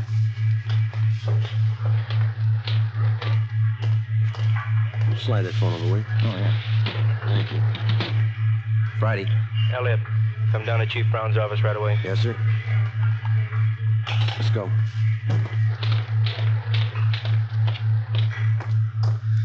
Pie sure did look good. Come on, let's get that elevator. Yeah. Hey, who called? The skipper. He wants us to go to Chief Brown's office. Temple Street floor, please. What's up? I don't know. We make the runs again tonight? Yeah, a couple of places we can hit in the south end of town. I called Charlie Flint's place this afternoon. Maybe he'll have something for us. Yeah, I hope so. Come on. Wish now I'd had that pie. I'm still hungry. I got a candy bar in my desk. You can have that. I can't eat those chewy bars inlays. Oh, it's some kind of a fudge bar. Okay. Come in. Yes, sir.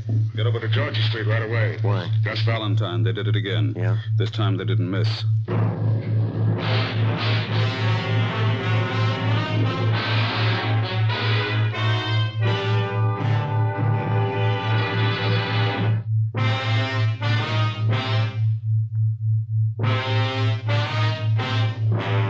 Saturday, July 22nd, 5:30 p.m. We drove to the Georgia Street Receiving Hospital and went up to the 3rd floor. We talked to the doctor in charge, who told us that 2 slugs had been taken from Gus Valentine's right leg and 1 from his right shoulder. They had been marked for identification. It was in fair condition. We talked with the patrolman who made the ambulance follow-up. They told us Valentine had been shot as he entered his apartment house garage. There were no eyewitnesses. We went in and talked to Valentine. You told the officers that the guy who shot you was on foot. Yeah. Who was it? Couldn't tell. You haven't any idea who it could have been? No. You don't expect us to swallow that again, do you? I don't care either way. Why don't you pay up what you owe? What do you mean? You owe some big money you haven't paid off. Where'd you get that? That's the word going around. Looks to us like you either pay up or get shot up. Did I ask for advice? No, and here's something else you didn't ask for. Twice in 1 week you've been mixed up in shooting scrapes. We told you the city doesn't belong to you. I don't claim ownership. Now listen, we've been over this before, and this is the last time. Don't push us any courage. We know you talk big and you haven't got the guts to go along with it. Yeah, sure. Now come on, who's shooting at you? I know your phone number. I'll call you if I need help. I'll take care of this myself. Valentine, the first time you pull a cap gun, we're going to sit on you. If there's any retaliating, we'll do it. I'm tired of sitting like a duck on a pond. Then tell us who's gunning for you. That's between me and them. I'll meet them when I'm ready. All right. We're through talking. When we get to the bottom of this and find out who's been doing all the shooting, we'll have an answer. And if we find out you've been withholding evidence, it's going to go hard for you, understand? Yeah, sure. Now leave me alone. Come on, Jim. Yeah. I better call the office.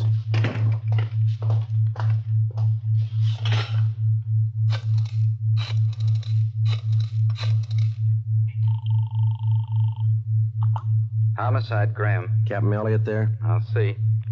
Captain, will you take 2? Elliot, This is Friday, checking in on the Valentine thing. what's the story? Couldn't get anything out of him. He isn't hurt bad. Right leg and shoulder. All right. Here's something you can run down. Yeah? Got a tip from White in Intelligence. He's got a man out at Freddy's Fish and Chips on Slauson. Says a couple of guys in there blowing off about Valentine. Who are they? Billy Keel and Tony Farrar. They're not on Valentine's team. That's right. White's man says the party's getting rough out there. You, Romero, better follow up on it. Right? Another thing, if it looks like anything, you better bring him in for questioning. Okay. Check me when you get in. Right. Let's go. What is it? Keel and Farrar. Skipper wants us to pick him up and bring him in for questioning. What do they know about the shooting? They know enough to talk about it.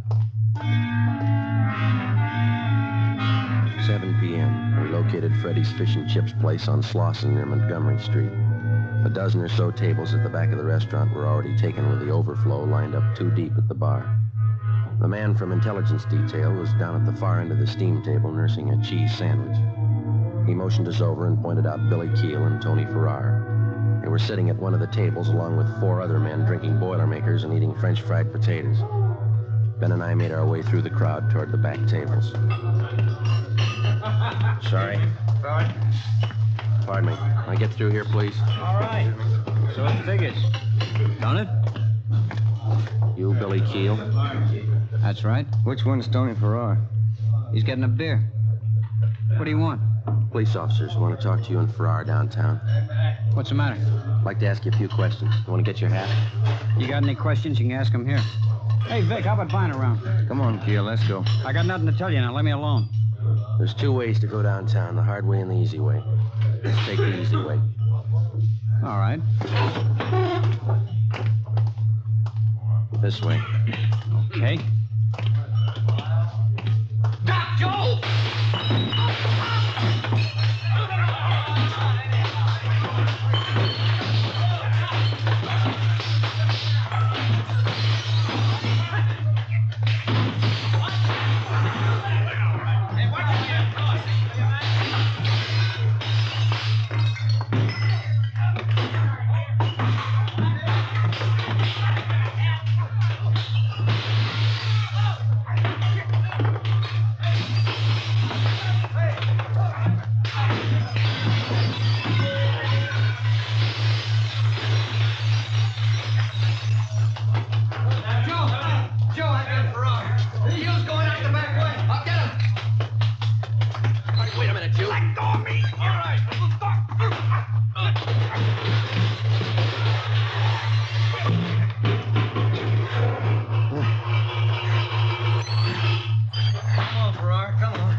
Pretty bad.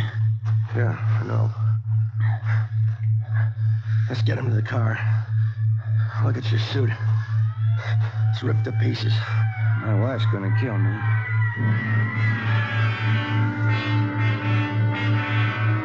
One of the officers in the ambulance follow-up drove our car back to the city hall.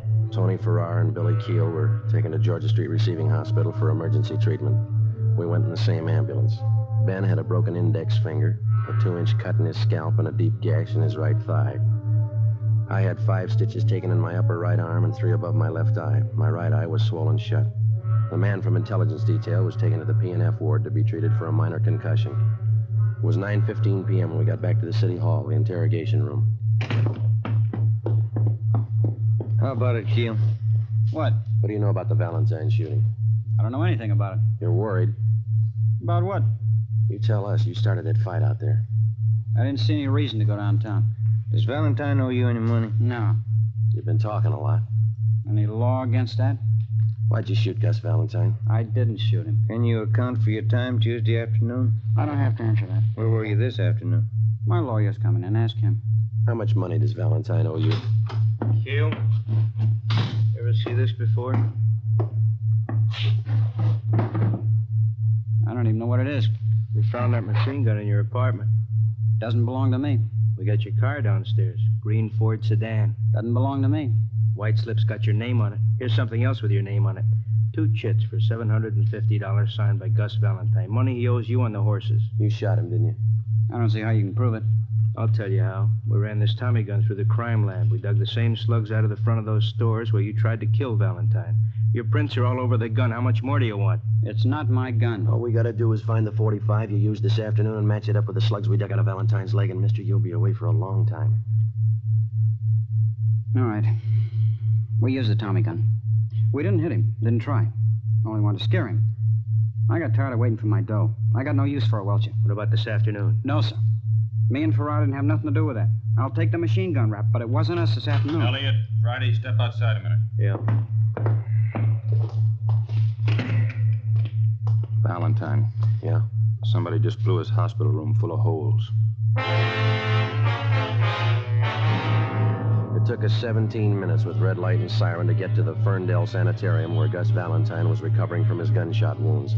3 cruiser cars were out front when we pulled up. We went to room 12 in the West Wing. There's the doctor, Joe. Yeah. How is he, Doctor? He was dead when we got in here. He had a private nurse. Shot her, too. Dead. Anyone else hurt? It was visiting hours. Some woman was in there talking to him. She got hit. We're treating her down in the emergency room. Appreciate it, Doctor, if you keep your staff out of the room here until we finish our investigation. Yes, sir. Thank you. Let's have a look inside. Mm-hmm. Look at that. He didn't fool this time. Too bad he wouldn't give us more help. Yeah. We're no worse off than we were. We still have to find out who it was without him. Hope we can get to him before Valentine's crowd starts shooting back. We got to. Anyway, this cancels out his debts. You know his record. Yeah. He owed a lot more than he could ever pay.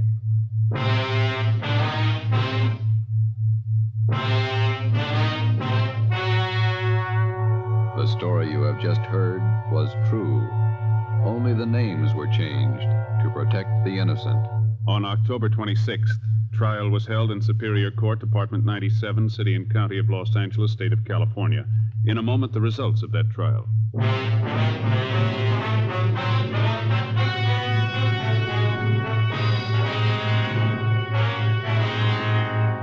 Billy Keel and Tony Farrar were tried and convicted of assault with intent to commit murder. They were filed on by the federal authorities, Bureau of Alcohol and Tax Unit, for the illegal possession of a machine gun and were found guilty in federal court.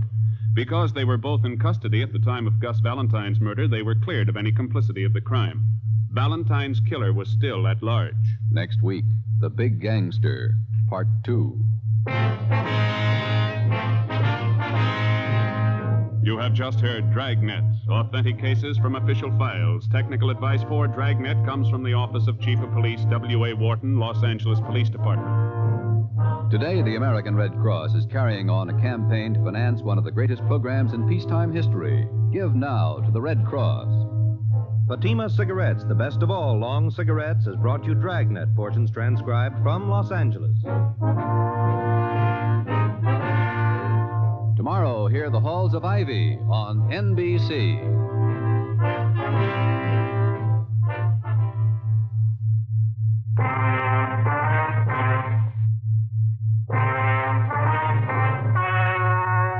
The story you're about to hear is true. Only the names have been changed to protect the innocent. cigarettes, best of all long cigarettes, brings you Dragnet.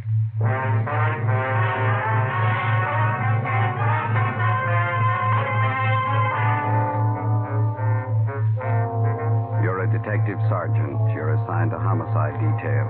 A woman has been murdered, her identity unknown. The body shows the marks of a savage attack. Your job, find the killer.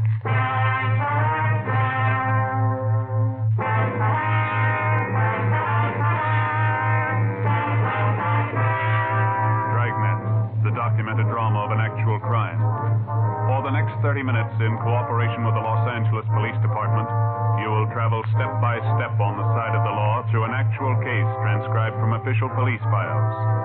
From beginning to end, from crime to punishment, Dragnet is the story of your police force in action. It was Sunday, December 25th. It was raining in Los Angeles. We were working the day watch out of homicide detail. My partner's Ben Romero. The boss is Blaine Steed, captain of homicide. My name's Friday. It was 39 minutes past 5 a.m. when I got to San Andreas Cathedral on 1st Street. Churchyard.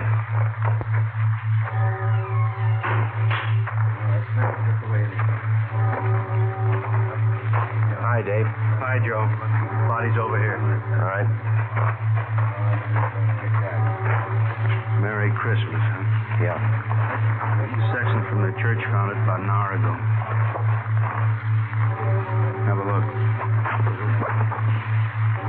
Pretty brutal. Yeah. Okay. Who is she? No identification. The coroner checked the body yet? Yeah. How long's she been dead? When it started raining. About midnight, didn't it? Yeah. The ground's dry under the body. Oh, been dead 5 or 6 hours, I'd say. Ben get here yet? Yeah, he's helping Claudio check the area. This park here, is this all a part of the church grounds? I think so. I was stuck out of this rain for a minute. There's an alcove over there by the church. Yeah, look. How much we got to go on, Dave? Not much. Motive looks like robbery. Found a woman's purse near the body.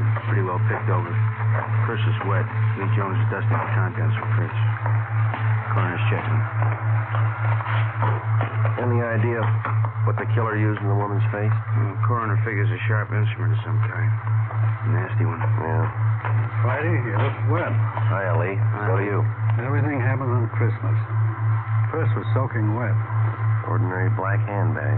Raise any prints on the stuff inside? Not a one. Here, you can check the contents. Thank you. Let's see. Small comb. Most of the teeth out of it. 3 pennies. Hairpins, mirror, lipstick. That's it, Holly. A couple more things. Yeah. This fountain pen, this door key. Armstrong found them in the grass a few feet from the body. Can I have a look at those? Yeah, it's an ordinary ballpoint fountain pen. Buy them in any drugstore for 69 cents. No sign of rust on the key. Must have been dropped recently. Maybe this will explain what happened to her face. Broken beer bottle. Where'd you find that? Laughlin found it back in the bushes over there. These jagged edges here smeared with blood. Mm-hmm. Too much rain. Can't do anything about prints till it dries. Can you get enough from these smears to run a precipitant? Think so. Lee, got a minute? Yeah, Ben, what is it? Oh, hi, Joe. Hi. Claudio found a set of footprints over by that clump of shrubbery. Rain hasn't spoiled them yet. Did you cover them? Yeah, I think you can get a pretty good cast from them. Better get a picture of them right away. Hey, Charlie. Right with you, Lee. I'll get the stuff from the car. You mind giving me a hand, Dave? Oh, let's go. Well, this takes care of Christmas, Joe. Yeah. Did you get a chance to check the body yet? Mm-hmm. What do you think? Well, there's no sign of struggle. Could have happened after a Christmas Eve brawl, maybe. Yeah? Whoever the victim is, she was probably acquainted with the killer. The two of them came in the park, and the victim got it before she knew what was happening. Might work easier if we find out who the victim is. And we can check her prints through R&I when we get back to the office. What'd those footprints look like? Seemed like a heavy print, maybe work shoes of some kind. Want to see how Lee's making out? Yeah, let's go.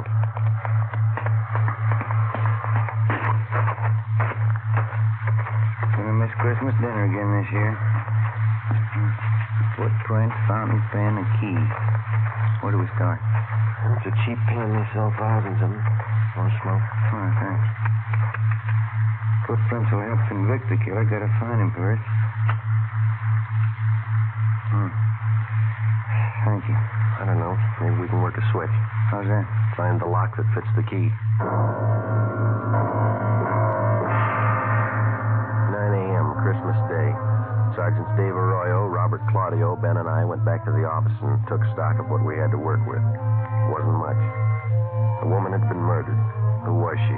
Why was she killed? Who was the killer? Dave and Claudio had the dead woman's fingerprints taken, and they were run through the record bureau.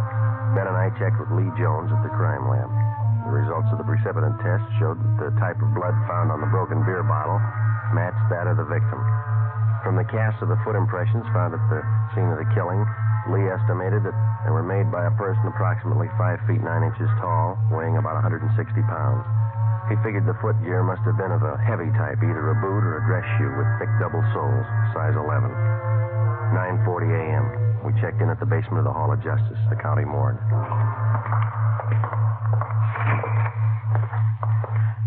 Doc, how's it going? All there, Joe. Death caused by multiple fracture. The skull flashing in the face was a contributing cause. I sent her close to Lee Jones. Yeah, we know. No laundry mark. Well, I got two things. Maybe they'll help, maybe they won't. Yeah. The chemist's report here on the blood analysis shows the victim was drinking. She was definitely under the influence at the time she was murdered. 0.12% alcohol in the blood. Mm-hmm. How about the murder weapon, Doc? We gonna rule out that beer bottle? I'm just coming to that. Step over here. Yeah? This mark here on the side of her face, brown smudge. Well, Jones says that that's shoe polish. He analyzed a few of the particles. Ties in. The cause of death was brought about by severe blows in the head and face.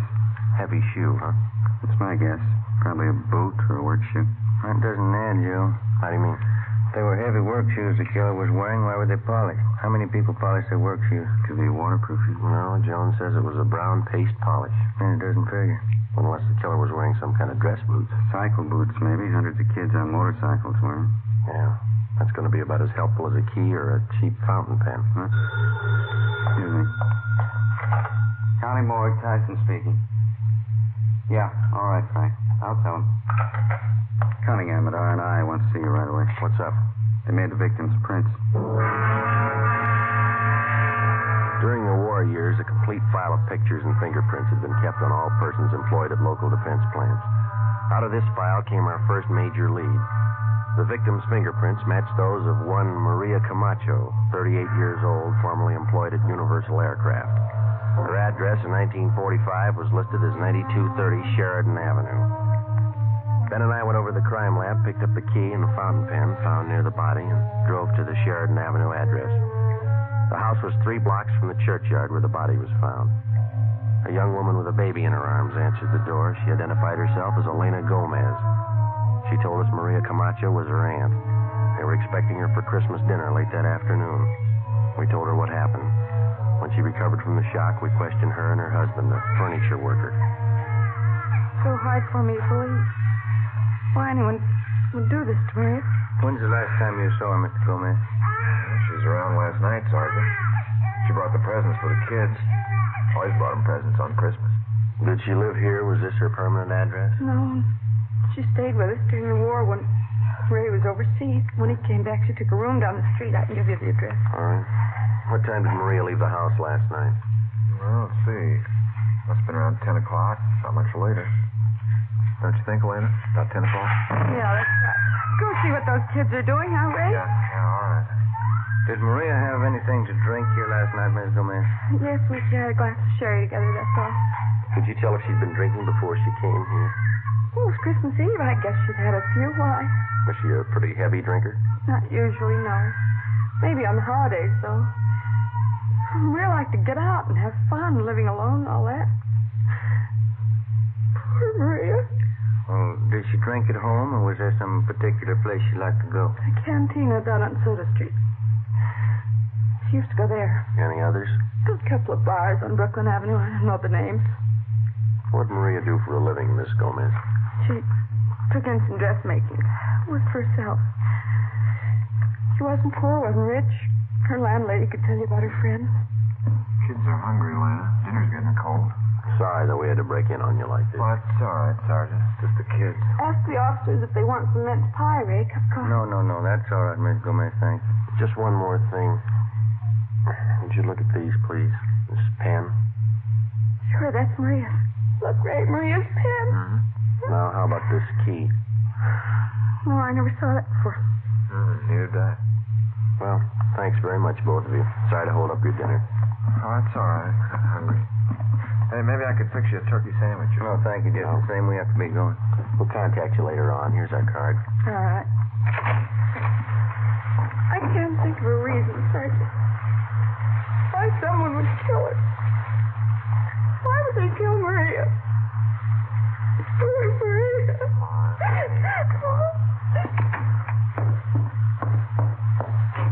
Nice kid. Seem to be having a good Christmas. Too bad we had to spoil it.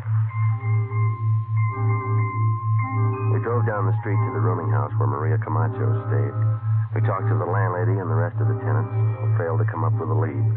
They told us Maria Camacho drank a little, but she was always pleasant, easy to get along with. We checked her room. We went through stacks of Spanish-language newspapers and magazines. We went through her bills, photographs, her letters. We found nothing. There wasn't an item in the small apartment that could help us. We went through the entire rooming house, trying each door with a key that we'd found by the body. It didn't fit any of them, not even the door to the victim's room. 5 p.m., there was a lull in the ring. We picked up Dave and Claudio and started to explore the only lead we had. The victim had been drinking a few hours before she'd been murdered, probably at a neighborhood tavern. For the next 6 hours, we canvassed every bar in the vicinity. 11:15 p.m., Christmas night. The four of us met in a combination bar restaurant at Brooklyn and Soto for a bite to eat. You had as much luck as we did, huh? Nothing, Dave. Everybody we talked to knew the woman. Nobody saw her Christmas Eve. We picked up the names of a dozen friends of hers from the bartenders. Checked them out. They couldn't tell us anything. Well, we still got another dozen bars to cover at least. She must have been in one of them last night. Wish we'd find it. My wife's sure mad. You got company, so's mine. All right, gentlemen. Who had the grilled ham sandwich? I did. All right. And the 3 hamburgers? Yep. There we go. Hot plate. You got some ketchup, please? Sure. Say you wouldn't like a little eggnog to go with that. It's good. I make the batter myself. No. Hey, there is something you can do for us. Yes, sir? Would you look at this picture? All right. See if you can identify this woman. Sure looks like Maria. Yeah, that's her. You know her? Was she in here last night, do you know? Yeah, she was. What time was she in? Oh, about 11:30. Why? Was she with somebody? Oh, half a dozen of them at least. Maria, another woman, and 4 or 5 men. Were they drinking? Well, they were well behaved. Just had a little Christmas cheer, that's all. They liked my eggnog. At what time did Maria leave? Do you remember? Well, no, not exactly, but she left before the others. They closed the place. You fellas cops? Did she leave alone? No, Tony followed her out. I think it must have been sometime around midnight. I'm not sure. Who's Tony? Tony Perez. He's busboy here. He knows Maria. Where's he now? Christmas. He's off. Lives in a hotel down the street someplace. I don't know. Time fits. Maybe the key does.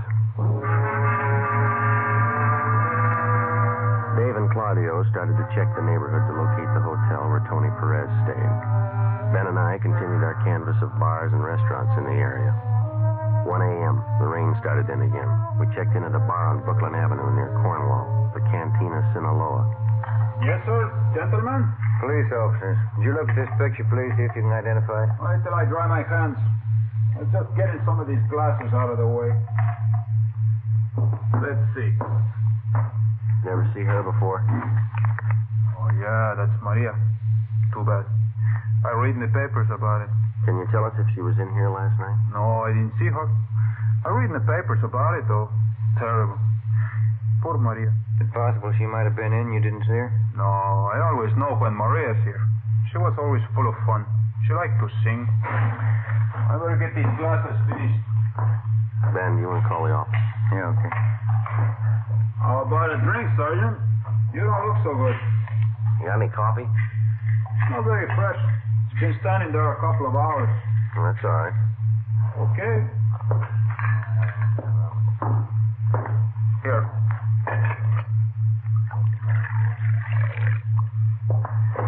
Here's the sugar. Hey, thank you. Yeah, that's not very warm, huh? That's okay. What do you think, officer? The guy was crazy? I don't know. He must have been crazy. Lots of nice rain. That's good for the farmers. Yeah. Sure. You ever see this key before? Let's see. I don't know. Joe. Yeah. Dave and Claudio found the hotel that picked up Tony Perez. Took him in. What'd he tell him? Dave says they're talking to him now. He won't say much. Did they find anything on him? He's wearing a pair of dark brown boots. Yeah? Well polished.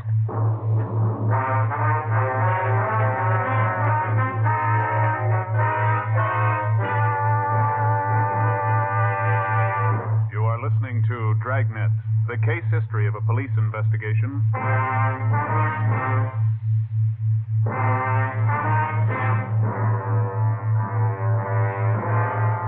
Monday, December 26th, 9 a.m. We checked Tony Perez through R&I. He had a record of 7 arrests, but no convictions. During the past year, he'd been booked on suspicion of 211 PC, assault with intent to do great bodily harm, second-degree burglary. In each instance, he'd been released for lack of evidence. All of his shoes and clothing were brought to the crime lab for examination. 9:25 a.m. We brought Perez back to the interrogation room. He admitted that he had been with Maria Camacho Christmas Eve, but he denied having anything to do with her killing. He told us that after he had left Maria, he'd gone to a party at some friend's house. Dave and Claudio went out to check his story. I gave them the key found near the body and asked them to try it on the door to Perez's hotel room. Ben and I continued to question the suspect. How well did you know Maria Camacho, Tony? I told you already. She was just some old crow who used to hang around the bars, that's all. I used to talk to her once in a while. You ever have any arguments with her? No. How many times you gonna ask me that? It would help a lot if you could tell us exactly where you left Maria Christmas Eve and when you left her. I told you already. I don't remember exactly. We were drinking. We were all drinking. I don't remember. How'd you get to that party? I walked. Place down on Malabar Street. Maria stopped at a bar someplace along the way, and that's the last time I saw her. Did you go in with her? No, she went in alone. I went to the party. That's all I know. Interrogation room Friday. Lee Jones, Joe. Yeah. Check the polish on Perez's boots. It matches with the smear of polish on the victim's face. Wax components are exactly the same. Good. How about the cast? Nope, they didn't match. The prints we cast out there were size 11, big heel. Perez wears a 9, pretty small heel. No match at all. What about the other stuff? Went over the rest of his shoes, his clothes. Nothing that ties in. Okay, Lee. Thank you. Do you shine your own boots, Tony? No. Why? Where do you get them shined? I go to Angelo's, Chicago Street, right near First. When's the last time you got a shine? Oh, Christmas Eve. What time Christmas Eve, Tony? When I got off work, about 2:30 noon. Hi. Hi, Dave. See one of you outside a minute? Yeah.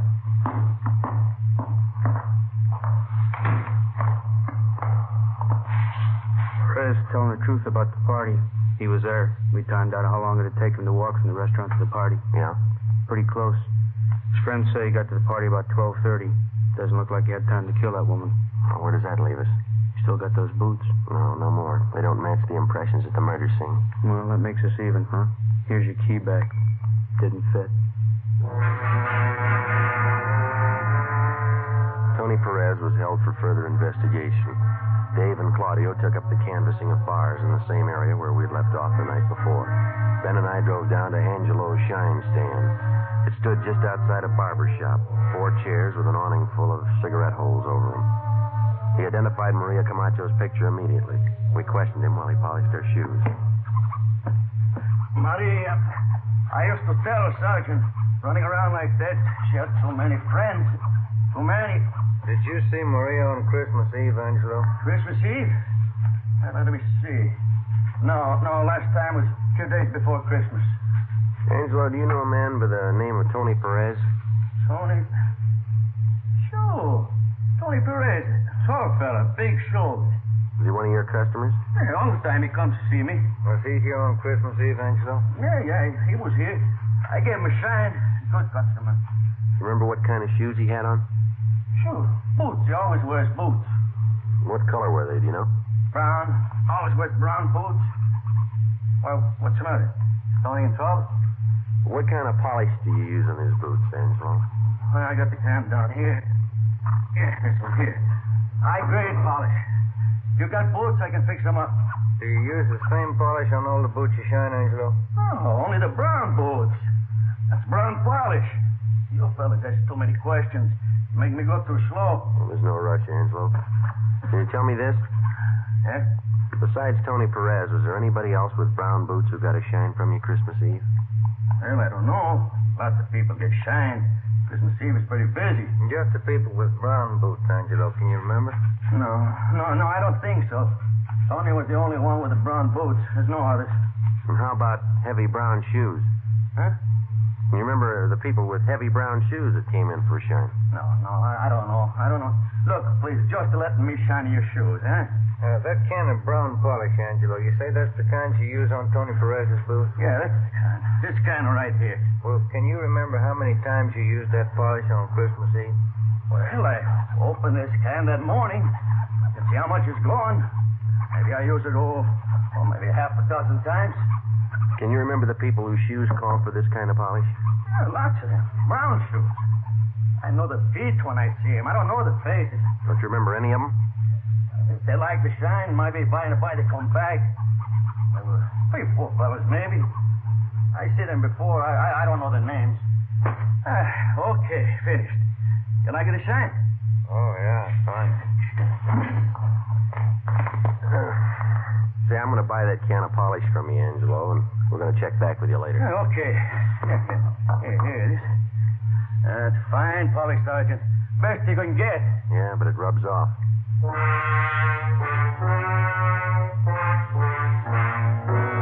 December 26th, 5 p.m. We drove back to the crime lab and had Lee Jones analyze the can of shoe polish. It matched exactly with the particles of shoe polish taken from the victim's body and from the boots of Tony Perez. We arranged for a stakeout at Angelo's shine stand. In case the people with heavy brown shoes returned, Angelo could point them out immediately to the men on duty. 5:30 p.m. Dave and Claudio called in. They thought they had another nibble, this time from the bartender at the El Cedello Tavern, a bar on Soto Street. We drove down to South Main and Harlem Place for a meet.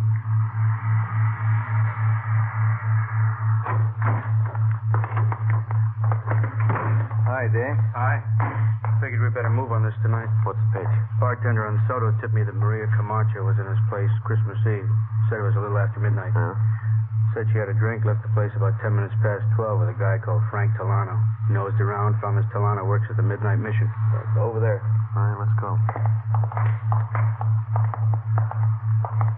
This it, Dave? Yeah. Good Friends Mission. Come in for a nice, warm, spiritual bath. Coffee and soup free. Watch the stairs. Yeah. Now, brothers, I only hope that our little meeting here has brought you closer and made your souls to glow with the great and glorious light of the Spirit. And yes, brothers, if we be not born again of that light, as the book says, we'll be damned, brothers. Damned. Amen. Now, brothers, while Sister Myrtle Ferguson plays one of her stirring marches, let's join arms, brother to brother, and march into the lunchroom where, through the kind graces of one of our benefactors, Pete Woodurus of the Acropolis Cafe, each one of you will be entitled to a bowl of turkey soup, some of Sister Wilson's homemade bread, and a cut of mince pie. Sister Ferguson, march.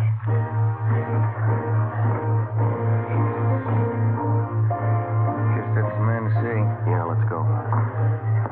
Sure pack him in, don't they? That soup smells real good. Excuse me, sir? Yes, brother? What is it? Police officers. Do you have a Frank Tolano working here? Well, what's the trouble?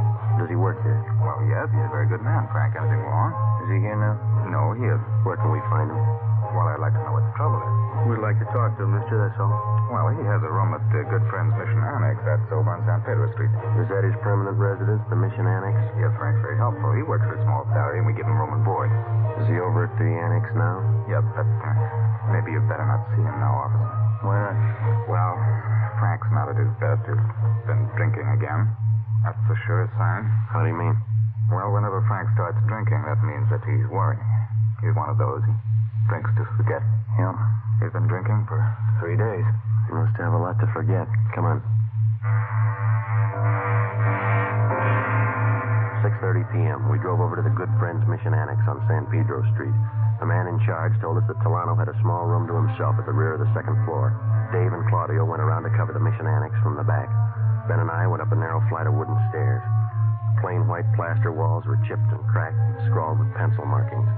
We walked down to the end of a wide hallway to a brown paneled door with a transom above it. There was a man in soiled work clothes sitting on the bed. On the table next to him, there were 3-quart wine bottles. 2 of them were empty. Get out of here.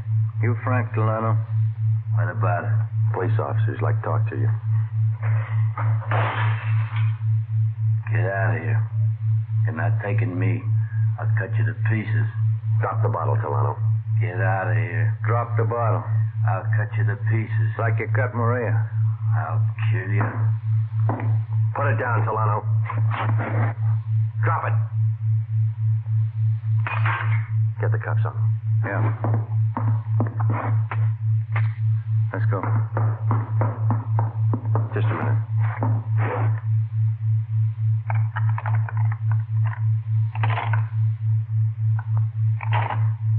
Yeah, it fits.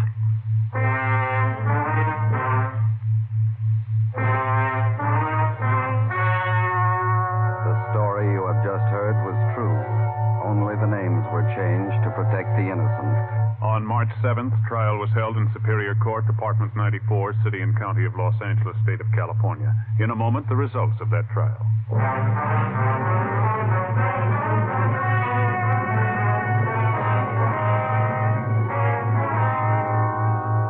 Frank Dominic Delano was tried and convicted of first-degree murder and sentenced to life imprisonment. He is now serving his term in the state penitentiary. You have just heard Dragnet, a series of authentic cases from official files. Technical advice for Dragnet comes from the Office of Chief of Police W.A. Wharton, Los Angeles Police Department. Fatima Cigarettes, the best of all long cigarettes, has brought you Dragnet, transcribed from Los Angeles. Patty Page visits Jack Birch tomorrow morning on NBC.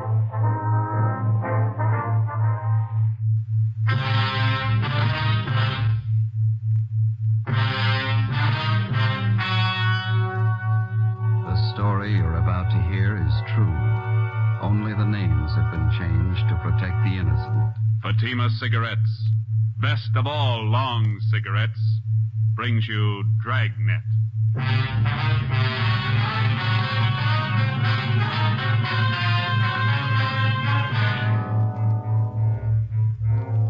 You're a detective sergeant. You're assigned to Personnel Division. A resident of your city files a report of robbery and assault. The suspect, a rookie police officer. Your job, arrest him.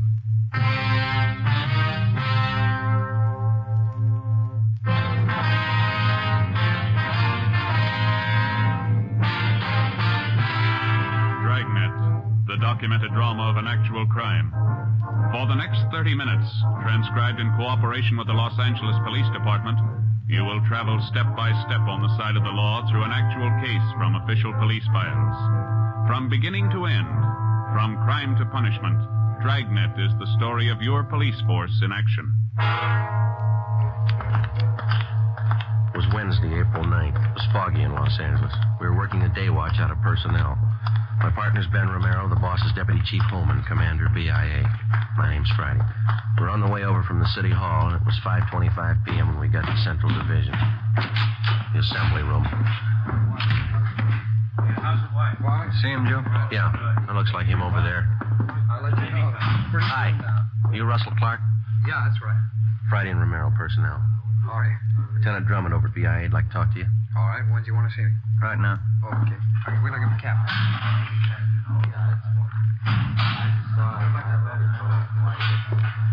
Okay, let's go.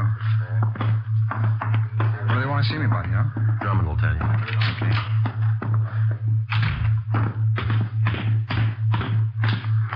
How long you been on the job, Claude? About 2.5 months. How do you like it? Oh, I like it fine. Wife doesn't think much of it. She wanted me to stay at my old job. What was that? Selling insurance. Likes to have me home nights. Doesn't like to be alone, especially now. Yeah? She's expecting in a couple of months. You know how they get. Yeah. Let's cross here. Hey, I put in a request for day work. Do you think that's why personnel wants to see me? I don't know. I don't think so. Boy, I'd sure like to get that day watch. Yeah. Is that the way you fellas started? I did, yeah. You started in traffic, didn't you, Ben? Yeah, Had 9 months of it. Go ahead, Clark. Oh, thanks. I have to be on the job at 6. Think it's going to take very long? I don't know. Hi, Friday. Hi. Right in, Lieutenant's waiting. Personnel, Coleman. Lieutenant? Yeah, come in. This is Officer Clark, Lieutenant Drummond. How do you do, sir? How are you, Clark? Sit down. Thanks. Couple of questions for you. Yes, sir. You were on special duty at the Olympic Auditorium last night, is that right? Yes, sir, for the fights. Anything unusual happen out there last night? Well, it wasn't very important, Lieutenant. After the fights, the drunk fell down the stairs. On the way out of the auditorium, broke his arm. I took him to Georgia Street, and they took care of the arm, and I drove him home. He was pretty drunk. Why didn't you book the man? I didn't think it was necessary. How long you been with the department, Clark? 2.5 months, sir. Didn't you know he should have been booked for violation of 4127A LAMC? Well, the man was in pretty bad shape, Lieutenant. Broken arm. I guess I didn't think the law was that strict. Law's there for a purpose. You decided to forget it, now you're in a mess, right up to your neck. I don't understand. You remember the name of that drunk you took care of last night? Yes, sir. His name was Stacy. Lives out in West L.A. What's the matter, Lieutenant? That drunk, Mr. Stacy, wants to file a complaint against you. What for? He claims you took him back at the auditorium, beat him up, broke his arm, and robbed him of $128. Oh, he's crazy. He's lying. I didn't do that. Got his word against yours, Clark. Facts seem to favor him. But I can prove it. Well, there was at least a couple of dozen people around. There was a doctor. He can tell you. Maybe you better take it from the beginning, Clark. Exactly how did it happen? I was right after the fights. I was on duty in the lobby, and I saw a bunch of people crowding around the foot of the stairs. Yeah? I went over to see what the trouble was, and they were looking at this man lying on the pavement. It was Stacy. A doctor was examining him. This doctor, did he identify himself? Yeah. I asked for his identification. He showed it to me. Gave me a card. He was doctor, all right. Yeah, go ahead. Well, he told me that he had seen Stacy fall down the stairs coming out of the auditorium. Said that Stacy had broken his left arm. What'd you do then? Well, the doc said it'd be okay to move him, so I helped him into my car and took him down to Georgia Street. He was so drunk he could hardly stand up. The attendants at Georgia Street took care of his arm. Well, they can tell you all about this. Maybe, but they can't help you out as witnesses. You could have beaten up Stacy, robbed him, then taken him to Georgia Street. But I didn't, Lieutenant. I tell you that Stacy's lying. What'd you do when you left Georgia Street? Well, I drove into Central and told him what happened. I told the watch commander I was going to drive this Stacy home, and he warned me about it. Guess I should have known better, but... Well, I swear to you this Stacy's lying. You should have known better. Where'd you go after you left Central? I drove him home. On the way, he said he was hungry, so I stopped. I bought him a sandwich and some black coffee.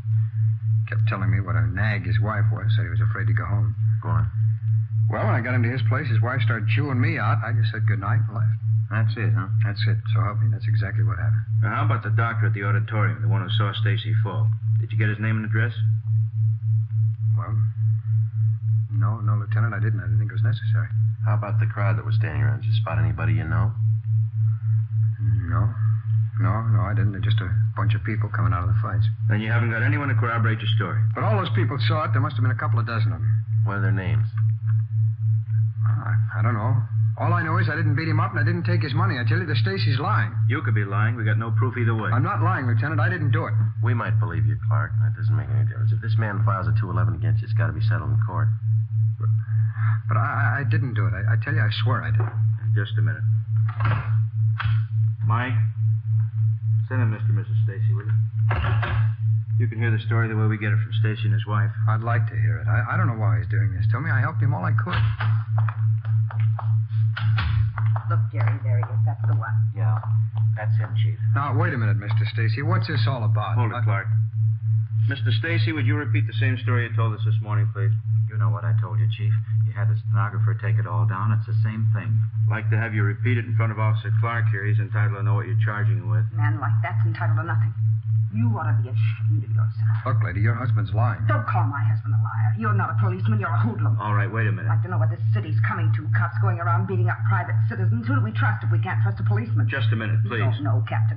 You should have seen my husband when that officer brought him home last night. Arm all bandaged, his face all cut up. He was hurt so bad he could hardly stand up. He was too drunk to stand up, lady. Don't you get fresh with me. All right, that's enough. This cop got hold of me as I was coming out of the fights. Took me in back of the auditorium.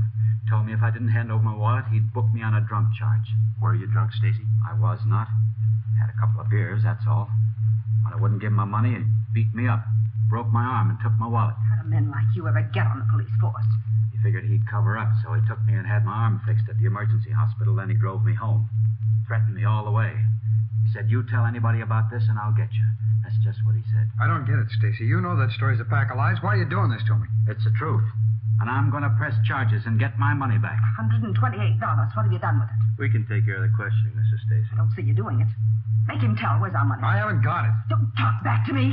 Mr. Stacy, you and your wife want to file a crime report at this time. We want to press charges. Romero? Yeah?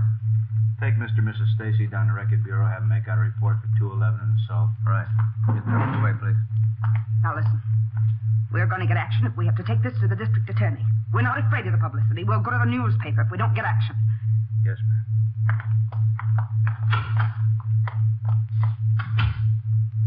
What's it, Clark? They're lying. I can't prove it, but they're lying. Well, you can see the position it puts us in. If you're innocent, we'll do all we can. If you're guilty, we'll see you get everything that's coming to you. But they're lying. You know that. Not up to us. The court's going to have to decide. That's it. Well, there's no other way, Clark. We got 4,500 men in the department. We don't claim they're all saints. Once in a while, a bad cop comes along and pulls a caper, and all of us get a black eye. This book of rules is the only protection we got against that. By failing to enforce the law, you violated your duty as a police officer. Got yourself in a real mess, Clark. Like anybody else, you get a fair trial. That mean I'm dropping the force? Those people have filed a crime report. Draw suspension pending the outcome of the case. After that, if you're cleared, there'll be a hearing before the Board of Rights. Right through right now? You'll be booked for robbery and assault and held in county jail. The case will be presented to the district attorney tomorrow. What can I do?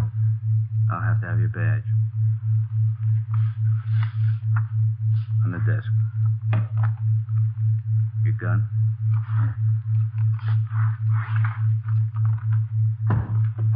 ID card? Yeah. On the desk. Yeah. All right, Joe, that's it. Okay. Take him.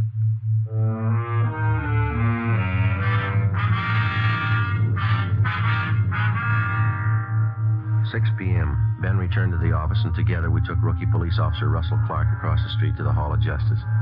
At the county jail booking desk on the 12th floor, he was booked on suspicion of 211 PC and assault with intent to do great bodily harm. He was lodged in the cell block. Investigating charges against a police officer involves exactly the same procedure as cases where private citizens are concerned. Prove the suspect innocent or guilty. That's the job. If Clark was innocent, it looked like there was only one way of proving it. That was somehow to find the unnamed doctor who was supposed to have seen Stacy fall down the auditorium stairs and then examined him afterward. If Clark was guilty, we had to find proof that his story about Stacy falling downstairs was a lie. Besides that, we had to find evidence that he beat up Stacy at the rear of the auditorium that night and that he robbed him of $128. Thursday, April 10th, Ben and I checked in for work at 7:45 a.m. and found a message from the jailer on the phone board. Clark wanted to see us right away. We met with him in the county jail interview room. How you doing? Not too bad. Don't let it sour you, huh? Sergeant, you really think I rolled that character? Come on, tell me the truth. We checked you out. Good family. You got a fine Army record. No, we don't think you did it. I just can't understand why he picked me out. I tried to help him all I could. Then he walks in the next day with a framed story like that. You got any idea why Stacy would pull something like this on you? I don't know. I'm worried, Sergeant. Believe me, I can't afford to sit here missing my pay. We live pretty close to the budget with a baby coming. I'm worried about the wife. I just don't know what to do. You sure you told us everything about this that you remember? Well, that's the one reason I wanted to see you. I didn't sleep much last night. I kept trying to remember the name of that doctor. Yeah? Well, I remember once he did mention his name, and then when I asked for his identification, he showed me one of his cards. Any idea what his name was? Well, I'm not sure, but as I remembered, it was some kind of a Swedish or Norwegian name, something like Johnson, Tollefson, something with a son on the end of it. It's on that card. That doesn't narrow it down too much. Where's the card? Well, I think I put his card in one of the pockets of my other uniform shirt. That's why I called you. I wonder if you could check that for me. It's at home. Sure. Where do you live? Out on Norwich Road, 411. It's right near the Coliseum. 411. Yeah. All right, we'll check it out for you. Just ask the wife, will you? Card should be in one of the pockets. Yeah, if you put it there.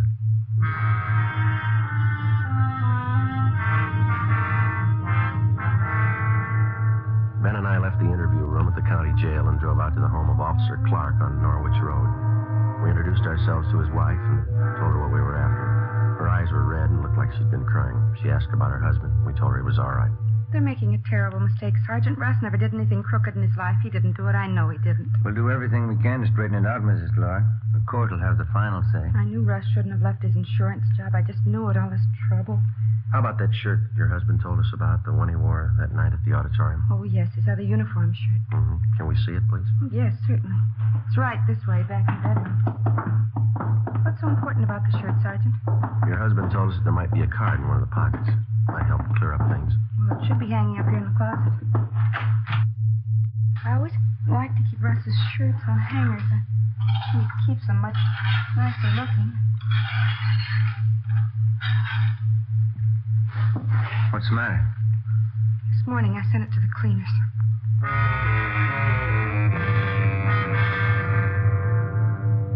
Clark's wife, Ben, and I drove down to a dry cleaning shop a few blocks away where Mrs. Clark had left the shirt. The counter girl there told us that the truck had already been by that morning and picked up the day's cleaning. It was a store rule to check all garments for contents. She had found nothing. We got the address of the main plant, the Great Northern Dry Cleaners, a place down on Factory Street. 10:15 a.m. We checked in at the main plant and explained to the manager what we were after. We gave him the tag number of her cleaning, and Mrs. Clark gave him the description of the shirt. We waited in the manager's office while he made a search for the dark blue wool police shirt. How about this one, lady? It's the only blue wool shirt picked up at your cleaners this morning. Yes, that's Russ's shirt. That pocket's out there. I mended it. I'll check the pockets for you. I had to pull it out of the tank. It's all wet. Anything? Not in this pocket. Try the other one. Yeah? Look for yourself. Nothing.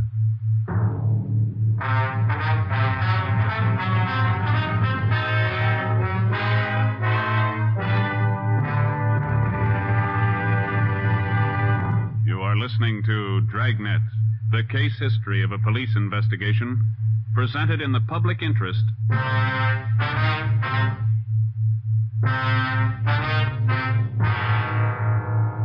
Thursday, April 10th.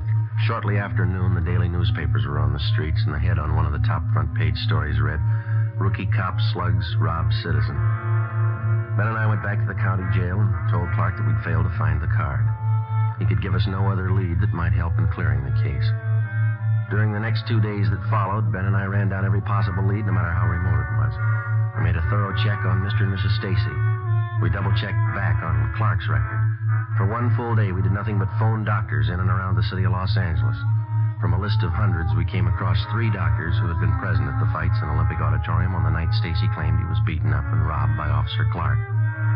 None of the 3 had seen a man tumble down the stairway leading from the balcony to the lobby. None of them had seen any accident or had been called on to help anyone professionally. Monday, April 14th, we met with Lieutenant Ralph Drummond. No go, huh? That's got us, Ralph. We can't figure. It's almost a fact Stacy's lying. Clark, what about him? Well, there's still nothing to show that he didn't do it. He had the opportunity. Maybe he had a motive. He needs money, you know. Who doesn't? How much you get on Stacy?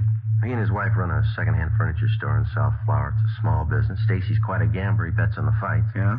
We checked around with some of the gang down at the auditorium. Stacy's well-known down there. He laid some pretty heavy bets the night he claims Clark rolled him. How much? You got the dope there, Ben. How's it figure out? He lost over $75 in small amounts. Add to that the fact that he was doing some partying. That might account for the 128 dismissal. Stacy blew the roll, was afraid to tell his wife, so he cooked up the story against Clark. Yeah, sure. Maybe that could have been the way it happened. What do you got on the other side?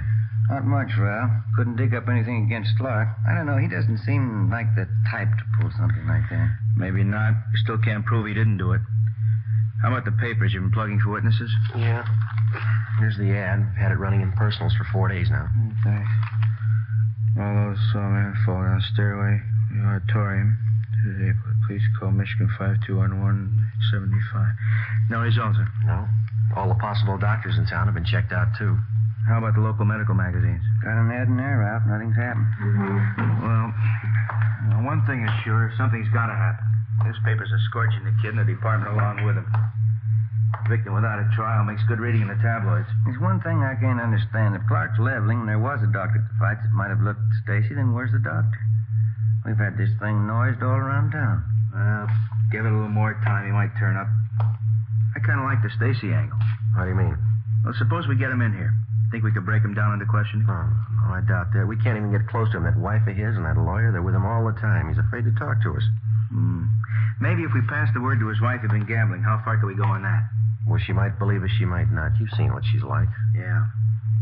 I got an idea he sold her on a story, and she's tagging along to get the $128 back. It gives me an idea, Joe. One thing we might have missed. Yeah, what's that? We found out that Stacy did a little partying before he went to the fights at the auditorium that night, didn't we? Yeah, go ahead. We checked out a couple of the bars he was drinking at, but we figure he must have partied away at least $50 out of that $128. Mm-hmm. He didn't spend that much at the bars.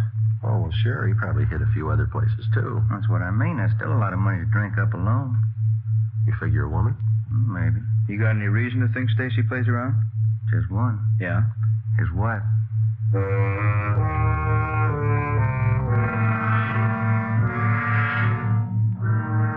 Monday, 1 p.m. Ben and I started to canvass of bars and small nightclubs in the general area around the Olympic Auditorium. We started with those where Stacy was a regular customer. We failed to turn up any leads. Either the bartenders refused to tell us or they had no knowledge of Stacy's running around with other women. We kept at it. Another day passed. 2 days. Nothing. One of the newspapers started a campaign against the brutality of police officers. On Thursday, we got a tip from a bartender at a place out on Washington Street, the Brown Cow. He told us that he thought he saw a man answering Stacy's description in his bar a few nights before with a flashy blonde in her late 20s. He said he didn't know Stacy too well, but he knew the girl, and he knew the hotel where she stayed. Her name was Sandra Gay, an acrobatic specialty dancer at a cheap nightclub. We checked out her hotel, but she wasn't in. We left word for her to get in touch with us, and we picked up a hamburger and some potato salad for lunch and checked back in at the office. How you doing, Coleman? Not as good as you two. How do you mean? Can't you smell the perfume? It's off a blonde named Sandra Gay. She's waiting in the next room. Won't talk to anybody but you. Thanks. Come on, Ben. Didn't waste much time, did she? Perfume. Sure strong. Your name, Sandra Gay? Yeah, that's right. You the fellas been looking for me? Drop by your hotel. We'd like to ask you a few questions. Sure, it's all right. This is my partner, Sergeant Romero. My name's Friday. How you doing? Hello. Romero. Kind of cute for a cop. What can I help you with? Do you know anybody by the name of Gerald Stacy, Miss Gay? Gerald, yeah, I hate that name. Do you know any man who calls himself that? No. I think that's a terrible name for a man, Gerald. The man we have in mind is pretty short, stocky build, dark hair, and he wears steel-rimmed glasses. Yeah, where's he hang out?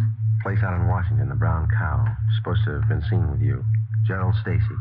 Oh, yeah, I think I know who you mean. Furniture business and runs a place near the Brown Cow. That's right. You know him? Oh, Pop. Sure, I know him. We get together once in a while. He's a kick. Pretty big spender? Oh, he's got it, yeah. Last time we went out, he was fine. He can kick it around when he wants to. Oh, Pops. When's the last time you were out with him, Miss Gay?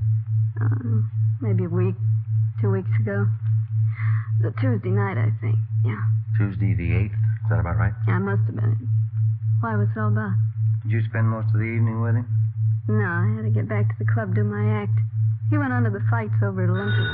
I get it. Personnel, Friday. Is this Sergeant Friday? Yes, that's right. This is Dr. Samuelson talking, Sergeant. I've been out of town. I just got back this morning. I saw the ad in the paper. Yes, sir? I was at the fights that night, Sergeant. What did you want to know? Would you mind telling us, Doctor, did you see a man fall down one of the stairways to the lobby? Certainly. I was the one who examined him.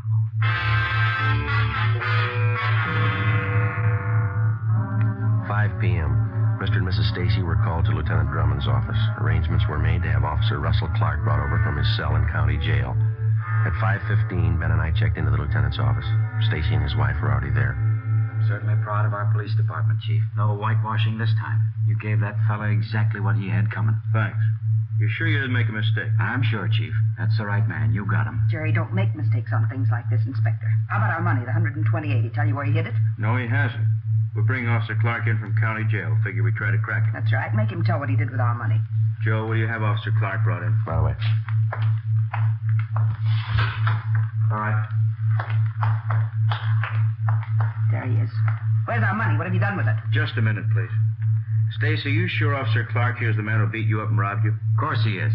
Dragged me behind the auditorium and almost beat me to death. Broke my arm, took all my money. $128. Where is it? I haven't got your money. Joe, bring the doctor in. Right, Lieutenant. In here, Doc. All right. Mr. Stacy, you're a liar. This officer didn't break your arm. I saw you fall down a flight of stairs at that auditorium and break your own arm. I examined it. Jerry, who is this man?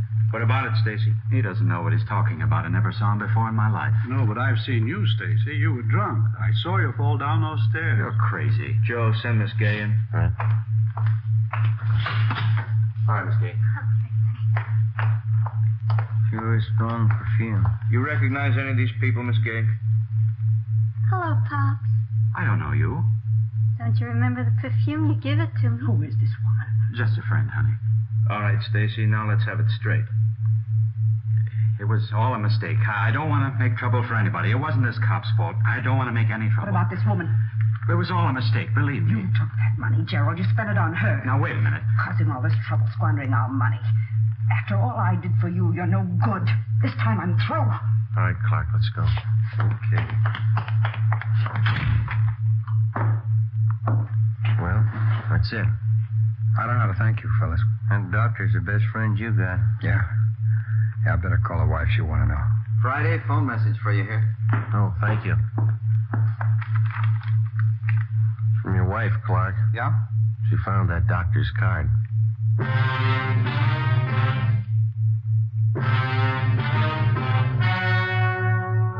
The story you have just heard was true. Only the names were changed to protect the innocent. On September 2nd, trial was held in Municipal Court, Division 7, City and County of Los Angeles, State of California. In a moment, the results of that trial.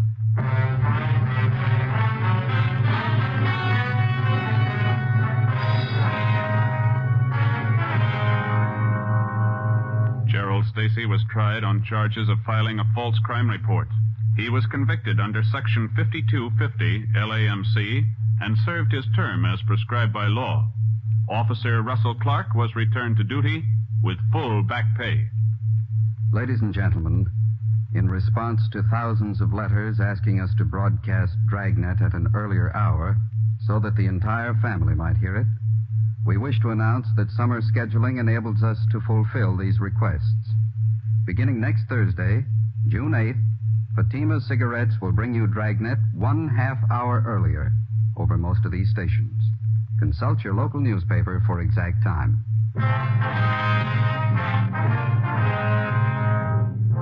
You have just heard Dragnet, a series of authentic cases from official files. Technical advice for Dragnet comes from the Office of Chief of Police W.A. Wharton, Los Angeles Police Department.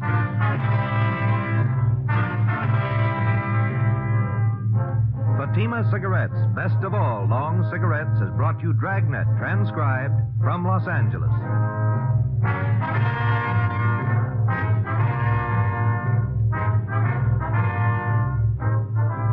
Hear your favorite Jack Birch tomorrow on NBC.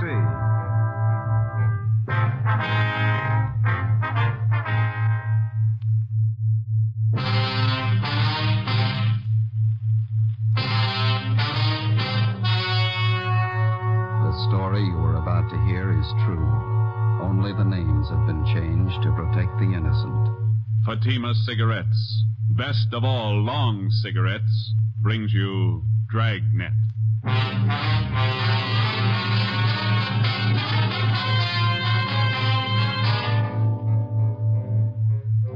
You're a detective sergeant. You're assigned to homicide detail. A woman has been shot to death. The apparent motive, robbery. The killer's still at large. Your job, find him.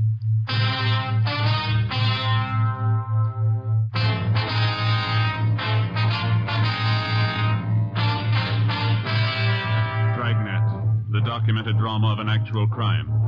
For the next 30 minutes, in cooperation with the Los Angeles Police Department, you will travel step by step on the side of the law through an actual case transcribed from official police files. From beginning to end, from crime to punishment, Dragnet is the story of your police force in action. It was Friday, March 16th. It was damp in Los Angeles. We were working the night watch out of homicide. My partner's Ben Romero. The boss is Thad Brown, chief of detectives. My name's Friday. It was 11:45 p.m. when we got to where we'd parked our car. 2nd and Main. Couple of drops on the windshield. Yeah, I hope it holds off. I was thinking of going out to see the Cubs and Pirates play an exhibition game tomorrow. Guess maybe now I won't. You might be lucky. What's the weatherman say? Oh, get the radio. It's a slow night. Yeah. Might not be tomorrow night. What? March 17th, isn't it? Oh, yeah.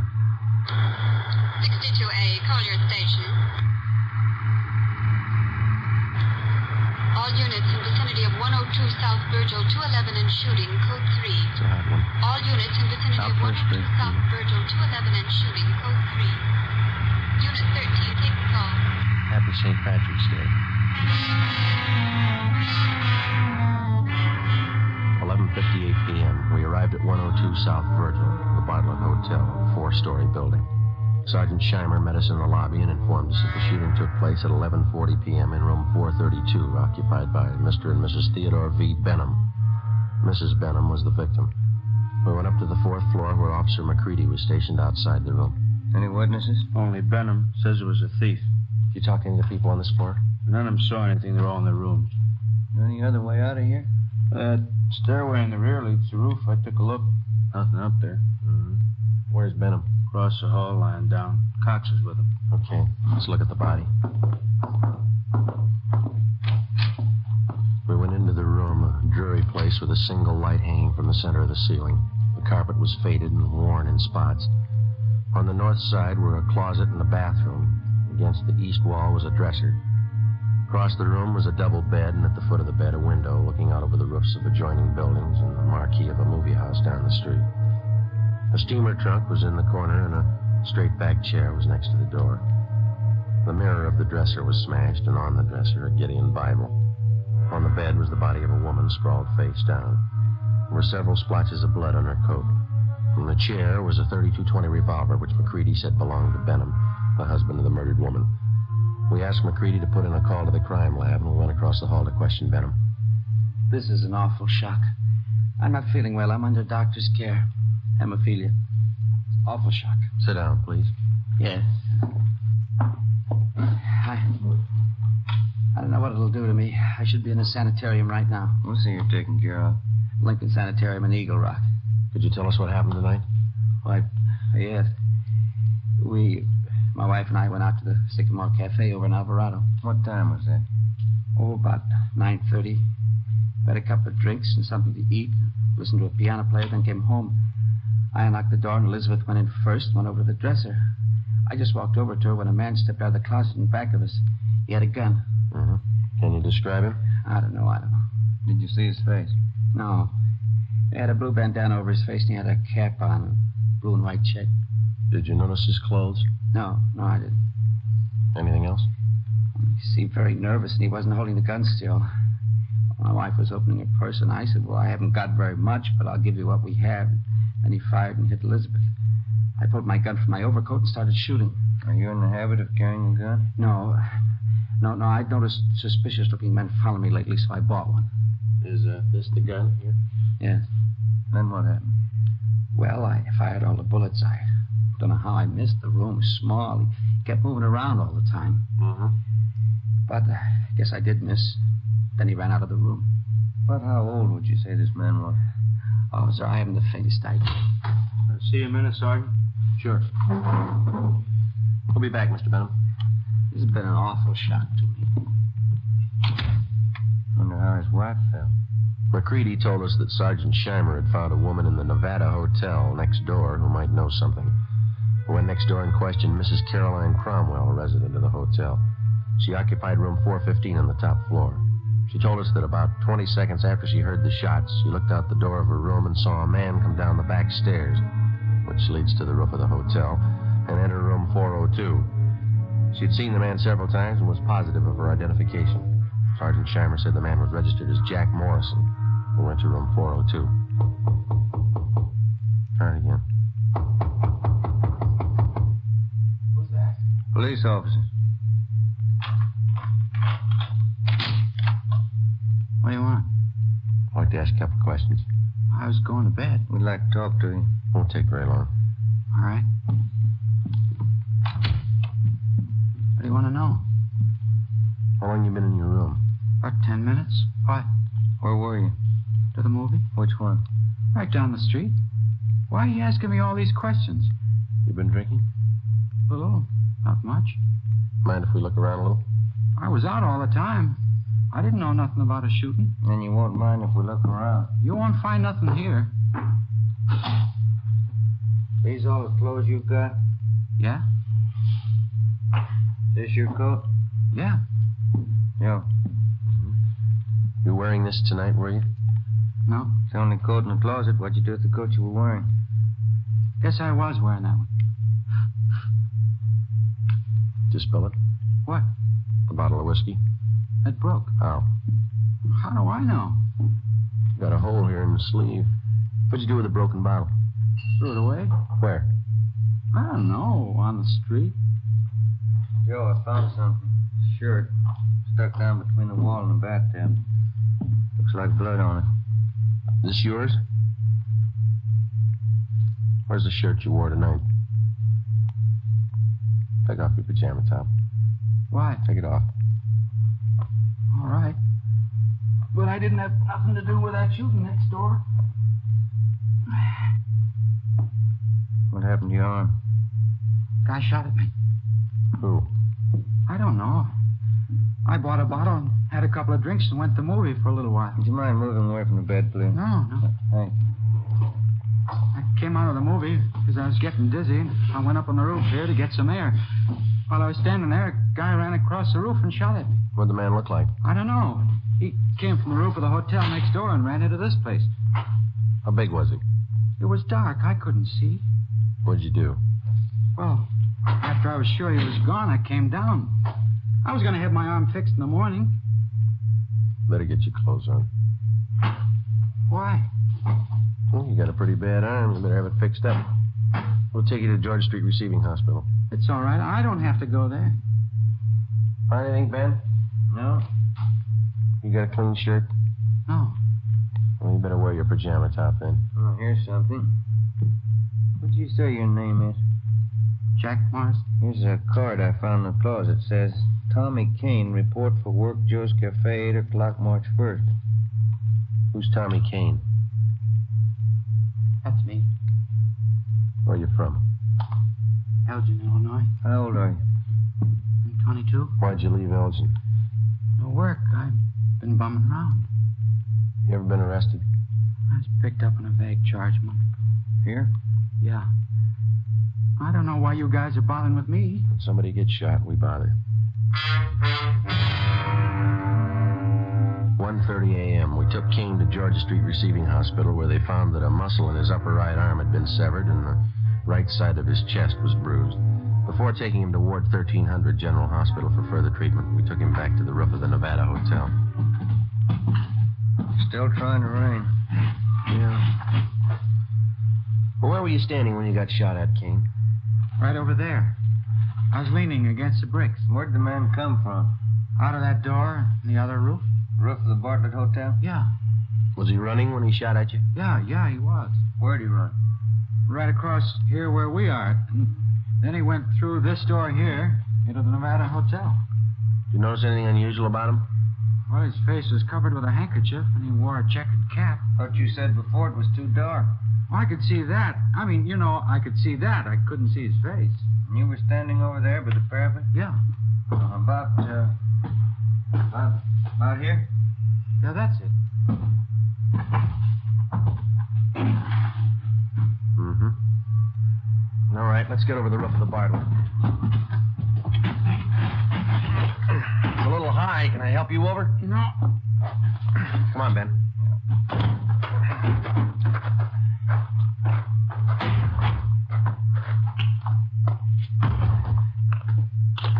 You ever been in this hotel before, Kane? No. Everything all right, McCready? Yeah. Crime lab's here, checking the murder room. Benham awake? I think so. Mr. Benham? Yes? Mind if we come in? Of course not. You ever seen this man before? Let me see. Can you stand over there in the light? My eyes aren't as good as they used to be. Okay. Move over there. How's that? That's better. This the man who shot your wife? No, that's not the man. We left instructions for another car to take Theodore Benham to the Lincoln Sanitarium in Eagle Rock. We took Kane to Ward 1300 General Hospital. 2:42 a.m. We arrived back at the Bartlett Hotel where police chemist Ray Pinker had finished his examination. 3 slugs, 38 caliber, and 5 slugs, 32-20, were found in the mattress and the walls, all on the same side of the room. On the floor of the room were found a piece of white cloth and some brown threads. Ray Pinker returned to the crime lab while Ben and I made a search of both hotels, the incinerators, the alley, and all likely places for the missing 38. It was not found. 3:48 a.m. Ben went to the record bureau to check on any possible criminal record Kane might have had. I went to the crime lab to see what Ray Pinker had found. Nothing on this one. It's been a clean mess. And nothing on these 4 32-20s. Mm-hmm. Where'd you find those? Dug the 38 out of the window frame. 32-20s are in the south and east walls. How about the others here? Well, on these 2 38 slugs, I found minute portions of threads. They compare with the dress and coat one of the deceased. Mm-hmm. Hi. Hey, Ben. I checked Kane's record. He told the truth. Nothing more than a vague charge, huh? No. How's this come? There's threads on 2 of the 38 slugs. And on one of the 32-20s. Same kind of threads? Yeah, the same kind. 32-20, that's the gun Benham used. Yeah. Did you check the cloth yet?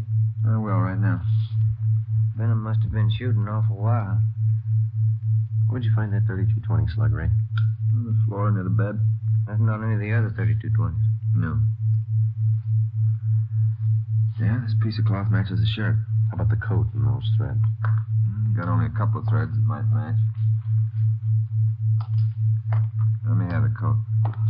There you are. You better have Benham take another look at Kane, huh? Yeah, I guess so. I could use a cup of coffee. How about you? As soon as we get finished. How about it, Ray? We've got to make it. Yeah, they match. Oh, that's it, huh? Oh, one more thing. Yeah. Fresh stains on the carpet of that room. What kind? Whiskey. March 18th, we picked up Benham at Lincoln Sanitarium and drove him to the General Hospital. 3 times he asked us to stop someplace so he could have a drink. We told him he'd have to wait. We arrived at Ward 1300 at 1:40 p.m., and Kane was brought out. Take a good look, Mr. Benham. No, that isn't the man. I'm sure of it. All right, Kane, tie this handkerchief over your face. No, this way. That's right. I'll put on this cap. Okay, now stand over there, please. Now, a little further. That's good. All right, Mr. Benham? You know, his eyes and forehead look a little familiar, but I don't know. Well, my nerves are all shot. I can't be positive. I'm a sick man. All right, Kane. Wish I could help you, boys. So do we. Come along, please. You don't have to take me back to the sanitarium. Just take me to a streetcar. I'll make it all right. We'll take you. Sergeant, Yeah, can I see you a minute? sure. Yeah? Did you notice anything when you first brought Kane out of the ward? No. You must have been closing the door. Yeah, I was. And that man, Benham, he winked at him.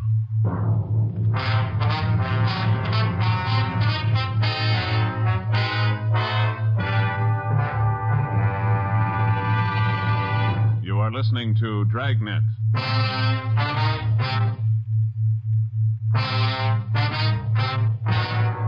We took Benham back to his sanitarium. On the way, he asked if he could be excused from testifying at the inquest and preliminary hearing. We told him it couldn't be done. 7 p.m. Ben and I returned to the General Hospital and took Kane into a small room adjoining the prison ward.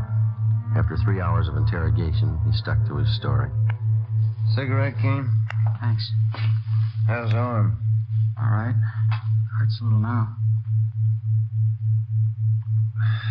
When you guys going home? When we get a straight story. I've been telling you all I know. Yeah, you've been telling us the same story for 2 days, but it doesn't hold water. What do you mean? How do you account for the fact that parts of your clothing were found in that room? I told you before. You must have made a mistake. No, it's no mistake. Mr. Benham's starting to think he recognized you. What? Why'd he wink at you? He didn't wink at me. We got somebody here who saw him. He seems to think whoever did the shooting didn't take the gun with him. When we drove him back to the sanitarium, he asked us if we found it yet. He thinks we will. How long has Benham lived in L.A.? A long time. How long? Why do you want to know how long he's lived here? Is the dead woman really his wife? Well, certainly she's his wife. What? Where's he been since the shooting? In the sanitarium in Eagle Rock. What's the matter with him? Hemophilia. You know what that is? No. You sure that was his wife? Positive. She wasn't a stool pigeon? Stool pigeon? Where'd you get that idea? You guys never saw her before? Never. You never heard of her? Kane, what's eating you? Did you check on her? We always do. You don't make mistakes on anything like that, do you? No. Look, she was a pretty nice woman from all we could find out. Happily married for 30 years. Something's wrong. What, Kane? What's wrong? Hold set up. Yeah? Yeah. What'd Benham say about me? We told you. He says you look a little bit like the man. Did he say anything else? He winked at you, Kane. Why? She wasn't a bad-looking woman. Wasn't she, Kane? All right, now how about it? You guys swear that was his wife? Yeah. Okay, I'll tell you where the 38 is. Where? The mattress on the roof of the Nevada Hotel. Benham cut a hole in it that day. He told me to hide the gun there after the shooting. All right, let's have a look. I don't want anybody to know I'm telling you this. Why? Benham's a real smart guy. He's got a gang. He's in on it as much as I am. Yeah? He double-crossed me. He tried to kill me. I'm going to jail. He's going with me. Maybe he will. Kane told us that he had known Benham for about 2 months. During that time, Benham helped him along by giving him a couple of dollars every once in a while. On March 11th, Benham got Kane a room in the Nevada Hotel and gave him $20 to buy a gun, which Kane did. On March 15th, he gave Kane a blue bandana and a checkered cap. On March 16th, he told Kane that he'd been sent by a gang in Chicago to kill a woman who was a stool pigeon. He promised Kane $100 for his help. Early that evening, Benham told Kane how to enter their room and where to hide. When they came home, Benham stood by the door. Kane stepped out of the closet and, after a few words, shot the woman. As he moved toward the bed, Benham started shooting at him. Kane ran from the room and hid the gun in the mattress on the roof, then went to his room and flushed the cap and bandana down the drain. 11:15 p.m., Ben and I found the gun where Kane said it would be. 38 Special Detective Colt revolver, 2-inch barrel, number 381327. 11:52 p.m., we checked and found no evidence that Benham belonged to any kind of a gang. March 19th, 9 a.m., Ben and I reported into homicide and picked up Captain Steed. We went over to Dr. Wagner to learn his autopsy report. It showed that the deceased had been shot 3 times. 2 .38 slugs and 1 .32-20 were recovered from the victim's body. They were initialed for evidence. 8 p.m., Captain Steed, Ben, and I went to the sanitarium and told Benham that there were a few angles we wanted to clear up before the inquest next morning. Benham got dressed, and we drove back to the Bartlett Hotel. It was raining. I'm still trying to remember what happened. I was very shocked that night. Yeah, I suppose you were. Well, sometimes my memory comes back for a little bit. The red light. Yeah, I see. You know, the man who did the shooting knew you lived in room 432, and he knew you'd be gone that night. How do you suppose he figured that out? Well, I've been noticing that a lot of men have been following me. Suspicious-looking men. I told that to Sergeant Friday, didn't I, Sergeant? Yeah, that's right. Must have been one of them. You ever give money to characters on the street so much they might follow you? Hey, that must be it. Many times I used to do that. I'd be nice to them, they'd try to make friends. You remember any of them? Yeah, I do. There was a man Dorsey, Jolly Swanson, and a fellow named Blaine. Kane? Yeah, that's it, Kane. There you are. The young man you took me to see in the hospital. I'm thinking, I believe that's Kane. Are you sure? Quite sure. He's the burglar. What makes you think he was a burglar? Well, what else would he be? He didn't rifle any of the drawers or steal anything, did he? Must have got there just before us. Did you have anything important there? Yes, some insurance policies. And your wife? Yeah. How much? Well, one policy for $4,000 and 2 for $2,500 each. Who's the beneficiary? Well, I am.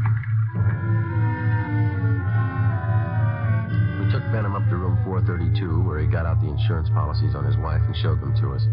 Then Captain Steed asked him to reenact the shooting. Benham acted as the killer, I played Benham, and Ben acted as his wife. Well, the man was over here in the closet. My wife and I came in that door, and then my wife went over to the dresser. Oh, over here? Did you turn on the light? Oh, yeah, and then I closed the door and went over behind her.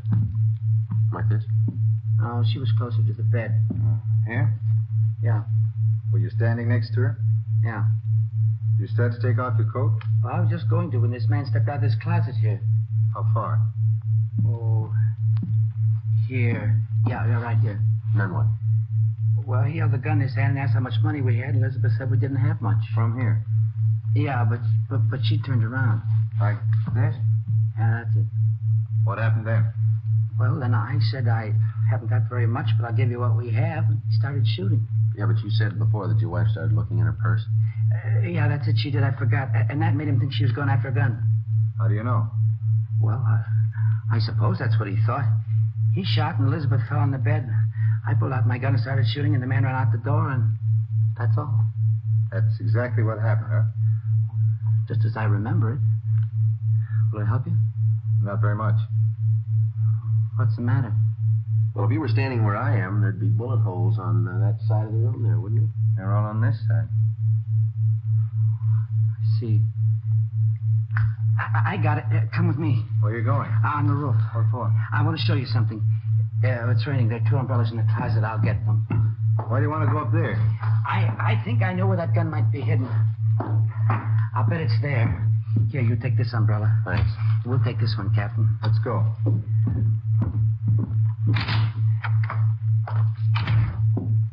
I'll bet it's up there. We'll find it.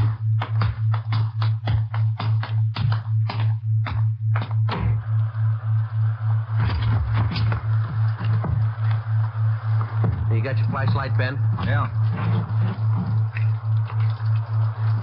Should be around here somewhere. What? The mattress. My wife used to take sunbaths on it. Where would it be? Just about here. I don't see any. Sure it's up here? I bet it's on the next roof. Didn't you say Kane lived in that hotel? He probably moved it. Hey, flash your light over there behind that elevator shaft. There? Yeah, there. You see it? We have to climb over this parapet to get on the other roof. Watch it, Cap. It's pretty slippery. Okay. Yeah, it is slippery.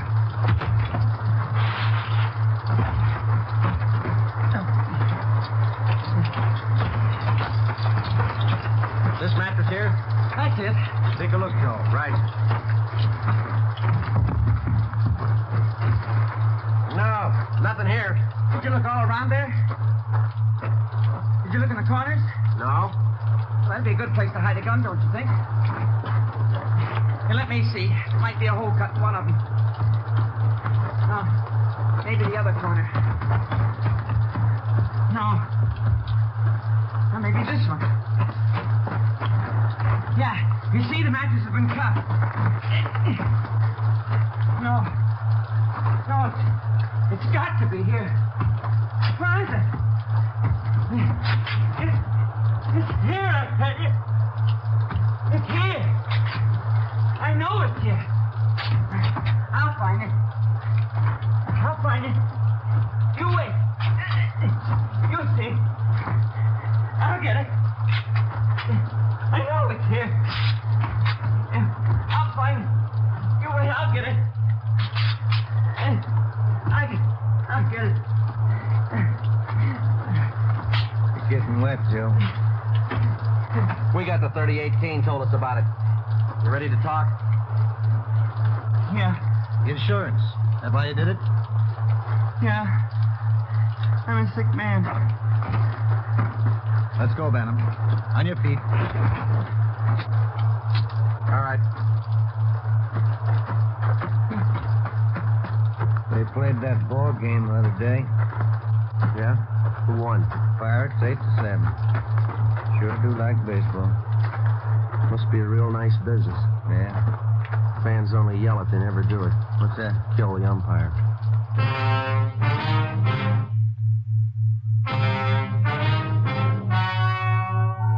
The story you have just heard was true.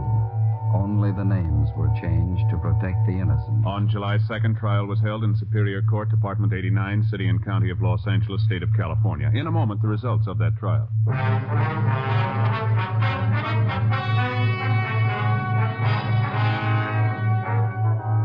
Thomas Kane was convicted of second-degree murder and received a term as prescribed by law. Theodore V. Benham was convicted of first-degree murder and assault with a deadly weapon. He received a life sentence and died in prison 1 year later.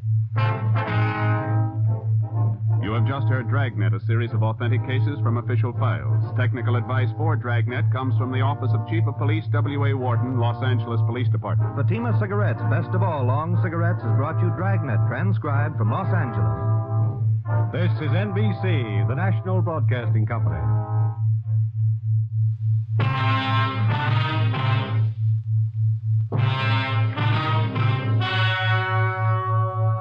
The story you are about to hear is true.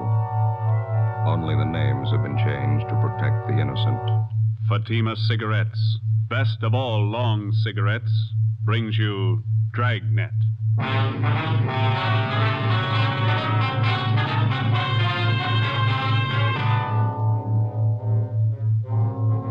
You're a detective sergeant. You're assigned to robbery detail. Scores of lone women have been beaten and robbed.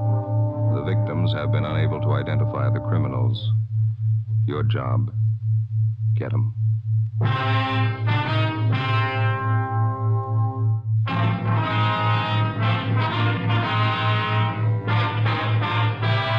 Dragnet, the documented drama of an actual crime.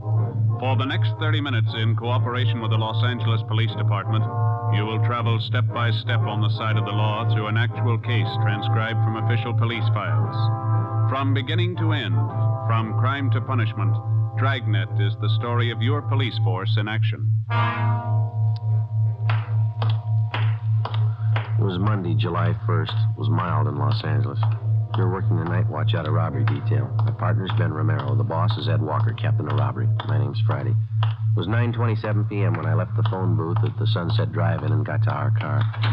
80K. Anything new? 80K, code 7. Oh, Captain Walker's wife had her baby. Boy, 8 pounds. Oh, that's swell. She all right? Yeah, so's the captain. Look at the uniform on the waitress coming. Yeah, they sure dress them up, don't they? Good evening. Hi, Daisy. Oh, hello. Didn't recognize you. What'll you have? The usual? No, I think I'll have something else besides a hamburger this time. Here's the menu. Take your choice. Thank you. Well, I'm kind of hungry. Maybe I'll take a meal. 42R, 816 West. Fried shrimp's good. Where's that? Right there. Oh, yeah. 95 cents. What's all this stuff I've been reading in the paper? Huh? What's that? Couple of guys going around snatching purses and beating up women. Paper says it's happened 7 times in the last 2 weeks. Roast beef, 90 cents. Roast beef's good, too. Don't you know who's been doing it? No, not yet. What do you get with these liver and onions, Dave? Same as with everything else. Soup, potatoes, and coffee. 85 cents. Why don't they just take the purse? Why do they have to beat up the women? We don't know. Well, there's headlines staring me in the face every time I open a paper. I'm getting afraid to walk home at night. Do you get coffee and dessert with the Salisbury steak? Yeah. 65 cents. 72T, roger on your call. Say, do you guys know what I've been talking about? Yeah, Daisy, we know. I'll take the Salisbury steak. Yeah, so'll I. Hamburger specials on 2. Well done on mine, please. Burn. Okay. Be a couple of minutes. Thanks. All units in the vicinity of 1016 North McCadden. That's us. Get it up. 484 PS and slugging, code 3. All units in the vicinity of 1016 North McCadden, 484 PS and slugging, code 3.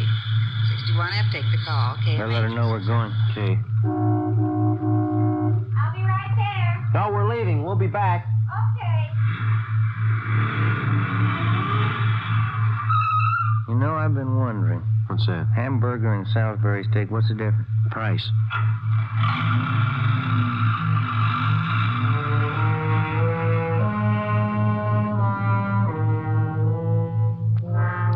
To the police officer, the lowest thief and most cowardly is the purse snatcher who preys on women. For more than a month, lone women throughout the western section of the city have been robbed and beaten. The descriptions were confused and varied because the attacks took place at night. 10:06 p.m. We got to the location on North McCadden where the woman was lying on the sidewalk. She'd been badly beaten about the face and neck, and her jaw had been broken. Officers Reed and Shell of Unit 61F were already there. Any witnesses, officer? Yeah, this man in the sweater here saw it happen. Says the victim's name's Swanson. This is Mr. Kahn. How do you do? This is Sergeant Romero. My name's Friday. I wonder if we could talk to you, please? Yeah, certainly. Do you want to come into the house? Right over here will be all right. That officer there says that you saw it happen. That's right. I was watching television. I heard this scream outside. I looked out and saw these two men beating her up. Can you describe them? The light wasn't real good. They're about as tall as you two, but they had slighter builds. How old were they? Could you see that? I'd say they were young, maybe 18, 19. I saw them knock her down. It was terrible. They hit her, and then they kicked her. They picked up the purse and ran down that way. And you called the police? Yes, but not right away. I ran out and saw them get in their car across the street. They drove right past me. Then they turned east there on Romaine. Can you describe the car for us? I got the license number for you. The last three numbers were 552. Just 3 numbers? Yeah. Mm-hmm. Can you describe the car? What kind was it? Oh, I don't know. It was I think it was black, maybe a sedan. Well, was it a large car or a small one? Oh, kind of medium. Did you notice the back of it? Yeah, that's where I saw the license plate. No, I mean, did you notice anything about the car? Maybe a dent on the fender or a sticker on the window? No, I didn't look at the window. Did the car have a spotlight or a radio antenna? Well, I guess I didn't see any. I was trying to look at the license plates. Did you notice anything unusual about the car? Any identifying marks at all? No, I didn't notice. How about the make of the car? Did you see what kind it was? No, the last 3 numbers on the license plate were 552. California license plate? Yes, it was. That should be enough here. Do you think you'll catch him tonight? Do you know how many plates end in 552?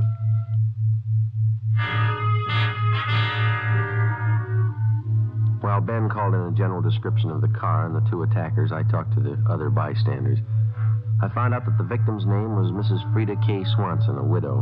She had a room at 1003 North McCadden. None of the neighbors had seen the robbery or the beating take place.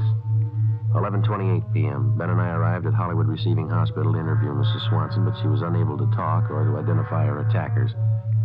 She wrote on a piece of paper that she'd been slugged from behind. She never got a good look at the men. Besides a broken jaw, she was suffering from a fractured wrist, a broken nose, and bruises about the face and body. Tuesday, July 2nd, the getaway car used in the attack on the previous night was found abandoned on Hollywood Boulevard and proved to be a stolen car. License number 6 Young 4552. The victim's empty purse was found inside.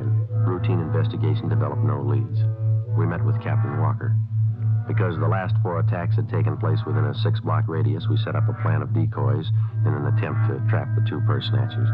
4 policewomen from Juvenile Bureau and a special detail from Metropolitan Division were assigned.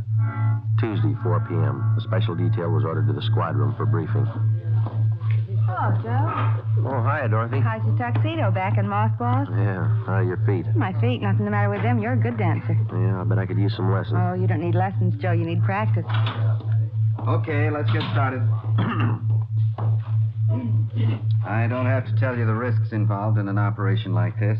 I want all of you to know where everybody will be at any given time.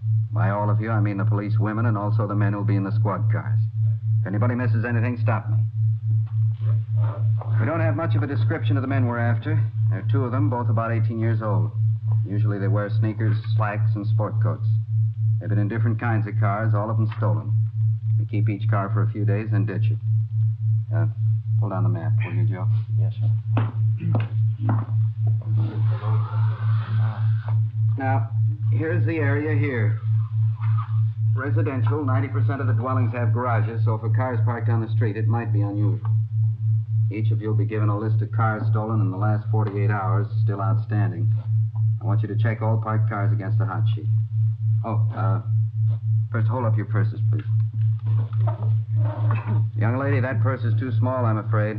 Let's make it look worthwhile. Yes, sir. All right. Of course, you won't be carrying your guns in your purse. You wear a shoulder holster. Before you leave, Sergeant Friday will pass out some marked bills I want you to carry. Okay, now, policewoman Short. You'll board a westbound streetcar at Western and Santa Monica Boulevard at 9:03 p.m. Don't worry about these schedules. The streetcar will be there. Get off at Las Palmas at 9:13. Walk south to Willoughby. Turn east on Willoughby to Hudson, and north 1 block to Romaine. You go west on Romaine to Cahuenga, Then retrace your steps to the starting point and you're through. Got it? Yes.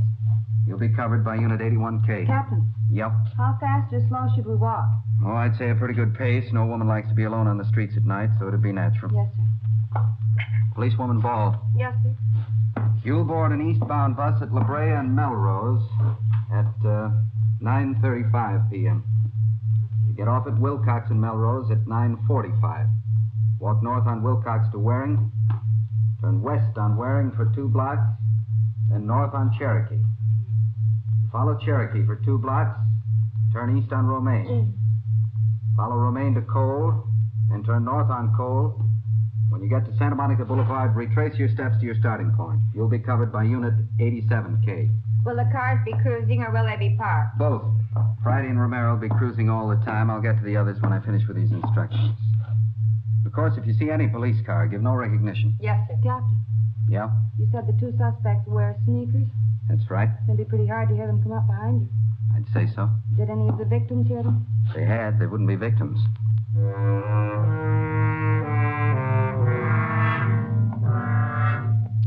9 p.m. The decoy plan went into effect. We waited. Tuesday night passed. Nothing happened. Wednesday night, nothing. Thursday, July 4th, the decoy plan was enlarged to include a larger area, but everything was quiet. Friday, July 5th. Captain Walker decided that the new plan, covering an area from La Brea to Vine Street and from Sunset to Beverly, would be kept in operation. 10:45 p.m. Ben and I cruised the exposed area. We've been thinking about moving to a new place. Yeah? Only trouble is we don't know what's going to happen. You mean if rent control goes off? Yeah. We don't know if rents will go up or down. You've got a lease, haven't you? Unit 71, That's Mars, next month. Macon and Mariposa, 507 party. We don't know what to do. We even tossed a coin to decide. That's about as good a way as any. Coin came up tails 4 times in a row. Yeah? Wife changed her mind on each toss. No decision. Roger, 71R. That a policewoman down there? Yeah, Nancy Short. You got her out there? South on Hudson, east on Melrose, then up Wilcox to Sunset. All units, Willoughby and Hudson, 484 PS and slugging, code 3. That's us. Let's roll on it. 83F, Willoughby and Hudson, 484 PS and slugging, code 3. We drove to Willoughby and Hudson, just south of the corner. We saw a woman sitting on the grass with a few people around. She was a young woman, about 25. Her clothes had been torn, and there was a red welt on her right cheekbone. She was trying to get to her feet as we came up. There'll be an ambulance here in a few minutes, miss. Can you tell us how it happened? My cheek's swelling. Did you see who attacked you? Yes, I did. I can tell you about them. Look, here, I ripped off one of their pockets. These cards fell out. Driver's license. George Landon. Here's the piece of cloth I tore off his pocket. I'll take that, Ben. Thank you. You want to stay with her? See if I can get a make on this license. Okay. Would you give me your name, please? Barbara Curtis. I live over on Hudson. 80K to control 1. 80K to control 1. Go ahead, Eddie K. Check suspect for making warrants. George Landon, male, white, age 18, 5 feet 9 inches, 155 pounds, blue eyes, black hair. Address, 2722 and a half Arthur Avenue, KMA 367. Roger, 80K. I swung on it. Look. I'm going to be robbed by a couple of young hoodlums. Did you see the car? Yes, I saw it. White sidewall tires. It was a club coupe. I tried to see the license plate. I couldn't make it out. What color was the car? I don't know.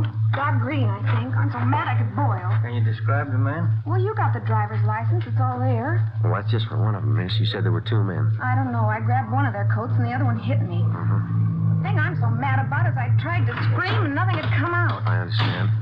Hi. Unit 63F, we got the call. That's fine. This is the victim, Miss Curtis. If you'll handle the report and see that she gets home, we got a lead to check out here. Okay. Thank you. Yeah. Roll 1 to 80K. What's your call back, Joe? We better get it. Come on. Right with you.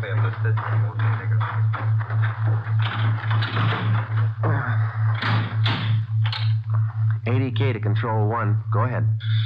80K. Suspect has misdemeanor and felony record. 1 arrest, suspicion of robbery, and 1 arrest, GTA. No wants at this time. Most recent address on suspect, 2722 and 1/2 Arthur Avenue. Roger. Been in trouble before. Felony and misdemeanor. Yeah. And the address matches. Maybe this cloth does.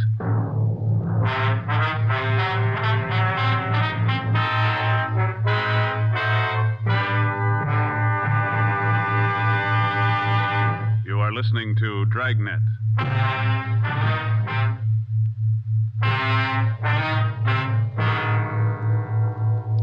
Friday, 11 p.m. Ben and I drove to 2722 and a half Arthur Avenue. It was a small house at the rear of a lot on the east end of town.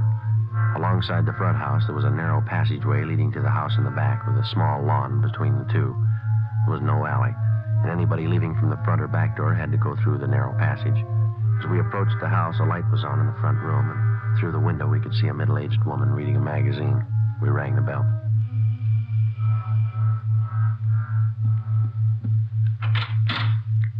Yes? Police officers. Does George Landon live here?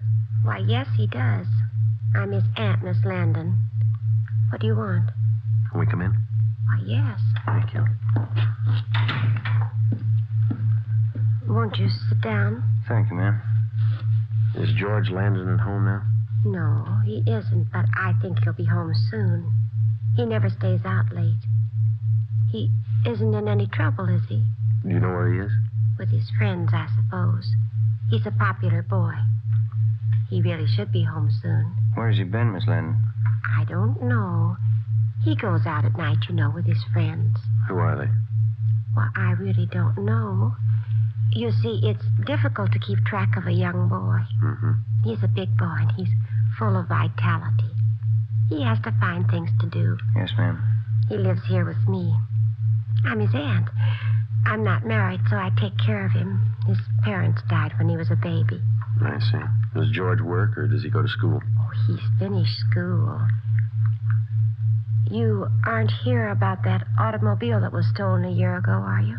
No, ma'am. Oh, he had some trouble then, but I'm sure he didn't do it.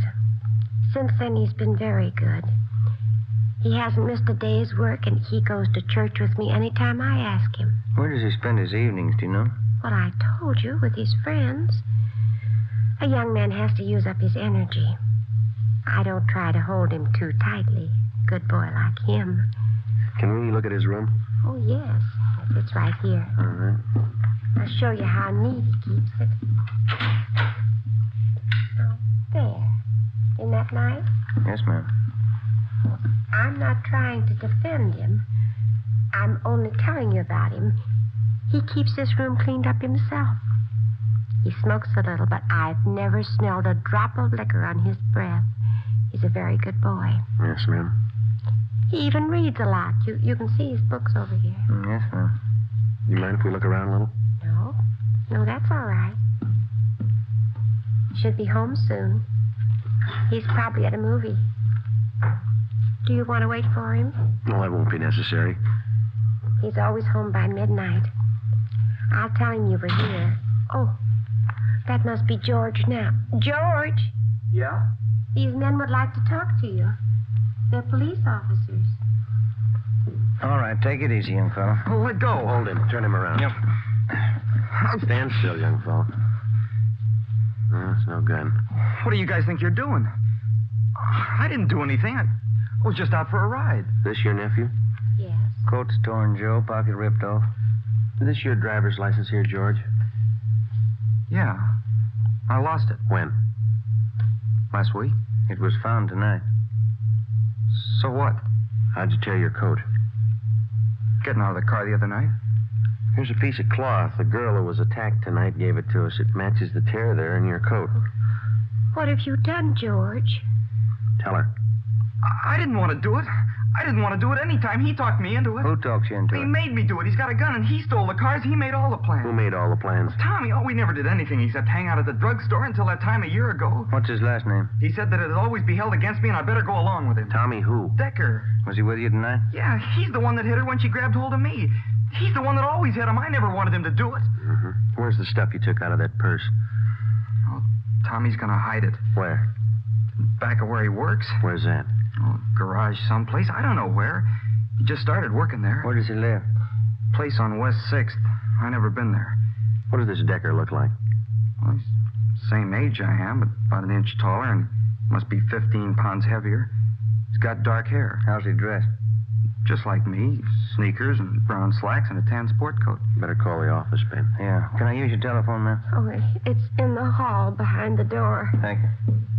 You said Decker's got a gun? Yeah. Officer, will you tell me the truth? I'll try, ma'am. Are George and this Tommy Decker the two men the papers have been writing about? I'm afraid so. The ones who've been robbing the women? Yes, ma'am. And beating them up? Yeah. I didn't mean it. I didn't know what I was doing. I raised you, George. I didn't either.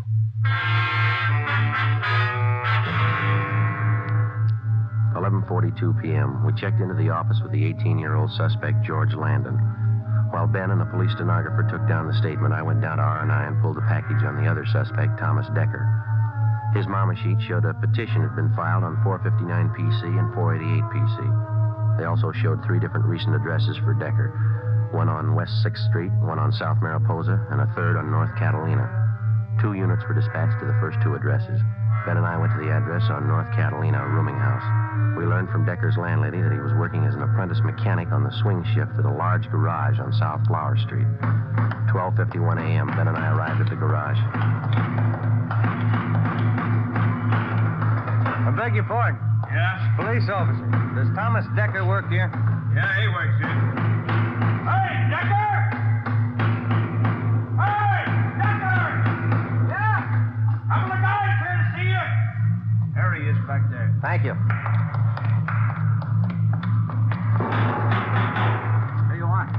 You Thomas Decker? Yeah? Police officers like to talk to you. Watch it, Joe. Come on. Hey, he's going in the locker room. All right. It's locked. Come on, hit it. Yeah. Don't go. Hey, you over there. Any other way out of this locker room? Yeah, down the hall in the annex. Come on, Ben. All right.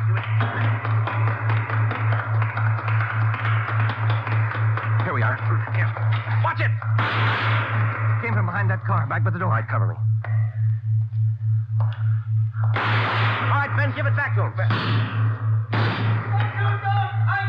Throw your gun out. Throw it out. Here it is. Don't shoot. All right, now come on out. Hands behind your head. I'll get the gun. All right, you turn around. Lousy. Watch it, Joe. Watch it. Hey, he's getting away. Head him off downstairs.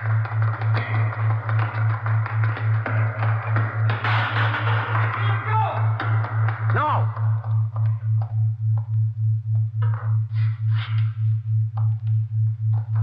There he goes. Head him off. Let it go. Let it go. All right. All right, get the cuffs on him, Ben. Yeah. 18 years old. What's it prove? I don't know. Sometimes you kind of wonder if it's true. What's that? There's no such thing as a bad boy.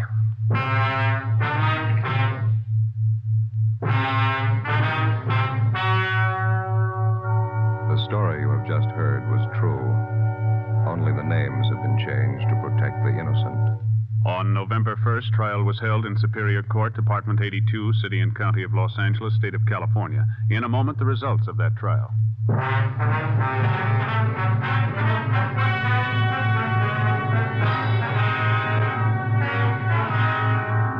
Thomas Decker and George Landon were tried and convicted on 5 counts of grand theft person, 5 counts of grand theft auto, and 5 counts of assault with intent to do great bodily harm. They were sentenced to the state penitentiary for a term as prescribed by law and are now serving their sentence. Ladies and gentlemen, Chief of Police W.A. Wharton speaking from his office in City Hall, Los Angeles, California.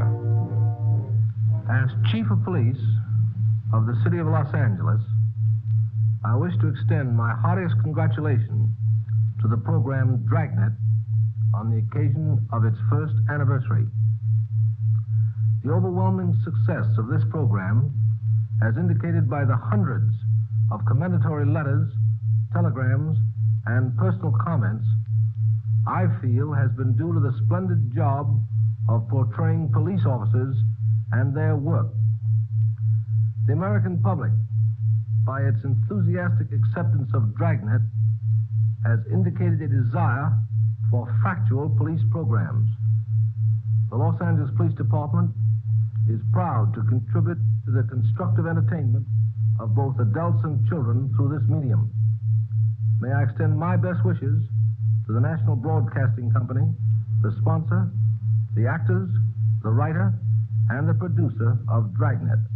And I trust there will be many more years of continued success for this program.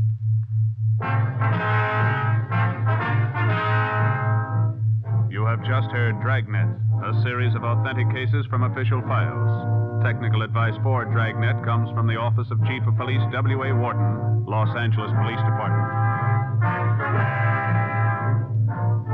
Fatima Cigarettes, best of all long cigarettes, has brought you Dragnet, transcribed from Los Angeles.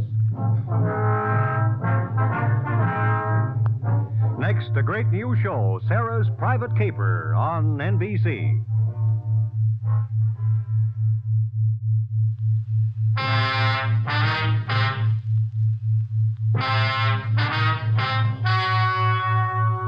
The story you are about to hear is true. Only the names have been changed to protect the innocent. Fatima Cigarettes, best of all long cigarettes, brings you Dragnet.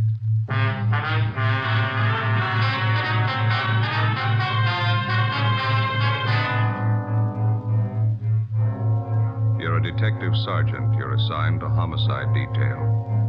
The owner of a fur store has been shot and killed. Your only lead, a missing fur coat. The killer is at large. Your job, get him.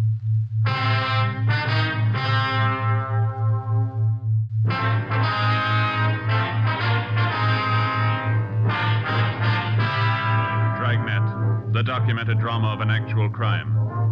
For the next 30 minutes, in cooperation with the Los Angeles Police Department, you will travel step by step on the side of the law through an actual case transcribed from official police files. From beginning to end, from crime to punishment, Dragnet is the story of your police force in action. It was Saturday, November 23rd. It was warm in Los Angeles. We were working the night watch out of homicide detail. My partner's Ben Romero. Boss is Blaine Steed, captain of homicide. My name's Friday. It was 6:35 p.m. and we got to the corner of Western and Lexington. A Western fur shop. Hi, Brennan. Hi. What happened, Frank? The owner's been shot. His name's Albert Kreiber. Yeah? Who is that? Mrs. Kreiber. Haven't been able to get anything out of her. Where's the body? In the back. Munkers is back there. Did you call the lab? Yeah. Jones on his way. Photographer and fingerprint men with him. All right, let's take a look. Nothing seems to be messed up. Back room is. It was a small shop. A couple of fur coats on dummies on one side of the store, and on the other, a tall glass case holding about 15 more. Mrs. Kreiber sat on a straight-back chair staring at the floor.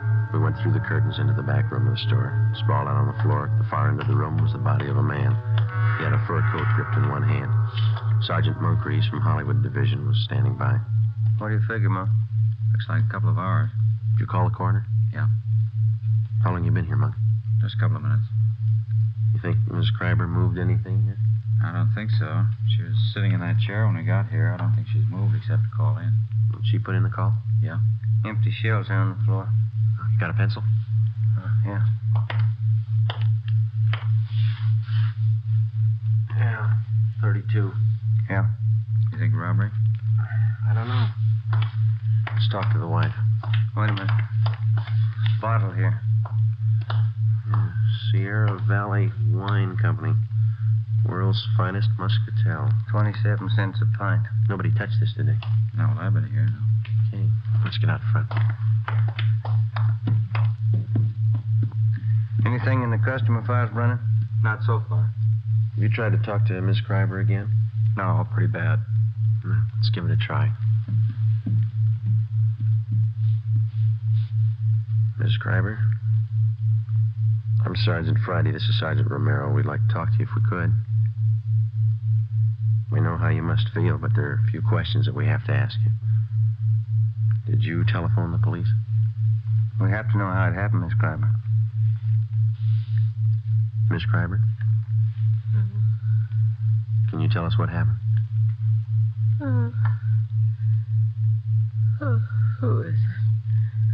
What do you want? We're police officers. Oh, Albert. Albert's dead. Albert! Albert! Someone call the police? Miss Schreiber, we are the police. My husband's been murdered. He's dead. Albert. We better leave her.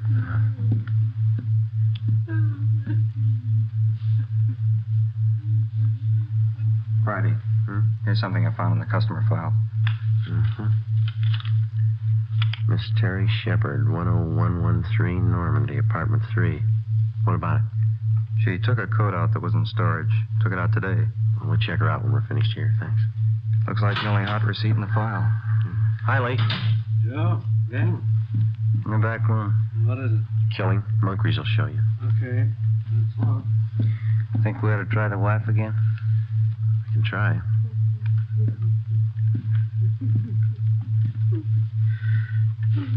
Miss Schreiber, can we do anything for you? Oh, I'm a little better. I'll try to tell you what I can. All right. When did you get here? It must have been about 6 o'clock, a few minutes after. I came to take him home. Any customers around? No, the store was empty. I stood here for a few minutes waiting, and then I went in the back and...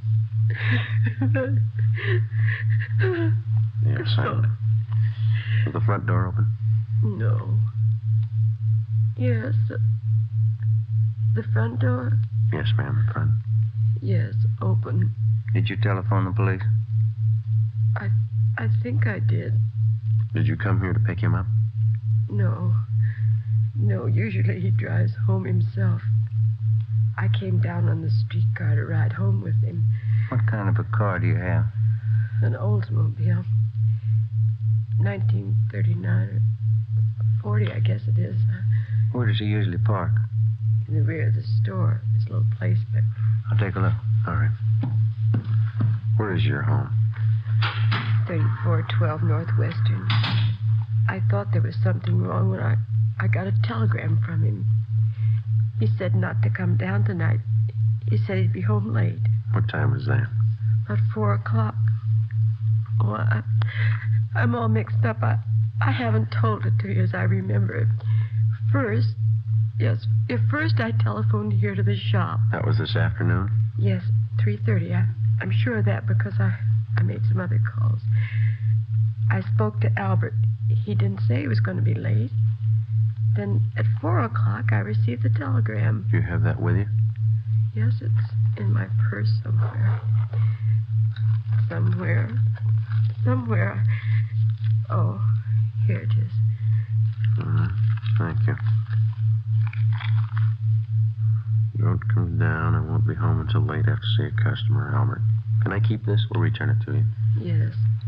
What'd you do after you got this wire, Miss Schreiber? Well, nothing. I thought it was strange, but I didn't think too much about it.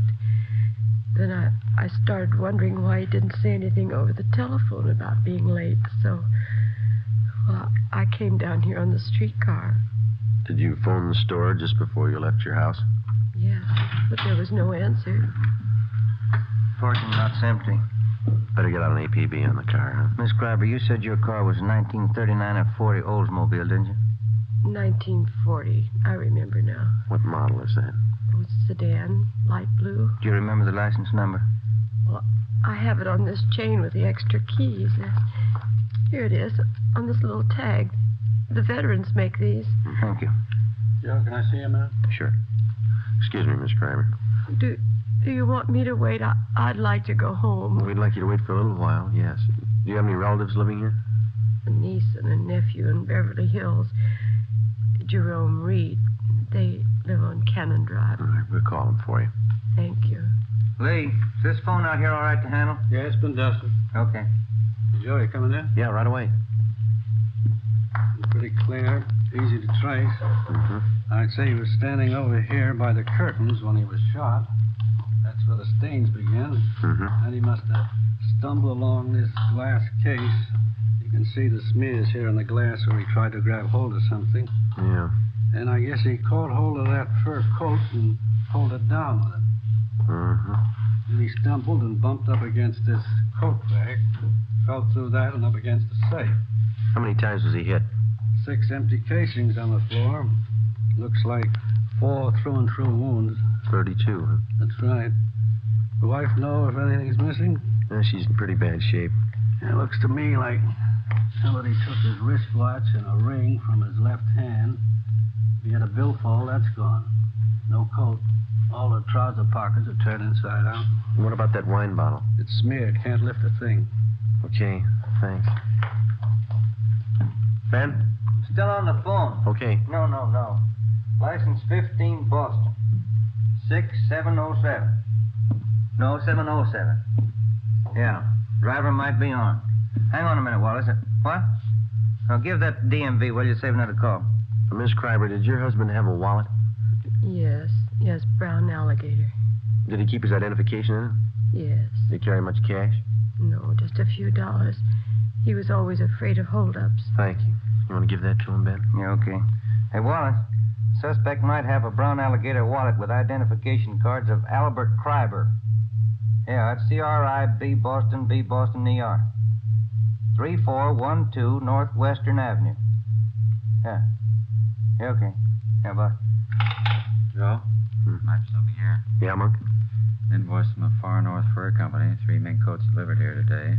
I looked all around. I only found 2, 1 missing. Did you find a sales slip for the other one? No. Miss Kreiber, would you come over here, please? Yes. Where are they, Monk? Over here. All right. Over this way. Well, these are mink coats here, aren't they? Yes. It's wild mink. Albert told me he ordered them. Yes, ma'am. We found the invoice. He ordered 3. There are only 2 here. Do you know anything about any of his customers? No, I don't. I never met any of them. Oh, I remember now. Just the night before last, he called someone from home. Told her he'd have some minks in today and she could come in and look them over. Do you know who that was? I didn't hear any name. Miss Kreiber, do you have any idea who might have wanted to shoot your husband? No, none at all. He was friendly with everyone. Everybody liked Albert. He didn't run around. He was either working or at home. Did he drink? Not at all. No, I mean beer, a little wine, maybe? No, he never touched anything. All right, thank you. Brennan, will you see that Miss Kreiber gets to her nephews? Right away. Thank you. Might as well go, Ben. Yeah. We can talk to some of the neighbors. 6 shots fired. Wonder why nobody heard him. Pretty heavy traffic outside, huh? Somebody wanted a mink coat pretty bad. Coat like that costs quite a bit, doesn't it? This one's going to come a little high, yeah.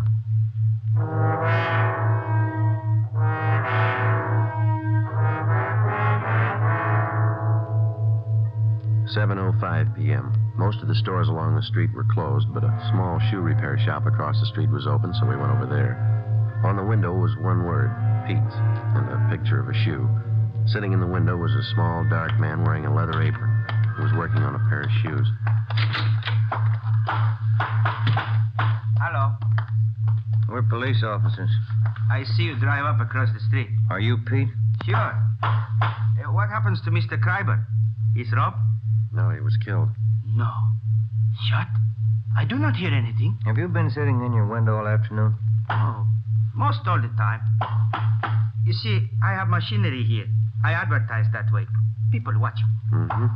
Do you remember seeing anybody going into Mr. Kreiber's this afternoon? This afternoon, the 4 man. 2, 3 long black cars. Uh-huh. Anybody else? Some. Were they women? Officer, they are all women. I see. Did any of them walk out with a new fur coat? They're all done.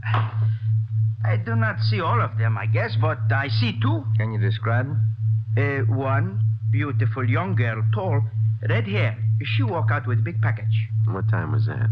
3, 4 o'clock. The second woman is about the same time. Funny thing. I do not see the bottle, but Benny from liquor store on corner tell me the second one, the blonde, she buys bottle wine. Did he tell you what kind? No. Reason I remember, I laugh when he tell me. I go over to Benny's for a can of beer. He tells me she buys cheap wine, walks out of Kreiber's with new fur coat. Me, I spend $5 for good wine, and my wife has no fur coat. How old was this blonde? How was she dressed? She's maybe 25. Young, not too young, but young. She has on slacks, gray. Mm-hmm. What kind of a fur coat was she wearing when she came out? Mink. Look from here like mink. I see. Did you notice where she went? The blonde, the gray slacks, mink coat. Yes, it turned the corner onto Lexington and she went up the street. Did you see Mr. Kreiber's car drive away? No, he parked in back. I don't see him come in. I don't see him come out. All right. Thanks a lot, Pete. Mm-hmm. Officer, that blonde, something wrong there. How do you mean? Well, she has got fur coat, but she drinks wrong wine. I don't understand. Why do you say that? $5,000 coat, 27-cent wine. 7:45 p.m. Ben and I questioned Benny Davis at the Safety Liquor Store. He remembered the blonde and said she bought a bottle of Sierra Valley Muscatel from him between 2:30 and 3 o'clock that afternoon. He'd never seen her before. We contacted communications and gave a description of the blonde to supplement the All Points Bulletin. Then we started checking Western Union offices to find out where Mrs. Kreiber's telegram had been sent from. We finally traced it to the office at Normandy and Hollywood Boulevard. The operator who sent the telegram to Mrs. Kreiber also remembered receiving the call. She told us that the person who phoned in the message was a woman. The time, 3:22 p.m. We asked her to put a tracer on it and told her we'd check back. 8:24 p.m. Ben and I went to 10113 Normandy to talk to Miss Terry Shepard, whose name had appeared in the customer files at the fur store. The receipt showed she'd taken a coat out of storage that afternoon. This is something like the place the wife and I used to live in. Yeah? Same people must have built it. Apartment 3. Miss Terry Shepard. All right, come in. The door's open. Find yourself a seat, Fred. I'll be with you in a minute. Police officers, Miss Shepard. Oh? What's wrong? We'd like to talk to you. What about? Wonder if you could come out here, please. Well, I just got out of the shower. You'll have to wait a minute. Yeah? Yeah, this place has got the same floor plan as mine. Kind of small, isn't it? Not too bad. Wonder what rent she pays. You don't mind if I wear this turban, do you? My hair's wet. It's all right. We're sorry to bother you. What can I do for you? You got a fur coat, Miss Shepard? Yeah, sure. Wonder if we could see it, please. Sure, but I don't think it'll thrill you. It's only muskrat. I bought it in Pittsburgh. Where is it, in the Plaza? Yeah. I'll get it. It's down the hallway, first door on the right. I think I know where it is. What's this all about, Lieutenant? What time were you at the Western Fur Shop today? Oh, I'd say 3 o'clock. Why? What'd you do while you were down there? I got my coat out of hock. I had it there during the warm weather. Paid the man, signed something, and he put the coat in a box, and I took it. Mm-hmm. Do you know Mr. Kreiber down there, the man that owns the store? You got me. The man was about 50. His hair was a little gray. I hardly even looked at him. This is the only fur coat, Joe. Could have passed for mink when I first bought it. It's pretty sad now, isn't it? Not mink. I'll give that closet a last check. All right. What happened? Did somebody steal a coat? Was anybody else in the store while you were there? Yeah. Yeah, there was another girl there. What was she doing? Nothing, just sitting. Do you remember how she was dressed? Oh, she was wearing a gray suit, slacks, blonde. Her face wasn't much, but she had a neat little figure. Do you remember anything else about her? Oh, I didn't pay that much attention. Anything else in there, Ben? Not a thing, Joe. Maybe I'd better take this towel off my head. It doesn't look so hot when it's wet, but it's natural. It's natural red. Yeah. Is there anything else that you might be able to tell us? I think that's about all. I gave the man my claim check and the money. And he got the coat and put it in a box and gave me a receipt. Mm-hmm. Nothing else? No. Well, when I got the receipt, I saw the blonde walk over and pick up the telephone. I was just leaving then. Did you hear any of the conversation? She asked for Western Union.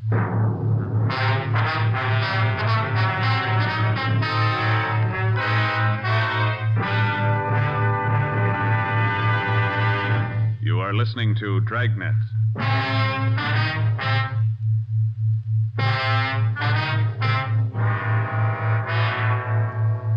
Sunday, November 24th, 9 a.m. Ben and I contacted the owners of all the shops in the vicinity, but none of them saw or heard anything at the time of the shooting. Officers Brennan and Moncrief interviewed all the regular customers of Albert Kreiber's fur shop. Only 3 had been in the store on Saturday, but none of them had noticed anything wrong. 11:35 a.m. We spoke to Mrs. Kreiber again, but she could add nothing to her story. Her niece and nephew had been to a football game at the Coliseum in the afternoon and knew nothing had happened until they were telephoned by Officer Brennan. 2:55 p.m. We spoke to all the tenants of the apartment house at 5513 Lexington, which is in the rear of the fur shop. None of them had been home, but the owner told us that he had some men working on the roof of the apartment house at the time of the murder. Through the owner of the Durable Roof Company, we traced the 2 men who had been working on the roof, and they told us that about 4 o'clock they had seen a blonde dressed in gray slacks enter the parking space in the rear of Kreiber's fur store. They whistled at her, but she paid no attention to them. She got into an Oldsmobile and drove east on Lexington. 7 p.m. We checked in at the office and got word that Albert Kreiber's car had been located in a parking lot at Vermont and 8th. We drove down to the location and talked to the parking lot attendant. Well, the car must have come in sometime last night. It probably came in the back way, because I don't remember it coming in, and it doesn't have our lot tag on it. Did you work all last night? No, I finished at midnight and started at 10 this morning. I kept waiting for somebody to claim this thing, and after supper, I figured it might be stolen, so I phoned the police. It's been sitting here all that time. Are there any keys in it? No, sir. There weren't last night either. Have you ever seen this particular car before? No, sir. Have you ever seen a blonde woman about 25 wearing gray slacks? You mean hanging around here? Yeah, or in the neighborhood. Yeah, but not today or yesterday. Do you remember one? Well, yes, sir. Does she drink a lot? Maybe. Well, there's one that hangs out in these bars around here. Once in a while, she comes in the lot, but not lately. When did you see her last? Oh, a couple of weeks ago. Was she with anyone? Yeah, but I don't remember him. I seen her with a lot of different guys. Does she hang around with anybody in particular? Yeah, her husband.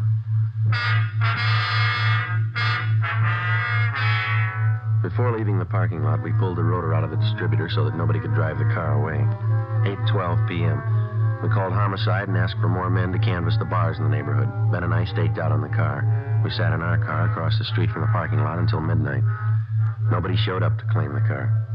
The streets were almost empty. Our only chance was that the blonde lived in the neighborhood or was in a bar and would sooner or later try to claim the car. 1:53 a.m.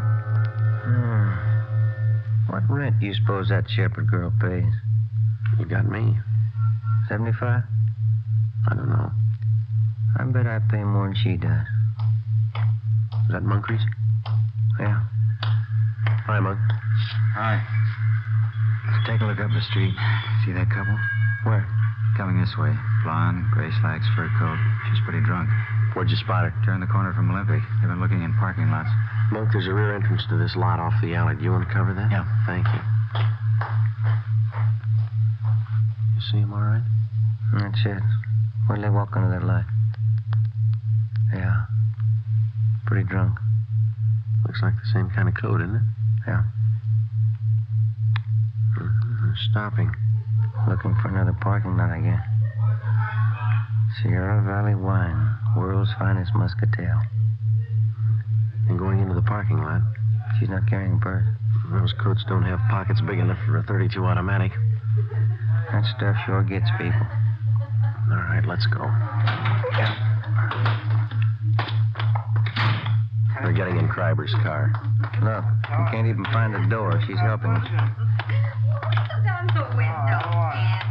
You take the other side of the car, will you? Yeah. Stop pushing me.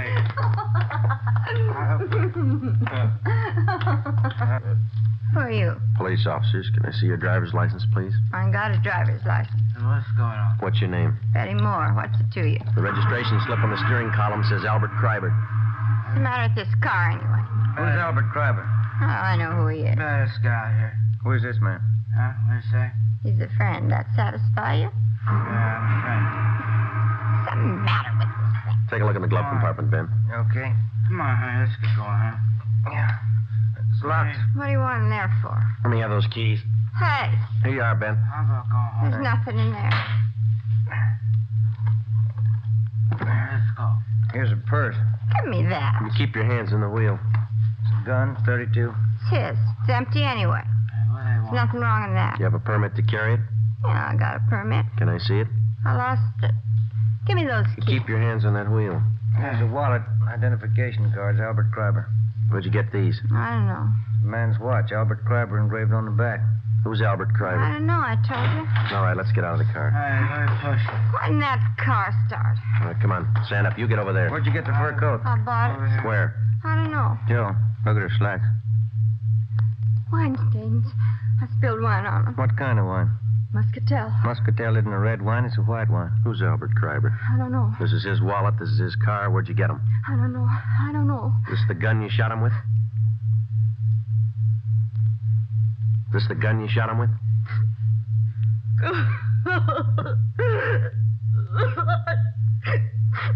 I was going out with him. He said he'd give me a fur coat. He promised me a watch, and he never gave me one. And then we sent a telegram to his wife and everything. He'd give me a fur coat and take me out. He backed out on me. So you shot him? Sure I did. He promised me the coat. He said I could have any coat in the shop. He promised me. What are you crying for? You got the coat.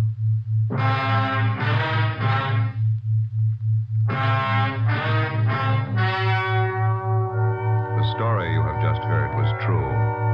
Only the names were changed to protect the innocent. On February 27th, trial was held in Superior Court, Department 86, City and County of Los Angeles, State of California. In a moment, the results of that trial.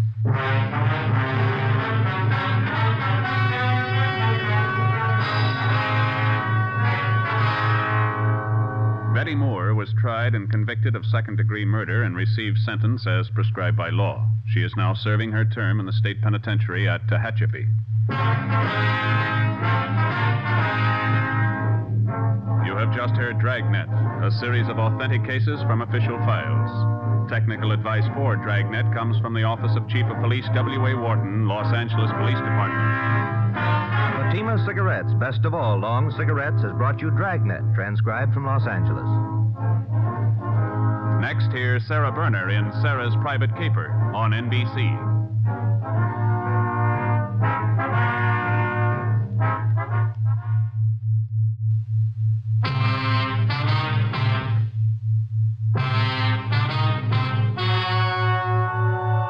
The story you are about to hear is true. Only the names have been changed to protect the innocent.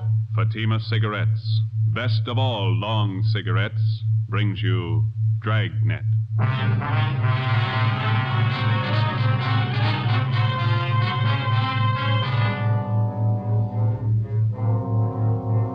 You're a detective sergeant. You're assigned to homicide detail. A woman has disappeared, taken from her home by a man posing as a police officer. Your job, find her.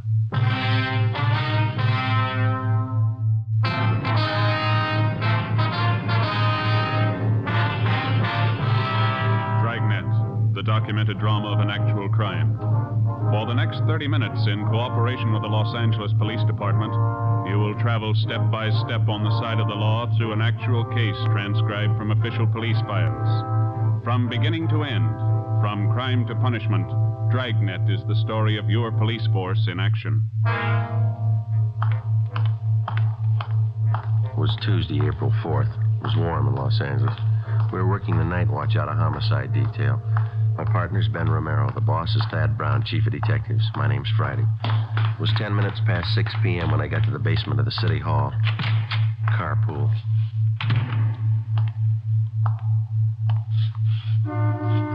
Over here, Joe.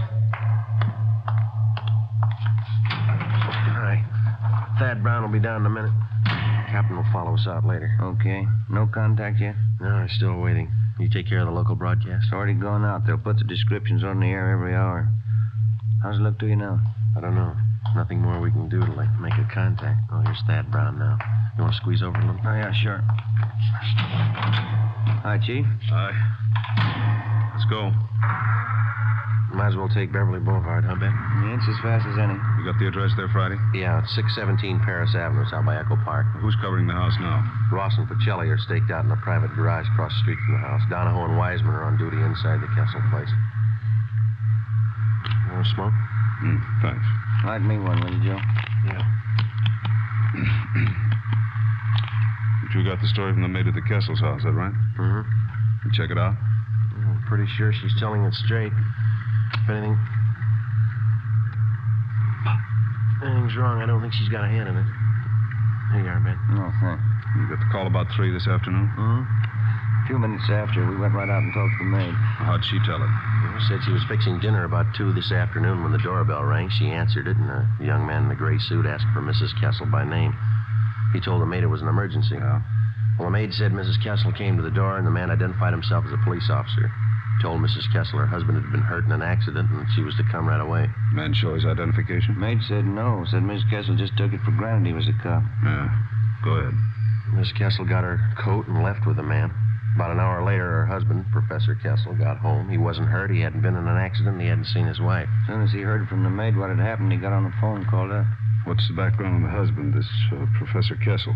He's supposed to have quite a name. He's a professor of philosophy out at Simmons College. That's a small school out near Glendale. Oh, yeah. Devout man, president of one of the local synagogues. Sure about the maid's story, huh? Sure as we can be. She gave us a good description of the man who picked up Miss Kessel. I got it right here. Yeah. Here. White male, American, 25 to 30 years old, 6 feet 170 to 80 pounds, gray suit, gray head, brown shoes. How about the car he used? Late model Chevrolet, dark blue, white sidewalls. That's all the maid could tell us. She didn't notice the license. You better cut over on Westlake. That'll take us past the detour, won't it? Mm-hmm. This Professor Kessel, has he been told what to do? Yeah, he's been briefed. We've had a couple of men with him since this thing broke. He's taking it pretty hard. How old a man is he? Oh, his late 30s, wouldn't you say so, Ben? Pretty close to 40. Nice fellow. It's quiet. 2 kids in the family, just about school age, boy and a girl. This next one ought to be Paris Avenue. Yeah. There's a big gray house down there, Skipper. White trim. Don't park too close to the house. This ought to do it right here, don't you think? Yeah. What time you got? It's 6:15. Almost dark. Where's the garage our men are covering from? Can you see beyond that light pole there, the white stucco place? Oh, yeah. Next one here's a Kessel home. Doesn't look very rich. Neither do the Kessels. I don't think they got much money.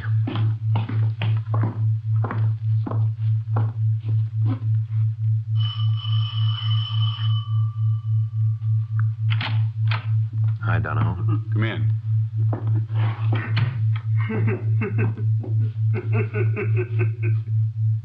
That the husband? Yeah, I just got a phone call a couple of minutes ago. I listened on the extension. Who called? Tried to trace it. The guy wouldn't stay in the line long enough. What'd you say? Tell the cops to stay away. Said it twice, tell the cops to stay away. Huh? Said if they don't, I'll kill her.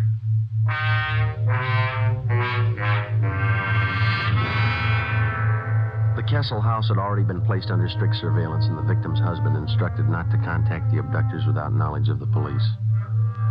To the working detective, there's only one rule to go by when the job of solving an abduction is put in his hands.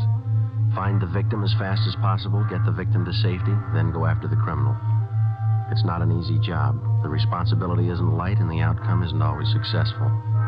If you press too hard, the abductor gets frightened and kills the victim. If you don't press hard enough, the criminal has more time to work for his payoff and then escape. Somewhere between the two was the right answer. We had to find it. 6:30 p.m. Special details of men were ordered out to the bus depots, the railroad terminals, and the airports. Roadblocks were set up at all main arteries leading into and out of the city. Every branch post office in Los Angeles was covered to watch for possible ransom notes addressed to Professor Kessel. 6:40 p.m. We met in the Kessel's living room. Chief, Wiseman, Professor Kessel will be down in a minute. Says he's sorry to keep you waiting. You feeling any better? A little. Phone call about his wife shook him up a bit.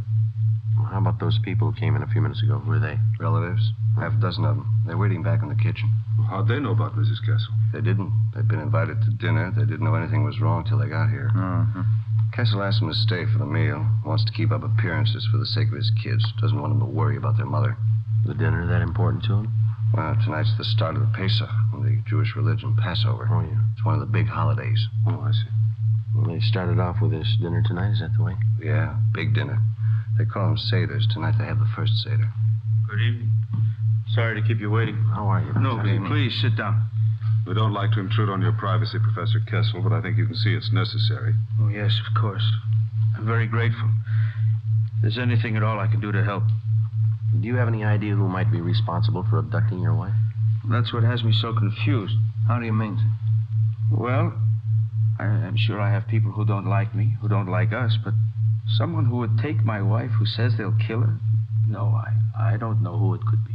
How about the voice on the telephone, Professor? Did you recognize it at all? No, it didn't sound like anyone I knew. He talked so fast I could hardly understand the man. Do you think the person who took your wife has some other motive besides holding her for ransom? I can't understand that either. If it's money they want, why go after a teacher's wife? $1,500 in the bank, that's all I have. That and this house. How about your immediate family, Professor? Well, my wife, Ruth, her people have quite a bit. I guess you would call them rich. But it's their money, not mine. I can't understand why anyone would do it. Poor Ruth, if anything happened. Children. Albert? I'm sorry. That's all right, we understand. Albert? Yes, Bertha, come in, would you, please? Gentlemen, this is my sister, Bertha. She's here with her husband for the Seder. How are you? Albert, it's late. Sundown. It's time to start the Kiddush. Oh, yes. All right, Bertha. You tell everyone to come to the table. I'll be right in. The officers will have the first Seder with us? Yes, Bertha. You please set them places. Yes, Albert. Say, we don't mean to intrude here. We can wait outside while you have your dinner. Oh, no, please. I'd be honored to have you sit at the table with us. No one in the house should be without food tonight. First Seder for Passover. It's the law. How's that, sir? Oh, excuse me, the Hebrew law. Would you come this way, please? Yes, Professor. He turned and led us down the hallway into the dining room. A long white cloth covered the table. In the center was a brightly polished brass candelabra holding 4 lighted tapers. There were a few platters of food already set out, and at the head of the table, where Professor Kessel stood, an open prayer book. In order not to add to the alarm of his 2 small children at the absence of their mother, Professor Kessel introduced us as friends from Simmons College. This is Mr. Brown, Mr. Friday, Mr. Wiseman, Mr. Romero. How do you do, Ben? Yes, of course. Now, sit down, please, sit down. Yeah, sure smells good. Yeah. You got enough room there, Joe? Oh, fine. Hey, how's it work, Wiseman? Should we join in the prayers? Not unless you speak Hebrew. Oh. Baruch atah Adonai Eloheinu melech haolam, bo'erei pri hagofen. Baruch atah Adonai Eloheinu melech haolam, asher bachar banu mikol am, v'raimemanu mikol hashayin v'kedishanu b'mitzvosav. V'atiten lanu Adonai Eloheinu, v'avo moyadim l'simcha. V'agim uzmanim l'sasoin es yoim hagamatzois hazeh. Yeah. Telephone call. All right.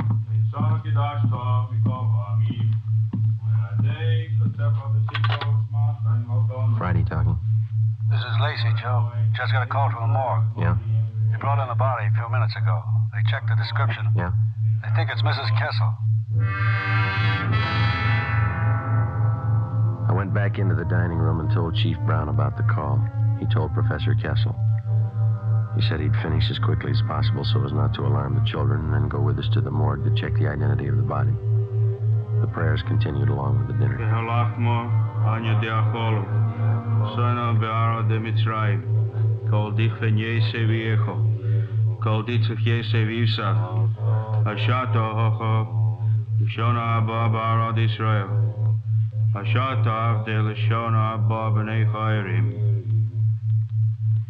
John? Yes, Papa. Manishtono halalo azeh, mikol halelos, shebachol halelos anuchlin, chametzu matzah, halalo hazeh, kulo matzah. I'm sorry. Excuse me. Excuse me, I'm sorry. Papa? was it, Wiseman? What was the boy saying? It's part of the ceremony during the meal. He's supposed to ask his father certain questions about the Passover, and then the father answers him. I guess it was too much for Kessel. Sure broke him up. What'd the boy ask him? Why is this night different from any other night?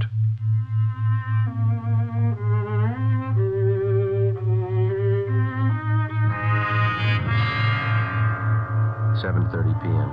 Sergeants Wiseman and Donahoe stayed on duty at the house while Chief Brown, Ben, and I drove Professor Kessel to the county morgue. On the way, we called in and checked with Captain Steed of Homicide. He told us there'd been no reports on Mrs. Kessel. 7:43 p.m. Ben and I took Kessel to the basement of the Hall of Justice, county morgue. This way, Professor. Oh, yes. You sure you feel up to it?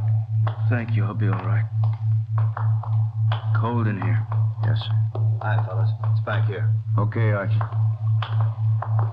This is Professor Kessel, Archie. How do you do? This way.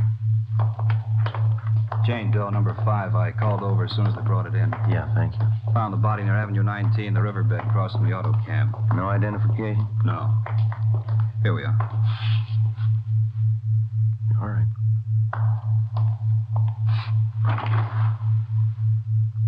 Professor.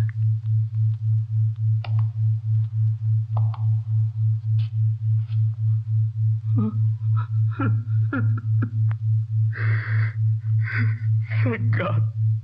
Thank God.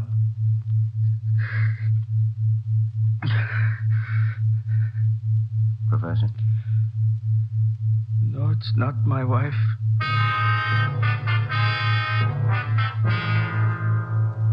It seemed as if both the victim and whoever had taken her had vanished completely. At 11:30, Captain Steed, Ben, and I went across the street for a cup of coffee and a fried egg sandwich. We got back to the office at 10 minutes to midnight.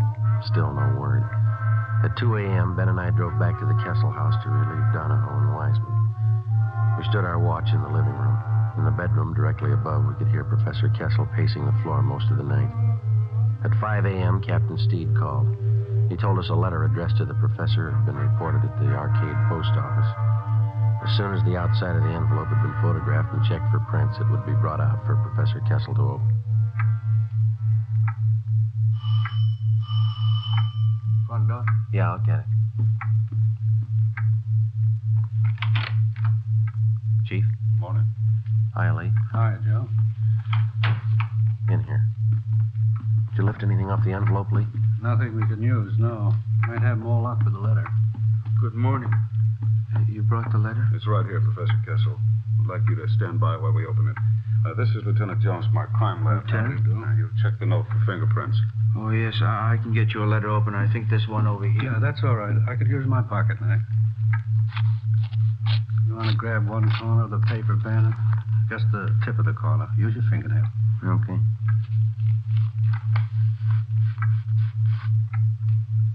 Yeah, that does it. Open it. And pin down these corners here. What is it, Freddy? The words are put together with small printed letters. They all seem to be the same kind of typeface. Letters were probably clipped from a book, then pasted together to form these words. Well, who sent it? What does it say? Thanks, Lee. If you want to see your wife alive, have 30,000 small bills tonight. Tell police I kill her. Instructions follow in mail. No signature. 30,000. I haven't got the money. I can't get it. He'll kill her. Mr. Kessel, there's still a chance. But what can I do? I haven't got that much money. He says he'll kill her. What can we do? What we've been doing? Yes? Wait.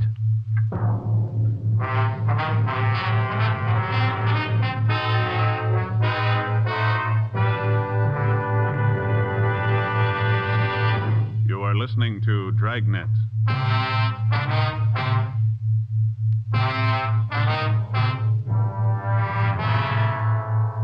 Wednesday, 7 a.m. With the aid of an iodine fume gun, Lee Jones checked the extortion letter from Mrs. Kessel's abductor for fingerprints and other marks of identification. He found nothing. The piece of paper on which the cutout printed letters had been pasted was of a common variety sold in most stationery and 5 and 10 cent stores. Jones photographed both sides of the envelope and the letter. 11 a.m. Still no word. None of the special details had anything to report. At 1:45 p.m., another letter was delivered to the house. The envelope was open, the letter removed carefully and pinned down at the corners. It's put together the same as the last one. Yeah. Tonight, 11 o'clock. Come alone, your car. Tell police I kill her. Is there more, Friday? Yeah. Drive, corner, Lakeshore, Charter Street. Wrap money, brown paper, small bills. Come alone, your car. Put package by fireplug, then leave. Tell police and I kill her. No signature. I haven't got the money. Lakeshore and Charter, that shouldn't be too hard for us to catch. Sounds pretty much like an amateur. That makes it touchy. If he's green, he'll scare easy. If he's scared, he may kill her. Not if we reach him. How can I get the money? You won't need any. We'll have a dummy package made up. There'll be a single dollar bill inside. There's to be newspapers cut to the size of currency. That's what you'll deliver. But when he gets the package, when he finds out it's not the money, what's he going to think? We'll explain it to him.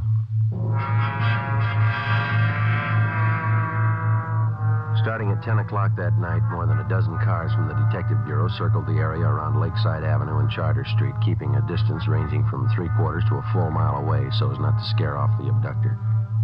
Some of the cars were parked in service stations, some in private driveways. The neighborhood was located in the heart of a new veterans housing project. For a full 5 blocks in either direction, there were no buildings of any kind where we could keep an eye on the package of fake ransom money. The owner of one of the completed houses nearest the spot on Charter Street was contacted, and he agreed to let us use his home as a lookout point for the stakeout that night. 9 p.m. Ben and I took up our positions on the roof of the lookout house. We were equipped with 2 pair of night binoculars and a walkie-talkie. I could think of a few other places I'd rather spend the night. How well can you see that intersection from here? Comes in fine with these binoculars. The guy shows we ought to see him. Yeah, I better check with the captain again. What time you got? 9:25. Where's the skipper parked? Private driveway near Charter and Hayworth. Friday to 105K. Friday to 105K. Come in. Yeah, Joe. Go ahead. Got a clear view of the intersection. Nothing yet outside of cramped legs. You reading me okay? Yeah, Joe. Fine. Over. Roger. Standing by. Sure lucky my kid can't see me now. Why? He'd never understand. Why should his father be sitting on top of somebody's roof late at night? He'd never get it. We waited. 10 o'clock came, 10:30. At exactly 11 p.m., as we watched through our night binoculars, we saw Professor Kessel drive up to the designated location 5 blocks away, place the fake package of ransom money by the fire hydrant near the intersection, and then drive away. 11:30, we waited. Midnight. 2 a.m., nothing happened. The package was still lying by the fire hydrant undisturbed. Captain Steed checked with us periodically on the walkie-talkie. At 3:30 a.m., we were still waiting. At a few minutes past 6 a.m., Professor Kessel was directed to return to the intersection, pick up the package, and drive back to his home. His wife's abductor had failed to show. Maybe the suspect had sensed a trap. Maybe he had no idea of showing up in the first place. Maybe Mrs. Kessel was dead. We didn't know. 10 a.m., Thursday. No further contact from the abductor. A special detail from Homicide, including Ben and I, were ordered on a door-to-door canvass of the general area around Lakeside Avenue and Charter Street. After 7 hours of ringing doorbells and asking questions, we came across a Mr. Harold Olander, one of the longtime residents of the Silver Lake area. We showed him the general description of Mrs. Kessel's abductor. Yeah, that could be Thompson. Don't know for sure, though. Where did you see this Thompson, Mr. Olander? Oh, I saw him lots of times. He rents that cottage of mine down the street there. You see? The white one? Mm-hmm. Does this Thompson have a car? Thompson? Yeah, new one. I wonder if you could describe it. Chevrolet. Nice looking. Blue color, I think. Could be, Joe. Is Thompson in the house now, Mr. Olander? Nope. Saw him drive away early this morning. I can show you the house if it's official police business. It is. Well, come on, then. I got the key right here. Cottage is just down the block there. See the one I mean? The white one? Yes, sir. How long's Thompson been in the house? 2 weeks tomorrow. You noticed anything unusual about him? Nothing special. Comes and goes at odd hours. Then a lot of people do. I don't brag. Sit out right here. Does he usually keep all the blinds drawn? Yeah, now that you mention it, a lot of people do, I guess.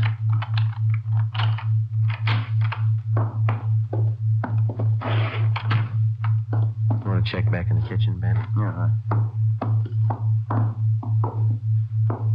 Look at the living room, Sergeant. Yeah. On a stick of furniture. That's funny. You sure you didn't see anybody else in this house besides Thompson? No, he's the only one. Looks like it, Joe.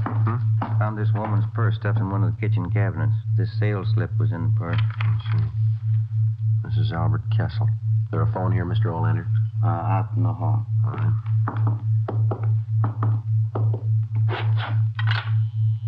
Is it still connected? Yeah. Joe, I'll check back in the bedrooms while you're phoning. Right, Ben. No, you better stay with me, Mr. Olander, if you will. Oh, all right. City Hall. Homicide. Homicide? You any idea where this Thompson is now, Mr. Olander? No, he comes and goes. I don't like to pry. Homicide, Steve. This Friday, Skipper, we got one for you. I've got one for you. Mrs. Kessel, she's been found. Mrs. Kessel was unharmed. She had no idea where she had been or why she had been suddenly released. All additional information which she could furnish on the suspect was immediately relayed to the entire state in an APB. 2 hours later, at a neighborhood garage Thompson patronized, we got his license number. We ran it through DMV and found the car was registered in the name of Charles Cottrell, 10115 Green Oak Drive, 7 p.m.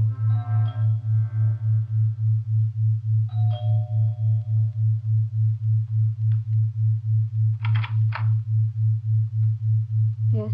Police officers. Is Charles Cottrell here? Yes. Come in, please. I knew you'd find him. I kept hoping, but I knew you'd find him. Where is he, ma'am? He'll give himself up. I'm his wife. I talked to him. There won't be any trouble. No trouble. Where is he? You've got to understand, he didn't know what he was doing. We needed money. He didn't know what he was doing. We'll have to search the house, ma'am. Charlie! Charlie, come downstairs! Come down!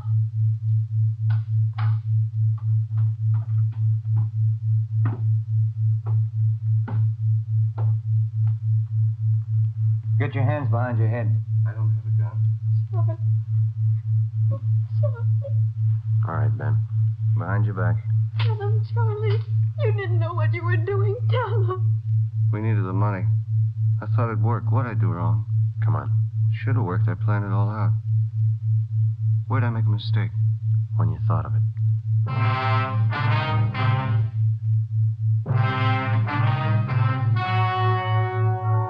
The story you have just heard was true. Only the names were changed to protect the innocent. On August 2nd, trial was held in Superior Court, Department 86, City and County of Los Angeles, State of California. In a moment, the results of that trial.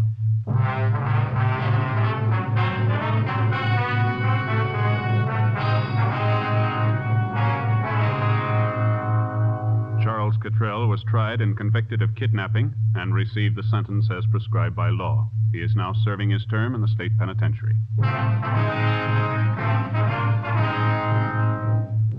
You have just heard Dragnet, a series of authentic cases from official files.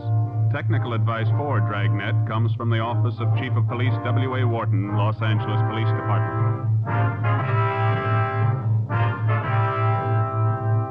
Fatima Cigarettes, the best of all long cigarettes, has brought you Dragnet, transcribed from Los Angeles.